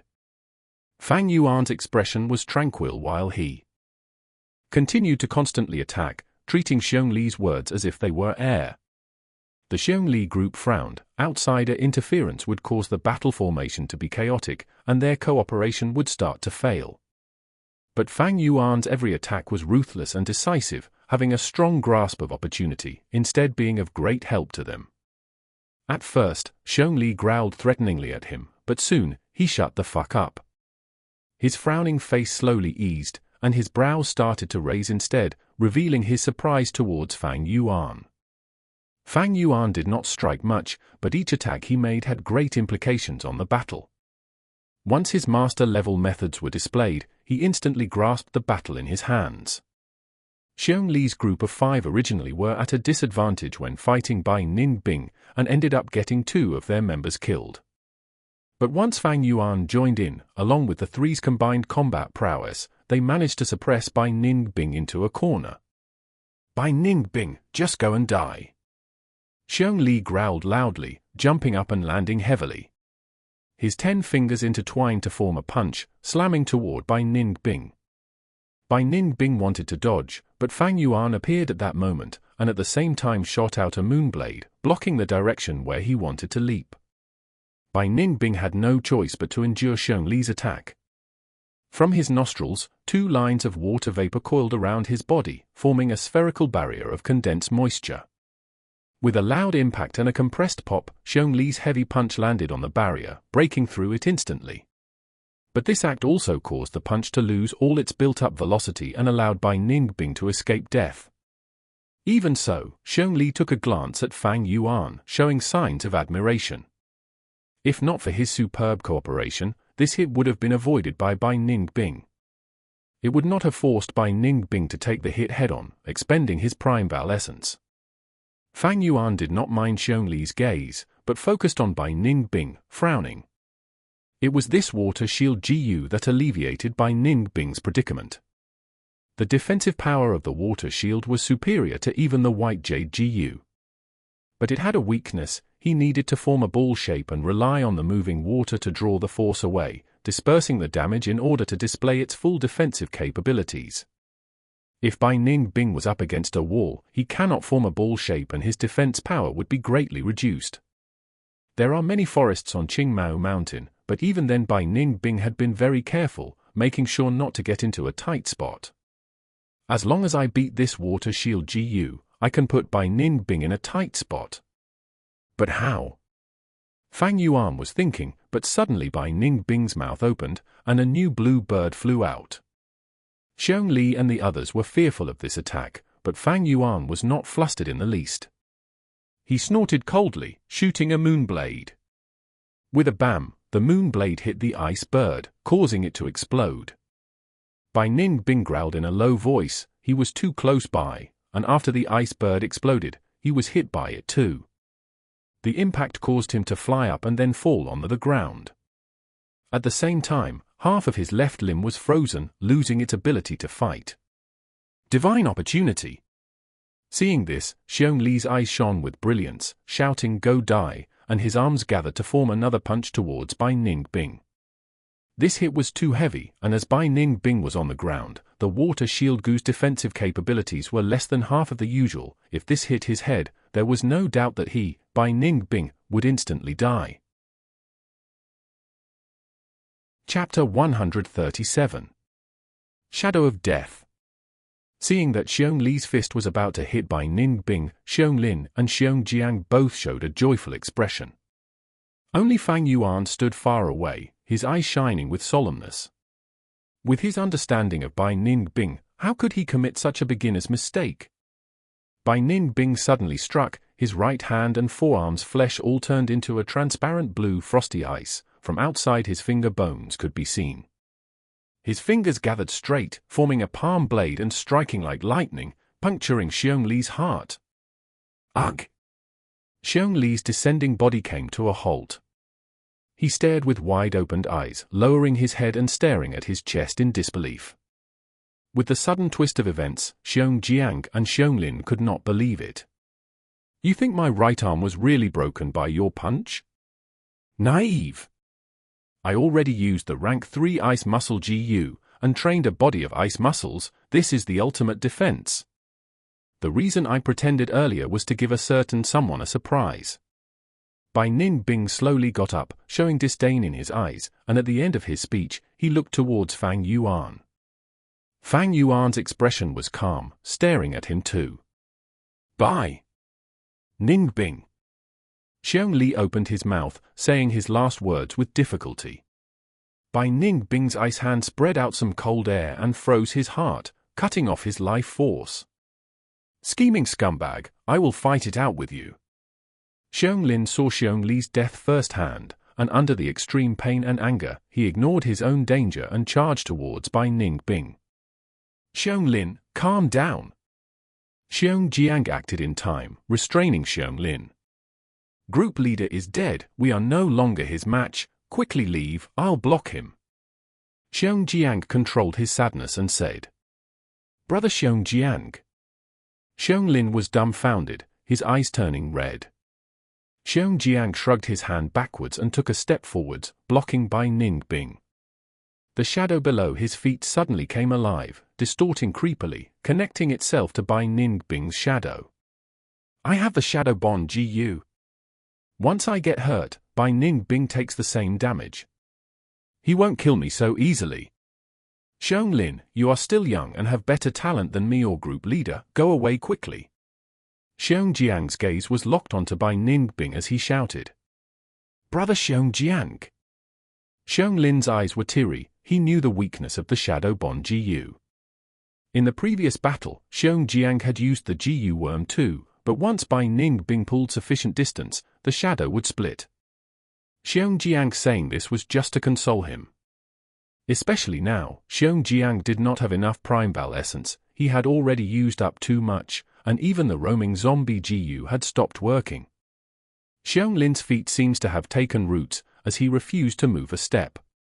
He turned around, staring at Fang Yuan. Fang Yuan, why are the reinforcements not here yet? Fang Yuan did not speak, only staring firmly at Bai Ning Bing. Bai Ning Bing moved his right arm, and after a while, his right arm regained its fleshy state. He used a mocking tone, reinforcements. He, they would have come long ago if it was the case, but this is all a lie. TSK, you are even more naive than the other one. You really think such a cheap method like Shadow Bond GU can restrain me? He stared at the shadow in disdain, not giving a fuck. Fang Yuan, is this true? Xiong Lin clenched his fist, eye speaking fire as he asked furiously. Fang Yuan did not care about him, but stared at Bai Ning Bing, his mouth curling into a smile. That move earlier, it expended your Primeval essence, right? By now, how much Primeval essence do you still have in your aperture? Xiong Li used a defensive GU worm, but it was weaker than Fang Yuan's white jade GU. The result was that his defense was penetrated, but such an attack is clearly not owned by a rank 2 GU master. According to the earlier situation, Fang Yuan guessed that Bai Ning Bing used the rank 3 Frost Demon GU. This GU's ability was strong, renowned among the rank 3 GU, but overuse harmed the user.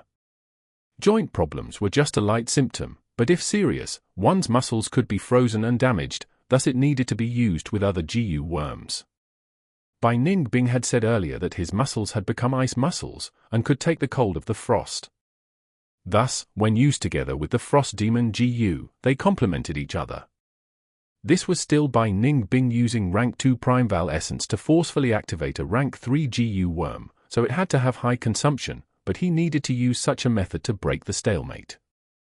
Bai Ning Bing's expression changed. The move earlier had caused a great consumption of his Primeval essence, and Fang Yuan saw through it. Thus, after killing Xiong Li, he did not strike again, but used the talking time to recover. He laughed heartily, nodding, and confessed, "Not bad, my Primeval essence is running dry. I left my right limb unused to lure you to attack. But you didn't fall for it. The real battle is just starting, isn't it?" If Bai Ning Bing denied it, he would attack without doubt. But Bai Ning Bing confessed, showing a look of fearlessness. Either that Bai Ning Bing knew he was going to die, showing no fear towards death, or he probably had other strong trump cards and had great confidence in surviving.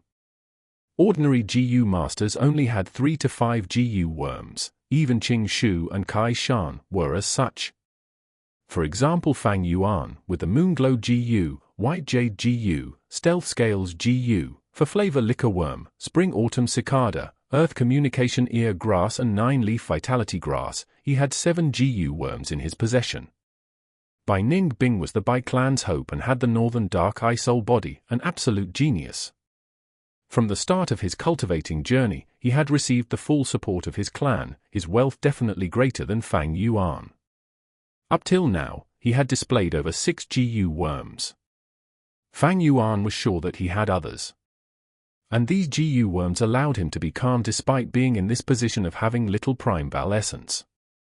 Actually, the most troublesome kind of opponent is like him. Not only having talent, but not fearing death, and having large amount of GU worms in hand. With these 3, it greatly affected a GU master's battle in terms of victory or loss. Especially GU worms, with a strong or special one, it can allow a GU master to overturn the situation.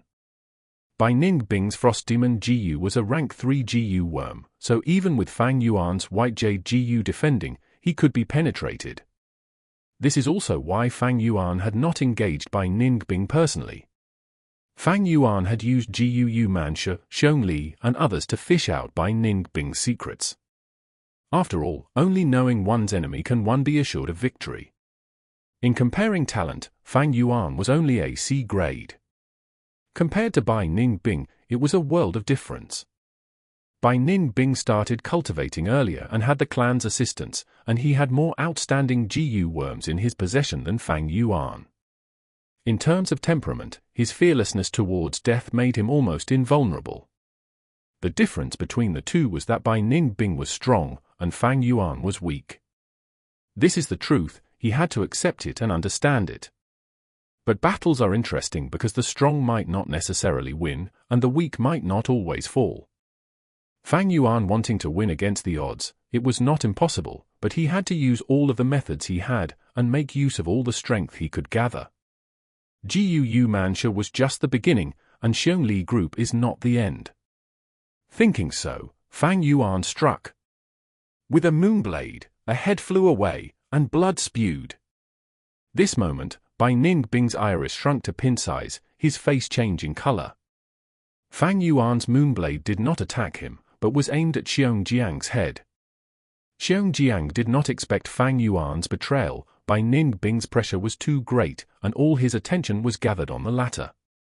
He did not have much Primeval essence left, so to conserve them, he did not maintain the roaming zombie GU, thus getting one-shotted. Bai Ning Bing's face was pale as he vomited a mouthful of blood, and at the same time, his ears, nose, and eyes had blood traces. Ever since the battle started, this was the most severe injury he had sustained. With the shared damage effect, when the Shadow Bond GU Master sustains an injury, the Chain-Linked GU Master takes 10% of the damage. Now that Xiong Jiang is dead, his injuries were connected through the shadow and transmitted to Bai Ning Bing. This injury with a direct effect, even if Bai Ning Bing had the Water Shield GU, it cannot block against it. Fang Yuan, what have you done?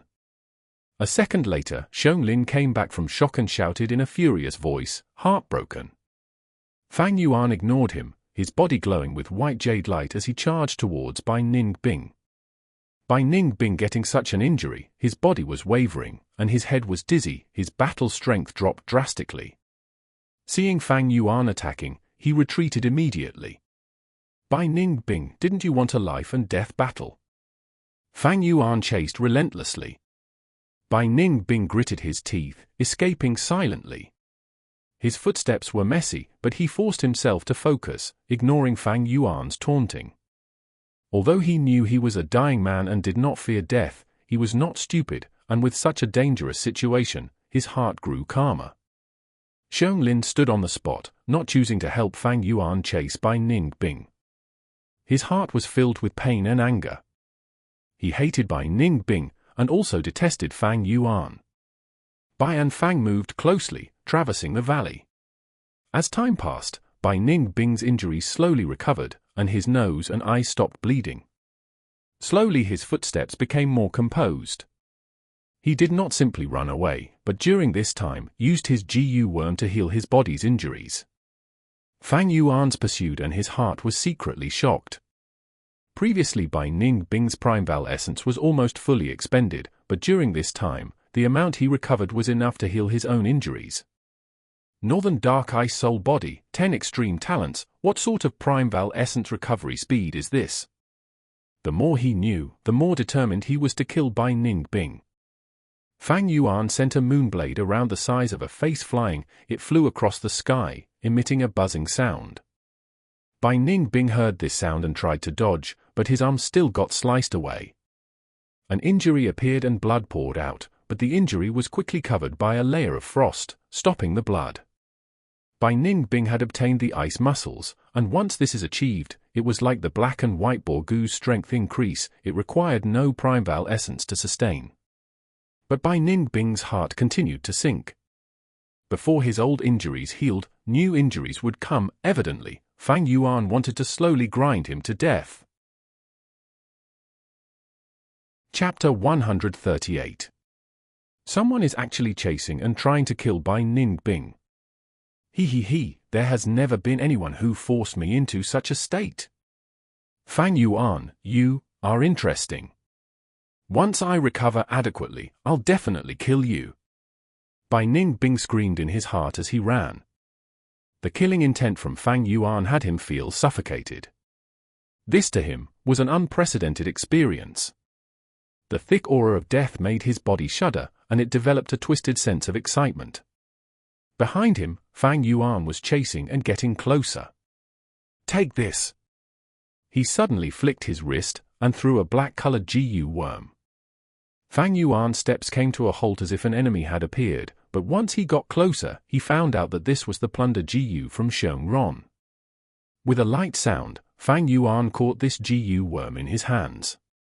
The plunder GU was a black beetle, and at a normal size, its head had a pair of metal antennae, and its back had white spots.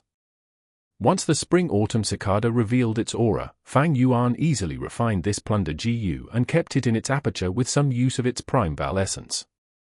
For Bai Ning Bing to even use such a method, it showed the severity of his injuries and the desperate situation he was in. But with this action, the distance between Fang Yuan and him had been pulled apart again. Unfortunately, I lack a movement GU worm. If I had such a GU worm, I would have caught up to Bai Ning Bing already. Fang Yuan sighed in his heart. This Fang Yuan, he actually refined the plunder GU instantly. Bai Ning Bing was shocked in his heart. He obtained this plunder GU and had been refining it for the last few days. Although there were improvements, the process was tough and he did not succeed. This is also because Xiongzhong's death had an indirect relationship with him. The will of this plunder Gu originated from Xiongzhong, thus, it had greater hatred towards Bai Ning Bing and raised the difficulty in refining it. But Fang Yuan instantly refined this plunder Gu, and Bai Ning Bing, who only used his side vision to see this, could feel his heart turn shocked and dismayed. There are a few Gu worms that can achieve this. But Bai Ning Bing had never owned one, to think that Fang Yuan would instead? Unknowingly, he had become more wary of Fang Yuan. Fang Yuan's image in his heart had intensified in a dangerous and mysterious way. However, as time passed, Fang Yuan's heart was the one that sank. The longer it dragged, the more Primeval essence would be recovered by Bai Ning Bing, and the lesser injuries he has. Fang Yuan's advantage over him would become milder and milder. I'm afraid I won't be able to kill him this time.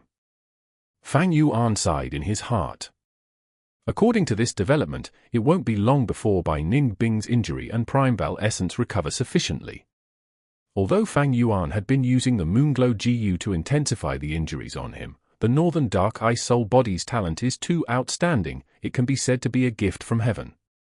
The Primeval essence recovery rate was even faster than Fang Yuan using Primeval stones. Unless, the people in front encountered a wolf pack, and are trapped. Or there will be a Gu master group appearing, and can temporarily block Bai Ning Bing. But if it is a Bai clan group, I'm in danger. Fang Yuan's thoughts flowed like a whirlpool as he started to have intentions to retreat.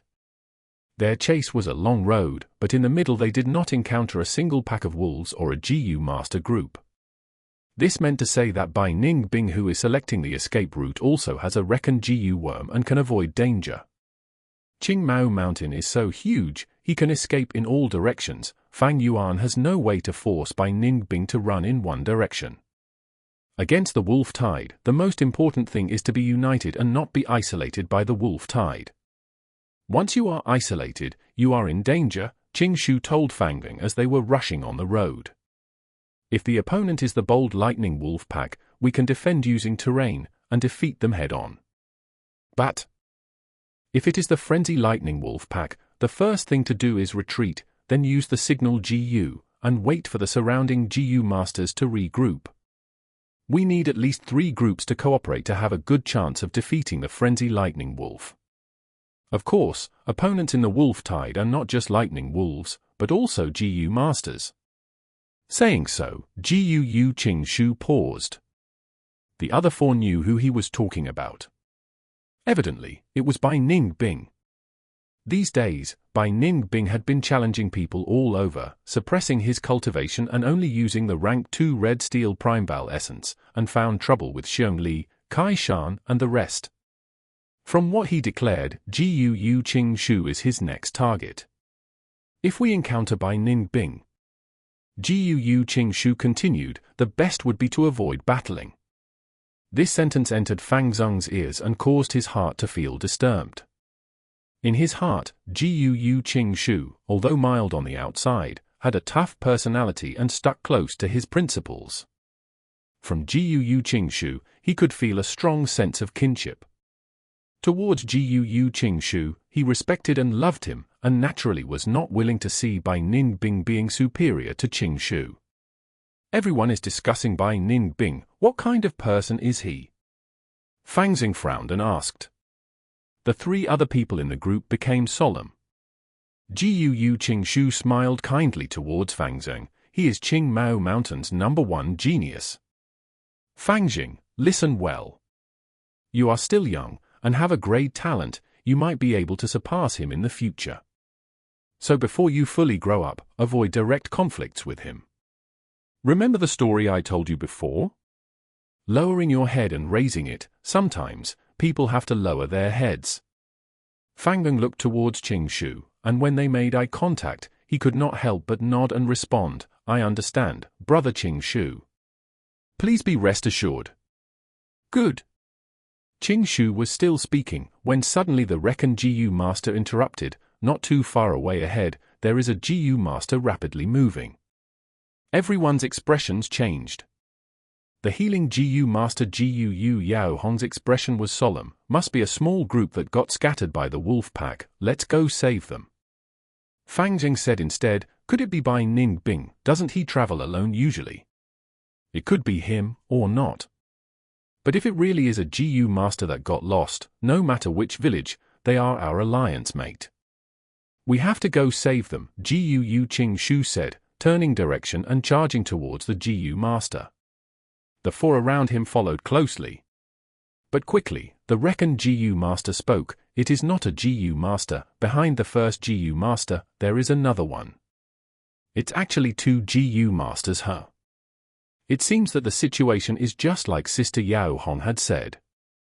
It should be a group that got separated by the wolf packs. GU Fang Jing sighed a breath of relief.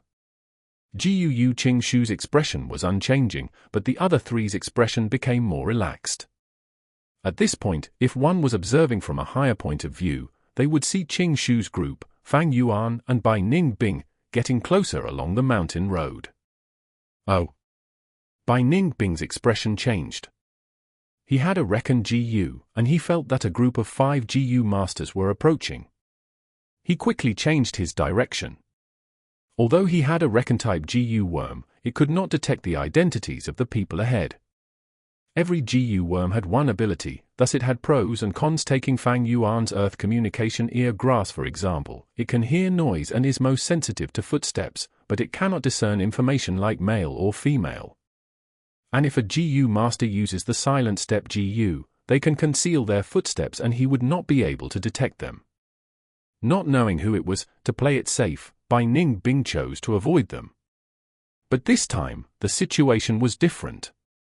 Qing Shu's group was full of elites, and their reckoned GU master was a professional as well. There's someone. Soon after, Fang Yuan detected the existence of Qing Shu group. He was sprinting, and his right ear had roots growing out, but did not go into the ground, thus his detection range was not even half of its peak. Bai Ning Bing changed his running direction again. But Qing Shu group followed closely, changing their direction to match. This way, be it Bai Ning Bing or Fang Yuan, their expressions turned serious. The two were extremely clever. They knew at once, this unknown group is the biggest uncertainty. It would definitely affect the result of the battle. If it is a Bai clan group, I will immediately use the stealth scales GU and retreat. But if it is the other two clans, Fang Yuan's eye shone with coldness. He knew that this decision carried certain risks. If it was a Bai clan group and the GU masters among them had a detection method, he would be chased into a dead end. But if he lost this prime opportunity, he would probably never have another shot at killing Bai Ning Bing. Furthermore, whichever clan the GU masters are from, Fang Yuan had a 66% chance, while Bai Ning Bing only had 1/3, so Fang Yuan had reason to gamble. As they sprinted, the two parties continued to get closer. We can almost see them, right behind that turning point. The reckoned GU master pointed at a curve along the mountain path. They could not help but slow their footsteps, awaiting the meeting further ahead. A white figure turned around the corner and appeared in front of them.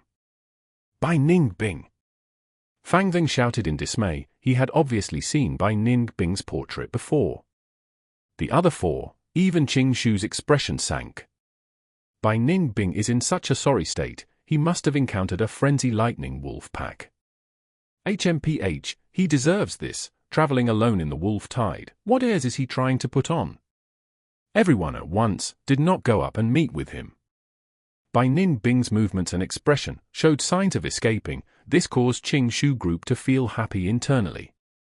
But at this moment, Fang Yuan shouted from over the corner, Bai Ning Bing, why are you running? I must kill you today. Saying this, he was trying to test water. Using the Earth Communication Ear Grass, he knew that around the corner, there was an unknown group of 5. If it is a Bai clan group, this proclamation would invite their intense rebuttal. Around the corner, Qing Shu and the others heard this and their eyeballs rolled wide. There's actually someone chasing and trying to kill Bai Ning Bing. Did I get it wrong? Something like this is happening. Getting Bai Ning Bing into such a pathetic state, who in the world is behind him? Jiu Yao Hong could not help but look at each other, a look of shock all over their faces. Jiu Fangving was shocked and suspicious. This voice, why is it so familiar? Before he could remember the owner of the voice, Fang Yuan turned around the corner. What? Gu Qing Shu's serious expression turned into dumbfoundedness. The other four stared with their eyes wide opened. After seeing Fang Yuan appear, their eyeballs almost dropped. This. Gu Yao Ji opened her mouth wide, big enough to swallow a duck egg. Brother! Fangjing was tongue-tied. It's him. Even Gu Qing Shu, with outstanding composure, was shocked beyond words. Chapter 139. Broken Arm. The #1 genius of Qing Mao Mountain, someone who could single-handedly change the structure of the three clans, whose cultivation speed left everyone dumbfounded, dimming the luster of even a grade geniuses. No one doubted his future accomplishments. Even his enemies had no choice but to accept the fact his talent was unparalleled. However, now someone was actually making this genius flee in such a wretched state. No one among the Qing Shu group expected this. What was even more astonishing was that the person chasing after Bai Ning Bing was actually from their clan, Fang Yuan. Regarding their impressions of Fang Yuan, they were mainly based around the arena battles and chasing away river-swallowing toad. And since the moment Fang Yuan had admitted defeat to Xiong Li, his true strength was widely underestimated. When did Fang Yuan become so powerful? The Qing Shu group found this difficult to accept. Fang Yuan turned around the corner. Gu Qing Shu. His mind jolted when he saw the Gu Qing Shu group. I won the gamble. Bai Ning Bing, today will be the day you die, Fang Yuan thought. He shouted, little brother, you were here. Great. Quickly stop Bai Ning Bing. He is a heinous murderer who killed the Xiong Li group and even our clan's Gu Mancha group. But our clans have signed a treaty. No, nothing is too excessive for Bai Ning Bing. So it was like that. No wonder Fang Yuan was able to chase Bai Ning Bing. The Qing Shu group was shocked and came to a realization. It seemed that after Bai Ning Bing had fought several intense battles, his fighting power had fallen to its lowest state, allowing Fang Yuan to luckily seize the upper hand. Am I really going to die here? No, I have just enough Primeval essence to self-detonate the Frost Demon Gu. I still have hope. Bai Ning Bing thought in his mind. In front of him was the Qing Shu group and behind him was Fang Yuan. The situation was extremely unfavorable. Actually, there was a rift in Fang Yuan and Fang Zheng's relationship. Fang Zheng naturally wouldn't heed Fang Yuan's words. However, Bai Ning Bing didn't know of this. As an outsider, he only saw the similarity in appearance between Fang Zheng and Fang Yuan and firmly made a choice. He lifted his right arm, pouring all the hard-earned Primeval essence that he had recovered into the Frost Demon Gu in his right palm. The muscles in his right arm transformed into a light blue ice.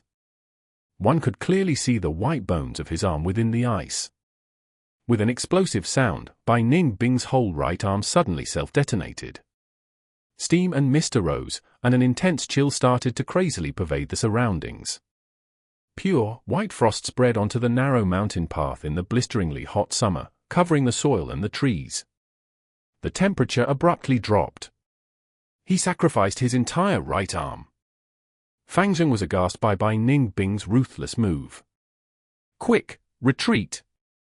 Gu Qing Shu grabbed Fang Zheng and hurriedly ran away.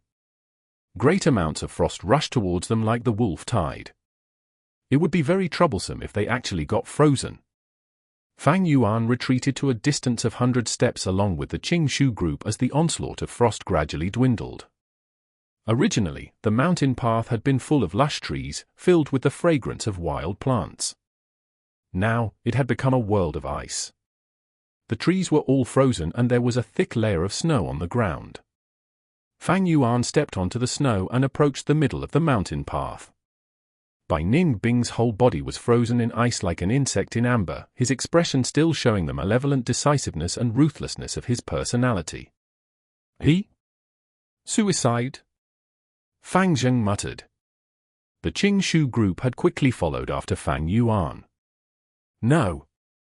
Qing Shu's expression was very heavy. Bai Ning Bing has already formed ice muscles. This layer of ice crystals won't freeze him to death and will instead act as his armor, giving him time to recover. Fang Yuan stared closely at Bai Ning Bing and threw a moonblade. The moonblade produced a crisp sound when it struck the ice crystals. On the 3 meters high and 2 meters wide ice crystal, there was only a shallow scar. But in just a moment, the cold aura within the ice crystal filled the injury and the scar disappeared. Fang Yuan, is what you said earlier true? Qing Shu turned his gaze towards Fang Yuan. Of course. Only Xionglin remains of the Xiongli group and he can testify for me. We can't stay here for too long, the details will have to wait. We must quickly leave this place. Fang Yuan nodded and answered. He had made up his mind to leave. He knew he was unable to destroy this ice crystal. Even if they were to combine their strengths to destroy it, it would waste a lot of time and Primeval essence.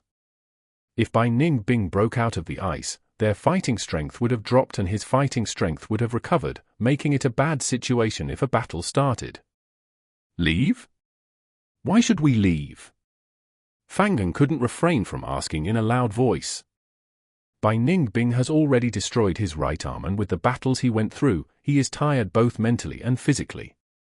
We can break open this ice crystal and activate the signal GU for the clan's reinforcements to eliminate him. This is an extremely rare opportunity. Everyone's hearts were moved by these words. Since Fang Yuan could chase Bai Ning Bing and try to kill him, why can't we do the same? Several GU masters looked at each other and they couldn't help but have such thoughts. If we kill Bai Ning Bing, we will become great heroes of the GUU clan. But if we kill him, won't the Bai village start a war in their anger? And now, there is the wolf tide. No, it is exactly because there is a wolf tide that even if we kill Bai Ning Bing, Bai village will just have to swallow their bitterness. Right, a dead genius isn't a genius. The group members discussed, their mind set on the fame and glory. Truly stupid, how can you imagine the power of the northern dark eye soul physique? Fang Yuan squinted his eyes while sneering inwardly. He was not going to accompany these people if they wanted to look for death. GUU Qing Shu also hesitated. He, no doubt, had a much deeper understanding of Bai Ning Bing than the rest of the group. He didn't know of the secret of the 10 extreme physiques, but he didn't have much yearning towards the fame from killing Bai Ning Bing either. He was indifferent towards fame and profits. He had once been nurtured by GUU Bo as the next clan head, but he willingly gave up this position to Fang Zheng. His true concerns lay within the interests of the clan, and his heart was intricately linked with the clan's well-being. Bai village's emergence is completely due to Bai Ning Bing. If we kill Bai Ning Bing, our GUU clan will remain the #1 clan of Qing Mao Mountain. Although Bai Ning Bing is a rank 3 GU master, I have the wood charm GU and the ability to fight with him. Moreover, he just lost his right arm and he will certainly need some time to get used to the absence of a limb. This can be the greatest disadvantage in a life and death battle. Qing Shu thought. GUU Qing Shu's gaze turned resolute. Fang Yuan was observing Qing Shu's expression the entire time. He realized what the latter had chosen to do when he saw Qing Shu's expression. If GUU Qing Shu uses the wood charm GU without any regards to the consequences, he will be much stronger than the average rank 3 GU master and even have the power to surpass levels and fight. However, the one he is facing is Bai Ning Bing, who possesses the northern dark eye soul physique. The battle definitely won't be easy. Since Bai Ning Bing can dilute his Primeval essence and suppress his cultivation, he can naturally restore his rank 3 cultivation. Right now, he has enough time inside the ice crystal to remove this restriction. Once he breaks out, he will very likely be as a rank 3 GU master. Bai Ning Bing was extremely talented and Fang Yuan had needed external help to fight against him even when Bai Ning Bing's cultivation was suppressed to rank 2. Once Bai Ning Bing enters rank 3, his fighting strength would rise by several times. Fang Yuan was the main cause of the loss of his right arm. When the battle begins, Bai Ning Bing's ruthless temperament will definitely target Fang Yuan. Moreover, Fang Yuan had some concerns and didn't want to reveal his true strength in front of Jiu Qing Shu. Thus, Fang Yuan immediately expressed his intention to leave and left the battlefield, ignoring the urges of others to stay. He really left? Such a coward. HMPH, him leaving is good. If he were to meddle, it might instead destroy our tacit teamwork. Ha ha ha, it really frightened me when I saw him chasing after Bai Ning Bing. Now, it seems Fang Yuan is indeed Fang Yuan, a coward who admitted defeat in the GU battle competition. Quit it, everyone has their own ambitions. At least, he gave us intel on Bai Ning Bing before he left. Moreover, he will inform the clan who will send reinforcements.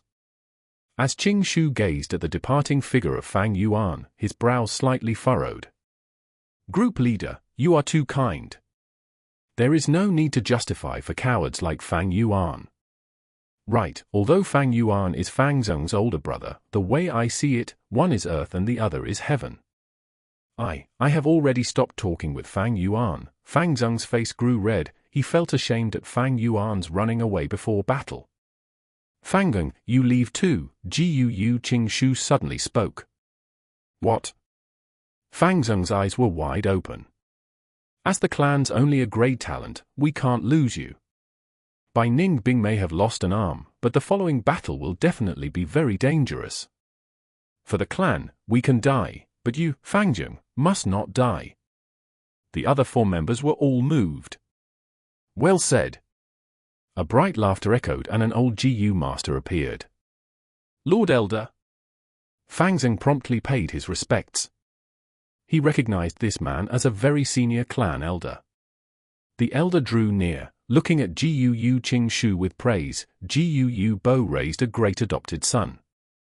With such feelings of fighting to the death for the clan, why would we have to worry about our Jiu clan not expanding? Fang Zheng was still growing up, and after the Wang's assassination attempt, the clan had sent an elder to always follow Fang Zheng and protect him. Fang Zheng, you don't need to take part in the fight. But don't leave, you can just observe from a distance. Isn't it just a Bai Ning Bing? I've always heard about how outstanding he is and how he has the strength of an elder. HMPH, now it seems he is only just a kid. How much battle experience can he have? Mutilating himself, he is really amateurish. The elder snorted in disdain. Jiu Qing Shu still wanted to persist in his own viewpoint, but it wouldn't be good to refute the elder's decision. As a junior, he needed to respect the old and take care of the young. How could he so easily refute and question his elder? Chapter 140. Jiu Qing Shu vs Bai Ning Bing. The time Bai Ning Bing took to break out of the ice was shorter than anyone had imagined.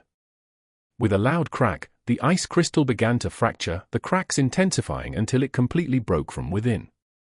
The clan elder, Jiu Qing Shu, Jiu Yao Hong and the others, totaling up to 5 altogether, had surrounded him. Jiu Fang Zheng was standing far away on the mountain slope, staring at the battle from a higher ground while staying vigilant. Once a Bai clan GU master group appears, he has to send out a warning immediately. Bai Ning Bing, you dare to kill the GU masters in our clan, breaking the 3-clan alliance openly. Paying a life for a life is natural law. What else do you have to say? The clan elder said with a haughty snort. Bai Ning Bing did not pay him any mind, staying quiet and staring at his right arm instead. His left arm floundered in vain, grasping nothing as it was reaching for something that wasn't even there in the first place. He started to frown, his face dim like water as lightning started to nurture between his eyes. Actually forcing me to lose off my right arm, this guy is called Fang Yuan, right? Listening to Xiongli and Qing Shu's words, he had already learned Fang Yuan's name. Muttering, Bai Ning Bing's pair of crystal blue eyes was filled with extremely callous killing intent. His body emanated the oppressive aura of a rank 3 GU master. As Fang Yuan had predicted earlier, with the capabilities to seal his own cultivation, Bai Ning Bing was also able to release the restrictions on it. It was just that in the battle earlier, he did not have sufficient time to unlock it. Now, the white-silver Primeval essence of rank 3 filled his aperture fully. The dense Primeval essence placed great pressure on his surrounding aperture walls. Bai Ning Bing knew that he was moving towards the path of destruction. A GU Master's aperture produced Primeval essence, and the Primeval essence in turn nurtures the aperture. The truth being, as long as the Primeval essence exists within the aperture, it acts as a form of nurturing towards the aperture. It is just that this effect is not very evident, far less effective than the GU Master using the Primeval essence to do so. This was similar to how a still sea water would still have a corrosive effect towards surrounding rocks, but this effect is less evident than the waves hitting on the rocks. But to the Northern Dark Ice Soul physique, after attaining rank 3, even if they do not expend Primeval essence, as long as the Primeval essence is stored in the aperture, the nurturing effect would be the same as if a GU Master was actively using the Primeval essence to nurture their aperture. This is the secret behind the Northern Dark Ice Soul physique's ability to raise a GU Master's cultivation at rocket speed. Moreover, this nurturing effect would become stronger as the Primeval essence is refined. At rank 4, as long as Primeval essence exists within the aperture, they would nourish the aperture and the effect would be several times better than a regular GU Master using Primeval essence to nurture their aperture. With ordinary GU Masters, the higher their cultivation, the slower the speed of cultivation. However, the 10 extreme physiques were the opposite: the higher the cultivation, the stronger their aptitude and the faster their cultivation, until they explode into oblivion. As an analogy, it is similar to a person in free fall. Dependent on the posture and qualities of that person, they would continue to accelerate as they descended, albeit dying a horrible death once they reach the ground. The 10 extreme physiques cultivation technique is falling from the highest point with the most suited conditions to fall faster than anyone else. As their cultivation gets faster and faster, it only gives them the temporary glory that they attain before they face the threat of death approaching. Like a meteor landing on Earth, moving toward its own destruction, the point where it shines. The brightest comes only at the very moment where it burns up completely in the atmosphere. Earlier, the reason Bai Ning Bing had diluted his white-silver Primeval essence into red-steel Primeval essence was because of this. Right now, his aperture was completely filled with white-silver Primeval essence again, and he could feel that every second, his cultivation was steadily rising and improving. Actually forcing me to use the white-silver Primeval essence, and even making me go as far as to sacrifice the Frost Demon GU. Where is Fang Yuan? Bai Ning Bing's killing intent intensified as he asked. His blue iris swept across the surroundings, but could not find a trace of Fang Yuan. The Frost Demon GU that he sacrificed was a rank 3 GU worm, one that he only managed to refine after 3 failures and consuming a large amount of resources. Now that it was gone, it is truly a waste. Although Bai Ning Bing is rank 3, it only happened recently, and even with the clan's support, he could not hog all the resources to himself. Thus, he only had 2 rank 3 GU worms. Now that the Frost Demon GU is gone, he only had the Blue Bird Ice Coffin GU left. The more he thought about it, the more he felt angered. Since the start of his youth, he had never suffered such a loss. If Fang Yuan was here, he'd have attacked in a frenzy with no one able to stop him. Bai Ning Bing's disregard caused the GUU clan elder to feel greatly humiliated. "Arrogant young lad, eat my moonblade slash!" he shouted, and jumped. HMPH. Bai Ning Bing's left arm swept, and the frost air that gushed out formed into a long ice blade. The original ice blade he created was only over a meter long, but now it was 2 meters in length, with an even deadlier edge and greater frost energy. The clan elder raised both hands shining with moonlight to collide with the ice blade, emitting a metallic noise.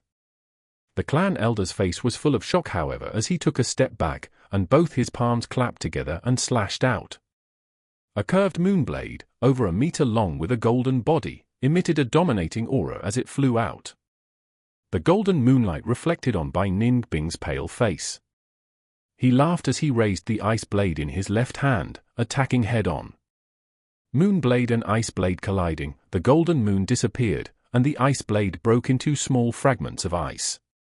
This is a battle between rank 3 GU masters? Really strong, not only the ice blade, but also that golden moonblade. I cannot block either. Far away, Fang watched in fascination, with his lacking knowledge. How can this be? A rank 2 ice blade GU, managing to block my rank 3 moonhand blade, as well as the golden moon. Clan Elder stared with bulging eyes, disbelief in his tone. The Northern Dark Ice Soul physique had a strengthening effect towards Ice GU, a variation of Water-type GU. In addition, this boost grew stronger as the GU Master's cultivation rose. Bai Ning Bing, at rank 3 in cultivation, can make a rank 2 GU worm display rank 3 power. When he is rank 4, if he used a rank 4 GU worm, it would have an effect that can even surpass rank 5. Firstly, he suppressed his cultivation, thus only the effect of recovering Primeval essence remained. Now that his limiter was off and he was back to rank 3, the Northern Dark Eye Soul physique's true ability was starting to show up. HMPH, old man, you don't know a lot of things. Bai Ning Bing's feet paused, holding his ice blade horizontally, as he started to rotate. The intense sound of the wind enveloped him as he became faster and faster. The wind seemed to have transformed into a beast howl, a 5-meter sword storm forming after a matter of minutes. The tornado-like winds were white in color, whipping out and causing the people nearby to have numbed senses. Quickly dodge! Even a clan elder, upon seeing this, did not dare to challenge it, he quickly avoided.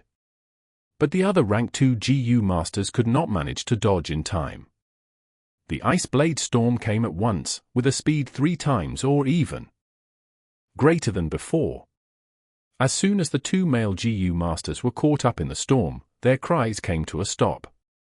In a matter of seconds, they were already minced to a paste by the ice blades and lost their lives on the spot. Save me! Gu Yao Hong screamed in fear, seeing that she was about to be swept into the tornado and perish. Gu Qing Shu shot out green vines, which quickly coiled around Gu Yao Hong's waist like snakes. Just as he was about to drag her back, the ice blade storm had already reached her, devouring her in one shot. The ice blades instantly went to work, cutting this female GU master into 5 or 6 pieces. The icy air had already frozen her blood before she could bleed. Soon after, these pieces were further cut into smaller pieces, forming palm-sized frozen corpse fragments. Yao Hong. Seeing this scene, Qing Shu grieved with sorrowful eyes. Sister Yao Hong. On the slope, Fang could not take such an intense scene, kneeling on the ground with a soulless gaze, tears overflowing from his eyes. Damn it, steel shirt GU. The clan elder took a deep breath as his body glowed with black light, looking as he was covered in a steel armor.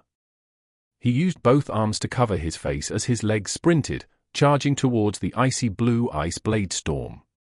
In a few breaths' time, the ice blades hacked on his body numerous times, emitting a crisp sound. A moment later, the storm ended. Bai Ning Bing and the clan elder faced each other. Old thing, you are asking for death. Bai Ning Bing's blue iris were purer, complementing his white hair and white clothes while standing still in the cold winds. His left hand's ice blade had already broken into 2. But this did not stop it from penetrating the elder's heart. Who? Clan elder lowered his head, staring at his left chest, his mouth emitting a sound of helplessness and shock. Bai Ning Bing let go of his right hand, abandoning this ice blade. He walked past the clan elder, steadily approaching. Behind him, the clan elder's face was covered with a light blue frost, and soon he collapsed onto the ground to never get up again. Far away, Fang saw this scene and his irises shrunk to the size of pins, intense fear spreading throughout his body. This was out of his wildest dreams. A grand rank 3 clan elder actually died like this. This Bai Ning Bing is so strong. Where is Fang Yuan? Tell me, and I can let you die peacefully. Bai Ning Bing walked towards Gu Qing Shu. Bai Ning Bing. Gu Qing Shu sighed deeply, staring at Bai Ning Bing without fear. You and I have fought over 10 times, you are getting stronger, and right now I have to admit that you have surpassed me. But your strength cannot cause me to betray my clansmen. Come, fight me. Just you? He. Bai Ning Bing snorted in disdain, turning around to look at Fang, raising a brow. That is Fang Yuan's brother. Gu Qing Shu's expression changed, taking a big step out and blocking Bai Ning Bing. Don't think of finding trouble with him. Bai Ning Bing's face sank. You are quite an interesting opponent. Keeping you alive can add some color to my life. But my mood is very bad now, don't take my patience for granted. Tell me nicely which direction Fang Yuan went. Gu Qing Shu replied him in the most direct way with action. He closed his eyes and opened them again. Chapter 141. Gu Qing Shu vs Bai Ning Bing. Under the power of the rank 3 Gu worm, Qing Shu's eyes turned into a jade green color. At this moment, his aura changed. From a vibrant human, it turned into a deep serene forest feeling. Oh. Bai Ning Bing showed slight shock unknowingly.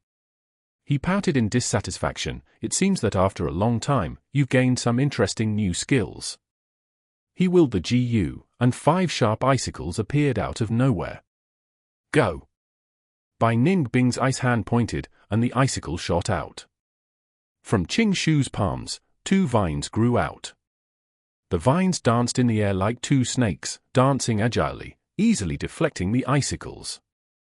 The icicle changed directions, only scraping Qing Shu's shoulder, and stabbed deeply into the ground, the hard mountain rock, and the forest that stood like a statue. Qing Shu easily broke through the attack, causing Bai Ning Bing's attack to be futile. Bai Ning Bing laughed coldly. Your whipping skills got better, but I want to see, how many icicles can you block? Saying so, Bai Ning Bing's eyes shone with a mild blue light. 10 icicles appeared immediately, floating in front of him before shooting towards Qing Shu. After that, 10 more were created. Like this, over several times, it turned into an icicle rain. The icicle tore through the air, emitting a sound that shocked people's hearts. Qing Shu dodged while manipulating his green vine with both hands, dancing like a shadow. His whipping technique after countless practices had gotten to a level where he could command them like his fingers, fully in sync. But there was too many icicles. Qing Shu was bound to miss some, and his shoulder was hit by an icicle. The icicle penetrated his right shoulder, and the tip appeared from behind him. Qing Shu controlled the pain, sweeping his long hair. From the tips of his hair, numerous jade-colored pin needles shot out. The pin needles engulfed Bai Ning Bing, but he managed to activate the water shield Gu in time. It had gotten stronger too, and was much thicker than before, being no weaker than a rank 3 Gu worm's defense. The pin needles entered the water shield and slowed to a halt, before being purged by the water currents. But this also forced Bai Ning Bing to stop his icicle attack. Seeing this opportunity, Qing Shu ignored the pain and pulled out the icicle from his shoulder by force. There was no blood dripping out. One was due to the icicle's cold air, and the other was because his body was gradually turning into wood. Bai Ning Bing kept the water shield Gu, his gaze attracted to Gu Qing Shu's injury. From the opening on his torn shirt, he could see Qing Shu's injury, revealing the rings of the tree trunk, and his flesh could be seen recovering at an observable speed, and on the newly grown muscles, the tree's ring lines were formed. At the same time, both his ears started to become longer, and his hair turned jade green, with green leaves growing within. Both his hands, from the fleshy color of a normal person, turned darker and more reserved. His skin became harder, and turned into the brown tree bark. This was the first time he had used the wood charm Gu without considering the consequences. The wood charm Gu was causing him to turn into a tree spirit, and at the same time, Gu Qing Shu could feel the rich natural essence in the air. These essence could not be felt by ordinary Gu masters. Only special life forms like tree spirits could feel, absorb and use them. Gu Qing Shu felt that he was soaking in his mother's liquid, thick essence enveloping him, giving him a strong sense of fulfillment. On his body, the moon world Gu did not change, but the green vine Gu, pin needle Gu and the vitality grass all showed signs of growth. With Qing Shu's identity as a tree spirit, when he uses these wood attribute Gu worms, their power is amplified. Gu Qing Shu breathed deeply. He had never felt so strong before. The rich natural essence gave him an almost infinite source of Primeval essence to use. This was the power of the wood. Charm Gu. But in his heart, a deep sense of fear also rose. He knew that if he was greedy over this strong and comfortable feeling, and used the wood charm Gu without restraint, he would eventually turn into a dead tree man. Gu Qing Shu soon suppressed this fear. He stared at Bai Ning Bing and said 2 words, "Let's fight." Thus, the intense battle started. Green Vine versus Ice Blade, Icicle versus Pin Needles. One was the Northern Dark Ice Soul physique, with insane Primeval essence recovery rate, and the other was the Wood Charm Tree Spirit, using all the natural essence as his own. This battle had far surpassed the realm of ordinary rank 3 GU masters. Fang stood on the slope, watching dumbstruck. He had never seen such an all-out intense fight. Normally speaking, GU masters have limited Primeval essence, and they always have to keep 10% of it as reserves, carefully using them, like thin ice. But now, be it Qing Shu or Bai Ning Bing, both were using it without constraints as if they had an unlimited supply of Primeval essence. The entire path was wrecked by their battle. Huge trees fell and were destroyed, mountain rocks smashed to bits.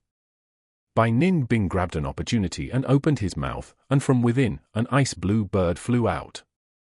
The flying bird chirped, its body like a pigeon, but under the boost of the Northern Dark Ice Soul physique, it gradually turned into the size of an eagle while flying, and after circling for a while, flew towards Gu Qing Shu.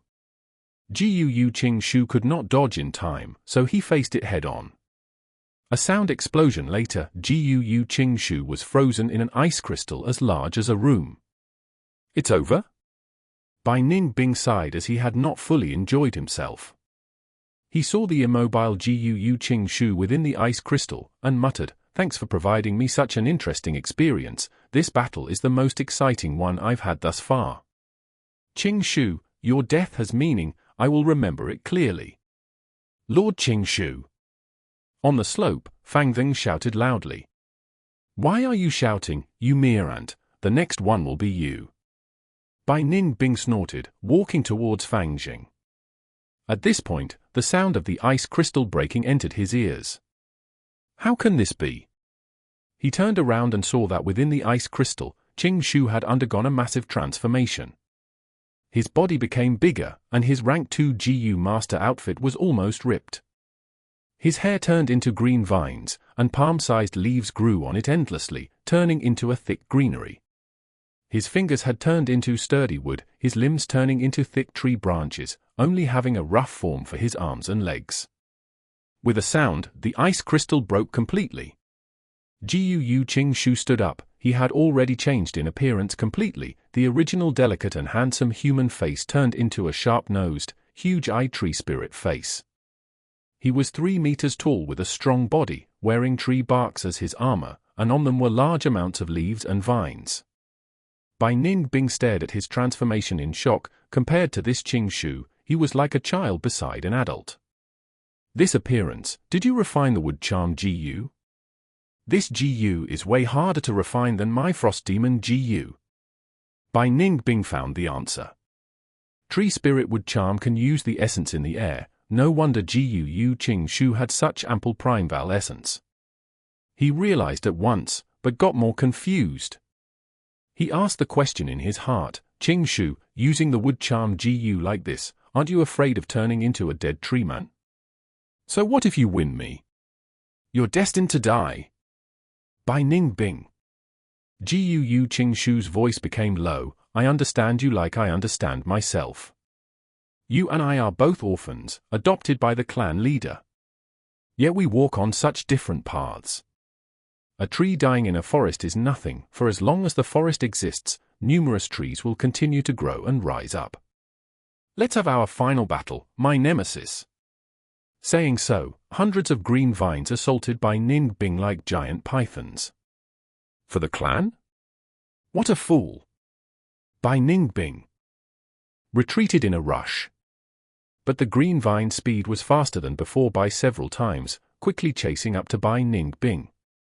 Bai Ning Bing controlled his body and dodged nimbly. Green vines thick as an arm swept near his body. hitting the soil or the mountain rocks, causing the soil to fly and the rock fragments to scatter. Bai Ning Bing could not dodge in time, and created his shield. Qing Shu had seen through the weakness of this Gu worm. He did not attack forcefully, but manipulated the vines to wrap around the shield. Next, he pulled back his strength, and the water shield came into contact. The surface water current moved quickly as it hit the green vines, causing water to splash everywhere. The water shield could not endure the strength of the green vines' restriction, and shrunk in size, on the verge of collapsing. Not good. If the water shield breaks and I get entangled in the green vines, I will get killed by Gu Qing Shu. Bai Ning Bing in the water shield was sure of his situation. In the next moment, the water shield exploded. An ice blade storm exploded from within, becoming larger and larger. Bai Ning Bing purposely withdrew the water shield Gu's defense. Since defending couldn't work, he had to fight a fence with a fence. At once, the temperature fell and cold air emanated. The white ice blade storm flew towards Qing Shu. The vines could not stop this tornado, and were cut into numerous segments by the ice blades. Nice timing. Gu Qing Shu had no fear, his large body bravely entering the ice blade storm. With a bam, he knocked onto the white-color tornado. He opened both hands, wrapping around it. The sharp ice blades cut through his body, and numerous leaves and tree bark were sent flying. The delayed sense of pain assaulted him as Qing Shu growled in pain, but did not let go, using all his strength to grip the tornado. The ice blade storm was actually shrinking under his strength. Damn it! This maniac that doesn't care for his life. Bai Ning Bing scolded internally. In this situation there was no other way, he could only create more ice blades and rotate faster, competing with Gu Qing Shu. The ice blade slashed on Qing Shu's body and gradually became blunt, but under the ice blade Gu's power, they sharpened once again. The battle was at a stalemate, out of their control, and no one could hold back and stop. Either Gu Qing Shu kills Bai Ning Bing, or Bai Ning Bing kills Qing Shu. Pitting a fence with a fence, the battle was filled with bravery and intensity. Chapter 142. Gu Qing Shu vs Bai Ning Bing. Fang stood far away, not even daring to take a deep breath as he watched. The battle had reached the climax, the winner and the loser decided from this showdown. Lord Qing Shu, hang in there. Fang was so nervous his body was shaking. He knew that going over would only cause trouble, thus he could only cheer for Gu Qing Shu loudly.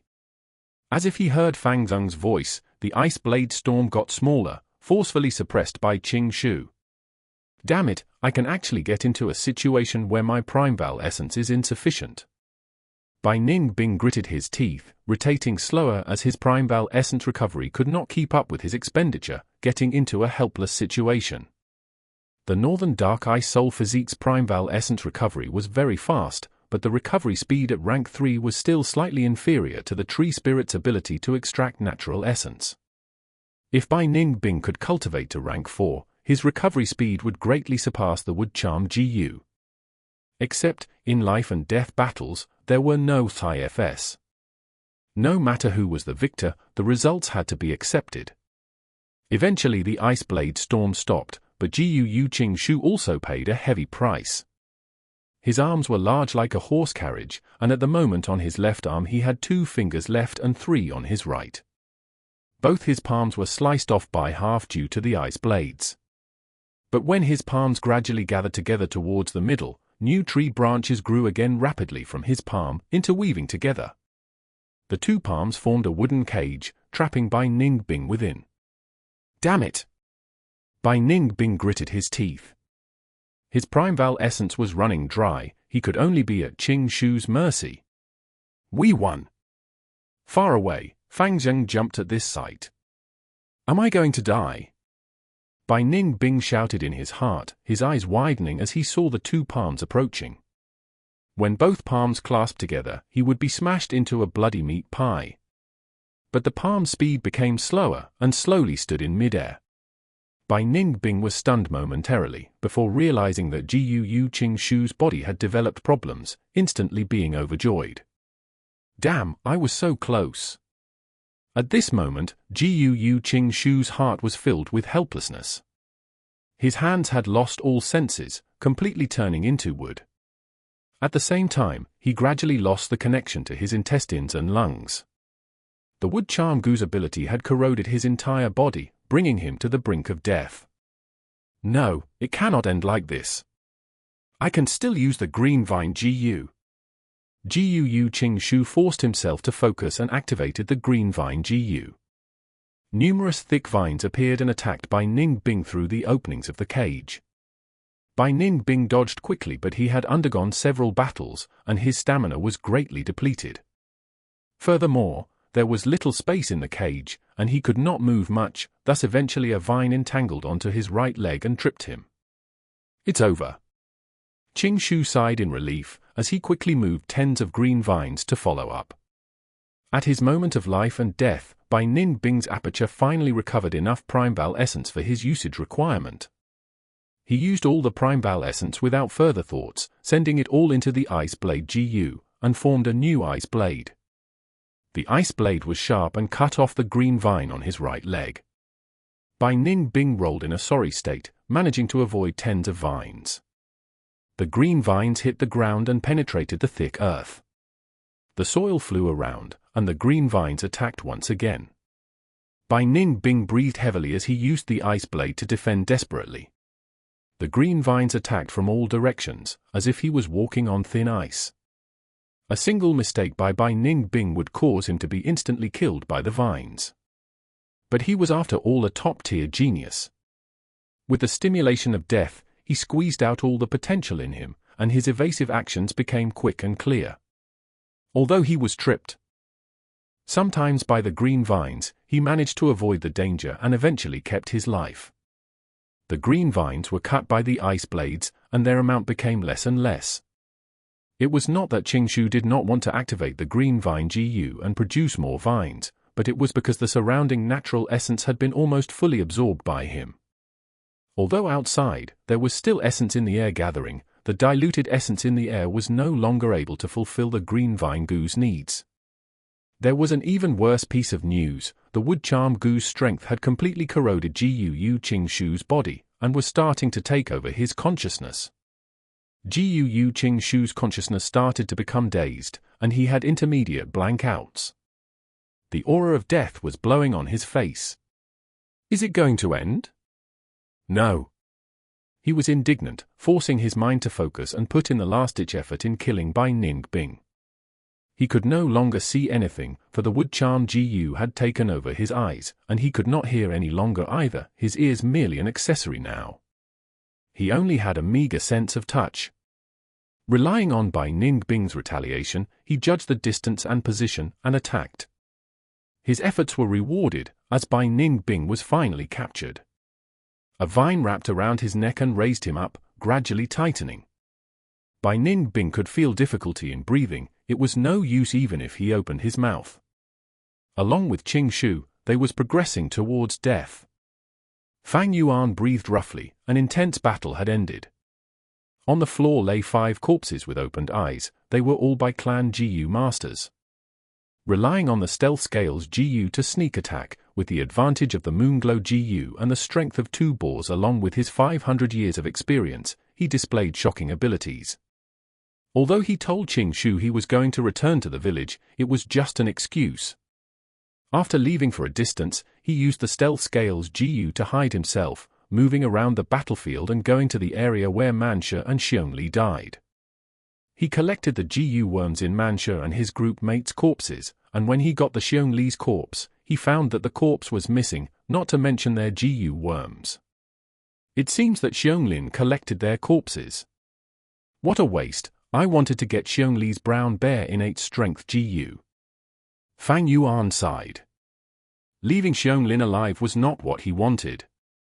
But back then, after he had killed Xiongjiang, Xiongli was already vigilant, thus killing the latter would expend much effort. At that time, Bai Ning Bing was close by. If Fang Yuan and Xiongli fought, Bai Ning Bing would be overjoyed.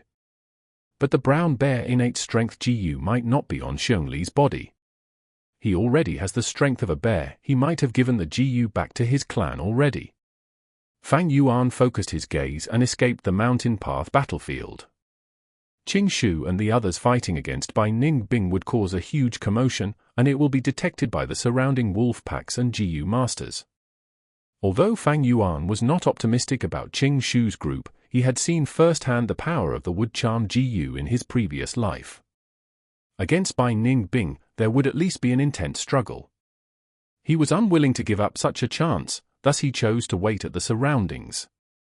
At times, GU masters were attracted by the sounds of the intense battle, so Fang Yuan lured some wolf packs over and restrained them.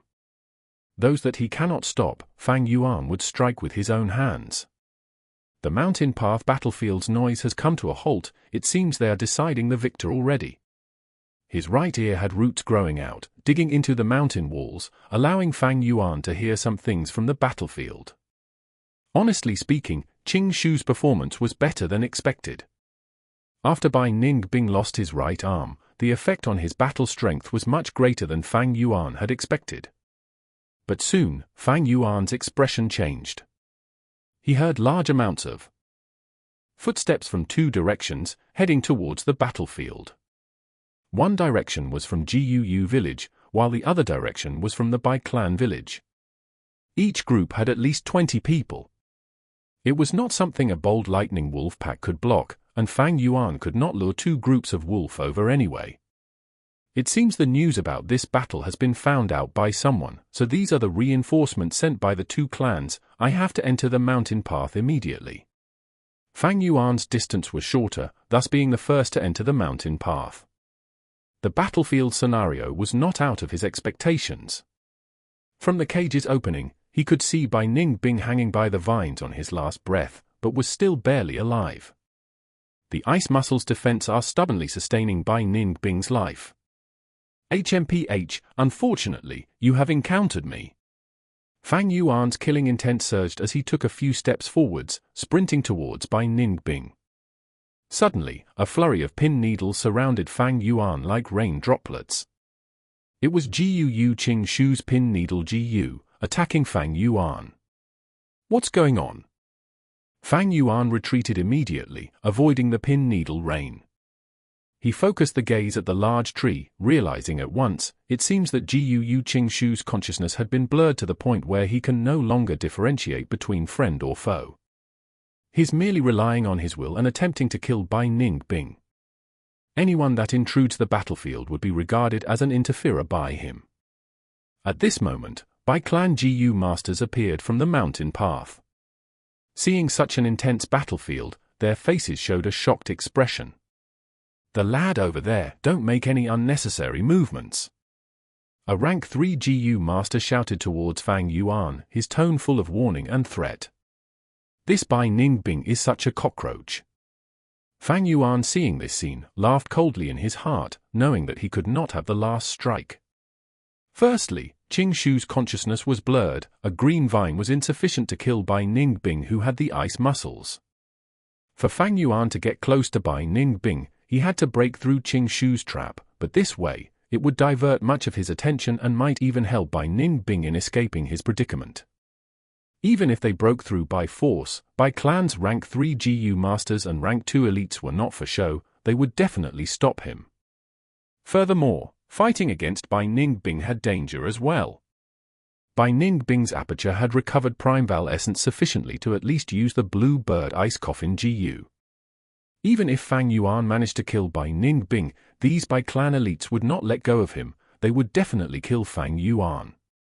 Fang Yuan sighed in his heart. The distance is too long. There are at least 20 steps to get to him, and my Moonglow Goo's attack range is only 10 steps. Furthermore, to kill this Bai Ning Bing, who is destined to die anyway, I would need to put my life at such risk, greatly interfering with my rebirth plans. It is not worth it. Thinking so, Fang Yuan took a few steps back. This was evidently a weak and cowardly movement, causing the Bai clan GU masters to breathe a sigh of relief. Chapter 143. Answer. Soon after, Fang rushed over as well. Lord Qing Shu. He had an exhilarated expression, stupidly running towards Qing Shu, but soon was forced to retreat by the pin needles. Group leader, it's me Fang. He shouted in shock, sensing something amiss for the first time.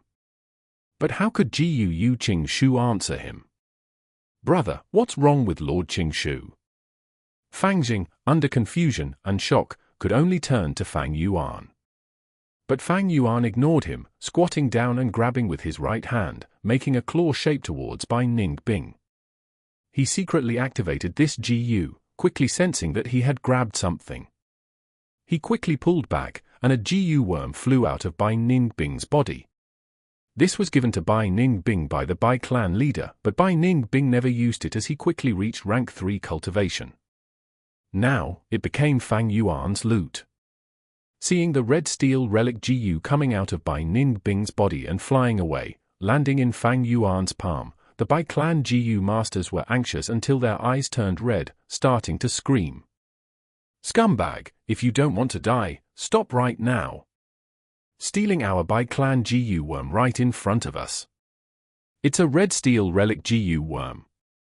Fang Yuan laughed coldly. Once the red steel relic GU was obtained, he used the spring-autumn cicada to instantly refine it but did not keep it in his aperture, putting it in his clothes instead, giving the impression that he had not refined them yet. He grabbed once again, this time a grey-colored beetle flew out. Stone aperture GU. Fang Yuan recognized this GU immediately. As his eyes shone, he refined it once again and kept it in his arms. Damn it, yet another GU worm. Stop him, he dares to do so openly, he does not hold any regard for our Bai clan. Save Bai Ning Bing, kill these guys. The Bai clan GU masters growled, running furiously from the mountain path. Bai Ning Bing had the full support of his clan, so every GU worm in his possession was outstanding. Now that they were snatched away by Fang Yuan in public, they all could feel their hearts bleeding. This felt worse than killing them. Seeing these people approaching with their imposing aura, Fang took a step back in fright, but Fang Yuan was unfazed. In the current scene, he and Fang were at the east side of the mountain path while the Bai clan GU masters were at the west, and in the middle of the two sides were Qing Shu and Bai Ning Bing. Pin needles rained like cats and dogs. Damn it! Bai clan GU masters started scolding, as they were blocked by Qing Shu. Qing Shu is going to die anytime, the remaining time only allows me to use the plunder GU once, what would it be this time? Fang Yuan calmed down, using the plunder GU again. Every time the plunder GU was used, it expended a large amount of Primeval essence. It depended on how strong the target GU worm was. The harder the process, the more Primeval essence is expended. If the plunder fails, the GU master would even face a backlash. Thus, the plunder GU was a rather unreliable GU, with little usage. But at this moment, Bai Ning Bing was almost dead, his consciousness was hazy and he was almost at his limits. Plundering his GU worm was not hard at all. Among the GU worms in Bai Ning Bing's possession, the most valuable is the Frost Demon GU. This GU was on par with the Wood Charm GU, allowing a person to transform into the Frost Demon. But if used for extended periods, it would cause the GU master's life force to dwindle, turning into an ice statue. Bai Ning Bing knew this weakness, thus he had never been like Qing Shu, using the GU to such an extent. Other than the Frost Demon GU, the second most valuable is the Blue Bird Ice Coffin GU, a rank 3 GU. Right now, it resides in Bai Ning Bing's throat. If he can plunder the Blue Bird Ice Coffin GU, it is the best scenario. But the plunder GU is only a rank 2 GU, even if the GU master wills it, it does not have the ability to do so. Eventually, Fang Yuan caught Bai Ning Bing's Water Shield GU. This was not bad at all. The Water Shield GU together with the White Jade GU could provide Fang Yuan greater defensive power. The tree spirit that Qing Shu turned into was eventually felled by the Bai clan GU masters. They split open the wooden cage and saved the Bai Ning Bing, who had fainted after losing his right arm. Just as they were about to slaughter Fang Yuan and Fang, the Guu clan reinforcements arrived. The two were at a stalemate for a while, before both retreated in mutual understanding. Qing Shu's death and Bai Ning Bing's injury, with the threat of the wolf tide, such a loss is already horrifying. If a large-scale fighting broke out, for each clan their pressure for survival would intensify greatly. Regardless of which world, people always compete for their own benefits. And the greatest benefit in the world is undoubtedly survival. Eventually, Guu Qing Shu's corpse and Guu worms were brought back by the Guu clan's Guu masters. The two sides held caution as they retreated from the battlefield. The sky was raining, and the entire area was gloomy. A group of people stood at a slope behind the village. This was the graveyard. Every now and then, there would be a few more gravestones erected here. In this world, it was tough for people to survive, and whether it is due to external threat or internal cause, there would always be a few sacrifices. The clan elder's voice was low as it entered everyone's ears, making them feel even more down. We have the same surname, we come from the same clan, the same blood flows in our bodies. We are so close together in distance, yet we are forever separated by life and death. Someday in the future, I will lay beside you as well. Let us turn into ash and soil, as we support our future generations. On a newly erected gravestone, a group of people hung their heads low. Some were crying softly, and some were staring at the name on the tombstone as they were filled with sadness. The cruelty of death was like a white bony arm, slashing a bloody injury on everyone's heart. Except that some were already numb from the pain, while others were still too inexperienced. Guu Fang was among these people, his drooping eye staring at the tombstone with Guu Qing Shu, these 4 words. In his eyes, there was endless uncertainty. Yesterday's battle, the entire process and situation was still imprinted deep in his heart.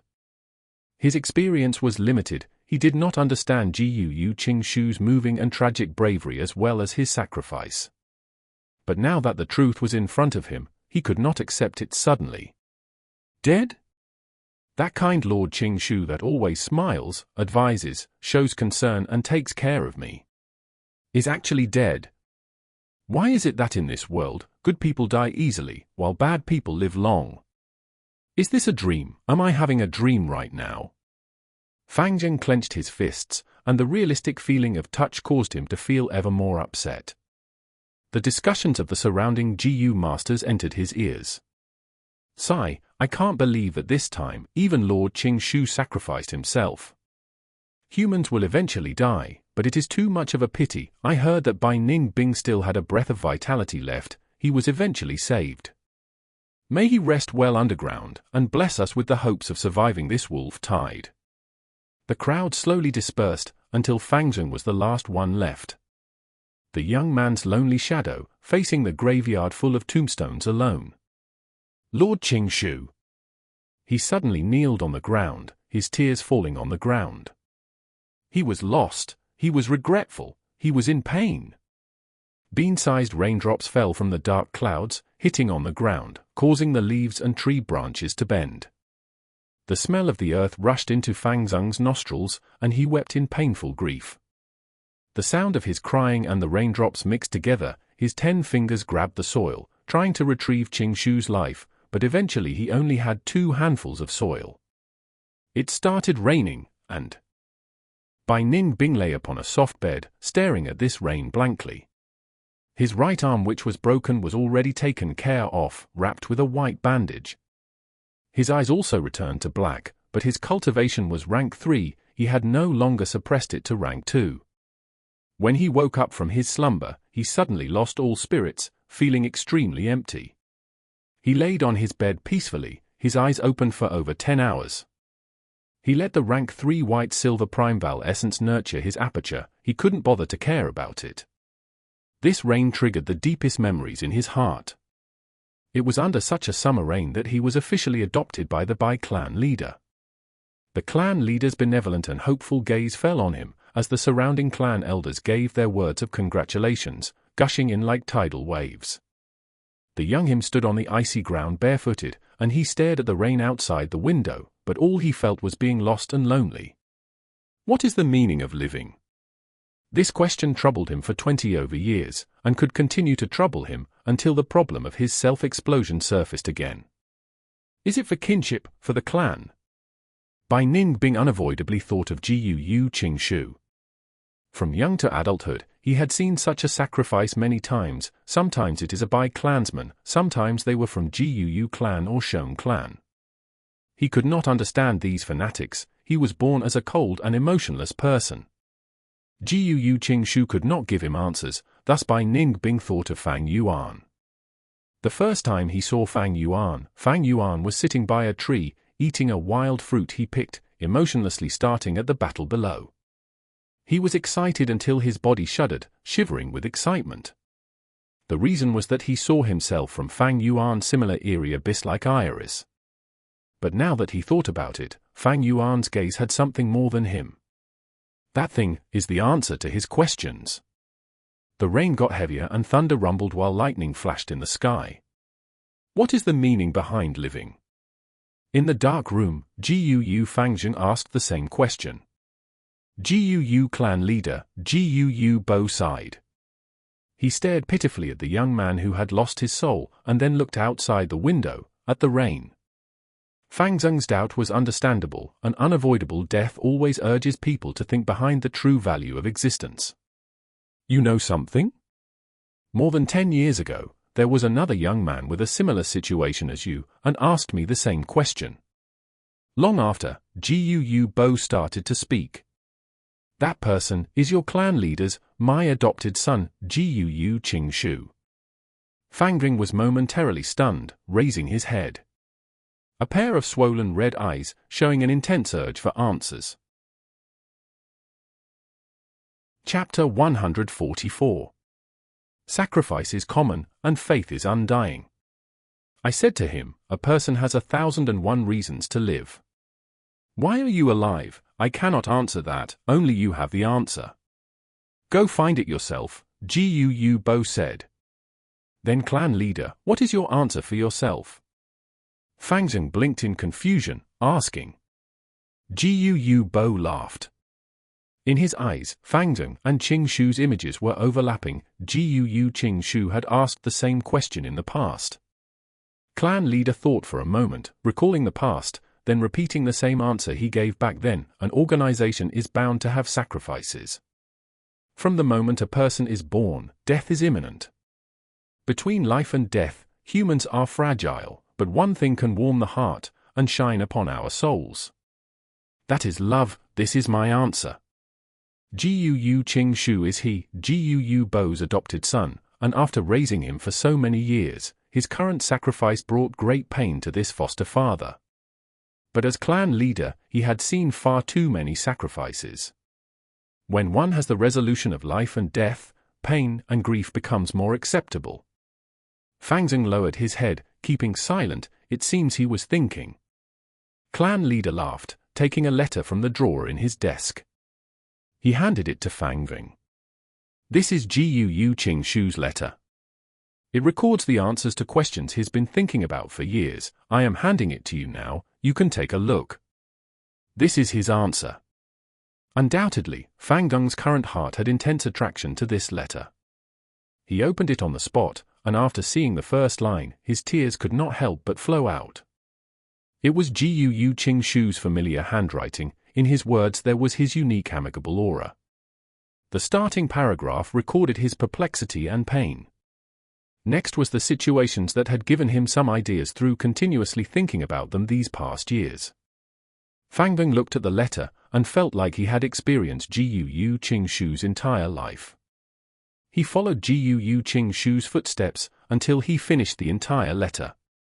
The clan is like a forest, and we members are like the trees in the forest. The old trees extend their branches and shelter the young from rain and wind. When the young trees grow into large and tall trees, the old trees will turn into the nutrients in the soil, fertilizing the land and nurturing new trees. People will always die, and heaven and earth will not remember us. But new trees are the proof that the old trees have existed.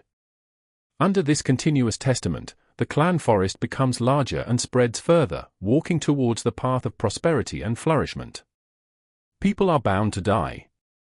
As GU masters, we cannot hide from impending death. Even rank 7 and 8 GU masters can merely live a little longer. Towards death, I feel fear as well. But I understand deeply, eventually, one day Qing Shu will die too. I might die of old age, illness, or the battlefield. But at that moment, I can leave peacefully with no regrets. Lord Foster Father, the question I asked you before, I think I have found the answer. After seeing the letter, Fang wept soundlessly. In his mind, it was filled with memories of Qing Shu. When he committed a mistake, Qing Shu did not blame but instead comforted him.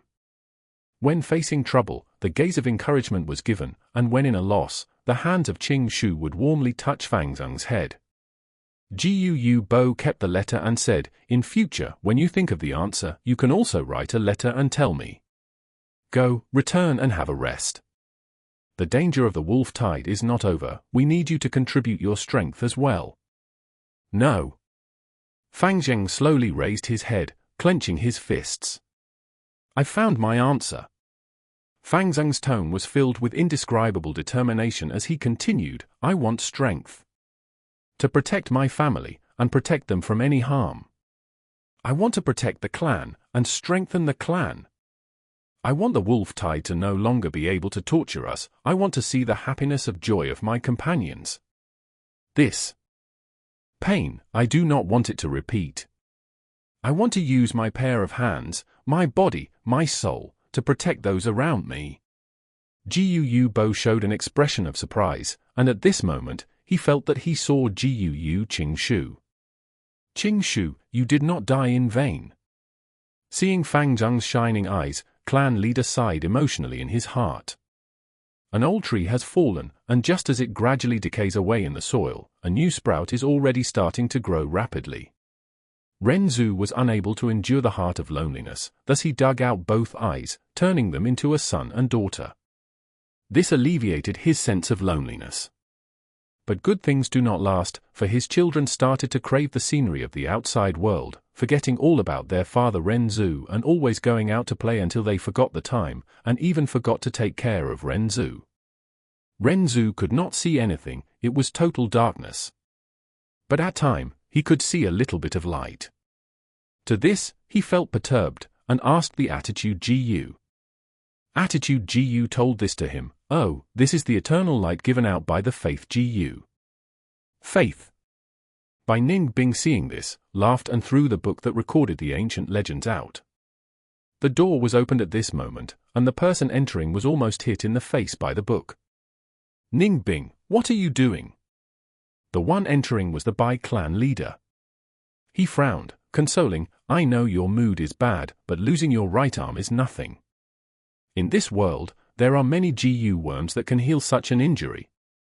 In the past, I got the clan elders to stay by your side and protect you, but you always rejected it, and even attacked the clan elders. You finally suffered a loss this time, huh? But this is a good thing. Since young you've had too smooth of a path, but as long as it is not death, such a loss is no big deal. Your injuries are already healed, but the wolf tide is getting more ferocious, the clan needs your strength. A bunch of wolf cubs, what can they amount to?"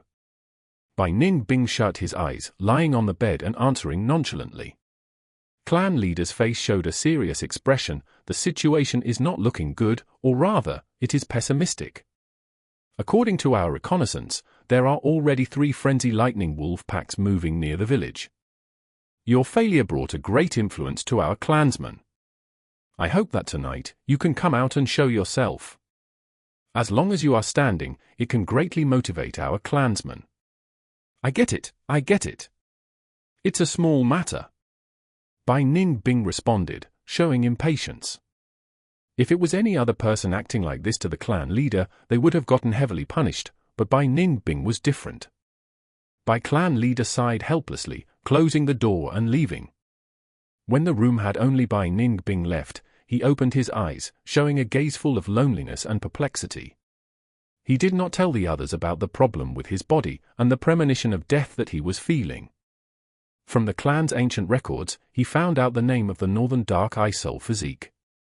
In that limited information, the 10 extreme physiques were also known as the absolute death talents, for when the aperture walls reached their limits, the self-destructive power would be extremely great. It is true that the Bai clan leader had raised Bai Ning Bing for many years, being so lenient to him.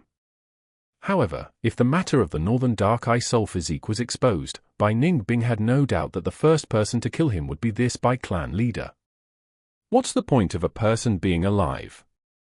In the past, when he considered this question, Bai Ning Bing would feel lost, feeling emotions like boredom, frustration, and anger, all these negative emotions.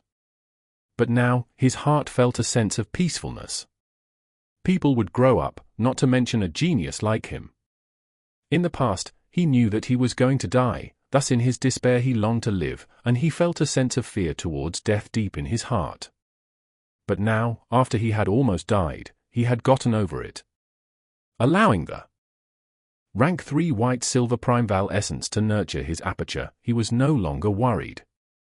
After all, he was no longer afraid of death. Even though he was still lost about the meaning of living, he knew where the answer was. This answer was already in Fang Yuan's heart. This feeling was indescribable, it was like an instinct, but he was clear of it. Moreover, the stone aperture Gu was in Fang Yuan's hands. Fang Yuan, we will meet again, he lightly muttered, his eyes shining with a brilliant light, like the glimmer of a diamond. Stone aperture Gu. In the rented house, Fang Yuan held the Gu worm in his hands, falling into deep thought. Stone aperture Gu was like a dice, cubic and had a grey-white body, extremely sturdy. This Gu was an expenditure-type Gu, gone after one use. Its use was to turn a Gu master's aperture wall into a sturdy rock wall. This act completely squeezes the aperture's potential and growth dry, allowing the Gu master to reach peak stage cultivation. For example, Fang Yuan was now a rank 2 middle stage, so after using the Gu, he can instantly become rank 2 peak stage. But the price is, Fang Yuan would no longer have the possibility to advance to rank 3. At the same time, he would lose the ability to regenerate Primeval essence, thus he would only be able to use Primeval stones to replenish them. The stone aperture Gu was for some Gu masters who were at their wits' end. For some Gu masters' aperture that suffered an unrecoverable injury, developing cracks and can't be healed, they would have to use this Gu. Or in special situations, the Gu master has no hopes of advancing and need to raise their cultivation quickly to live. Thus they will use this Gu. The cost of refining this stone aperture Gu is very high. Seeing that Bai Ning Bing refined this Gu worm, he probably wants to convert his aperture into a stone aperture to prevent the imminent death. Unfortunately, this method can only delay his death, but cannot stop his destruction. If the Northern Dark Eye Soul physique is so easily broken, how can it be called a 10 extreme physique? This stone aperture Gu was useless to Fang Yuan, but the red steel relic Gu he got from Bai Ning Bing's body as well as the water shield Gu were very useful. As for the Gu worms Fang Yuan extracted from Gu Manchu and the others' bodies, they were not outstanding, and once he returned to the clan he had them exchanged for large amounts of merit points. Because of the wolf tide, the issue of Qing Shu and Bai Ning Bing's battle was suppressed by all three clans, controlling their urges. The three clans needed each other's power to survive this ordeal first. Xiong Lin's report exposed the fact that Fang Yuan possessed the white jade Gu. But he used the reason of buying it from the caravan to get through for the time being. Chapter 145. Sacrifices are encouraged. As a person involved, Fang Yuan had to go through the clan's investigation. It was not an in-depth investigation. The ever-growing severity of the wolf tide had attracted almost all the attention of the clan's higher-ups. Fang Yuan's earth communication ear grass and stealth scales Gu were still concealed, but even if they were exposed, Fang Yuan could just attribute it to the caravan. In any case, communications had already been severed due to the wolf tide, the caravan won't be coming. Under such circumstances, the clan couldn't obtain the confirmation from the caravan and could only delay the investigation. When the results of any investigation truly came out, Fang Yuan would have already become a rank 3 and left Qing Mao Mountain. Of course, if the 4 Flavours liquor worm and spring-autumn cicada were exposed, it would be a completely different matter. Either of them could cause a huge commotion in the village if exposed. For Flavours liquor worm represented a whole new fusion recipe and had extremely significant meaning. Fang Yuan wouldn't be able to explain it even if he pushed it onto the caravan, and would be thoroughly investigated by the clan. And spring-autumn cicada? If it was discovered, the wolf tide would be greatly sidelined. This is a rank 6 GU after all. Even the clan head Gu Bo would immediately dispense with the civilities, the nonsense of kinship and the clan head position could all be given up. There was no doubt that it would be forcibly seized. July was month of a scorching hot summer, and the hot air was filled with the iron smell of blood. The wolf tide was growing more serious and fights were becoming more intense. Many had begun to realize that the wolf tide this time was of a rarely seen enormous scale among all of past history. Bold lightning wolf packs had fallen to a supporting role now. 1,000 Beast King Frenzy lightning wolf packs had started to roam nearby the village. Mankind's living space had shrunk down to an extreme level. Even GUU clan headquarters were as such. There was no need to mention the village at the foot of the mountain. 9 out of 10 houses were empty and a portion of fortunate villagers were living in the clan by utilizing all kinds of connections. But the majority of the villagers could only leave their homes and make an arduous journey to evade the wolf tide. Their destination was another mountain village. But the fierce beasts, wild GU, and the lightning wolves that filled the whole mountain reduced their hopes to an almost negligible amount. GUU clan could only give up on these mortals. They would all die before they even reached halfway to their destination. Either because of the fierce beasts or due to attacks from insects. No matter if it was mortals or GU masters, they were all struggling between life and death. Even the elders who usually had a high position had no choice but to don their armors and go to the battlefield. The GU masters that had retired were enlisted again. When the wolf tide ends, those that managed to live on would definitely not surpass even 1/10. The cruelty of nature was displayed in all its glory at this moment. It was the survival of the fittest and in no way could it be avoided by speaking words of warmth. Fang Yuan sat cross-legged on the bed, his eyes were closed as he looked at his aperture. In his aperture, 44% of red steel sea waves were surging up and down. These Primeval essence were all dark red. It was the rank 2 peak stage dark red Primeval essence. Rank 2 Primeval essence were collectively called red steel Primeval essence. But it had 4 different small realms: initial stage, middle stage, upper stage, and peak stage. There were also slight differences in the red steel Primeval essence. Rank 2 initial stage Primeval essence was light red, middle stage Primeval essence was scarlet, upper stage was crimson, and peak stage was dark red. Many days ago, Fang Yuan had advanced to upper stage. His crimson Primeval essence went through. For Flavours liquor worm's refinement and along with the replenishment from Primeval stones, it had completely changed to the current dark red Primeval essence. Right now, the aperture wall was no longer a watery membrane with the flowing light, but it was instead a thick stone membrane formed by layers upon layers of piled up white light. White jade GU and stealth scales GU were in the depths of the red steel sea. For Flavours liquor worm was playing around in the sea, but when the spring-autumn cicada slowly showed up, it immediately sunk towards the depths of the sea. Under the aura of the spring-autumn cicada, the surface of the whole Primeval sea became as calm and smooth as a mirror without the slightest wave. Spring-autumn cicada's condition was getting better. Its 2 wings were completely recovered, appearing like a pair of tender leaves. Only its main body was still withered. Fang Yuan would check on spring-autumn cicada every so often. He could clearly sense the recovery speed of spring-autumn cicada increasing rapidly. The spring-autumn cicada was like a dying patient before, one who couldn't even open their mouths to eat and could only take in liquid food to preserve their life force. Now, this patient could get off the bed and eat much more food to nourish itself. The recovery speed would naturally become faster. Besides the spring-autumn cicada, there were 2 new members in Fang Yuan's aperture. They were both taken from Bai Ning Bing. One was water shield GU, which looked like a jellyfish as it floated in the sea. Another was Red Steel Relic GU. Fang Yuan's advancement to upper stage was because of the purified Primeval essence by the Flavours liquor worm and continuous nourishment of the aperture wall, causing a qualitative change. Fang Yuan hadn't used the Red Steel Relic GU.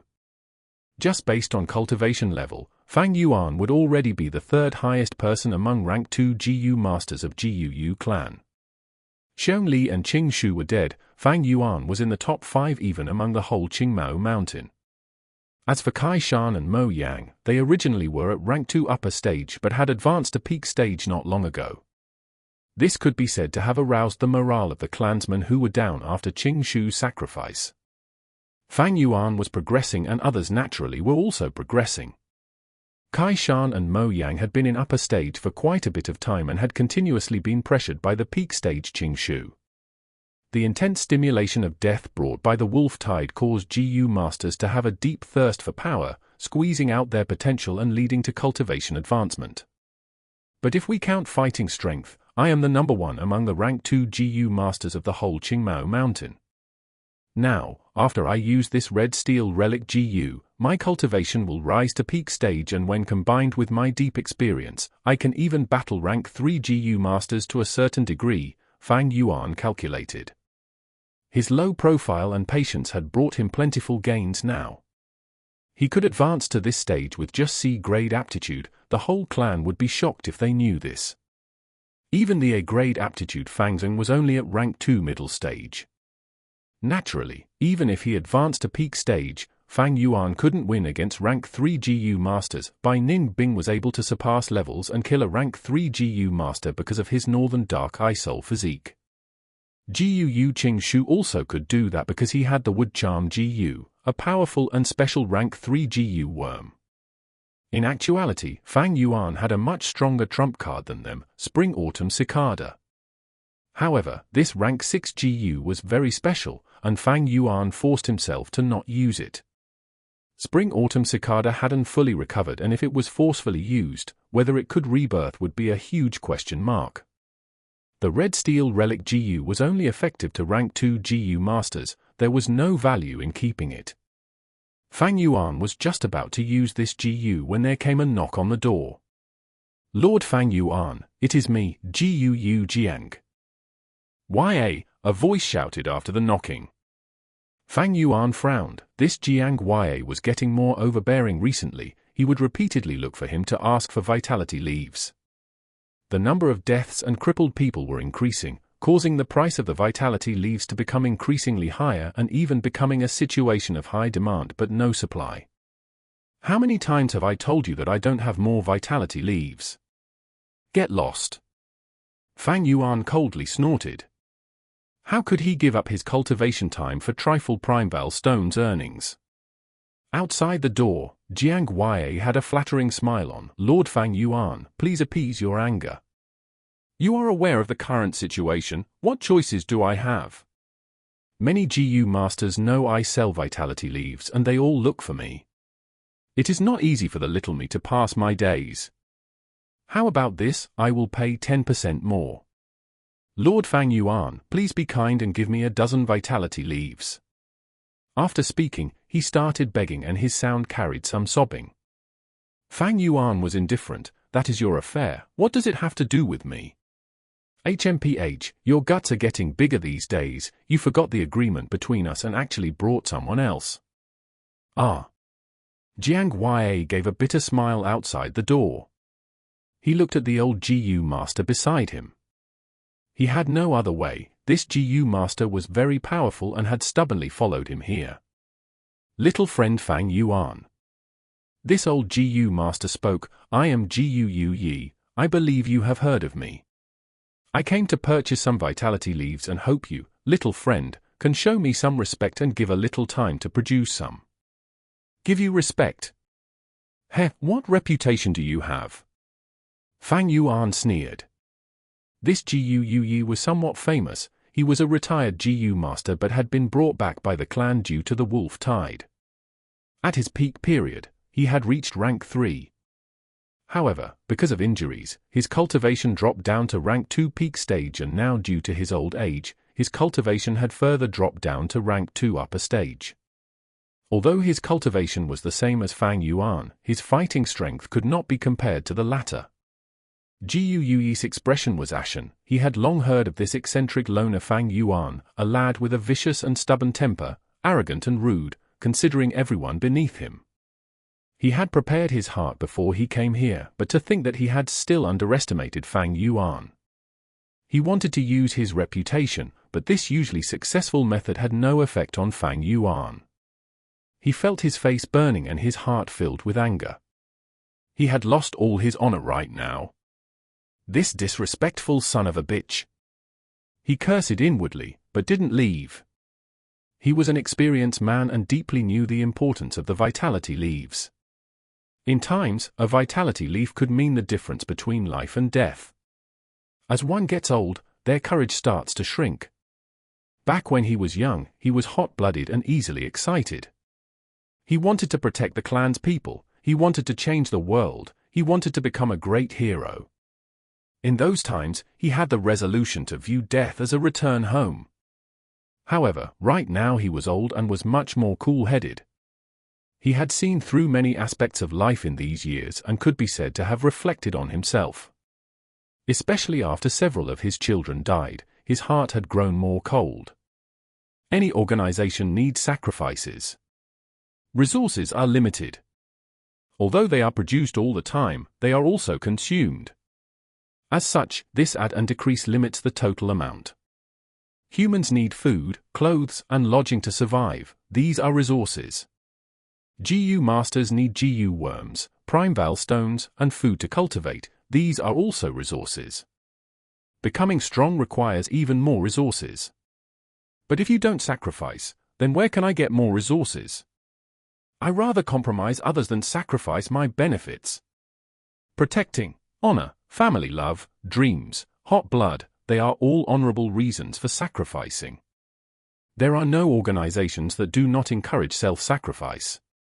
However, the higher-ups would never say that. They would instead talk of protecting, honor, family love, dreams, hot blood, happiness and so on, and give all kinds of material benefits.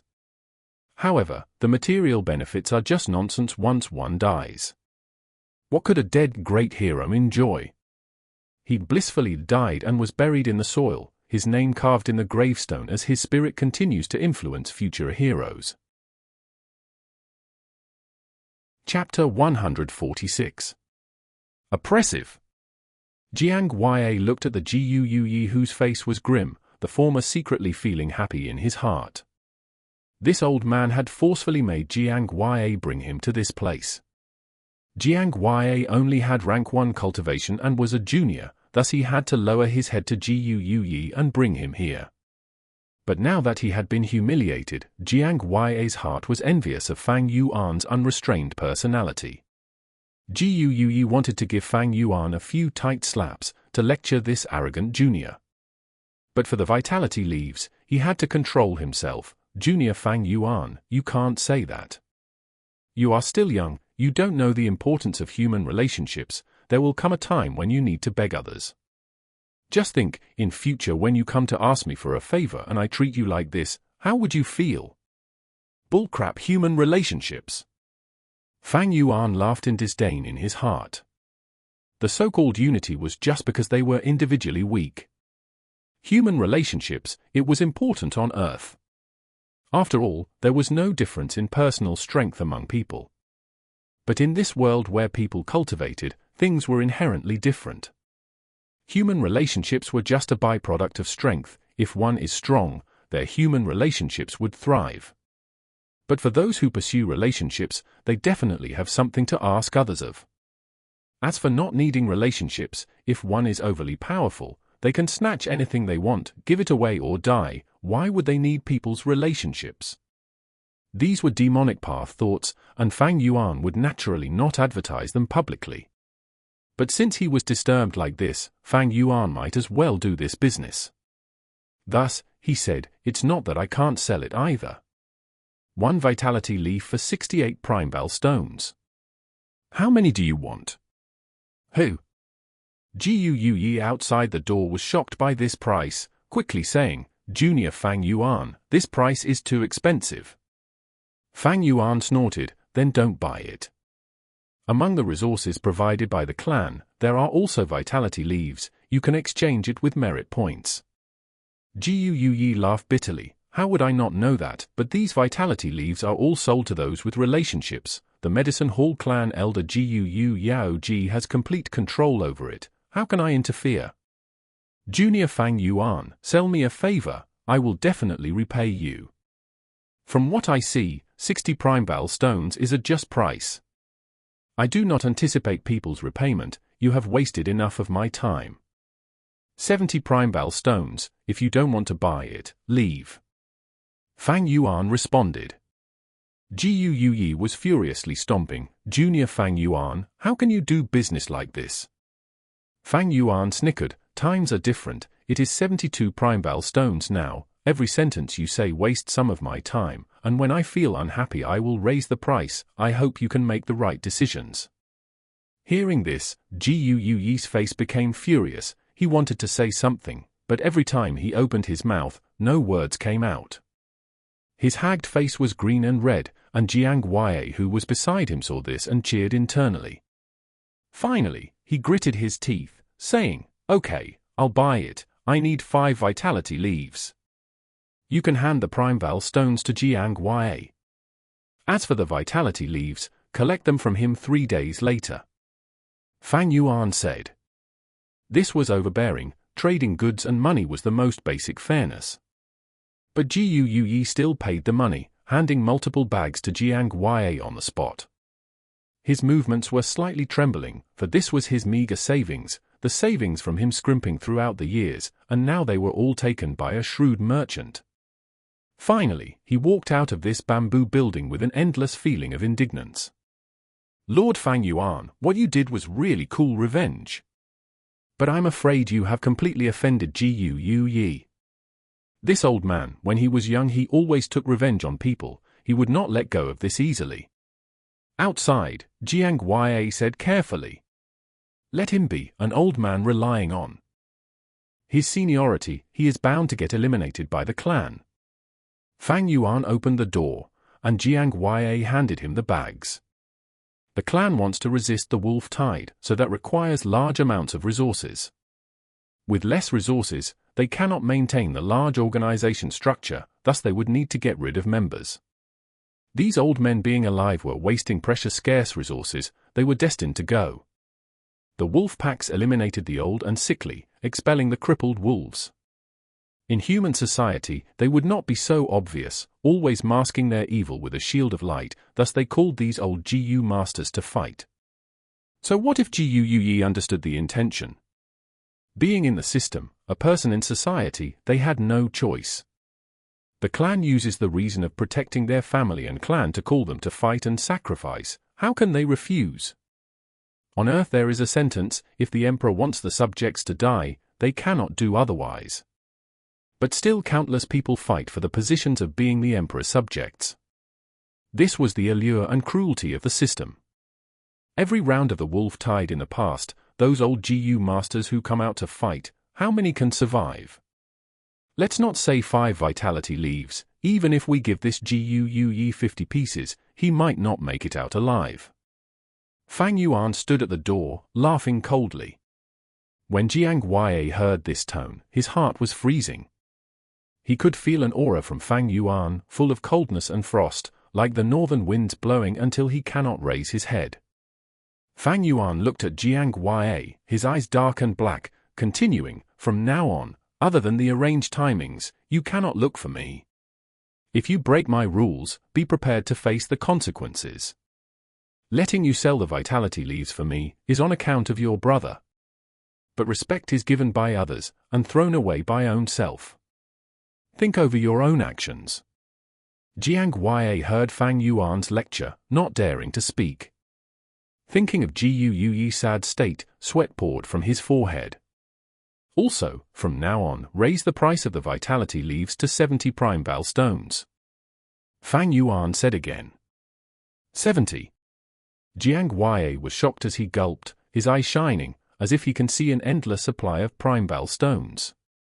But he was also rather afraid, asking meekly, "Lord Fang Yuan, raising prices like this, will it cause others to think that we are growing a fortune through the misfortune? Would we have the suspicion of taking advantage of the clan's state? If we do this, we might incur public outrage." Public outrage?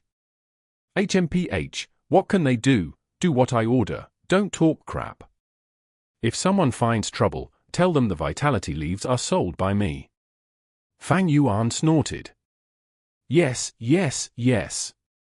Jiang Huai nodded furiously. Fang Yuan's words were what he wanted to hear. He was going to do this as well. He was just a rank 1 small fry, he cannot offend too many people. Throwing all these problems to Fang Yuan, he had already started doing so. A small fry also has his own survival methods, and towards Jiang Huai's intention, Fang Yuan was clear at heart. But cultivation difference and era difference results in Fang Yuan living a different lifestyle. After using that red steel relic GU, he would be rank 2 peak stage, near to rank 3. That means he has finally grown past the initial step, and having this strength means his life and future would be different. In the past he needed to lay low, but now he needed to be oppressive. Only when he is oppressive can he obtain the biggest benefit. As for this Jiang Huai, he still has some value to make use of. Even with his petty acts, as long as it does not infringe on Fang Yuan's benefits, he can tolerate it. Even revealing some unimportant trump cards is not a big deal. During peacetime, those higher-ups have nothing to do, thus they might find problems. But now that there is the wolf tide, who has the energy to care about such minute details? After the wolf tide, it is not guaranteed that the GUU village still exists. Lightning wolves attack like tidal waves, causing the GU masters to retreat in a hurry. Xiong Yuanzhen, you must hang in there. GUU village is not too far away. Xiong Jiaoman stared at the clansman on the ground, her eyes turning red as she shouted. Leader Big Sis, I can't take it anymore. I have something in my heart I want to tell you. Xiong Yuanzhen was at his dying breath, his injuries were severe and his face was full of death. Okay, speak. Xiong Jiaoman sobbed. She knew in her heart that although this Xiong Yuanzhen was normally quiet, but he was secretly in love with her. At this moment, she knew what he wanted to say. But when Xiong Yuanzhen opened his mouth, he did not manage to confess and say, I love you. He had died of blood loss, injuries too severe to cure. His body was full of injuries, all from the bites of the lightning wolves. The most fatal blow was at his chest, from his right shoulder all the way to his belly button. This was caused by a bold lightning wolf. Big Sis, the situation is bad, another bold lightning wolf group came. The Reckoned GU master shouted, his voice filled with panic. Xiong Jiaoman's cries ended, placing Xiong Yuanzhen's body down. She was the group leader, her group members need her. The dead has passed, and those alive has to continue facing the cruelty of this world. These goddamn wolves, is there an end to them? Xiong Jianman cursed fiercely. Her body figure was hot and she had a nice pretty face, so when she said these swear words there was a unique flavor about her. Hearing her words, the others calmed down internally. As Xiong Jianman cursed, she observed. The investigation result made her slightly distressed. She could kill a group of bold lightning wolves, fight her way out of 2 groups, but against 4 bold lightning wolf groups, the wisest decision is to retreat to the valley behind her and use the signal GU, hoping for reinforcements. Retreat to the valley, Xiong Jiaoman shouted as she activated both her giant bears to protect them. These 2 giant bears were well raised by her. One brown and one black, with smooth and shiny fur, but they were both full of injuries all over their bodies. When Xiong Jiaoman and the others successfully retreated to the valley, these 2 bears were left with one. The black one had been engulfed by the lightning wolves pack after killing tens of lightning wolves, having run out of energy. A GU worm shot out from the bear corpse, returning back to Xiong Jiaoman's hand in an instant. This was the bear enslavement GU. It can be planted into bears to allow the GU master to manipulate giant bears. Of course, It can only be an ordinary bear, for the bear enslavement GU is a rank 2, it cannot enslave a bear king. If it can enslave a bear king, they would be strong. Because a bear king, even if it is the weakest, has at least 100 bear subordinates. If a GU master can enslave a bear king, it means they have a beast group to manipulate as well. Now we wait for reinforcements, hopefully they can get here soon. Xiong Jiaoman panted as she sighed. They had retreated to the valley, thus the area they had to defend against greatly decreased, causing the pressure from the wolf packs to also decrease. But it also meant they had no way out, and the blood and continual battle would attract more wolf packs. At this point, from the cliff above their heads, a voice was heard. Everyone raised their heads to look, and saw that there was a young man. The 7 Xiong clan GU masters were first invigorated, but then showed a complicated expression. Chapter 147. This Fang Yuan is too arrogant. Ever since Bai Ning Bing and Qing Shu's intense battle, Fang Yuan, who had chased after Bai Ning Bing the entire way, had become well known, and his popularity rose. These days, Fang Yuan had shown his strong side in the wolf tide, heading alone to hunt lightning wolves and showing shocking results. He was the new generation's rising star. If not for his strange personality and bad reputation, his status would be on par with Kai Shan and Mo Yang. But to the Xiong village members, Fang Yuan was also Xiong Jiang's murderer. Thus, when Xiong Jiaoman and the others saw Fang Yuan, they showed a complicated expression. Fang Yuan stared at them from above, waving his tree vine, saying slowly, "You can continue to wait for reinforcements, or escape using the vine in my hand and climb up the mountain." Who knew when the reinforcements would come? Matters on the battlefield were ever-changing. Xiong Jiaoman and the others obviously chose the tree vine in front of them, but Fang Yuan actually asked them for remuneration. This caused the Xiong clan GU masters to be furious. "Fang Yuan, we are alliance mates. How can you do this?" Someone shouted furiously. "Asking for the bear enslavement GU, how shameless can you be?"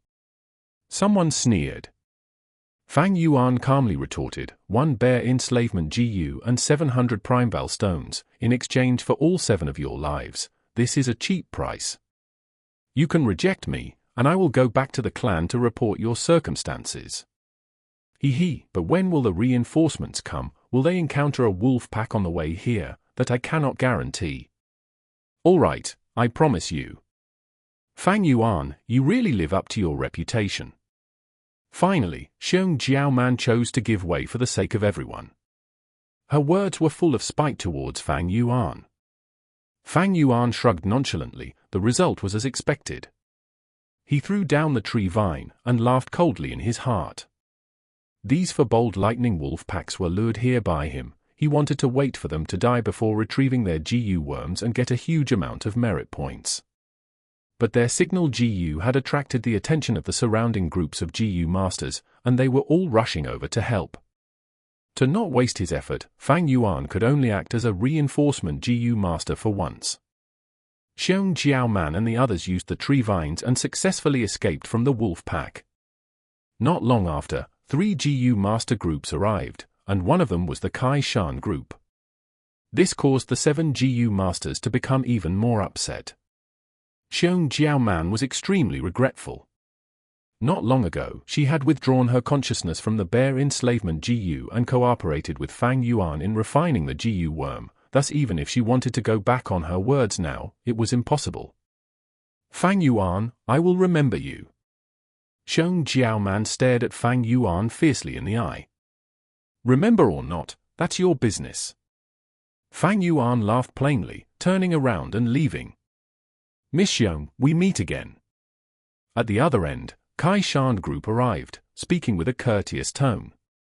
Ever since the Bai Ning Bing incident, GUU clan lost a Qing Shu, and Xiong clan Xiong Li died, thus the 2 clans got closer. Politically, Bai clan became resisted by the other 2 clans together, even though the alliance was still in place. Little sister pays respects to elder brother Kai Shan. Xiong Jiaoman lifted her frowning brows, cupping her fists towards Kai Shan, continuing, This time, we are asking the GUU clan for some reinforcements. Xiong clan has been surrounded by wolf packs for 6 days and 6 nights already. These days, the wolf tide was getting more severe. The lightning wolf packs have already started to surround the villages with the intention of attacking. Xiong clan had the lowest position among the 3 clans, situated at the mountain foot. They would be the first to get attacked by the wolf packs.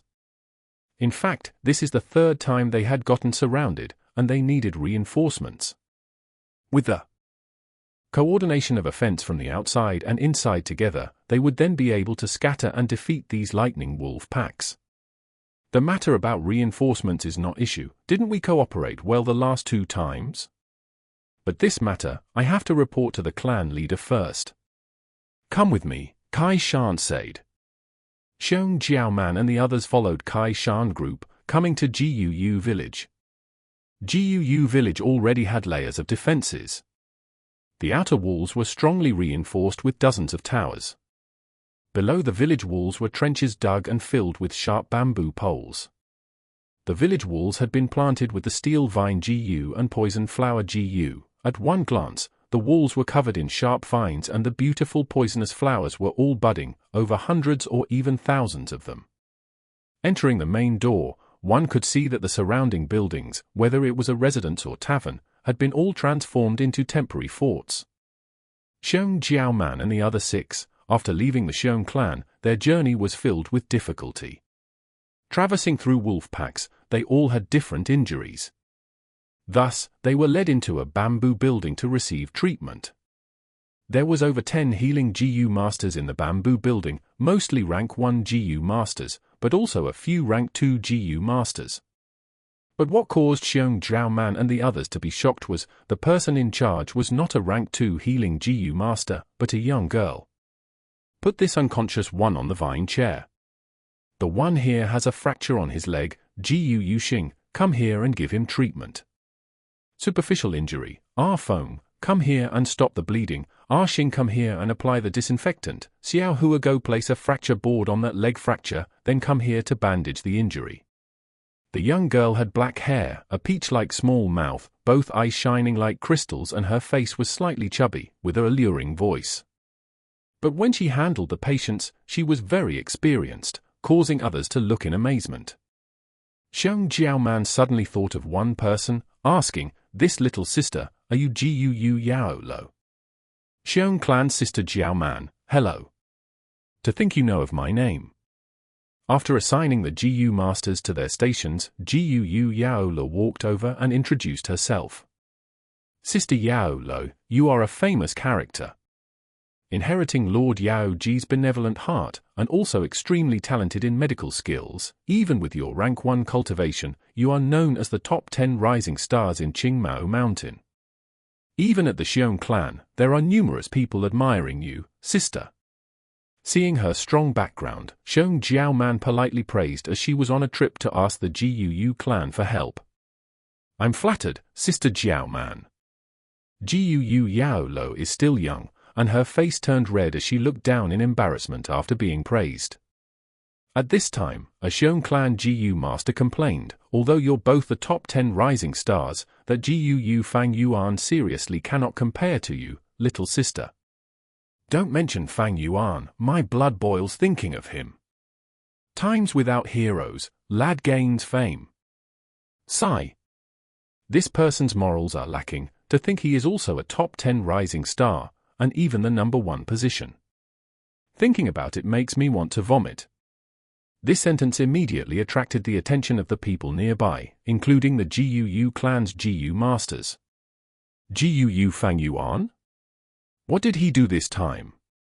Someone curiously asked. HMPH, he took one of my bear enslavement GU, and even 700 Primeval stones, as a reward for saving us. I've never seen anyone so shameless, and corrupted by greed. Xiong Jiaoman snorted, venting her unhappiness. This is nothing, there are worse things. His heart is blacker than coal, selling a vitality leaf for 80 Primeval stones, he is taking advantage of the situation, this person is greedy and extremely shameless. He is too arrogant and proud. My friend wanted to join his group, however not only was he rejected, but he even got insulted in public. What's his deal? He's merely a C-grade talent. He is a living prodigal son, wasting the inheritance both his parents left him to buy a red steel relic GU from the caravan. Next he snatched another red steel relic GU from Bai Ning Bing. If I had these 2 GU worms, I can also have his cultivation. Lord Gu Qing Shu is the best after all, humble and kind, too bad he died early. But his brother Fang has a sense of justice, helping those in need and is kind-hearted, also having Lord Qing Shu's humble attitude. He is completely the opposite of his brother. Xiong Jiaoman did not expect her ranting to cause so much reaction from the Gu clansmen. She was shocked. To think this Fang Yuan was such a failure as a human, being hated by so many people. She felt strange, asking, since he is so hated, why did no one teach him a lesson? The bamboo building instantly became silent. The Gu clansmen all looked at each other, not saying a word. In truth, many people could not stand Fang Yuan's mannerisms, as well as his act of maximizing profit under such circumstances. Many people found problems with him, but the result every time was that the person finding fault got into an even bigger mess themselves. After many times, no one came to find fault with him anymore. And Fang Yuan also became publicly known as the head of the top 10 rising stars that emerged from the wolf tide. All these statuses originate from strength. Fang Yuan's battle strength was the strongest, so he was the head. Regardless of how bad his reputation is, or how poor his human relationship is. That Fang Yuan again. Gu Yao Ji lightly frowned, muttering. She had never seen Fang Yuan, but had already heard much about him. Towards Fang Yuan, she had a poor impression of him. This Fang Yuan, although my senior, the things he does are unforgivable, and he is so extreme. He dared to extort Sister Jiaoman this time and got the bare enslavement GU, not giving a hoot about our 2 clans' agreements. No, I must tell Grandma and let her teach this Fang Yuan a lesson, otherwise our Gu clan will be humiliated. Thinking of this, the young girl suddenly felt that there was a need for a clan higher-up to come out and teach this Fang Yuan a lesson. She naturally did not have this ability, but she felt that her grandma, Medicine Hall's Gu Yao Ji, could. In her eyes, her grandma was omnipotent. You want me to deal with Gu Fang Yuan? Yao Ji looked at her granddaughter, her expression blank, and soon after that she started getting nervous. My dear granddaughter, did he bully you? She hurriedly asked. He did not bully me, but he bullied others. This time it is the Xiong clan's sister Jiaoman. He extorted her, getting a bare enslavement GU and 700 Primeval stones. This is too much. If this goes on, the clan's reputation would be completely ruined by him, Gu Yao Le said. Grandma knows this matter. Darling granddaughter, leave first, Grandma will not disappoint you. Yao Ji said after deep considerations. Thank you, Grandma. Grandma, you do not know, but this person is too wicked, raising the price of his goods and bullying the weak. He is a true villain. After the young girl left, Yao Ji fell into deep thoughts. She had wanted to deal with Fang Yuan for a long time, however it was naturally not a naive reason like Yao Le's, but because Fang Yuan possessed enough profits for her to strike. Although previously, Yao Ji had bought one from the caravan. But that was given to her granddaughter Yao Le. She herself still needed one liquor worm as an ingredient to refine a rank 3 GU worm she wanted to fuse. Next was the 9-leaf vitality grass. The clan's 9-leaf vitality grass were mostly in Yao Ji's control, and by relying on selling the vitality leaves, she could consolidate her authority and status in the clan. This Fang Yuan is too arrogant. First I wanted to buy his liquor worm, but he refused. What guts! This time he raised the price of the vitality leaves and earned a fortune. Does he really think the medicine clan elder, is thin air? HMPH. Chapter 148. Circumstance. 2 giant banners fluttered in the wind with a ringing noise. One was the battle merit board. Fang Yuan was now among the top 10 in the list. Another banner listed all kinds of goods which could be exchanged with battle merits. However, most of the GU masters in the crowded plaza had their attention on a newly announced decree. The content of the announcement was, the wolf tide is becoming more fierce and the casualties among the clan's GU masters are increasing day by day. To reinforce the treatment methods, the medical hall orders all the GU masters who possess 9-leaf vitality grass to temporarily hand them over to the clan. The medical hall will organize staff to unify all the productions. There were a list of names in the notification. They were the names of the GU masters that possess 9-leaf vitality grass in the clan. Naturally, Fang Yuan was also listed. Right now, he was standing in a distant corner looking at this notification. His expression couldn't help but turn ugly. At first sight, he had realized this to be Gu Yaoji's move against him. HMPH, this Gu Yaoji has been indignant since she failed to purchase the liquor worm from me. I already accumulated enough battle merits to exchange for that 3 steps fragrant grass Gu, but she prevented this from happening in the dark. Now, she is actually coveting my 9-leaf vitality grass. Gu Yaoji's actions were understandable. People of the same trade were natural enemies. By controlling the sale of the vitality leaves, Gu Yaoji could consolidate her authority, deepen her influence and maintain her connections. However, Fang Yuan sold them in increased price, so this imperceptibly was infringing on her benefits and shaking her influence. I have a lot of GU worms on me now: White Jade GU, Moonglow GU, Plunder GU, Water Shield GU, Earth Communication Ear Grass and more. 9-leaf vitality grass is my most important economy source. If I lose this GU, it will be like receiving a checkmate. Gu Yaoji made a really fierce move. Fang Yuan frowned. The discussions of the surrounding GU masters entered his ears. Medicine Hall made a truly great decision. There are very few vitality leaves and they simply can't meet our needs. Every time a batch appears in the goods board, they will immediately be purchased by others.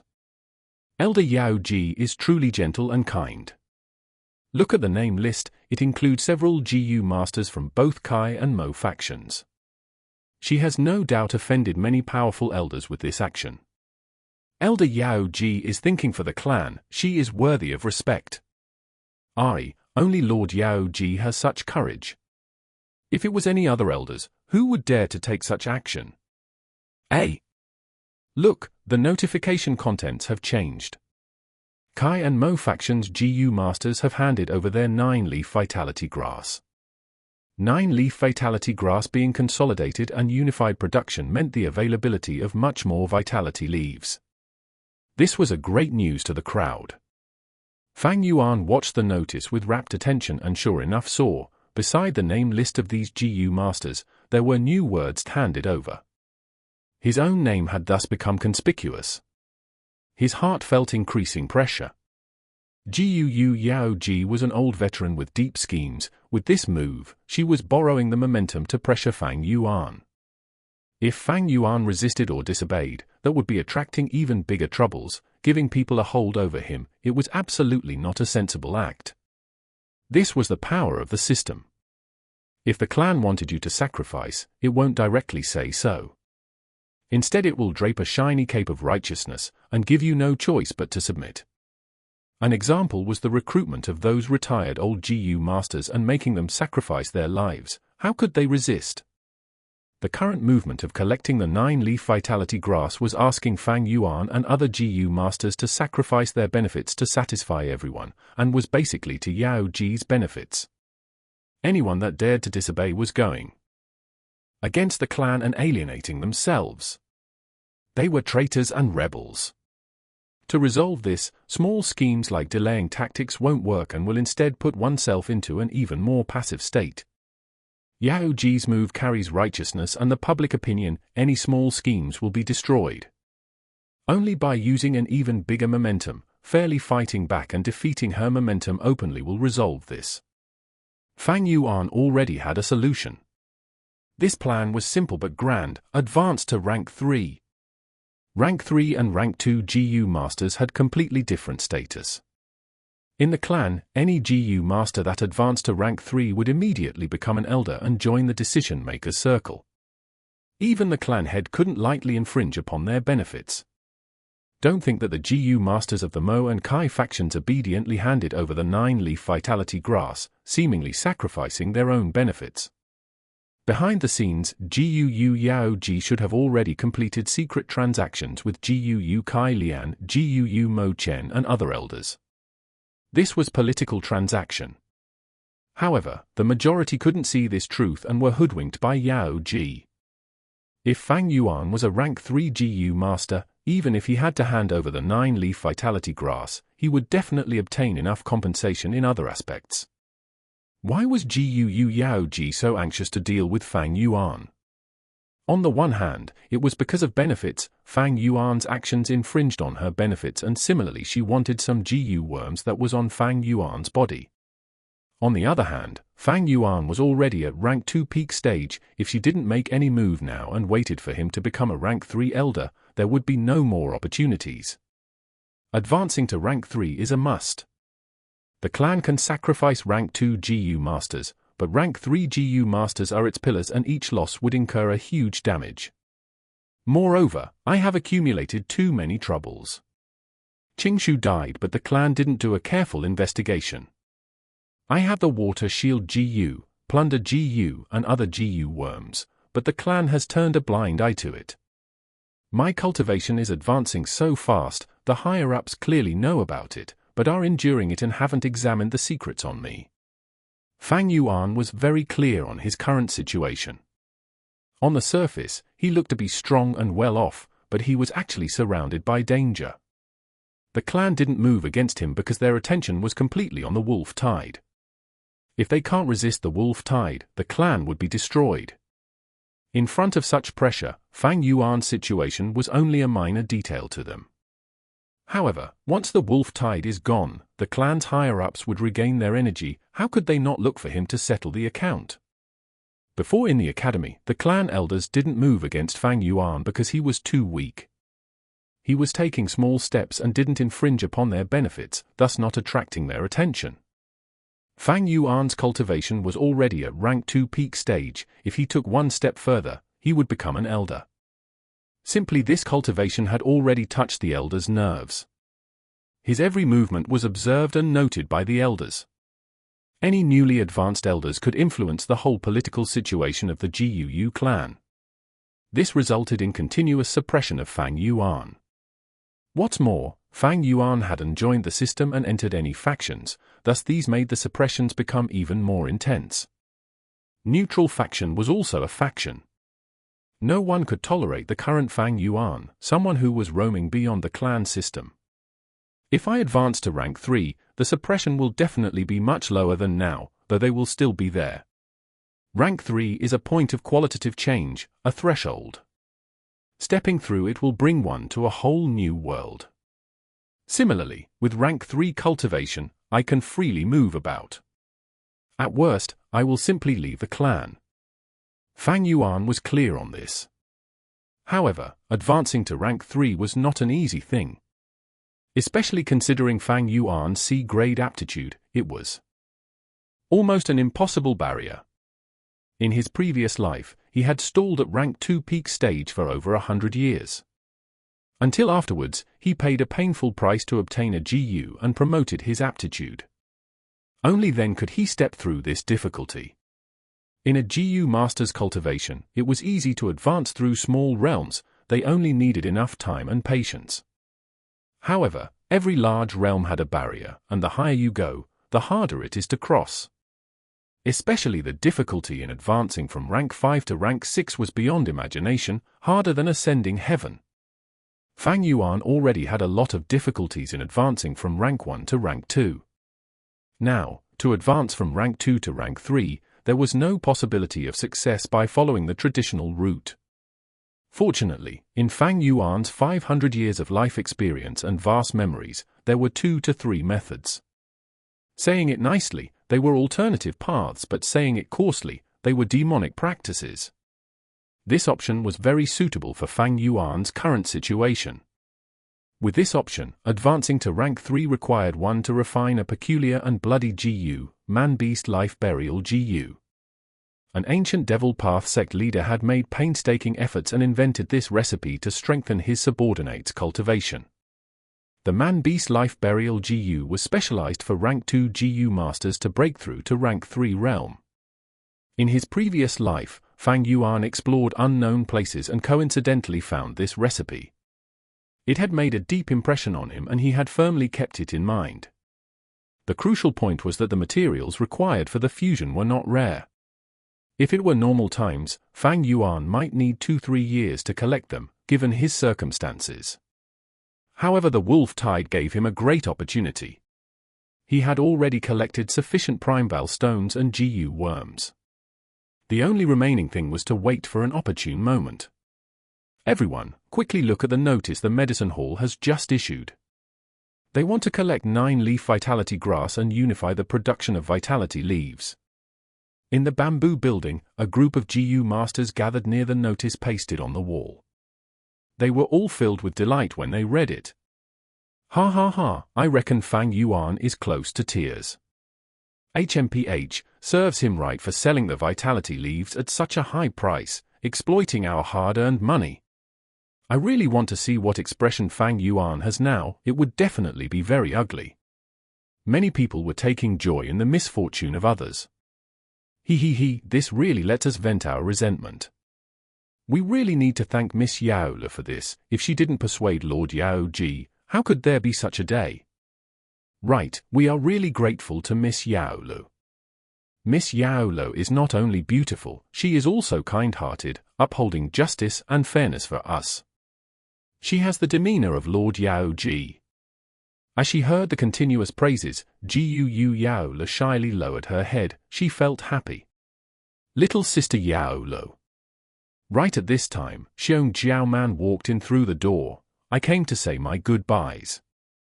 I saw the medicine hall's notice. I am really thankful to you for letting me vent out my indignance. People like Fang Yuan are black sheeps and need to be controlled.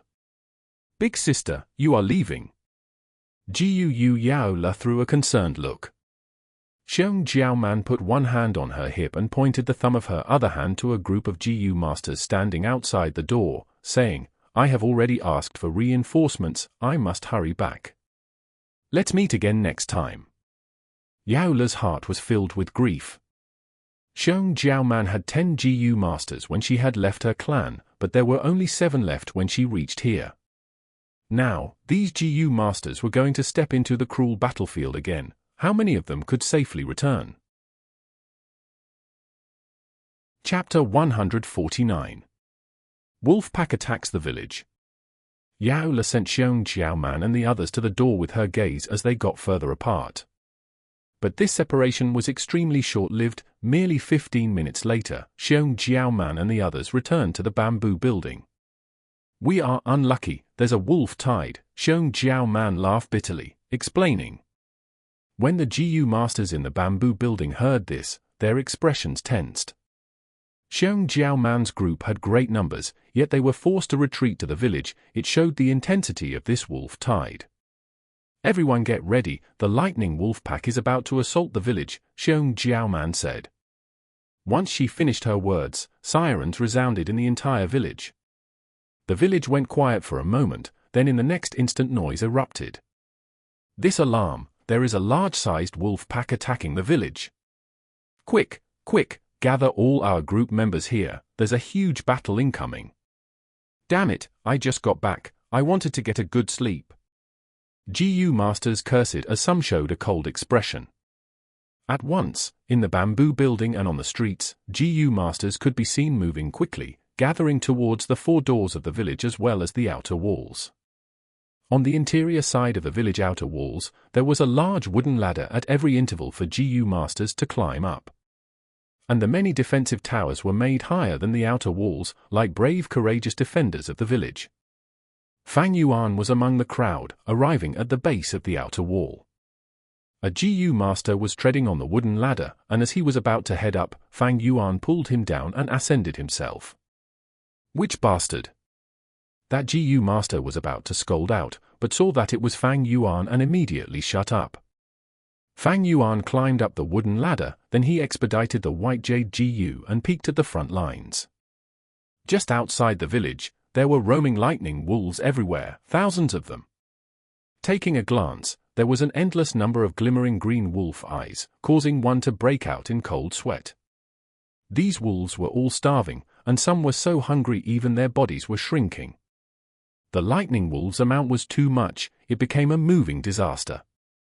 The surrounding wild beasts were either chased away or eaten, and for the wolf packs, they were getting less and less food. To them, a village full of people was a fatal attraction. Wolves were full of wildness, and a hungry wolf is even scarier, more dangerous, and crazier. A lightning wolf that is full would not attack the village. Other than these normal lightning wolves, there was also the bold lightning wolf. Although mixed in with the wolf packs, the bold lightning wolf was still easily recognized. Their bodies were as large as a calf. Many people, upon seeing this, drew in a deep breath. This was the second time GUU village had been attacked by wolves this year, but this size was almost twice or even more than that of the last time. These bold lightning wolves were all at the peak of their health, strong like bulls. Ordinary lightning wolves might not get food, but these 100 beast kings definitely had ample nutrition. Resources were naturally given to the higher-ups first. The benefits of the lower rank members would be stripped, sacrificed, and given to the higher ranks. Be it human society or wild beast groups, it worked the same way. These bold lightning wolves are not the real threat. Fang Yuan's gaze moved, continuously finding and quickly saw 3 large wolf shadows at the back of the wolf pack, hiding under the shadow of the trees. 1,000 Beast King, Frenzy Lightning Wolf.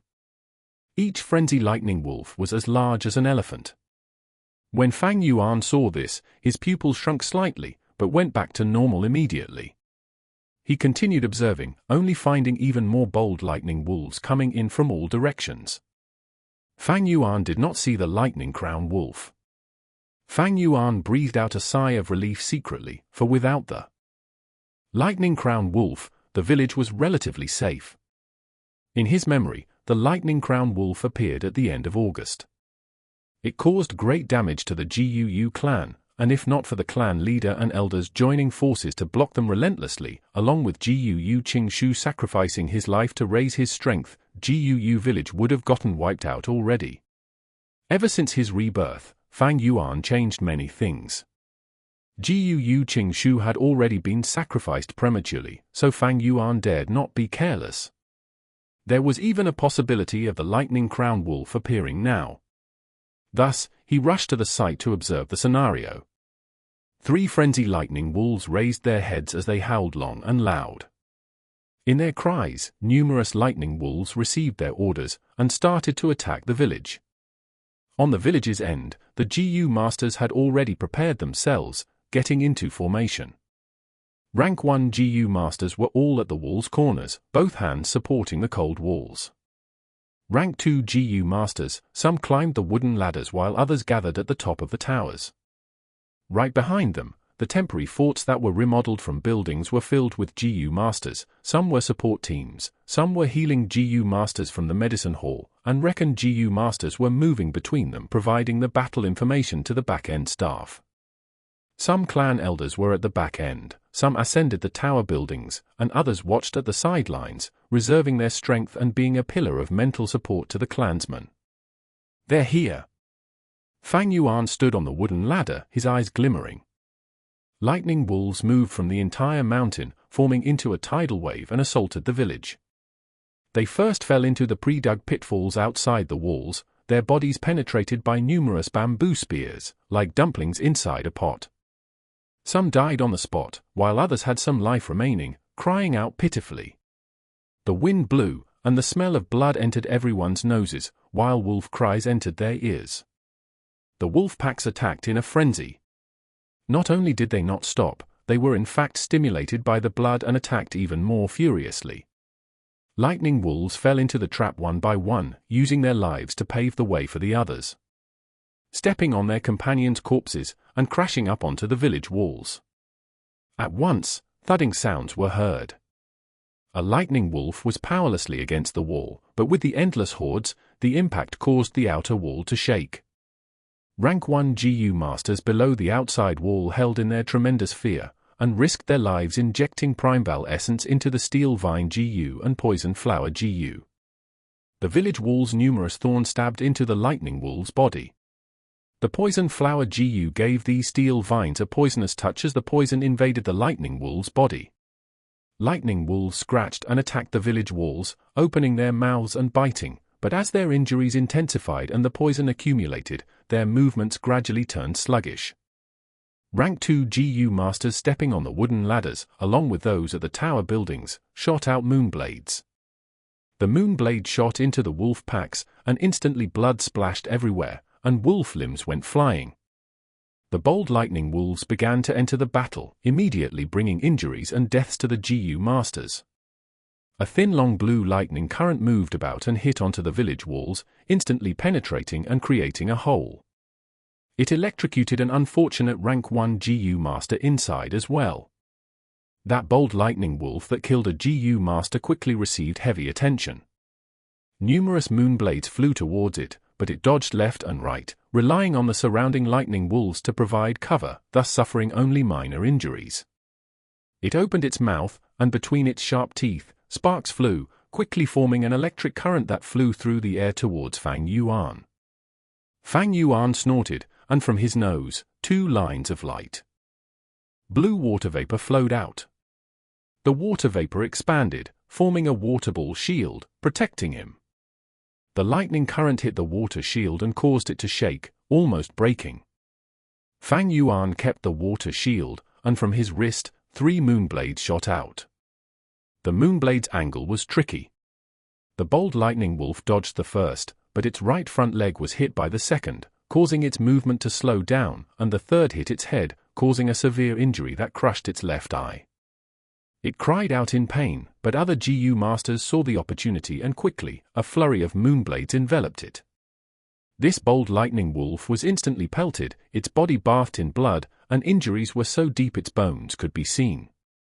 Its body shook a little before collapsing completely. The surrounding wolf packs went into a panic, like ripples in a pond. But at this point, there were 3 frenzied lightning wolves behind holding the fort, and the wolf packs only went into chaos for a while before raising their claws and attacking the village walls again. Fang Yuan shot a few more moonblades out before getting down the wooden ladder. With just this, his deep red Primeval essence had already gone below half, needing replenishment. Seeing him coming down, a rank 2 GU master quickly replaced his position and ascended the wooden ladder. Normally, GU masters that had long-range attacks would ascend the wooden ladder, or gather at the tower building's roof. Their emphasis was on the bold lightning wolf, as its threat was greater than any ordinary lightning wolf. Some bold lightning wolf had a GU worm that assisted with jumping in their bodies, allowing them to leap into the village. Fang Yuan walked down the ladder, and continued towards the back. Surrounding him, there was people walking around, similar to him, those that had expended their Primeval essence and were recovering. Another group of GU masters replaced their positions and entered the battlefield, providing their strength towards defending the clan. Strength below rank 2 peak stage was meager. Only rank 3 GU masters were the important pillars, able to control the situation. Fang Yuan came to a bamboo building. This was a modified building and was heavily reinforced. He squeezed his way in, where many GU masters were sitting inside, holding Primeval stones and recovering their Primeval essence. Some healing GU masters moved among the crowd, some squatted on the ground, some bandaged injured GU masters, and the first aid kits were placed at the side. Fang Yuan found a spot to sit down, and a healing GU master immediately came over. He shook his head towards her, and she understood, approaching another GU master instead. Such a rotational strategy, all the way till 10 o'clock at night, Fang Yuan had already entered battle 5 times. But the lightning wolf packs did not seem to reduce, in fact, they could see even more wolf packs, hurriedly arriving upon hearing the frenzy lightning wolf's call.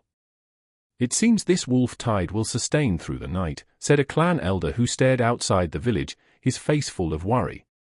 At night, GU Master's vision was poorer, but on the other hand, the lightning wolves had superior vision and were unaffected by the darkness.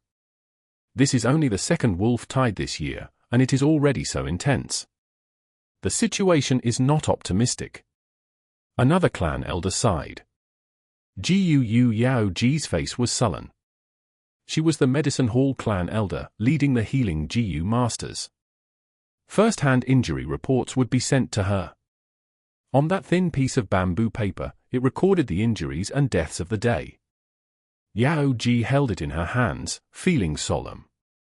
The death toll was far greater than previous years.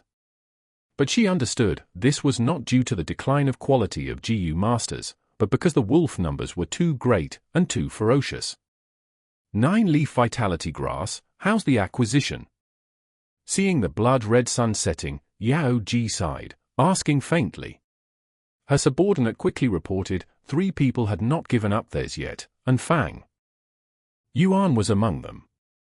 Yao Ji listened and snorted, then asked, "Where is Yao Lo?" Miss Yao Lo is near the east door, leading the healing team.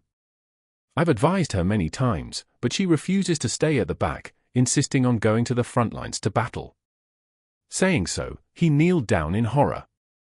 Yao Ji thought for a while before nodding, waving her hand to send off the subordinate. Near to her granddaughter, there was a clan elder. Xiong Jiaoman and the gang were also there, fighting at the village walls. It could be said that the front lines was the safest place. Although Yao Ji doted on her granddaughter, she supported her courage as well. The ones in power have their considerations. These experiences will become Gu Yao La's political advantage when she inherits the Medicine Hall. Chapter 150. I am only helping myself. The golden full moon hung in the sky, the drifting clouds casting a gloomy shade. There were desperate battles going on outside the village, and the bright moonlight was great news to the GU Masters in the dark night. Wolf corpses piled up in the traps and were already reaching the midpoint of the wall. This gave a good platform to move on for the charging lightning wolves. Some ordinary lightning wolves jumped, clawed, and even directly leaped across the wall. However, these lightning wolves usually fell or staggered due to the height disparity and were immediately disposed of by the standby GU Masters. At this time, Fang Yuan was standing on top of a tower, along with many other GU Masters. They were endlessly throwing out moonblades and other attacks at the wolf packs. In the whole battlefield, these towers were the most important source of damage. The combination of the GU Masters and the towers had eliminated a large number of bold lightning wolves. Kill, kill, kill. Annihilate these wolves. Nana, I will take revenge for you. Persevere, just a bit more. The clan's safety lies in our hands. The surroundings were a cacophony of noises. Some people were madly screaming, some were shouting revenge, some were shouting in pain, and some were shouting slogans. Fang Yuan indifferently stood there, his hand tossing out moonblades occasionally while continuing to observe the battlefield. Although there was a bright moon, the visibility couldn't be compared to daytime after all. The 3 frenzy lightning wolves were at the rear, unmoving, their figures indistinct. As long as they were unharmed, the lightning wolves were just cannon fodders, and even bold lightning wolves were only high-level sacrifices. A frenzy lightning wolf unhurriedly took a step forward. It opened its large mouth and threw a thunderball. This thunderball was not big, it was only the size of a millstone. However, a large amount of eerie blue electricity was condensed in it, and its speed was strangely fast. Almost immediately, the thunderball fiercely collided with the tower Fang Yuan was on. The progress of the fierce battle had been in a deadlock. Many GU Masters were mindlessly fighting, and they were not able to react to the thunderball. Water Shield GU, White Jade GU. Fang Yuan was only able to put up his defense before white light covered his sight. The huge sound from the explosion nearly ruptured his eardrums. A formless force erupted out from the explosion and sent him flying. The devastating thunder destroyed the water shield within 2 breaths of time. The surplus electric current struck Fang Yuan, and even with the white jade goose defense, he still felt bursts of numbness. He fell to the ground from a height of 3 to 4 meters. White Jade GU was not the Raiment GU, it couldn't lessen the force on impact. Fang Yuan's back hurt all over. He quickly got up from the ground, his eyes repeatedly blinking as teardrops fell from it. After 3 breaths of time, he slowly recovered his sight. The tower that had been built with thick stones was half destroyed. There were many burnt black corpses scattered around on the ground. The thunderball attack had opened a huge hole on the outer wall, and an unending stream of wolf packs charged into the village like a tide. The frenzy lightning wolves finally entered the battlefield. 1000 Beast King level strength was extraordinary. The many GU masters that were around Fang Yuan in the tower just a moment ago were completely dead, some left without intact corpses. Only Fang Yuan alone had survived. The jellyfish-like water shield GU appeared very dull inside his aperture. If the water shield was continuously destroyed many times, the water shield GU would also be damaged and could even perish. White Jade GU was also in a similar state. GU worms were strong and yet fragile. Take this Thunderclap GU for example, its thunderball was very powerful and fast, also difficult to resist. But it also had a weakness, it couldn't be used repeatedly and needed some time before the second thunderball could be shot out. But Fang Yuan had just stood up when another thunderball flew over. To think this Wolf King has 2 Thunderclap GU on it. Fang Yuan's complexion turned pale and he hurriedly dodged. He tried not using the water shield GU and only relied on the defense from the White Jade GU. Beast, stop your insolence! At this critical timing, a figure appeared in mid-air, golden light bursting out from the figure as he resisted this thunderball. The elders had made their moves.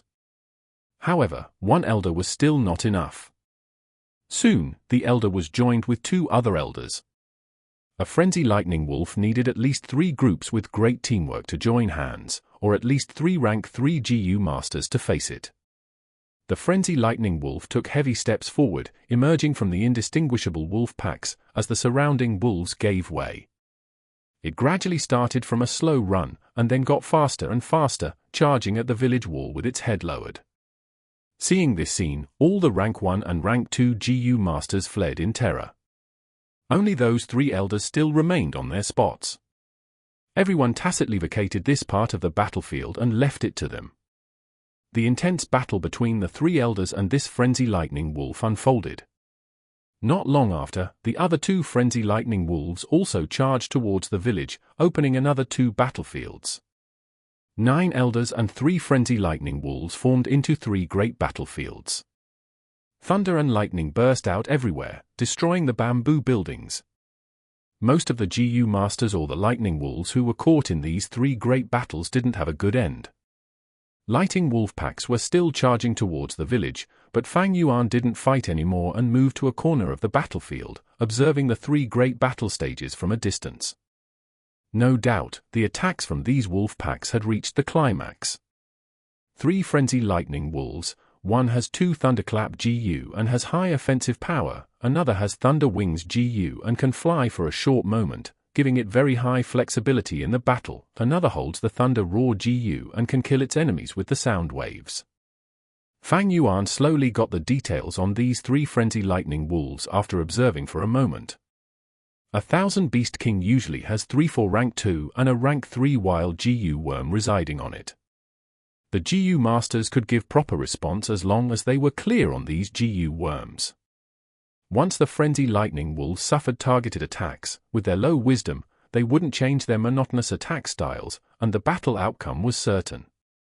Sure enough, soon the several elders retreated and other elders replaced them. With the mutual coordination between them and superior tactics, they were soon able to occupy the upper hand. After a short moment of intense battle, they controlled the battle situation. Victory was only a matter of time. The outcome is set. Just when Yao Ji puffed out a sigh, a roar sounded out from the eastern gate. A lightning wolf was growing bigger, from the size of a normal lightning wolf, as if air was blown inside it, it swelled up to a size of an elephant. There is actually another frenzy lightning wolf. Many elders were alarmed at this scene. Their attention had all been on the 3 battle stages. As their entire battle formation was heavily emphasized on these three areas, the forces at the eastern gate were somewhat thin and weak. Not good, Yao Lu is still there. Yao Ji suddenly turned pale, and she immediately shot out towards the eastern gate. To think there was still such an unforeseen event. This frenzy lightning wolf should have a rank 3 or a restraint GU. It used this disguise to mix in with the lightning wolf packs and deceive the GU masters at the eastern gate. Fang Yuan observed carefully. The situation at the eastern gate was far from good. A frenzy lightning wolf suddenly appeared and directly smashed the eastern gate, creating a huge hole. Countless lightning wolves flocked behind the bold lightning wolves, howling savagely as they charged into the village. Jiu Yaolu was numb with fear as she saw the lightning wolf packs charging in like a tide. Fortunately, she had veterans like Xiong Jiaoman beside her. At this critical timing, Xiong Jiaoman took it upon herself to control the scene and ordered, "Quick, close the doors and the windows.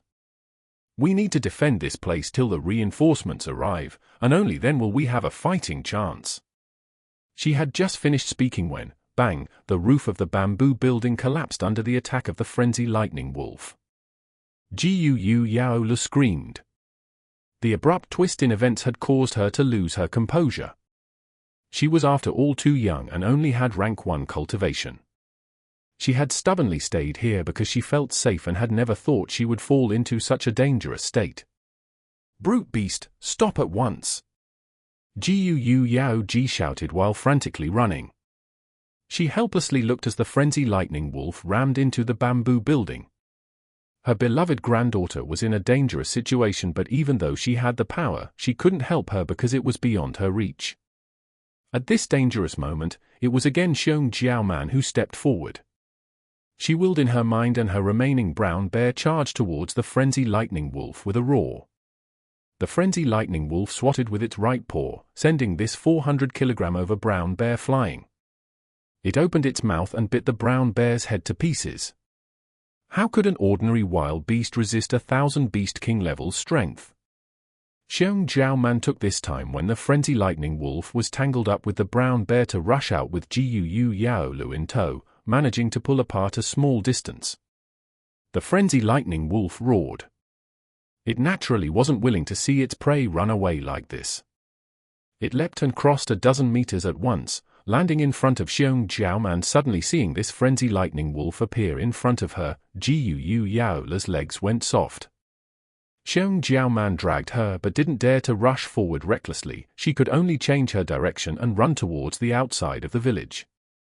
The frenzy lightning wolf was just about to pounce on them when Jiu Yao Ji arrived and threw a light purple moonblade at the wolf's back. The moonblade quietly changed into a ball of miasma and bore into the frenzy lightning wolf's nose. The frenzy lightning wolf immediately coughed twice. It was poisoned. This was the rank 3 moon poison GU. The frenzy lightning wolf was furious, and it raised its head and roared. Its fierce roar formed into an invisible force and smashed into the surroundings.